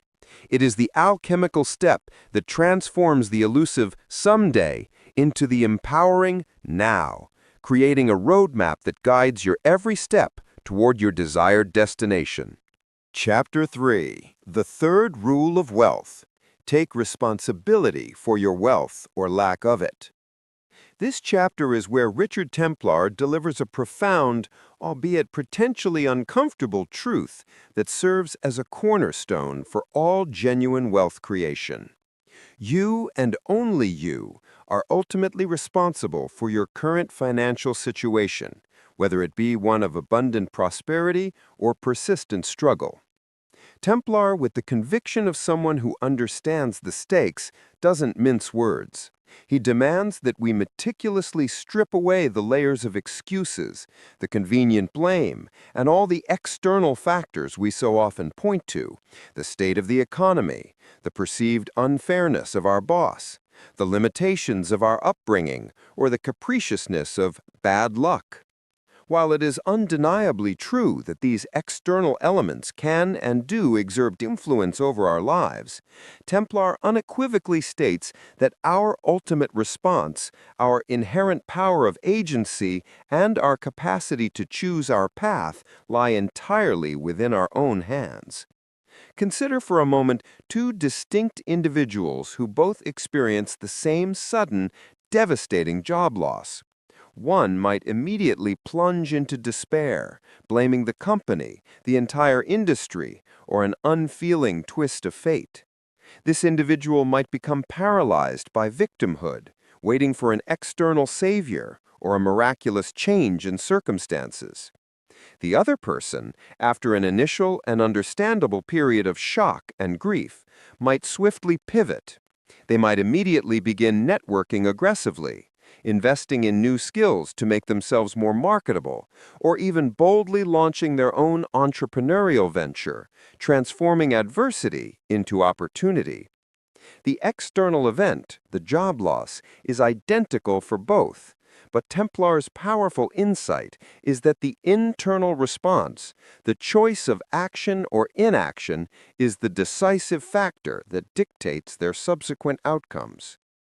Templar serves as a potent reminder that perpetuating a victim mentality keeps us inextricably stuck in a cycle of stagnation and powerlessness. Taking genuine responsibility, however, is an incredibly liberating and empowering act. It necessitates acknowledging that while you may not possess absolute control over every single external circumstance that life throws your way, you absolutely do possess unwavering control over your attitude, your moment-to-moment decisions, and your consistent actions. It is about recognizing the immense, inherent power you hold to learn from setbacks, to adapt creatively to new realities, and to proactively create your desired future. This rule, Templar clarifies, is emphatically not about self-blame or wallowing in past mistakes. Instead, it is about powerfully reclaiming your agency, deeply understanding that you, in essence, are the master architect of your own financial destiny. It underscores that every single choice you make, no matter how seemingly insignificant, whether it's how you spend your time, where you allocate your energy, or what thoughts you entertain, actively contributes to your overall wealth picture. This profound mindset shift from passivity to active ownership is an absolutely foundational prerequisite for any real, sustained progress on the path to genuine wealth. It is the moment you step into your power. Chapter 4. The Fourth Rule of Wealth. Understand the nature of money. What is money, truly? This seemingly simple question often elicits a superficial answer, yet it holds profound implications for our financial lives. Most of us engage with money on a daily, even hourly basis, yet we rarely pause to deeply consider its inherent nature, its true essence beyond its physical form. Templar dedicates this pivotal chapter to meticulously demystifying money, encouraging us to transcend simplistic views and perceive it not as an ultimate end in itself, but rather as a versatile tool, a vibrant form of energy, and an indispensable medium of exchange. He systematically dismantles common misconceptions and ingrained beliefs about money, beliefs that frequently lead to paralyzing fear, insatiable greed, or an unhealthy aversion towards it, all of which hinder our ability to attract and manage it effectively. He meticulously explains that money is, at its core, a concept, a universally accepted symbol of value. It possesses no inherent moral character. It is neither intrinsically good nor evil. Instead, Templar asserts, money acts as a powerful amplifier for whatever qualities and intentions you already possess. If you are, by nature, a genuinely generous individual, then possessing more money will simply provide you with greater capacity and opportunity to express that generosity on a larger scale. Conversely, if you are prone to fear and anxiety, then acquiring more money might ironically amplify that very fear, the fear of losing it, the fear of managing it, or the fear of what others might think. Templar powerfully emphasizes that money, much like water, tends to flow towards those who deeply understand its purpose, respect its power, and treat it not with idolatrous reverence, but with intelligent stewardship. He implores us to consciously shift our relationship with money from one characterized by scarcity, worry, and anxiety to one imbued with abundance, gratitude, and empowered understanding. When you begin to genuinely comprehend money as a vital resource that actively facilitates your life, enables your goals, and helps you contribute meaningfully to the world around you, your interactions with it become far more conscious, deliberate, and effective. It's akin to gaining a fundamental understanding of how electricity works. You learn to respect its immense power, you acquire the knowledge to safely harness it, and you intelligently utilize it to illuminate and power your life, rather than blindly fearing it or remaining ignorant of its profound potential. This deeper, more nuanced understanding liberates us from the emotional baggage and limiting beliefs that often surround money, allowing us to wield it as a highly effective and ethical tool for achieving our aspirations and creating the life we envision. It transforms money from a source of stress into a powerful ally. Chapter 5. The Fifth Rule of Wealth. Understand the nature of wealth. Building upon the previous chapter's exploration of money, Templar masterfully broadens our understanding to encompass the true, multifaceted nature of wealth itself. He asserts that beyond the purely financial, genuine wealth is a rich tapestry woven from various threads, an expansive concept that far transcends mere monetary assets. This rule is a profound invitation to recognize and cultivate the richness that exists in all vital areas of your life, not just the financial column of your ledger. Templar draws a crucial distinction between financial wealth, which is often narrowly defined by net worth and income, and true, holistic wealth. He argues that true wealth encompasses your most precious asset, your health, the vibrant energy, physical vitality, and mental clarity that enable you to actively pursue your dreams and fully experience life. It profoundly includes your relationships, the immeasurable value of love, unwavering support, deep connection, and shared experiences you cherish with family, friends, and community. It encompasses your time, the ultimate non-renewable resource, representing the freedom to spend your moments authentically, pursuing your passions, rather than being dictated by external pressures or obligations. Furthermore, he emphasizes that wealth also embraces your accumulated knowledge, your developed skills, your life-enriching experiences, and your profound spiritual or inner well-being. Templar presents a compelling argument. A life that is immensely rich in one dimension, such as financial abundance, yet impoverished in others, such as health or meaningful relationships, is fundamentally not truly wealthy. He poses insightful questions. What true benefit is there in possessing a massive bank account if you are too chronically ill to enjoy its fruits, or if you have no meaningful relationships with whom to share its blessings? This chapter serves as a powerful clarion call, urging us to consciously and proactively cultivate wealth in all these critical dimensions simultaneously. It is a plea for balance, for recognizing that while financial abundance is undeniably important and a crucial enabler, it constitutes only one significant piece of a much grander, more intricate, and ultimately more fulfilling mosaic of a truly wealthy life.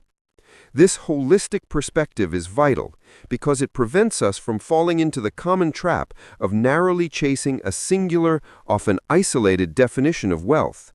Instead, it guides us towards building a life that is genuinely rich, deeply satisfying, and profoundly abundant in every aspect that truly matters. It shifts the focus from simply having to truly being wealthy. Chapter 6. The Sixth Rule of Wealth. Know Your Numbers. After delving into the more philosophical and expansive aspects of wealth, Templar brings us firmly back to the tangible and practical with a fundamental, non-negotiable rule. You absolutely must know your numbers. This isn't an intimidating directive to become a financial expert or a seasoned accountant, but rather a crucial demand for an honest, crystal clear, and unvarnished picture of your current financial reality. Templar keenly observes that a significant number of people instinctively shy away from scrutinizing their bank statements, confronting their debts, or meticulously tracking their spending habits. This avoidance often stems from a deep-seated discomfort, a fear of what they might uncover. However, as Templar asserts with unwavering conviction, ignorance is not bliss in the financial realm. It is unequivocally a formidable roadblock to genuine wealth. He meticulously instructs us to gain an intimate understanding of 4 core financial pillars: our income, our expenses, our assets, and our liabilities. What is the precise amount of money consistently flowing in each month? More importantly, where, precisely, is every single dollar going? What tangible items or investments do you unequivocally own? And what, specifically, do you currently owe to others? This rigorous process necessitates the active creation and diligent maintenance of a budget, the meticulous tracking of every expenditure, and the regular, consistent review of your overall financial situation. Templar offers a powerful analogy. Imagine attempting to embark on a weight loss journey without ever knowing your current weight, or without any awareness of what foods you're actually consuming. Such an endeavor would be utterly futile and impossible. Similarly, he argues, attempting to effectively manage your money and build wealth without a precise understanding of your financial numbers is a guaranteed recipe for stagnation, frustration, and eventual failure. Templar emphasizes that the moment you genuinely know your numbers, a transformative shift occurs. You're empowered to accurately identify areas ripe for improvement, to make informed, strategic decisions based on facts rather than assumptions, and to set realistic, achievable financial goals. This rule, therefore, is fundamentally about replacing vague assumptions with irrefutable facts, about constructing a solid, transparent foundation upon which to build your future financial success, and about transforming any lingering fear of the unknown into empowered, actionable knowledge. It is the essential, indispensable step that must precede any attempt to chart a confident and effective course toward your financial destination.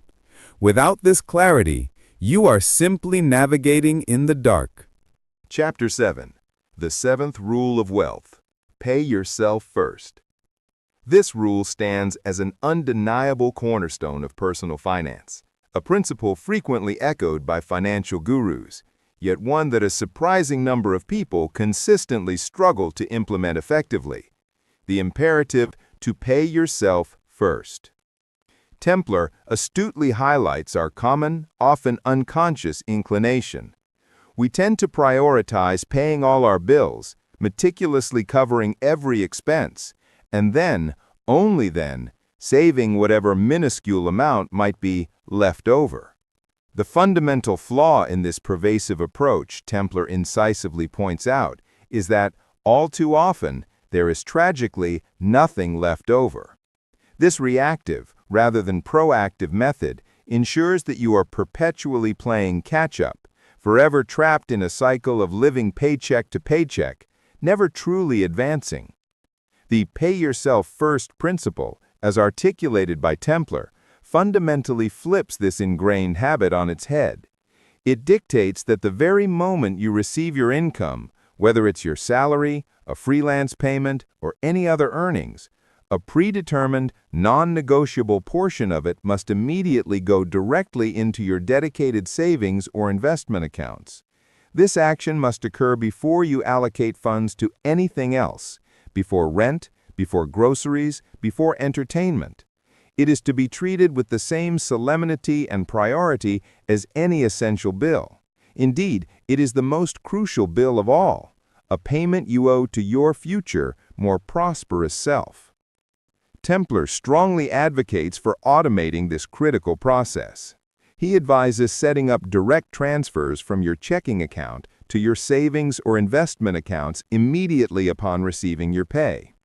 This automation removes the need for conscious decision-making, eliminates the temptation to spend, and ensures consistency. Even if the initial amount you can afford to save is small, Templar emphasizes, the profound importance lies in establishing and consistently maintaining the habit. This isn't about fostering deprivation or imposing asceticism. It is, at its core, about intelligent prioritization.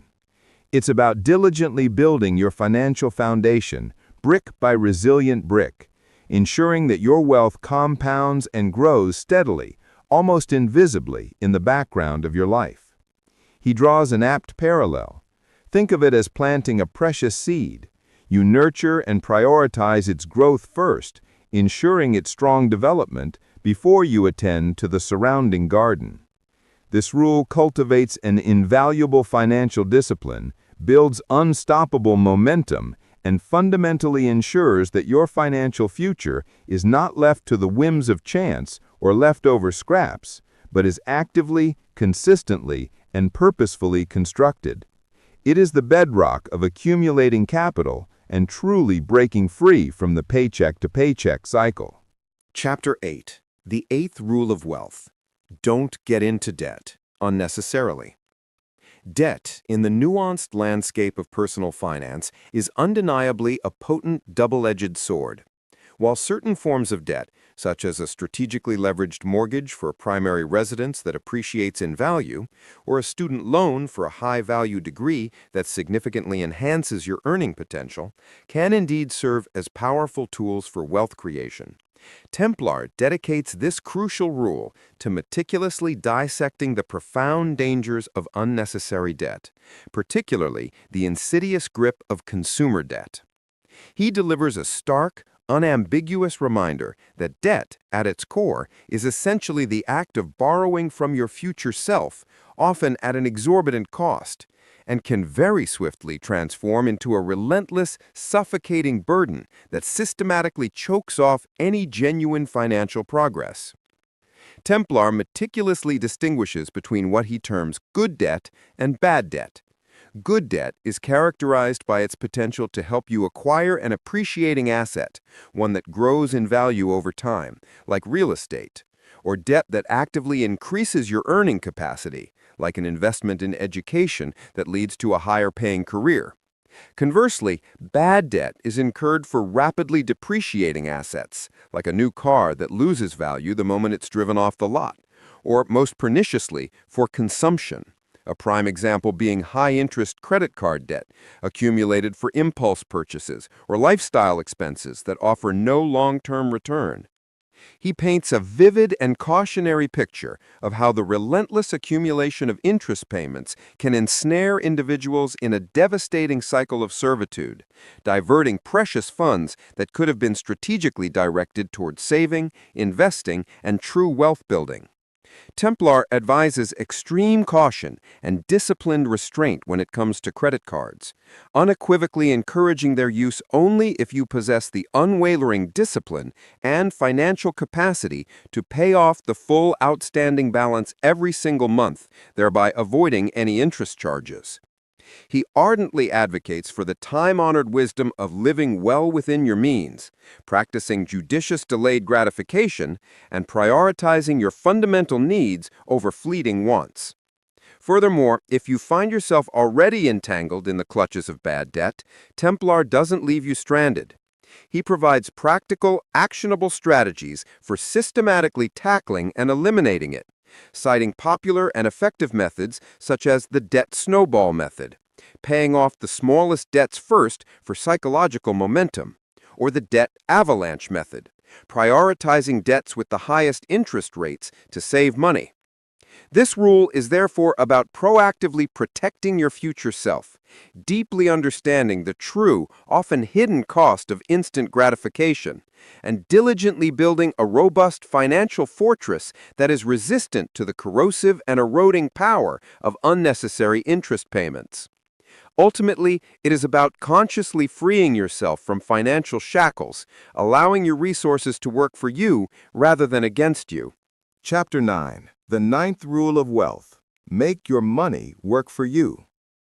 Once you've diligently cultivated the discipline to pay yourself first and have strategically minimized the corrosive burden of unnecessary debt, Richard Templer unveils one of the most powerful and liberating concepts in the realm of wealth creation: the imperative to make your money work for you. This pivotal rule marks a profound transition in your financial journey, shifting your focus from solely active labor, where you exchange your time and effort for money, to the intelligent realm of passive accumulation, where your money itself begins to generate more money. Templer emphatically explains that simply saving money, while a good start, is ultimately insufficient. Left stagnant, inflation will systematically erode its purchasing power and value over time. The true key, he asserts, is to strategically invest it, allowing it to grow exponentially and generate its own stream of income. He vividly introduces the awe-inspiring magic of compounding, a phenomenon often lauded by financial experts as the eighth wonder of the world. Compounding is the extraordinary process where your initial investments earn returns, and then those returns themselves begin to earn returns, creating an exponential growth effect that over time can lead to astonishing wealth accumulation.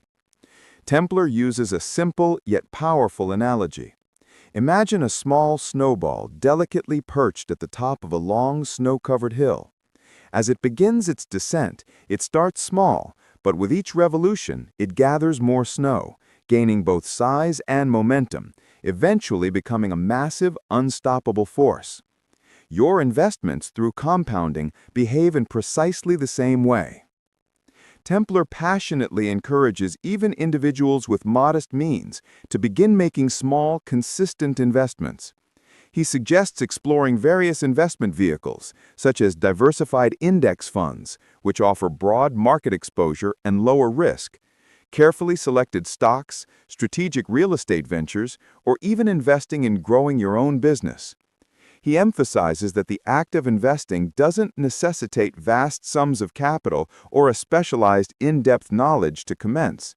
What it primarily demands is consistent action, a steadfast commitment, and a long-term perspective. The most powerful factor, he points out, is often time, allowing compounding to work its magic over decades. This rule is therefore fundamentally about intelligently creating passive income streams, about constructing a robust financial engine that continues to generate income and expand your wealth even when you are not actively engaged in labor. It represents the ultimate path to true financial freedom, where your accumulated capital diligently generates income for you, thereby bestowing upon you the invaluable gifts of choice, flexibility, and the precious time to live your life on your own terms, pursuing your deepest passions and living a life of true purpose.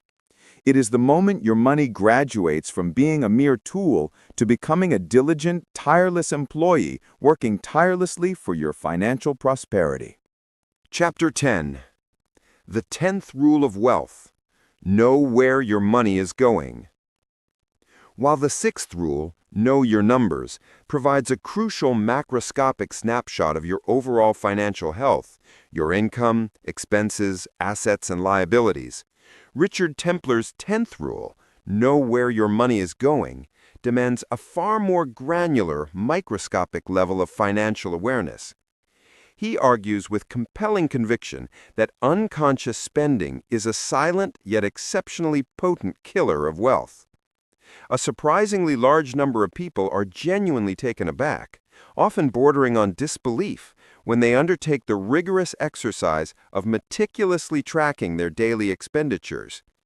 They discover, much to their astonishment, precisely how much they are spending on seemingly small, trivial, or often forgotten items and habits that, when accumulated over a month or a year, morph into significant, wealth-eroding sums. Templer passionately encourages the adoption of meticulous tracking of all expenditures, regardless of their size. He suggests utilizing modern financial apps, creating detailed spreadsheets, or even employing a simple, dedicated notebook for this purpose.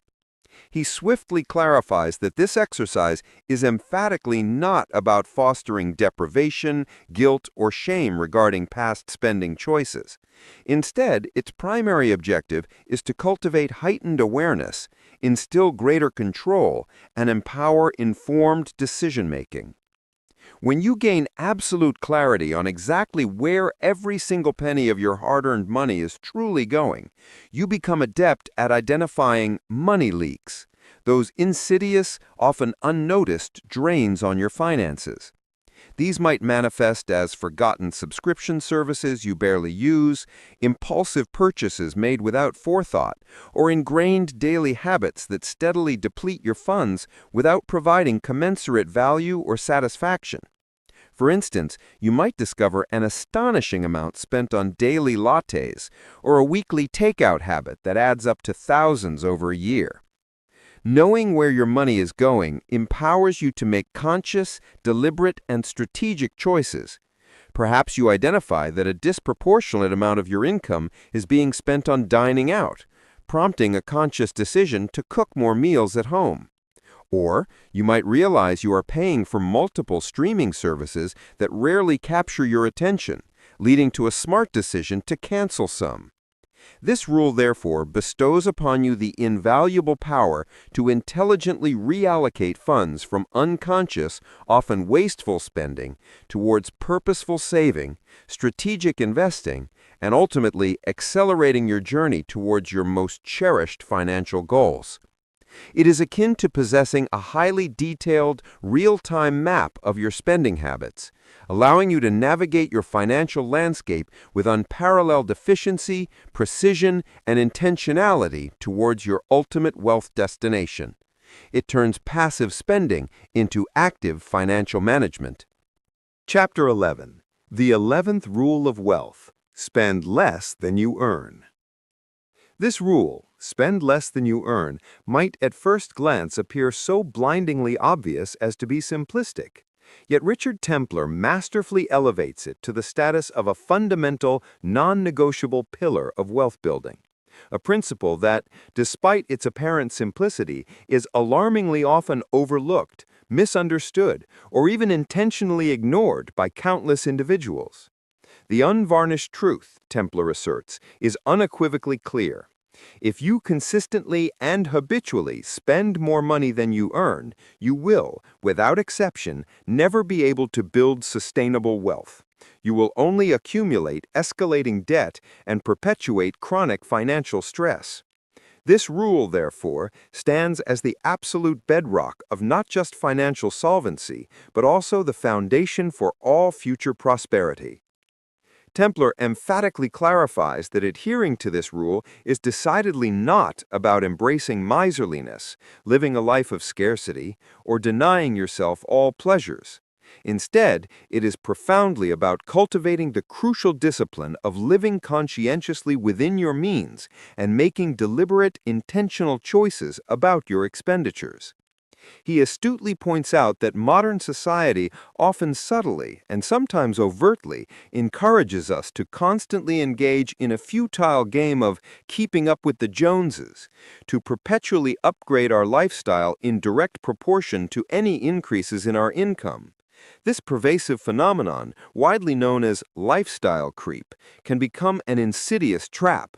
As our earnings rise, our expenses often inflate simultaneously, leading to an endless hedonistic treadmill where increased income only results in increased spending, leaving no precious surplus for vital savings, strategic investments, or true wealth accumulation.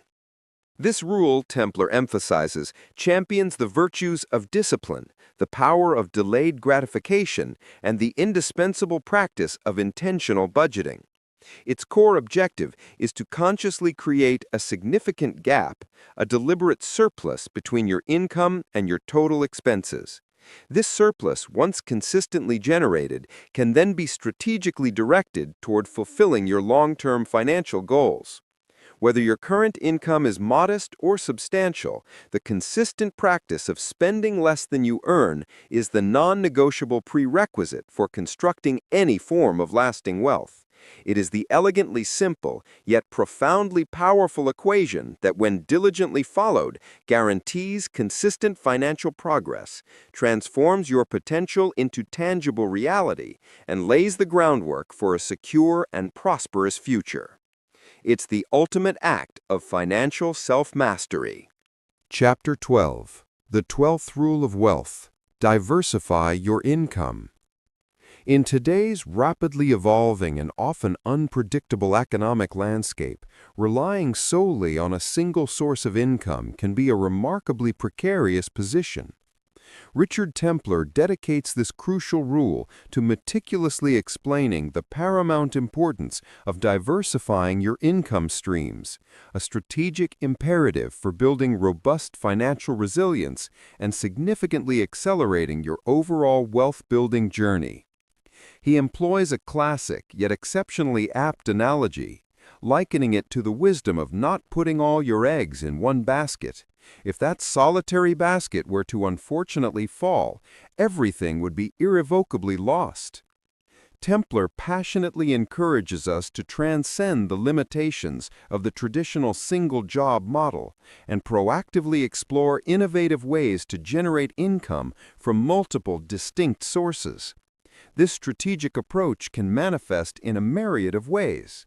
It could involve cultivating profitable side hustles aligned with your skills or passions, engaging in lucrative freelance work, strategically investing in dividend-paying stocks that generate regular income, creating and monetizing intellectual property, such as books, courses, or digital products that yields royalties, or even embarking on the entrepreneurial path by launching a small, scalable business.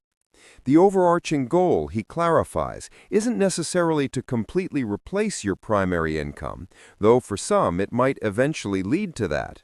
Rather, it is to intentionally create additional, diversified flows of money that collectively achieve two critical objectives: significantly reducing your financial risk and providing you with far greater financial flexibility and optionality.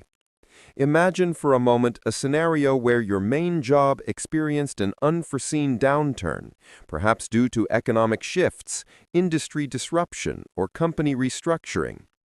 Having multiple, independent income streams in place can provide a vital safety net, ensuring that your financial stability isn't entirely dependent on one employer or one industry. Furthermore, the combined power of multiple income streams can dramatically accelerate your ability to save, invest, and compound your wealth, thereby significantly speeding up your timeline to achieving true financial freedom. This rule, therefore, is profoundly about building unwavering financial robustness, intelligently embracing the spirit of entrepreneurship, even on a modest scale, and proactively securing your financial future against a wide array of unforeseen economic circumstances. It's about meticulously layering your financial life with multiple safeguards and powerful growth engines, ensuring a more stable, dynamic, and ultimately prosperous trajectory. It's the smart way to build a financially fortified life. Chapter 13. The 13th Rule of Wealth. Protect your wealth. The journey of building wealth, as Templar has so effectively laid out, is an arduous process demanding considerable time, unwavering effort, and disciplined consistency. Templar dedicates this crucial rule to the essential yet frequently overlooked aspect of protecting that hard-earned wealth once it has been diligently accumulated. It is, he asserts, utterly insufficient to simply focus on the act of making money. You must equally, if not more vigilantly, safeguard it from a multitude of potential threats, both the predictable and the entirely unforeseen. He meticulously discusses several interconnected facets of comprehensive wealth protection. This critically includes having adequate and appropriate insurance coverage across various domains, robust health insurance to shield against exorbitant medical costs, sufficient life insurance to protect your loved ones, comprehensive property insurance for your assets, and disability insurance to ensure income continuation in case of incapacitation. These, Templar stresses, are not expenses, but vital investments designed to shield your accumulated savings and investments from catastrophic events that could otherwise entirely wipe out years of diligent effort. Furthermore, he emphasizes the non-negotiable importance of maintaining a robust emergency fund, a readily accessible pool of savings specifically designated to cover unexpected expenses, such as job loss, major home repairs, or medical emergencies. This crucial buffer prevents you from being forced into high-interest debt or being compelled to sell long-term investments prematurely at an inopportune time. Templar also touches upon the vital realm of legal protection, advocating for proactive measures such as creating a comprehensive will, engaging in thoughtful estate planning, and establishing appropriate legal structures. These steps ensure that your wealth is distributed precisely according to your wishes, minimizes potential tax liabilities, and prevents it from being entangled in lengthy and costly probate processes. Moreover, he underscores the critical importance of actively protecting your financial assets from the ever-present threats of fraud and identity theft through unwavering vigilance, adopting strong cybersecurity practices, and regularly monitoring your financial accounts. This rule is, therefore, fundamentally about foresight, proactive planning, and diligent preparation.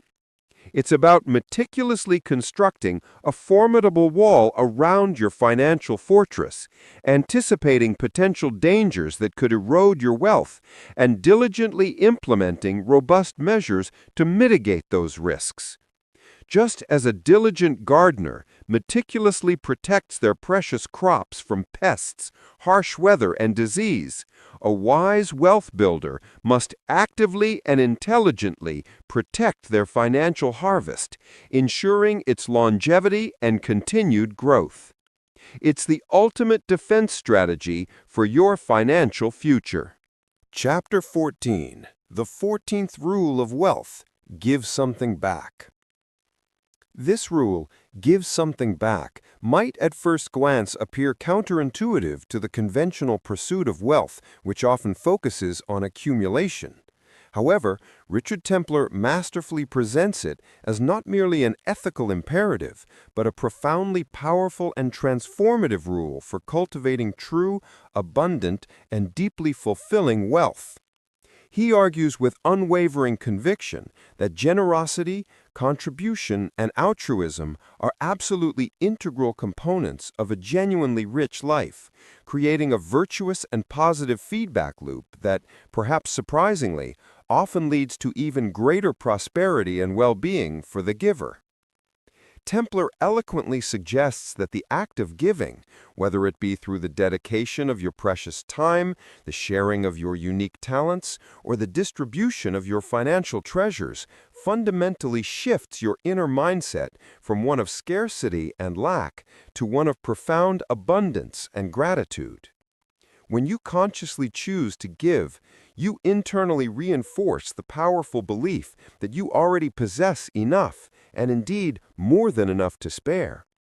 This empowering act of generosity, he explains, can organically open unforeseen doors to new opportunities, forge invaluable connections with others, and generate an immense wellspring of personal satisfaction and profound meaning that far transcends monetary value. It is, at its core, about understanding that true wealth is not solely about accumulation. It is equally, if not more so, about thoughtful circulation and beneficial distribution. The dynamic flow of generosity, Templer posits, creates a magnetic pole, actively attracting more good, more opportunities, and more abundance into your own life. He emphasizes that giving doesn't necessitate grand, ostentatious gestures. It can be expressed through small, consistent acts of kindness, thoughtful support for a cause you believe in, or simple acts of compassion within your community. It is about consciously contributing to something larger and more impactful than your individual self, recognizing your inherent interconnectedness with your community, your society, and indeed the entire world. This rule elevates the pursuit of wealth beyond mere personal gain, profoundly transforming it into a potent force for positive change and collective good. Ultimately, Templer asserts, this act of giving back makes your life immeasurably richer, more meaningful, and deeply satisfying.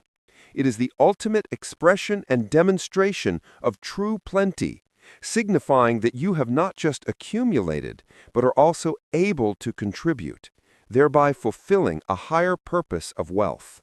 Chapter 15. The 15th Rule of Wealth, Review and Renew. The journey to wealth, as meticulously charted by Richard Templer, is emphatically not a singular fixed destination or a one-time event. It is instead a dynamic, continuous, and evolving process of perpetual learning, intelligent adaptation, and constant refinement. Templer's final rule, Review and Renew, powerfully underscores the paramount importance of regularly checking in, reevaluating, and proactively adjusting your financial goals, your implemented strategies, and, most importantly, your ever-evolving relationship with wealth itself. He acknowledges a fundamental truth. Life is inherently fluid. Circumstances invariably change, and consequently, so too should your financial plan remain flexible and responsive. Templer passionately encourages the establishment of scheduled, consistent financial reviews, perhaps on a quarterly or annual basis, where you meticulously reevaluate your current income streams, your expenditure patterns, the performance of your investments, and crucially, your updated definition of wealth and what you truly aspire to achieve. He poses incisive questions for self-reflection. Are your previously set goals still genuinely relevant to your current life stage and aspirations? Have your personal priorities shifted, perhaps due to new life events like marriage, children, or career changes? Are your current financial strategies still proving effective in light of new economic realities or personal growth, or do they require intelligent adjustment and refinement? This continuous iterative process of review is absolutely vital because it actively prevents financial stagnation, ensures that you consistently remain on track towards your long-term objectives, and strategically positions you to capitalize on emerging opportunities that might not have been apparent before. Templer offers a compelling analogy. Imagine embarking on an extensive cross-country road trip. You wouldn't simply input your destination into your GPS once at the outset and then never glance at it again. A prudent traveler would continuously check for unexpected detours, monitor real-time traffic conditions, and adjust their route as needed to reach their destination efficiently and safely. Your wealth journey, Templer argues, demands the same level of active engagement and adaptability. Furthermore, this rule extends beyond mere financial mechanics. It also critically involves renewing your commitment to your wealth-building principles, rekindling your intrinsic motivation when challenges arise, and taking the time to genuinely celebrate your progress and milestones along the way. It's about cultivating an agile, responsive, and persistently proactive stance towards your financial future, thereby ensuring that your wealth journey remains dynamic, purposeful, and ultimately profoundly successful and personally fulfilling. It ensures that your growth is not just about accumulation, but about continuous evolution. Conclusion. And there you have it, Vibe Audiobook listeners, the essential, expanded wisdom contained within Richard Templer's profound book, The Rules of Wealth, a personal code for prosperity and plenty. We've meticulously traversed the intricate landscape of personal finance, from the deep introspection required to define what wealth truly means to you, to the practical necessities of knowing your numbers, the unwavering discipline of paying yourself first, and the strategic foresight of wisely investing. We've learned the critical importance of avoiding the insidious trap of unnecessary debt, the diligent act of protecting what you diligently build, and the profound, often unexpected power of giving back to the world. Always remember, true wealth, as Templer so eloquently teaches, isn't confined to the figures in your bank account. It encompasses the holistic richness of your entire life, your vibrant health, your cherished relationships, your invaluable time, and your profound sense of purpose.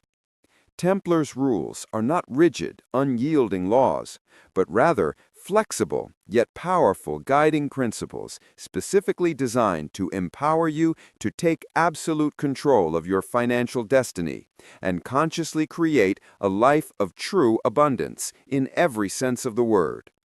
The transformative journey begins now with a single, deliberate step, a conscious choice, and an unwavering commitment to consistently applying these timeless principles. Start by truly defining what wealth means to you. Embrace radical responsibility for your financial situation. Cultivate a deep understanding of money. And then, most importantly, take consistent, decisive action. Do not allow these powerful insights to remain merely information. Let them be the potent catalyst for profound and lasting transformation in your life. Thank you for joining us on Vibe Audiobook. If this episode resonated deeply with you, please show your invaluable support by hitting that like button, sharing it with anyone in your life who needs to hear these crucial rules, and subscribing to our channel for more transformative journeys into wisdom and empowerment. Until next time, go forth and diligently build your wealthy life, overflowing with prosperity and true plenty. Hello, Vibe Audiobook listeners. Have you ever wondered what truly separates the good from the great? What makes some leaders, some companies, and some movements so profoundly influential that they inspire millions, while others with similar resources and ideas falter? If you've ever felt a yearning to understand the hidden force behind true inspiration, then you're in the right place. Today, we're diving deep into a book that has revolutionized the way we think about leadership, purpose, and impact. Simon Sinek's transformative masterpiece, Start with Why: How Great Leaders Inspire Everyone to Take Action. This isn't just another business book, it's a revelation. It's a guide to unlocking your potential to inspire, whether you're leading a team, building a brand, or simply striving to make a difference in your own life. Get ready to discover the golden circle, the power of purpose, and the profound truth that people don't buy what you do, they buy why you do it. So grab a warm drink, settle in, and let's embark on this journey to discover your why. Before we begin, if you love what you hear and want more insightful content like this, please remember to hit that like button, share this episode with someone who needs a dose of inspiration, and most importantly, subscribe to Vibe Audiobook so you never miss out on our future explorations into the world's most impactful books. Your support truly helps us grow. Now, let's start with why. Chapter 1. Assumptions. In the vast ocean of business and leadership, we often make fundamental assumptions about what drives success.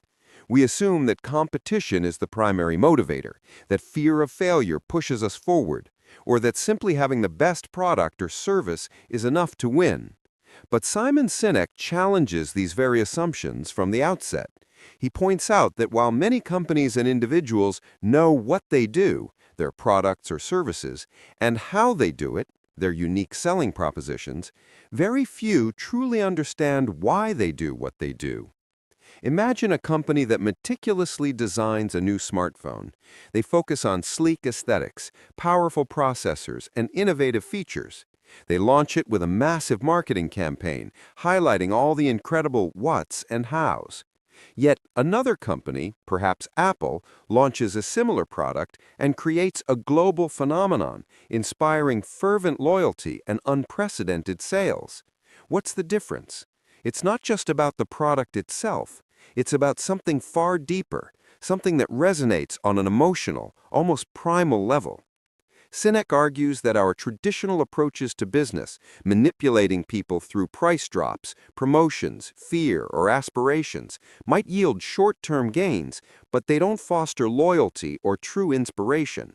These tactics are like chasing a mirage. They momentarily quench thirst, but never provide lasting sustenance. True leadership and lasting success don't come from manipulating behavior, but from inspiring it. This inspiration, Sinek reveals, stems from a profound understanding and articulation of one's why. This chapter sets the stage for a paradigm shift, urging us to question everything we thought we knew about what makes people act. It's a call to look beyond the superficial and dive into the core of motivation. Chapter 2. The Golden Circle. This is where Simon Sinek introduces the concept that has become synonymous with his work, the Golden Circle. It's a simple yet incredibly powerful framework comprising 3 concentric circles. What? This is the outermost circle, representing what we do. Every company, organization, and individual knows what they do. It's the product they sell, the service they offer, or the job function they perform. For a car company, it's making cars. For a nonprofit, it's providing aid. How? This is the middle circle, representing how we do what we do. These are the processes, the proprietary methods, the unique selling propositions that differentiate us. For that car company, it might be their superior engineering, their efficient manufacturing, or their innovative design process. And then, why? This is the innermost circle, the core. This is where most people and organizations struggle. The why is not about making money. Money is a result. The why is your purpose, cause, or belief. It's the fundamental reason you exist, the vision you're trying to achieve, the problem you're trying to solve. Why does your company exist? Why do you get out of bed in the morning? Why should anyone care? Sinek observes that most outside in, from what to how to why.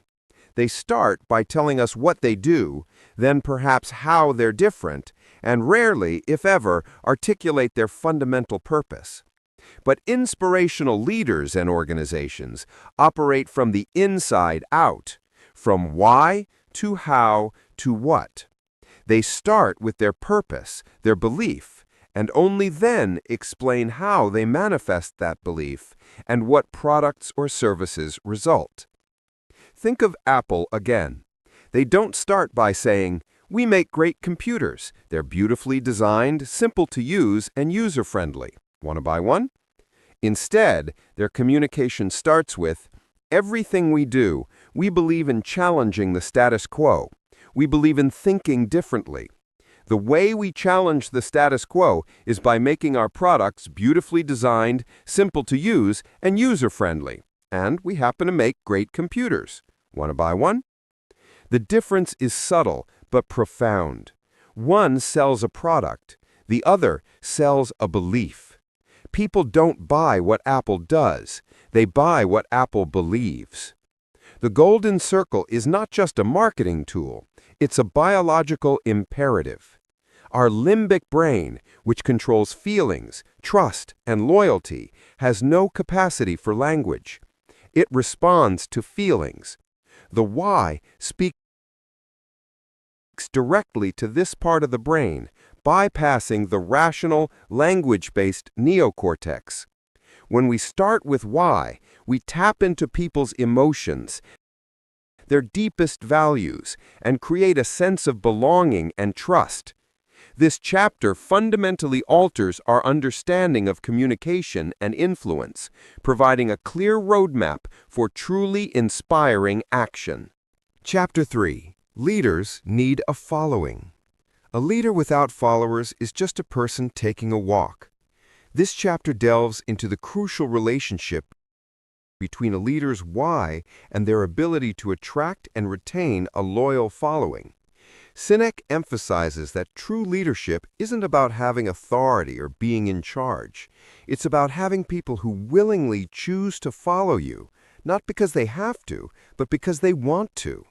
They want to because they believe in what you believe. Consider the Civil Rights Movement and Dr. Martin Luther King, Jr. He didn't stand up and say, "I have a plan." He said, "I have a dream." His why, a belief in equality and justice, resonated deeply with millions. People didn't follow him for his strategies. They followed him because they shared his profound belief. They marched, they protested, they risked their lives not for a tangible product or a detailed plan, but for a shared vision of a better future. They were inspired to action because their personal why aligned with his. Sinek contrasts this with leaders who operate solely on external incentives or fear. Such leaders might achieve compliance, but never true commitment or passion. People might do what's asked of them to keep their job or earn a bonus, but they won't put in extra effort, innovate, or protect the organization's reputation when no one is watching. True followers are invested emotionally and ideologically. The challenge for leaders, then, is to articulate their why clearly and consistently. This why acts as a filter for decisions, a compass for direction, and a beacon for attracting those who share the same values. When a leader communicates their why first, they attract individuals who are already predisposed to believe what they believe. These individuals don't need to be manipulated. They are self-motivated by the shared purpose. This creates a powerful, self-sustaining community where everyone is working towards a common cause, not just common goals. This chapter highlights that the journey of leadership begins not with a plan, but with a deeply held purpose that draws others into its orbit. Chapter 4. The Tipping Point. Building on the idea of attracting followers, Sinek explores how an organization or movement reaches a tipping point, where its ideas spread like wildfire and achieve widespread adoption. He refers to Everett Rogers' diffusion of innovations theory, which categorizes people into different groups based on their willingness to adopt new ideas. Innovators, early adopters, early majority, late majority, and laggards. The crucial insight here is that for an idea to achieve mass appeal, you don't start by trying to convince the majority. You start by inspiring the innovators, and more importantly, the early adopters. These are the people who are driven by their belief system, who are willing to take risks, and who will embrace an idea because it aligns with their why, not just because it's new or practical. They are the ones who will stand in line overnight for a new product, or join a movement even before it gains mainstream traction. Sinek argues that the golden circle provides the perfect mechanism for attracting these critical early adopters. When you communicate your why, you speak directly to their limbic brain, triggering an emotional connection. These early adopters don't buy what you do, they buy why you do it. They are the evangelists, the ones who will passionately share your message and champion your cause to their networks. The early majority and late majority, on the other hand, are more pragmatic. They need social proof. They won't jump on board until they see that others, especially the early adopters they respect, have already embraced the idea. By inspiring the early adopters, you create the momentum necessary to eventually cross the chasm and reach the broader market. It's a domino effect. Inspire the few who believe, and they will in turn inspire the many. This chapter underscores that focusing on what or how might attract customers based on features or price, but it won't create a movement. To reach a tipping point and achieve lasting impact, you must first articulate your why to attract those who share your core beliefs. It's a strategic approach to growth that prioritizes emotional connection over logical persuasion, understanding that true influence stems from shared values. Chapter 5. Clarity, Discipline, and Consistency. Having a clear why is powerful, but it's not enough on its own. To truly inspire and sustain that inspiration, an organization needs 3 critical components: clarity of why, discipline of how, and consistency of what. These 3 elements form a symbiotic relationship, ensuring that the why is not just a lofty ideal, but a living, breathing reality within the organization. Clarity of why. This is the starting point. Every member of the organization, from the CEO to the newest intern, must understand and be able to articulate the organization's fundamental purpose, cause, or belief. It's not a slogan. It's a profound understanding of why the organization exists beyond making money.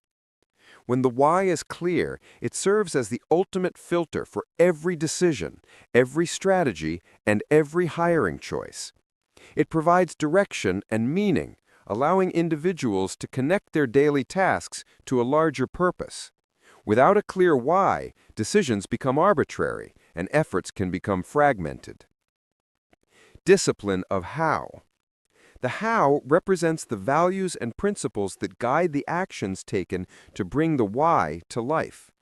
These are the systems, processes, and culture that embody the organization's beliefs. If your why is about challenging the status quo, your how might involve fostering innovation, encouraging risk-taking, and empowering employees. The how dictates how you operate every single day. It requires discipline because it means consistently acting in accordance with your values, even when it's difficult or inconvenient. These hows are the actions that demonstrate the why in practice. Consistency of what? The what refers to the tangible results, the products, services, and communication that an organization offers. These whats must be consistent with the why and the how.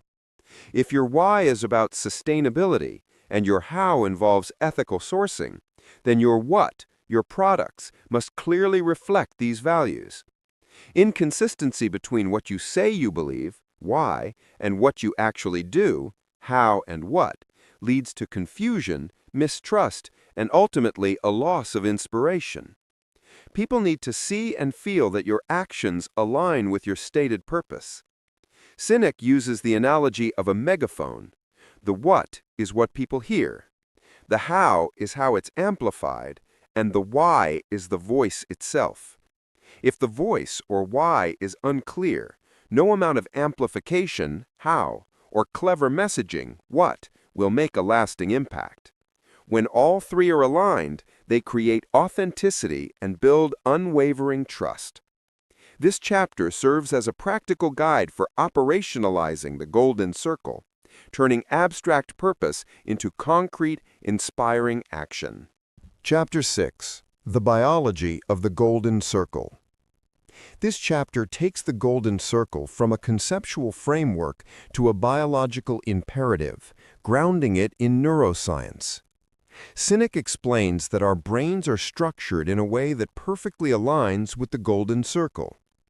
The neocortex. This is the newest part of our brain, responsible for rational thought, analytical processing, and language.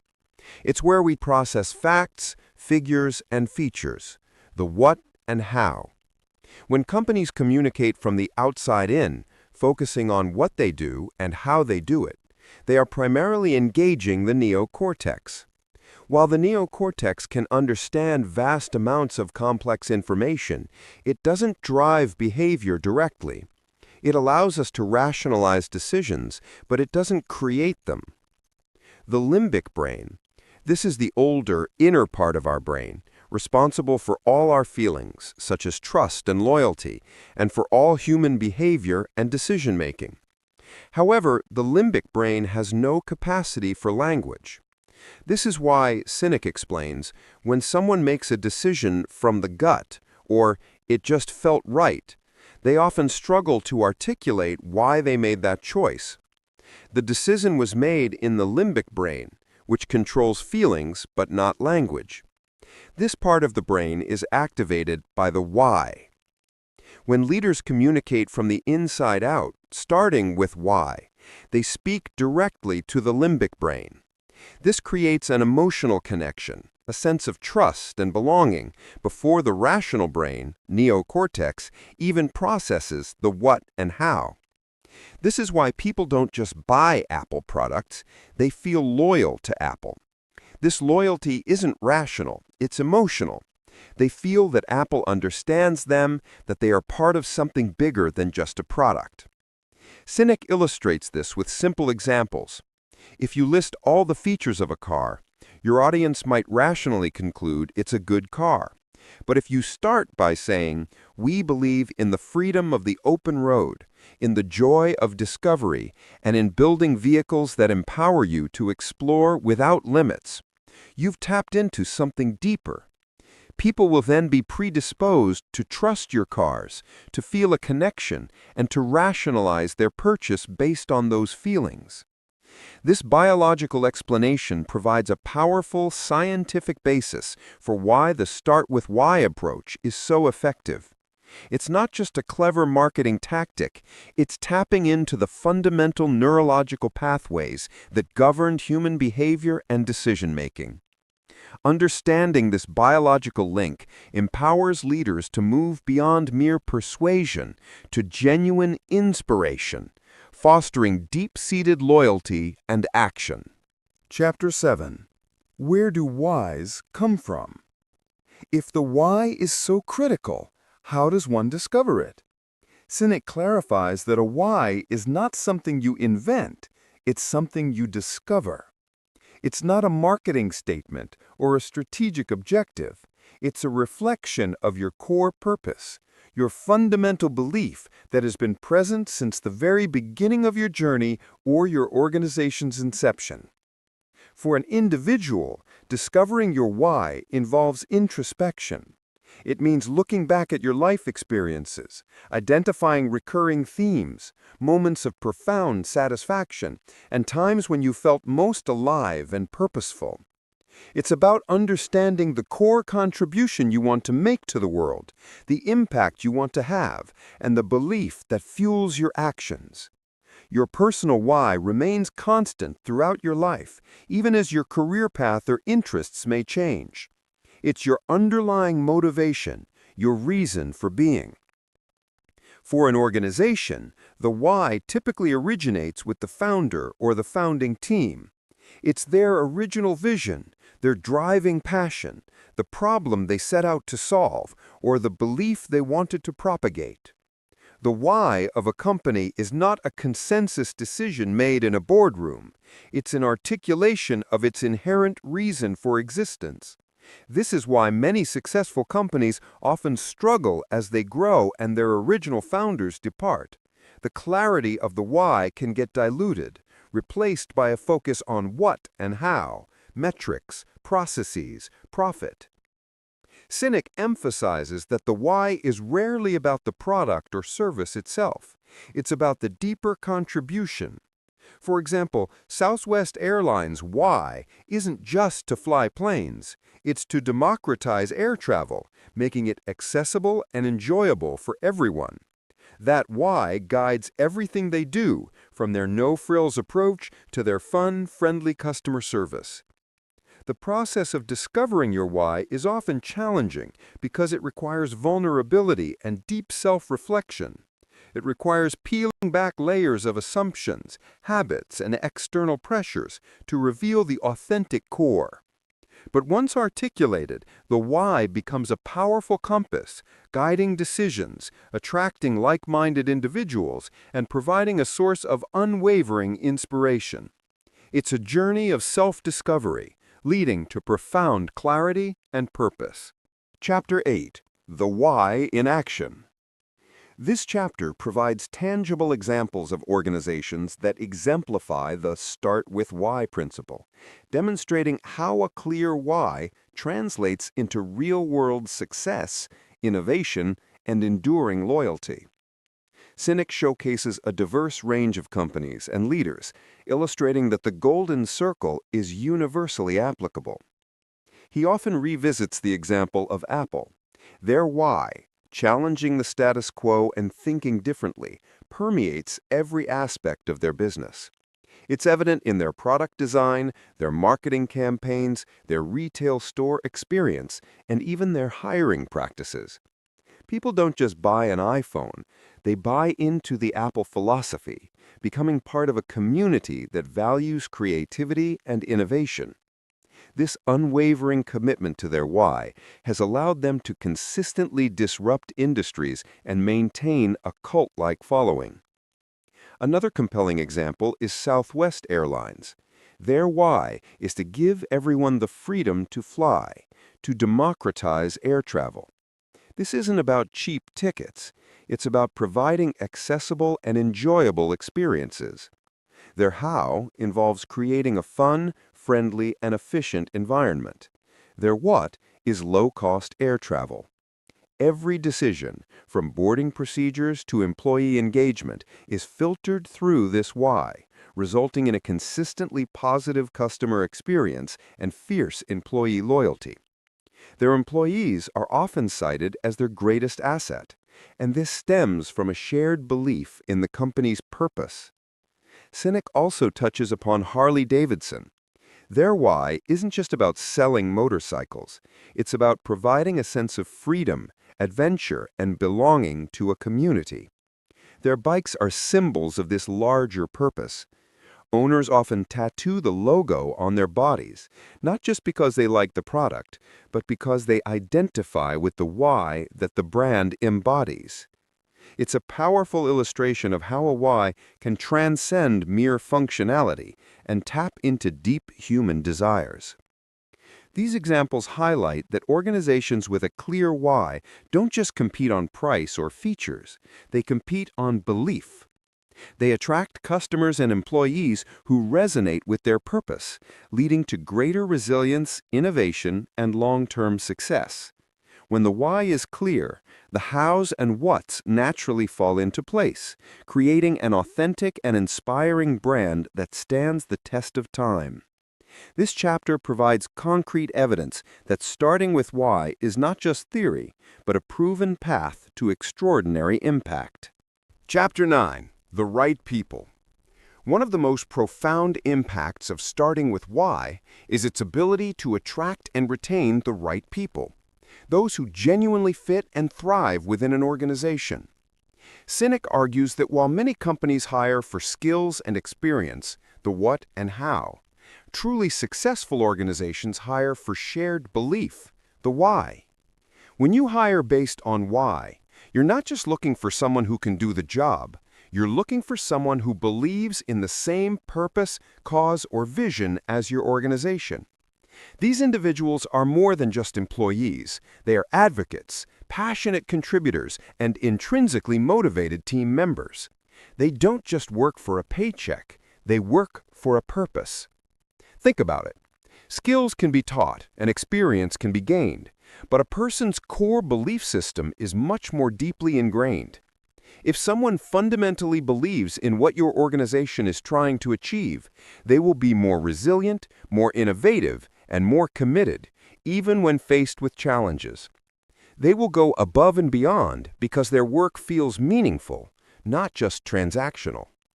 Sinek uses the analogy of a dating profile. You wouldn't just list your job title and salary. You'd share your values, your passions, your aspirations, your why. In the same way, organizations should communicate their why in their recruitment efforts. This acts as a natural filter, attracting candidates who are already aligned with the company culture and purpose, and deterring those who are purely motivated by external factors. The consequences of hiring the wrong people, those who don't align with the why, can be devastating. They might be skilled, but they won't be inspired. They can drain morale, hinder progress, and ultimately undermine the culture. Conversely, a team united by a shared why becomes incredibly powerful, capable of overcoming obstacles and achieving remarkable feats. This chapter underscores that starting with why is not just about attracting customers. It's fundamentally about building a cohesive, passionate, and high-performing team. It's about recognizing that people are your greatest asset, and their alignment with your purpose is the key to unlocking their full potential. Chapter 10. The Cell Phone. This chapter uses the metaphor of a cell phone to explain the different levels of connection and communication that result from operating with or without a clear why. Imagine a generic utilitarian cell phone. It makes calls, sends texts, and performs basic functions. Its manufacturers might try to sell it by listing its features, what, or its competitive price, how. This approach appeals to the rational part of the brain, leading to a transactional relationship with the consumer. There's no emotional connection, no loyalty. If a slightly cheaper or more feature-rich phone comes along, consumers will easily switch. This represents communication without a clear why. It's about manipulation, price, features, rather than inspiration. Now, compare that to an iPhone. Apple doesn't just sell a device, it sells a philosophy. Its why, challenging the status quo and empowering individuals, creates a profound emotional bond with its users. When someone buys an iPhone, they're not just buying a gadget, they're buying into a lifestyle, a set of values, a sense of belonging to a community that thinks different. The features, what, and the user experience, how, are important, but they are expressions of the why. This deep connection fosters fierce loyalty. People will often pay a premium, wait in lines, and passionately defend their choice because it resonates with their own values. Sinek extends this metaphor to internal communication within an organization. If a leader only communicates what needs to be done and how to do it, employees become like the generic cell phone. They perform their functions, but without passion or deep engagement. They are simply following instructions. However, when a leader communicates the why, the inspiring purpose behind the work, employees become more like iPhone users. They feel a sense of ownership, purpose, and emotional investment. They understand the bigger picture, connecting their individual tasks to a meaningful cause. The cell phone metaphor brilliantly illustrates the difference between simply doing work and being inspired to work. It highlights that a transactional relationship, whether with customers or employees, is fragile and easily broken. A relationship built on shared purpose and belief, however, is resilient, fosters loyalty, and unlocks extraordinary potential. This chapter serves as a powerful reminder that the why is the ultimate differentiator, transforming a commodity into a beloved icon and a job into a mission. Chapter 11. The Abstract Why. This chapter addresses a common challenge. The why is often abstract, a feeling, a belief.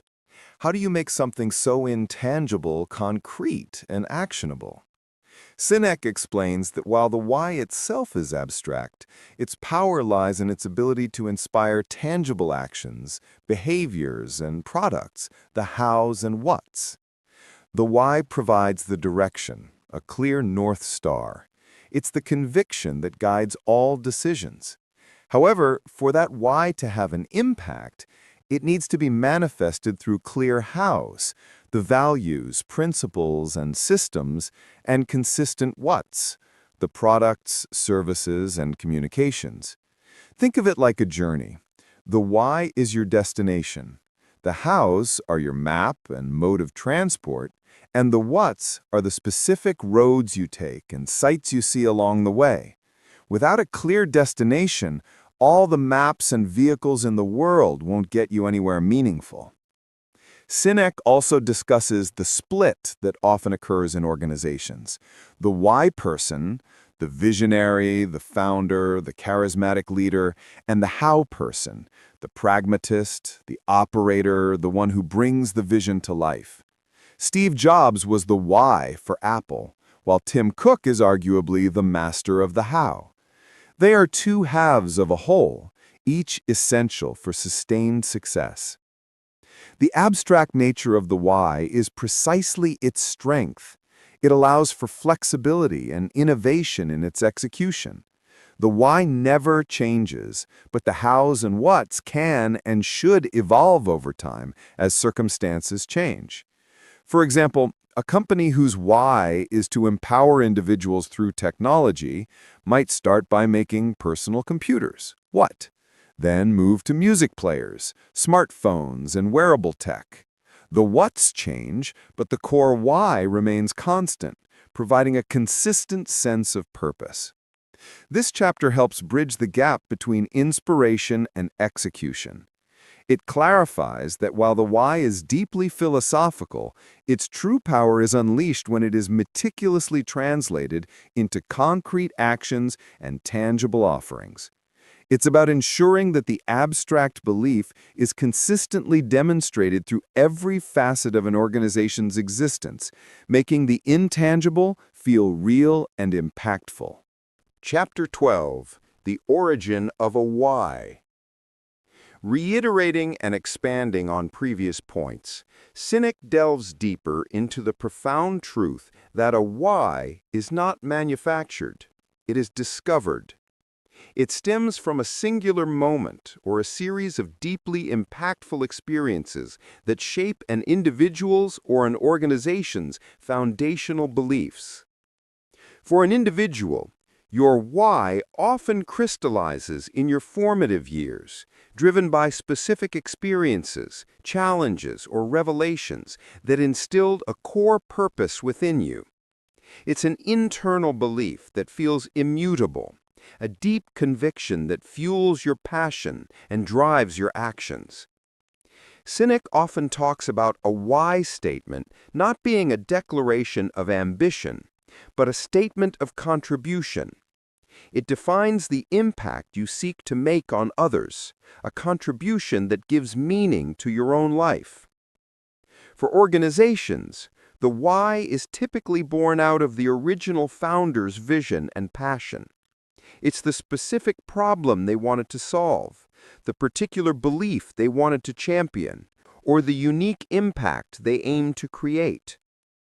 This original why is often infused with their personality, values, and experiences. For example, Walt Disney's why was to bring joy and wonder to families through storytelling and immersive experiences. This why predates Disneyland, Mickey Mouse, and all the whats that followed. The challenge arises when organizations grow and founders move on. Without diligent effort, the original why can become diluted, forgotten, or replaced by a focus on market share, profit margins, or short-term goals. When an organization loses sight of its why, it loses its ability to inspire. It becomes just another company competing on price and features, struggling to differentiate itself and foster loyalty. This chapter is a call to revisit the roots, to uncover or rediscover the fundamental reason for existence. It emphasizes that this discovery process is not a one-time event, but an ongoing commitment to staying true to the original purpose. By understanding the origin of the why, leaders can protect and nurture it, ensuring that their organization remains a source of genuine inspiration for years to come. It's about preserving the soul of the organization and ensuring its enduring relevance. Chapter 13. What happens when why gets fuzzy? The decline of many once great organizations can often be traced back to a fuzzy why. This chapter explores the consequences when an organization loses clarity on its core purpose, cause, or belief. When the why becomes vague or forgotten, the organization starts to make decisions based on external pressures rather than internal conviction. One of the most common symptoms of a fuzzy why is an over-reliance on external incentives and manipulations. Companies resort to aggressive pricing strategies, short-term promotions, fear-mongering advertisements, or appealing to fleeting trends. These tactics might deliver temporary spikes in sales or market share, but they erode trust, commoditize the brand, and fail to build lasting loyalty. Without a clear why to guide decisions, companies chase competitors, blindly adopt best practices without understanding their underlying principles, and lose their unique identity. Sinek uses the example of retailers who try to compete solely on price. While initially effective, this strategy eventually leads to a race to the bottom, where profit margins shrink and brands become indistinguishable. They've lost their why and are left competing on the what, that is, lowest price, without a compelling reason for customers to choose them beyond cost. Another consequence is a decline in internal morale and employee engagement. When employees don't understand why they're doing what they're doing, their work can feel meaningless and uninspiring. They become cogs in a machine, clocking in and out, rather than passionate contributors to a shared mission. This leads to higher turnover, lower productivity, and a general sense of apathy within the organization. A fuzzy why also hampers innovation. Without a clear purpose to guide it, innovation becomes scattered and aimless, often resulting in products or services that don't truly resonate with customers.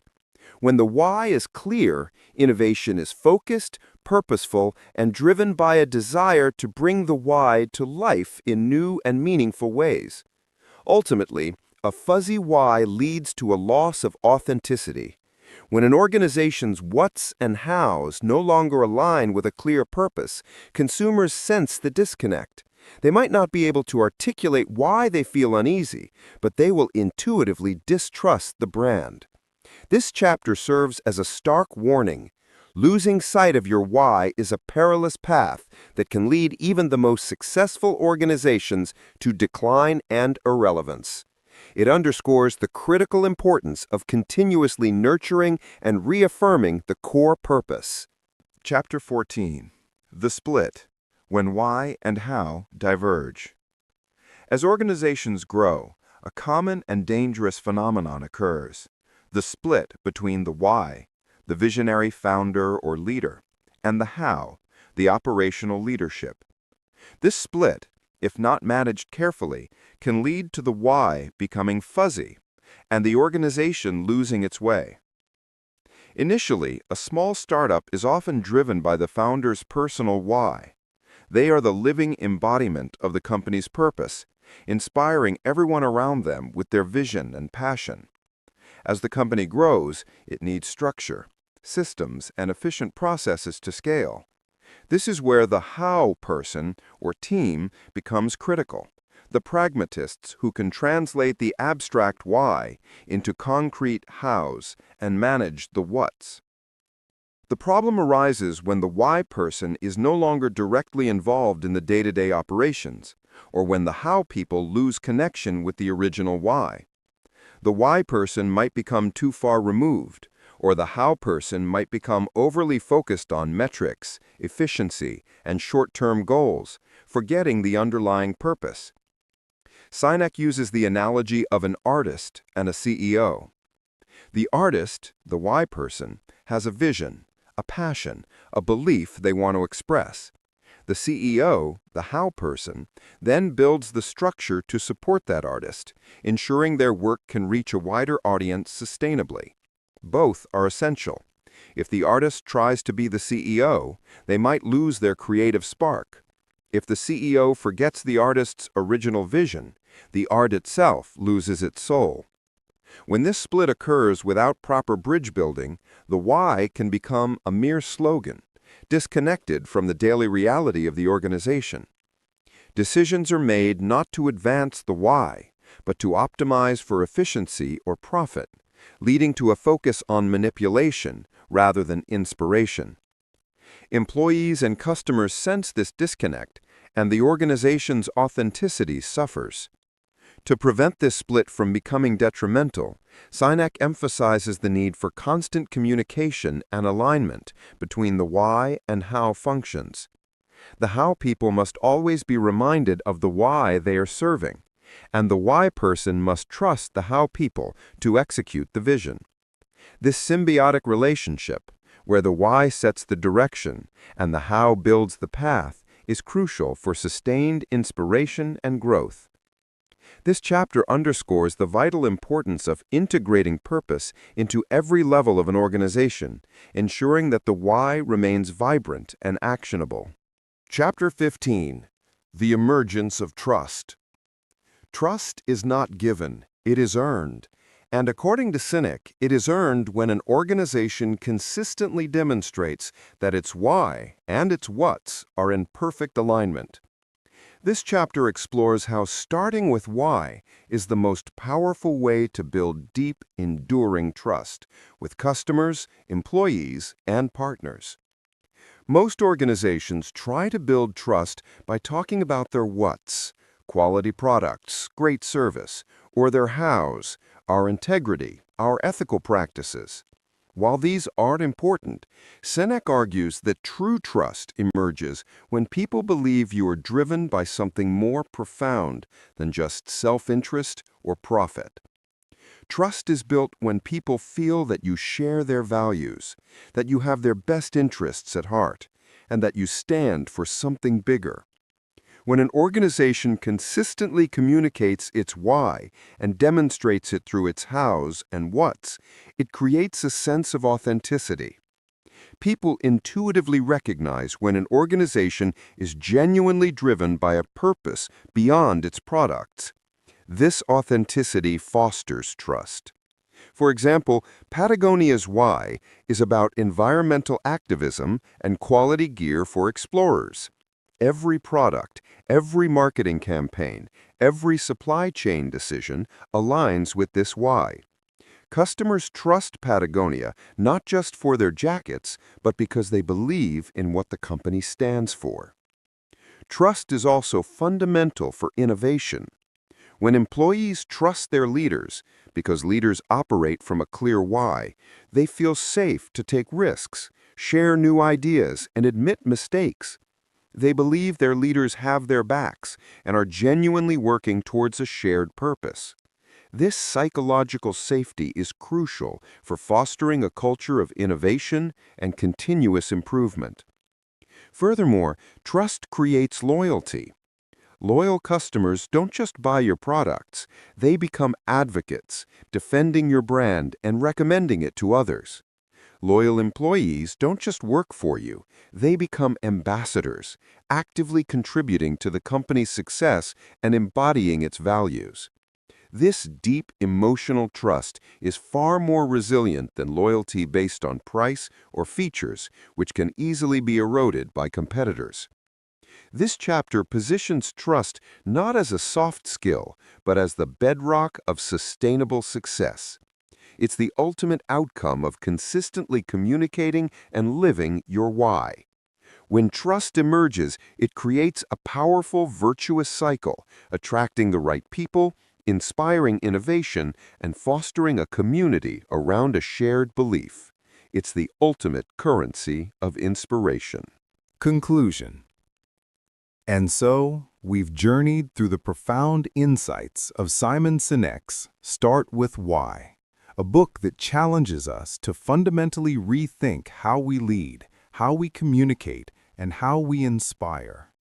We've seen how the golden circle, why, how, what, isn't just a marketing gimmick, but a biological and psychological blueprint for human connection and action. We've learned that great leaders and organizations don't just manipulate, they inspire. They don't just sell products, they sell beliefs. They understand that people don't buy what you do, they buy why you do it. The why is the beating heart of any truly inspiring endeavor, the purpose that gives meaning to every action, every product, and every interaction.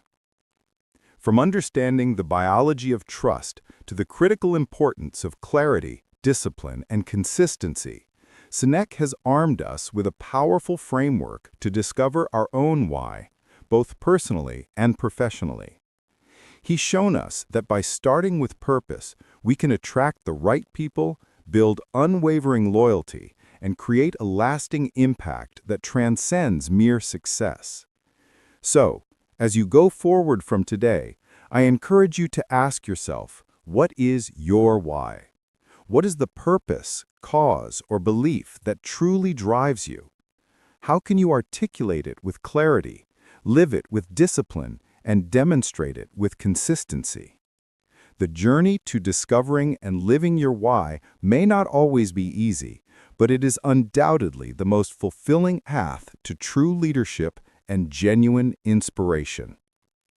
Thank you for tuning in to Vibe Audiobook. If this summary resonated with you, please give us a like, share this episode with friends or colleagues who might benefit, and subscribe to our channel for more enriching content. Your support helps us continue to bring you the best insights from the world's most impactful books. Until next time, keep seeking your why, keep inspiring, and keep making a difference.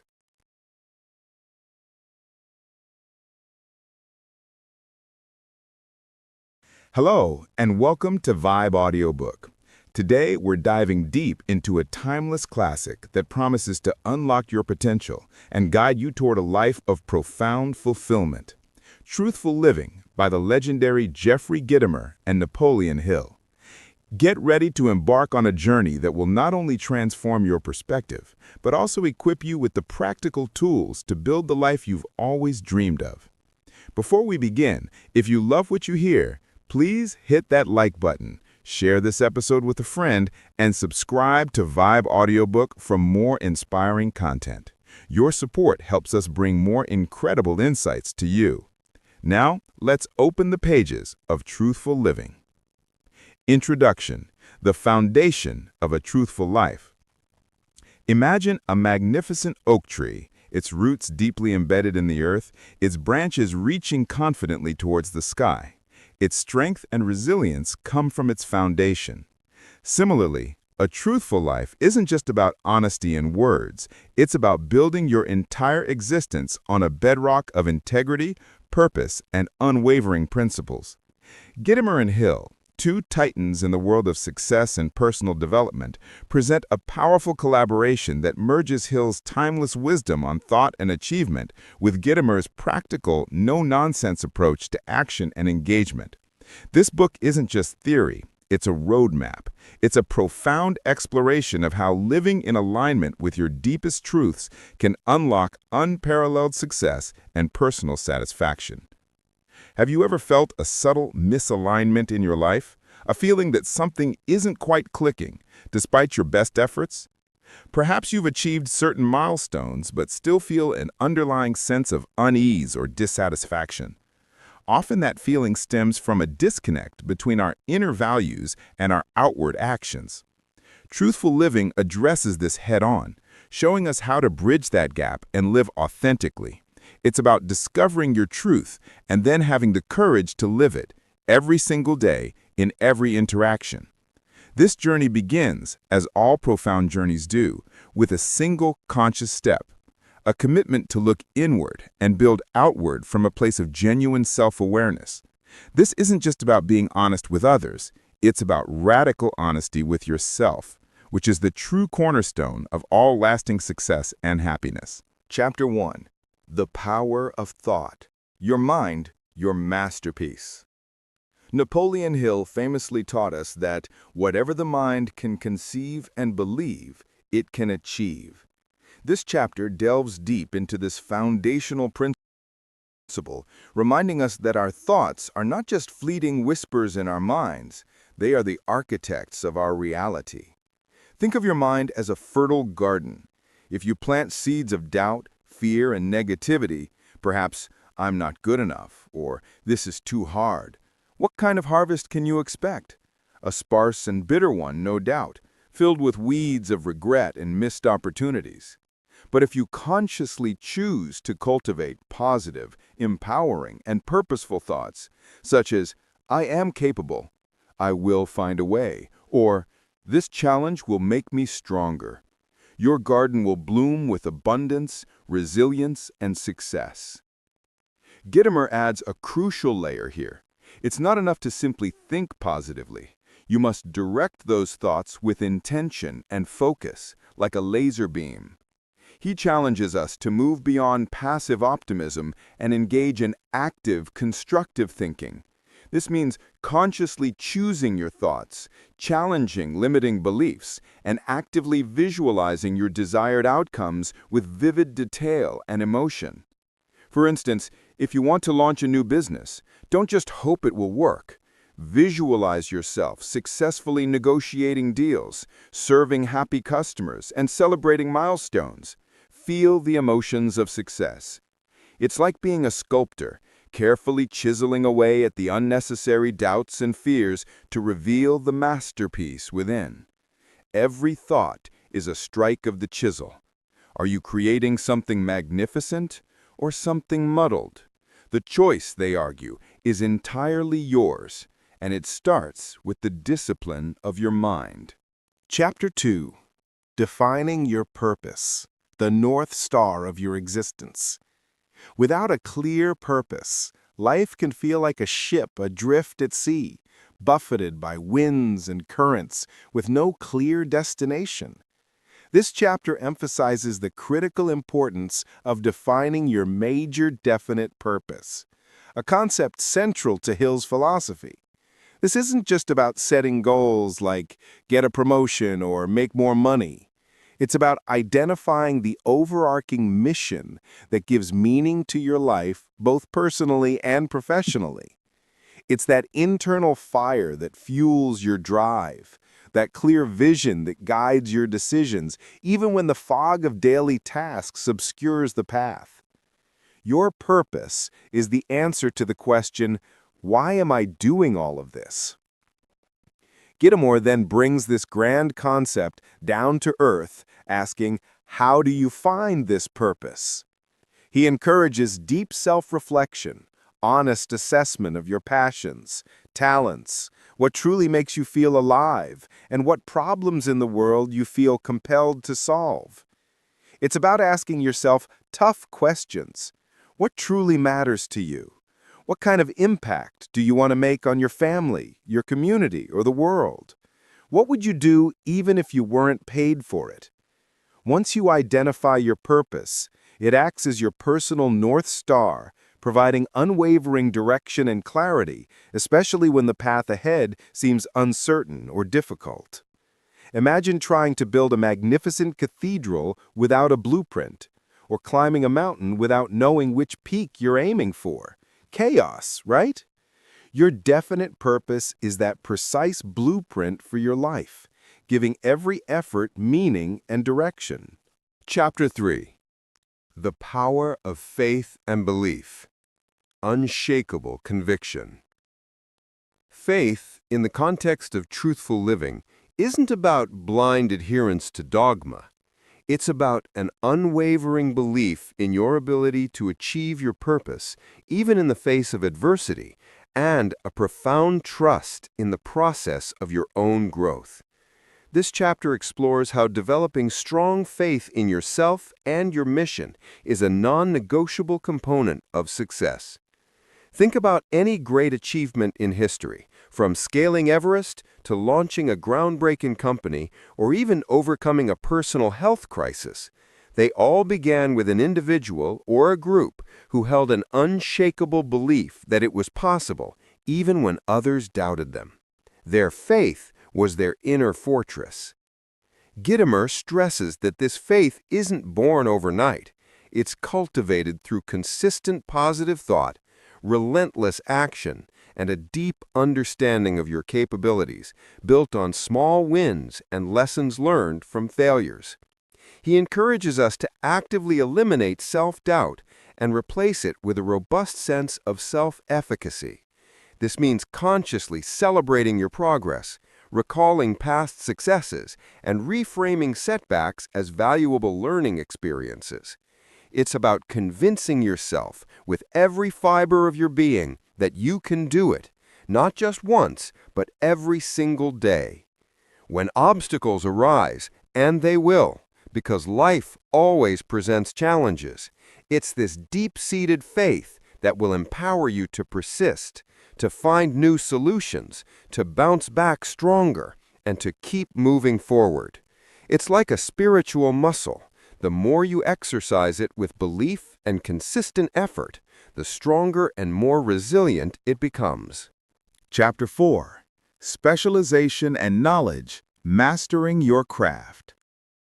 In a world overflowing with information, it's easy to become a jack of all trades and master of none. This chapter champions the power of specialized knowledge. While general knowledge provides a broad understanding of the world, achieving extraordinary success often requires deep expertise in a particular field. Think of a brilliant surgeon who has dedicated decades to understanding the human body, a world-class musician who has mastered their instrument, or a leading astrophysicist whose life's work is unraveling the mysteries of the universe. Their profound impact and groundbreaking contributions come from their specialized knowledge, meticulously acquired and continually honed. Gittimore takes this further by emphasizing that knowledge isn't static. It's a living, breathing entity that requires constant nurturing and updating. He advocates for continuous learning, not just through formal education, but through reading voraciously, attending seminars, listening to podcasts, seeking out mentors, and actively engaging with new ideas. But it's not just about accumulating facts. It's about applying that knowledge intelligently, creatively, and ethically. He challenges us to become lifelong students, not just in academic settings, but in every interaction, every project, and every experience. Imagine trying to build a complex machine with only a basic understanding of engineering principles. You'd likely get nowhere, or worse, build something dangerous. Specialized knowledge is your advanced toolkit, enabling you to construct something truly valuable and impactful in your chosen domain. Chapter 5. Imagination, the Workshop of the Mind. Einstein famously said, "Imagination is more important than knowledge, for knowledge is limited, whereas imagination embraces the entire world, stimulating progress, giving birth to evolution." This chapter explores the profound power of imagination as the birthplace of all innovation and creation. It's where dreams take shape, where problems are solved in novel ways, and where the impossible begins to seem not just possible, but inevitable. Consider the Wright brothers, who visualized flight long before an airplane ever took to the skies, or Steve Jobs, who imagined a world of intuitive personal computing. Their imagination paved the way for reality. Gittimer frames imagination not as mere daydreaming, but as an active, powerful tool for strategic planning, creative problem-solving, and envisioning a better future. He encourages us to cultivate a vivid and fertile imagination, to dare to think beyond conventional boundaries, and to envision solutions that don't yet exist. It's about allowing your mind to play, to connect disparate ideas, to ask, "What if?" and to see possibilities where others see only limitations. It's where breakthroughs happen. If your mind is a workshop, imagination is the creative spark that ignites every project, providing the initial blueprint for innovation and progress. It's the ability to see what isn't there yet, and then make it real. Chapter 6. Organized Planning, the blueprint for success. Dreams, no matter how grand, remain just dreams without a concrete, actionable plan. This chapter is all about transforming your aspirations into a detailed roadmap of executable steps. Hill teaches the importance of meticulously organized planning, breaking down your major definite purpose into smaller, manageable goals, each with specific deadlines, assigned responsibilities, and clear strategies. It's like planning a grand expedition. You wouldn't just set off into the wilderness without maps, supplies, a clear itinerary, and contingency plans, would you? Such an endeavor would be reckless and likely fail. Gitomer injects his characteristic practicality here, stressing that plans are not set in stone. They are dynamic documents that require regular review, adjustment, and refinement as circumstances change. He encourages flexibility, adaptability, and the courage to pivot when necessary, without losing sight of the ultimate purpose. The key is to have a plan, even if it's imperfect, and then to continually work on improving it based on feedback and results. This chapter empowers you to move beyond wishful thinking and into the realm of strategic execution, ensuring that every step you take is a purposeful one, moving you closer to your ultimate destination. A well-organized plan provides clarity, reduces overwhelm, and ensures efficient use of your time and resources, making the path to success tangible. Chapter 7. Decision, the master of delay. Indecision is often the silent killer of dreams and opportunities. This chapter tackles the critical importance of making timely and firm decisions. Hill observed that successful individuals have a remarkable ability to make decisions quickly and change them slowly, if at all. They gather the necessary information, weigh the pros and cons, and then commit. Unsuccessful individuals, conversely, often waffle, procrastinate, get stuck in analysis paralysis, and allow opportunities to slip through their fingers, often regretting their inaction more than any wrong decision. Gitomer reinforces this by highlighting that not making a decision is, in itself, a decision, and often a detrimental one, leading to stagnation. He encourages us to cultivate decisiveness by setting deadlines for choices, trusting our judgment, and accepting the inherent risks that come with any significant choice. It's about understanding that even a wrong decision can be a learning opportunity, while indecision guarantees no progress. Think of a pilot making a crucial call in turbulent weather. Hesitation could be catastrophic. Decisiveness, paired with good judgment and a willingness to learn from outcomes, is a hallmark of leadership, effectiveness, and progress. The faster you decide, the faster you can act, and the faster you learn and adapt. Chapter 8. Persistence, the unwavering spirit. No journey to success is without its trials, setbacks, and moments of doubt. This chapter emphasizes the indispensable quality of persistence, the unwavering determination to continue despite obstacles, temporary defeats, and criticism. Hill understood that many brilliant minds fail not for lack of talent, but for lack of staying power. Persistence is the crucial bridge between desire and achievement, transforming effort into eventual triumph. Gitomer brings a gritty realism to this concept, reminding us that persistence isn't always glamorous. It's often about showing up when you don't feel like it, learning from failures without being defined by them, and refusing to give up even when the odds seem stacked against you and exhaustion sets in. He encourages us to cultivate mental toughness, to view challenges as inevitable opportunities for growth and refinement, and to develop an unshakable belief in our eventual triumph. Think of a marathon runner. The last miles are often the hardest, physically and mentally, but it's the persistence to keep moving forward, one step after another, that gets them across the finish line. Every no, every closed door, every mistake becomes a lesson if you persist. Chapter 9. The Mastermind Alliance, Power in Numbers. One of Hill's most powerful concepts, the Mastermind Alliance, is explored in depth here.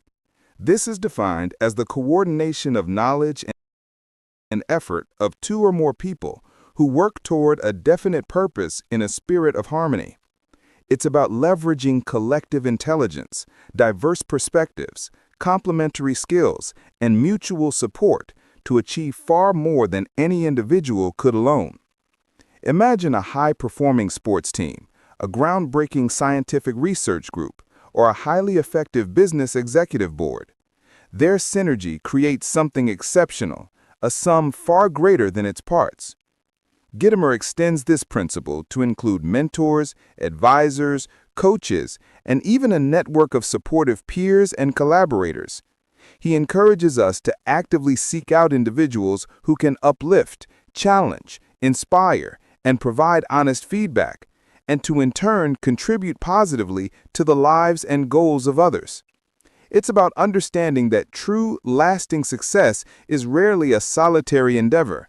It's often a collaborative symphony built on trust and shared vision. Building and nurturing these alliances is a strategic move that amplifies your potential, provides invaluable emotional and intellectual support during your journey, and helps you see blind spots you might otherwise miss. It's about finding your tribe and growing together. Chapter 10. The Mystery of Sex Transmutation. Channeling Creative Energy. This is often one of the most misunderstood chapters in Hill's work, and Truthful Living clarifies its profound meaning. It's not about suppressing natural urges or advocating for celibacy, but about understanding the immense, powerful creative energy associated with sexual desire and channeling it into productive, purposeful endeavors. Hill believed this energy, when properly directed and transmuted, could fuel extraordinary ambition, creativity, artistic expression, and intense drive in any field. It's about recognizing a primal force within and consciously redirecting its raw power. Gitomer explains that this is about consciously transforming this powerful raw energy into a higher, more refined form of expression. It's about taking a powerful life force and directing it towards your definite purpose, whether that's artistic creation, entrepreneurial innovation, scientific discovery, or intense personal development. Imagine a powerful river. Its energy can be destructive if undirected, but harnessed by a hydroelectric dam, it can be transmuted to power entire cities, bringing light and progress.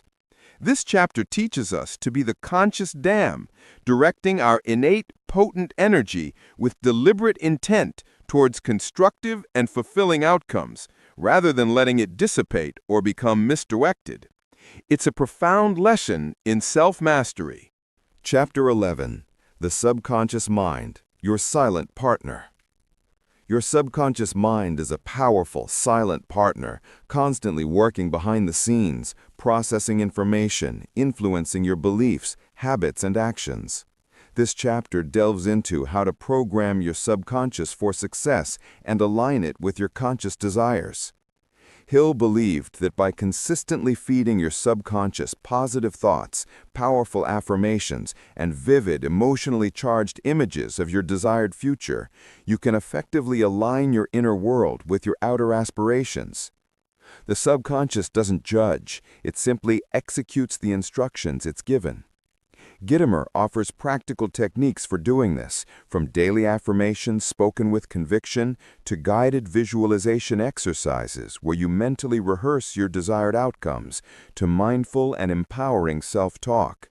He emphasizes that the subconscious doesn't differentiate between what's real in the physical world and what's vividly imagined with strong emotion, making it a potent tool for shaping your reality. It's like planting seeds in rich, fertile soil. The subconscious will then work tirelessly, day and night, to bring those seeds to fruition in your life. The key is to be deliberate and consistent about what thoughts and beliefs you plant. Be the careful gardener of your mind, and your subconscious will deliver an abundant harvest. Chapter 12. The Brain, a Broadcasting and Receiving Station. This chapter presents the brain as more than just an organ for thought. It's described as a sophisticated broadcasting and receiving station for vibrations of thought. Hill theorized that thoughts, especially those imbued with strong emotion and conviction, carry a specific frequency or energy. He believed that the brain can both send out these frequencies into the universe and receive similar frequencies, connecting us to a collective consciousness and even to the thoughts and intentions of others. Gitomer helps us understand this in a practical sense. By focusing our thoughts, intentions, and emotions with consistency, we create a powerful internal resonance that attracts similar energies, opportunities, and people into our lives. It's about tuning your internal antenna to the specific frequency of success, abundance, and positive collaboration. When you consistently project positive, purposeful thoughts and expectations, you essentially become a magnet for the resources, people, and circumstances that align with your goals. It's a profound concept of resonance and attraction, suggesting that your inner world directly influences what you perceive and experience in your outer world. Chapter 13. The Sixth Sense, the Door to Infinite Intelligence. The sixth sense is presented as the culmination of all the other principles, the point where intuition, inspiration, and divine guidance merge. Hill believed this faculty, when fully developed through consistent application of the other principles, connects us to infinite intelligence, providing profound insights, creative solutions, and innovative ideas that transcend ordinary logical reasoning. It's that sudden gut feeling, that unexpected flash of insight, that perfect timing or serendipitous encounter that seems almost magical, providing a solution you hadn't consciously thought of. Gitomer acknowledges that while this might sound esoteric, it's a real and tangible experience for many successful individuals, artists, and innovators. He suggests that by diligently practicing and mastering the other principles, such as having a clear purpose, maintaining positive thought, cultivating persistence, and acquiring specialized knowledge, we naturally open ourselves up to this higher form of guidance. It's about learning to quiet the analytical mind and listen to that inner voice, to trust your instincts, and to recognize the subtle whispers of wisdom that emerge from beyond purely logical thought. It's a state of heightened awareness and receptivity that allows for truly breakthrough thinking and action. Chapter 14. Overcoming the 6 Basic Fears. Liberation from Limitation. One of the most profound and liberating sections of the book deals with the 6 basic fears that hold humanity captive. The fear of poverty, criticism, ill health, loss of love, old age, and death. Hill argued that these fears are not only detrimental to achieving success, but also fundamentally hinder truthful living, forcing individuals into patterns of inauthenticity, stagnation, and compromise. These fears can unconsciously dictate our decisions, preventing us from pursuing our true potential. Gitomer provides a powerful framework for confronting and conquering these pervasive fears. He emphasizes honest self-analysis, identifying which specific fears dominate your thoughts and actions, and then systematically working to dismantle their power through conscious effort and action. It's about recognizing that fear is often an illusion, a mental construct that prevents us from taking bold action, embracing change, and living our fullest, most authentic lives.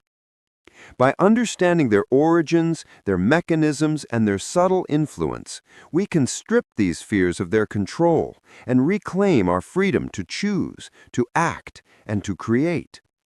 This is about becoming the master of your emotional landscape, not its slave, and truly embodying courage. Chapter 15. The Truthful Salesperson. Integrity in Every Interaction. Jeffrey Gitomer, a renowned sales expert, brings his unique, direct, and highly effective perspective to the concept of truth in business and sales. This chapter isn't just for professional salespeople, it's for anyone who interacts with others, which is essentially all of us, every single day. He argues vehemently that true selling isn't about manipulation, aggressive persuasion, or trickery. It's about building genuine trust, consistently providing immense value, and authentically serving the needs of others. Gitomer's definition of a truthful salesperson is someone who operates with absolute integrity, always putting the customer's best interests first and communicating with complete transparency and honesty, even if it means acknowledging limitations. He believes that long-term, sustainable success in any field is built on a sterling reputation, and that reputation is meticulously built on truth, consistency, and ethical conduct. This means delivering on your promises, being upfront about capabilities and limitations, and fostering relationships based on mutual respect and genuine care. It's a powerful reminder that authenticity isn't just a virtue, it's a highly effective and ultimately superior business strategy that leads to lasting loyalty and advocacy. Chapter 16. Building your personal brand with truth. Authenticity as your asset. In today's interconnected and transparent world, your personal brand is more important than ever. This chapter explores how to build a powerful, memorable, and enduring personal brand by consistently embodying your authentic self. Gitomer argues that trying to be someone you're not, to put on a facade or pretend to have qualities you lack, is not only exhausting, but also ultimately unsustainable and completely ineffective. People see through it, and it erodes trust. He encourages us to identify our unique strengths, our genuine passions, our core values, and what truly makes us distinctive, and then to consistently communicate and live those truths in every interaction, online and offline. Your personal brand should be a genuine, consistent reflection of who you are, what you stand for, what unique problems you solve, and the specific value you bring to the world. It's about consistency, clarity, and courageously being yourself, embracing your authentic personality, quirks and all. When you operate from a place of deep authenticity, you attract the right opportunities, the right collaborators, the right customers, and the right kind of success that is genuinely aligned with who you are. Your truth becomes your greatest, most magnetic asset. Chapter 17. Truthful Communication, the Art of Connection. Effective and truthful communication is the cornerstone of all successful relationships, both personal and professional. This chapter delves into the principles of truthful communication, emphasizing clarity, honesty, directness, and profound empathy. Gitomer argues that true, deep connection and mutual understanding can only happen when there is open and honest dialogue, free from hidden agendas, passive-aggressive tactics, or manipulative undertones.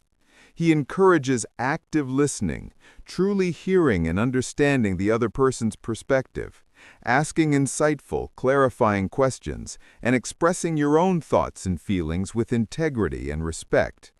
It's about ensuring your words align with your intentions and that your message is received as intended, minimizing misunderstandings. Miscommunication often arises from a lack of clarity, unstated assumptions, or a failure to express one's truth in a constructive way.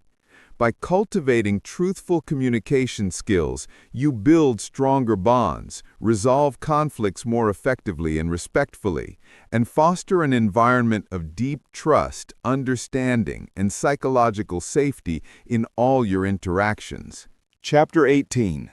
Overcoming Resistance, the Path to Flow. Every significant endeavor, every attempted growth, and every step towards a definite purpose will inevitably encounter resistance, be it external obstacles, internal doubts, criticism from others, or simply the inertia of the status quo. This chapter teaches us how to recognize resistance, understand its nature, and effectively overcome it, transforming it from a frustrating roadblock into a valuable stepping stone towards progress. Gitomer explains that resistance is a natural, unavoidable part of any growth process, and learning to navigate it skillfully is absolutely crucial for sustained progress and ultimate success. He encourages us to develop profound resilience, to view challenges and setbacks not as failures, but as inevitable learning opportunities, and to maintain a positive, unwavering mental attitude even when things get tough, frustrating, or overwhelming. It's about understanding that breakthrough often lies just beyond the point of maximum resistance.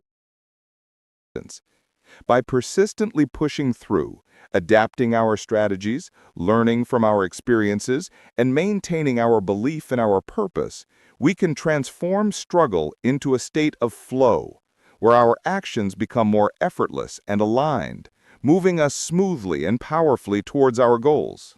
Chapter 19. Living Your Truthful Legacy. Impact Beyond Yourself. The final chapter brings us to the profound and inspiring idea of living a truthful legacy, making an impact that extends far beyond your own lifetime.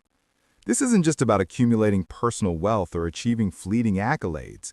It's about the enduring values you embody, the positive changes you initiate, the lives you touch and transform, and the lasting contribution you make to your community, your industry, or the world.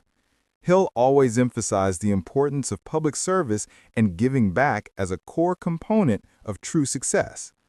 Gitomer personalizes this by encouraging us to consciously consider what we truly want to be remembered for. What unique mark do you want to leave on the world? How will your actions and principles inspire future generations? Living a truthful legacy means aligning your daily actions, your decisions, and your entire life with your deepest, most authentic values, ensuring that your existence itself becomes a powerful testament to integrity, purpose, generosity, and positive contribution. It's about building something that truly endures, not just for your own benefit, but for the greater good of humanity, echoing far into the future. Conclusion. The journey continues. And so we conclude our deep dive into truthful living. This book is not a one-time read. It's a lifelong companion, a constant source of wisdom, practical guidance, and profound inspiration. Jeffrey Gitomer and Napoleon Hill have given us a powerful, actionable framework for not just achieving conventional success, but for defining and building success on our own authentic terms, built on the unshakable foundation of truth and integrity. Remember, the journey of truthful living is an ongoing one. It requires self-awareness, unwavering courage, persistent effort, continuous learning, and a steadfast daily commitment to aligning your inner values with your outer actions. As you step forward into your days, carry these transformative lessons with you. Define your purpose with clarity. Cultivate unshakable faith. Plan diligently and strategically. Make swift and firm decisions. Persist relentlessly through every challenge, and build powerful mastermind alliances. Confront your fears head-on, communicate with integrity and empathy, and always strive to live authentically in every facet of your life. Thank you for joining me today on Vibe Audiobook. I hope this detailed summary has not only ignited a spark within you, but has also provided practical, valuable insights and tools for your own extraordinary journey. Now, it's your turn to apply these timeless principles and begin building your most truthful, fulfilling, and impactful life. If you enjoyed this podcast and found it valuable, please remember to like this episode, share it with someone who could benefit from these powerful lessons, and subscribe to Vibe Audiobook for more transformative content. Your support makes a huge difference. Until next time, live truthfully, live powerfully, and keep those good vibes flowing.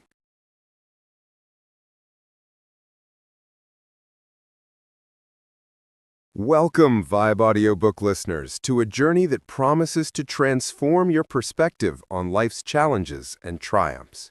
Have you ever felt like you're carrying a heavy burden, that the world demands more than you can give, even when deep down you know you're meant for something more? If so, then Nate Dallas's profound book, You're Too Good to Feel This Bad, An Orthodox Approach to Living an Unorthodox Life, is the guiding light you've been searching for. This isn't just another self-help book. It's a compassionate companion that offers timeless wisdom for navigating the complexities of modern existence, all delivered with an accessible, orthodox perspective. Get ready to unlock the secrets to a life brimming with purpose, peace, and authentic joy. But before we dive in, please take a moment to hit that like button, share this episode with someone who needs to hear this message, and subscribe to Vibe Audiobooks so you never miss another empowering summary. Now, let's begin our exploration, chapter by chapter, into the heart of this transformative work. Introduction: The Paradox of Modern Unhappiness. Friends, let's start with a feeling that might be all too familiar. In the bustling, ever-accelerating symphony of the 21st century, we often find ourselves caught in a peculiar paradox. On one hand, we have unprecedented access to comfort, information, and opportunities. Think about it. A world of knowledge at our fingertips, global communication instantaneous, luxuries our ancestors could only dream of. Yet, despite all this external advancement, a pervasive sense of discontent often lingers. Our external lives might appear successful, shiny, and perfectly curated for social media, but our internal landscapes can be riddled with anxiety, emptiness, and that nagging feeling that something is fundamentally off. It's like having a magnificent, high-tech car that looks incredible on the outside, gleaming with new paint and chrome. But beneath the hood, it's running on sputtering, low-quality fuel, causing constant internal misfires. Nate Dallas opens his book by acknowledging this very human dilemma. He doesn't shy away from this uncomfortable truth, but rather he invites us to confront it with honesty and hope. He posits that much of this modern malaise stems from a profound disconnection, a separation from time-tested truths and an over-reliance on fleeting external gratifications. We chase the next promotion, the latest gadget, the perfect vacation, hoping these external achievements will fill an internal void, only to find the void remains, perhaps even grows. He introduces the core idea that an orthodox approach, drawing from deep-rooted traditional wisdom, particularly from the wellspring of faith, can provide the ballast and direction needed to navigate our often unorthodox lives. This isn't about rigid adherence to dogma for its own sake, like blindly following old rules. No, it's about something much more profound. It's about tapping into a reservoir of understanding that has sustained humanity through countless generations, offering stability in a world that often feels like it's spinning out of control. Think of it like a wise grandparent offering advice based on a lifetime of experience. Their words might seem old-fashioned to a modern ear, but their truth is timeless, resilient, and deeply practical. They've seen it all, and their wisdom isn't trendy, it's foundational. Dallas sets the stage for a book that promises not quick fixes, not superficial band-aids for deep wounds, but a profound reorientation toward genuine well-being. This journey, he implies, is not about adding more to your plate, but about stripping away what doesn't serve you, about realigning your internal compass with universal principles that lead to lasting peace. It's an invitation to stop chasing the ephemeral and start building on the eternal. He suggests that the unorthodox nature of our modern lives, characterized by constant change, technological overwhelm, and a blurring of traditional boundaries, desperately needs the grounding stability that an orthodox framework can provide. This introduction is a powerful call to self-awareness, inviting us to acknowledge the pain we might be feeling, and offering a compelling vision for how to move beyond it, not by ignoring it, but by understanding its roots and applying ancient wisdom. Chapter 1. The Inner Compass, Rediscovering Your True North. Imagine standing at a bustling crossroads in a foreign city, with signs pointing in every conceivable direction, each promising a different path, a different destination. This is often how life feels in our modern world, isn't it? So many options, so many voices telling us what we should do, what we should be. In Chapter 1, Dallas guides us to recalibrate our inner compass. He argues that in our relentless pursuit of external validation, the likes, the applause, the promotions, the societal expectations, and in our constant chase of material gains, we often lose touch with our authentic selves. We forget who we truly are beneath all the layers of expectation and performance. We lose our true north. This isn't just about knowing what you want in life. It's about understanding who you are at your core. It's about peeling back the layers, like an onion, to get to the very essence of your being. Dallas emphasizes the critical importance of self-reflection, not as a narcissistic exercise, a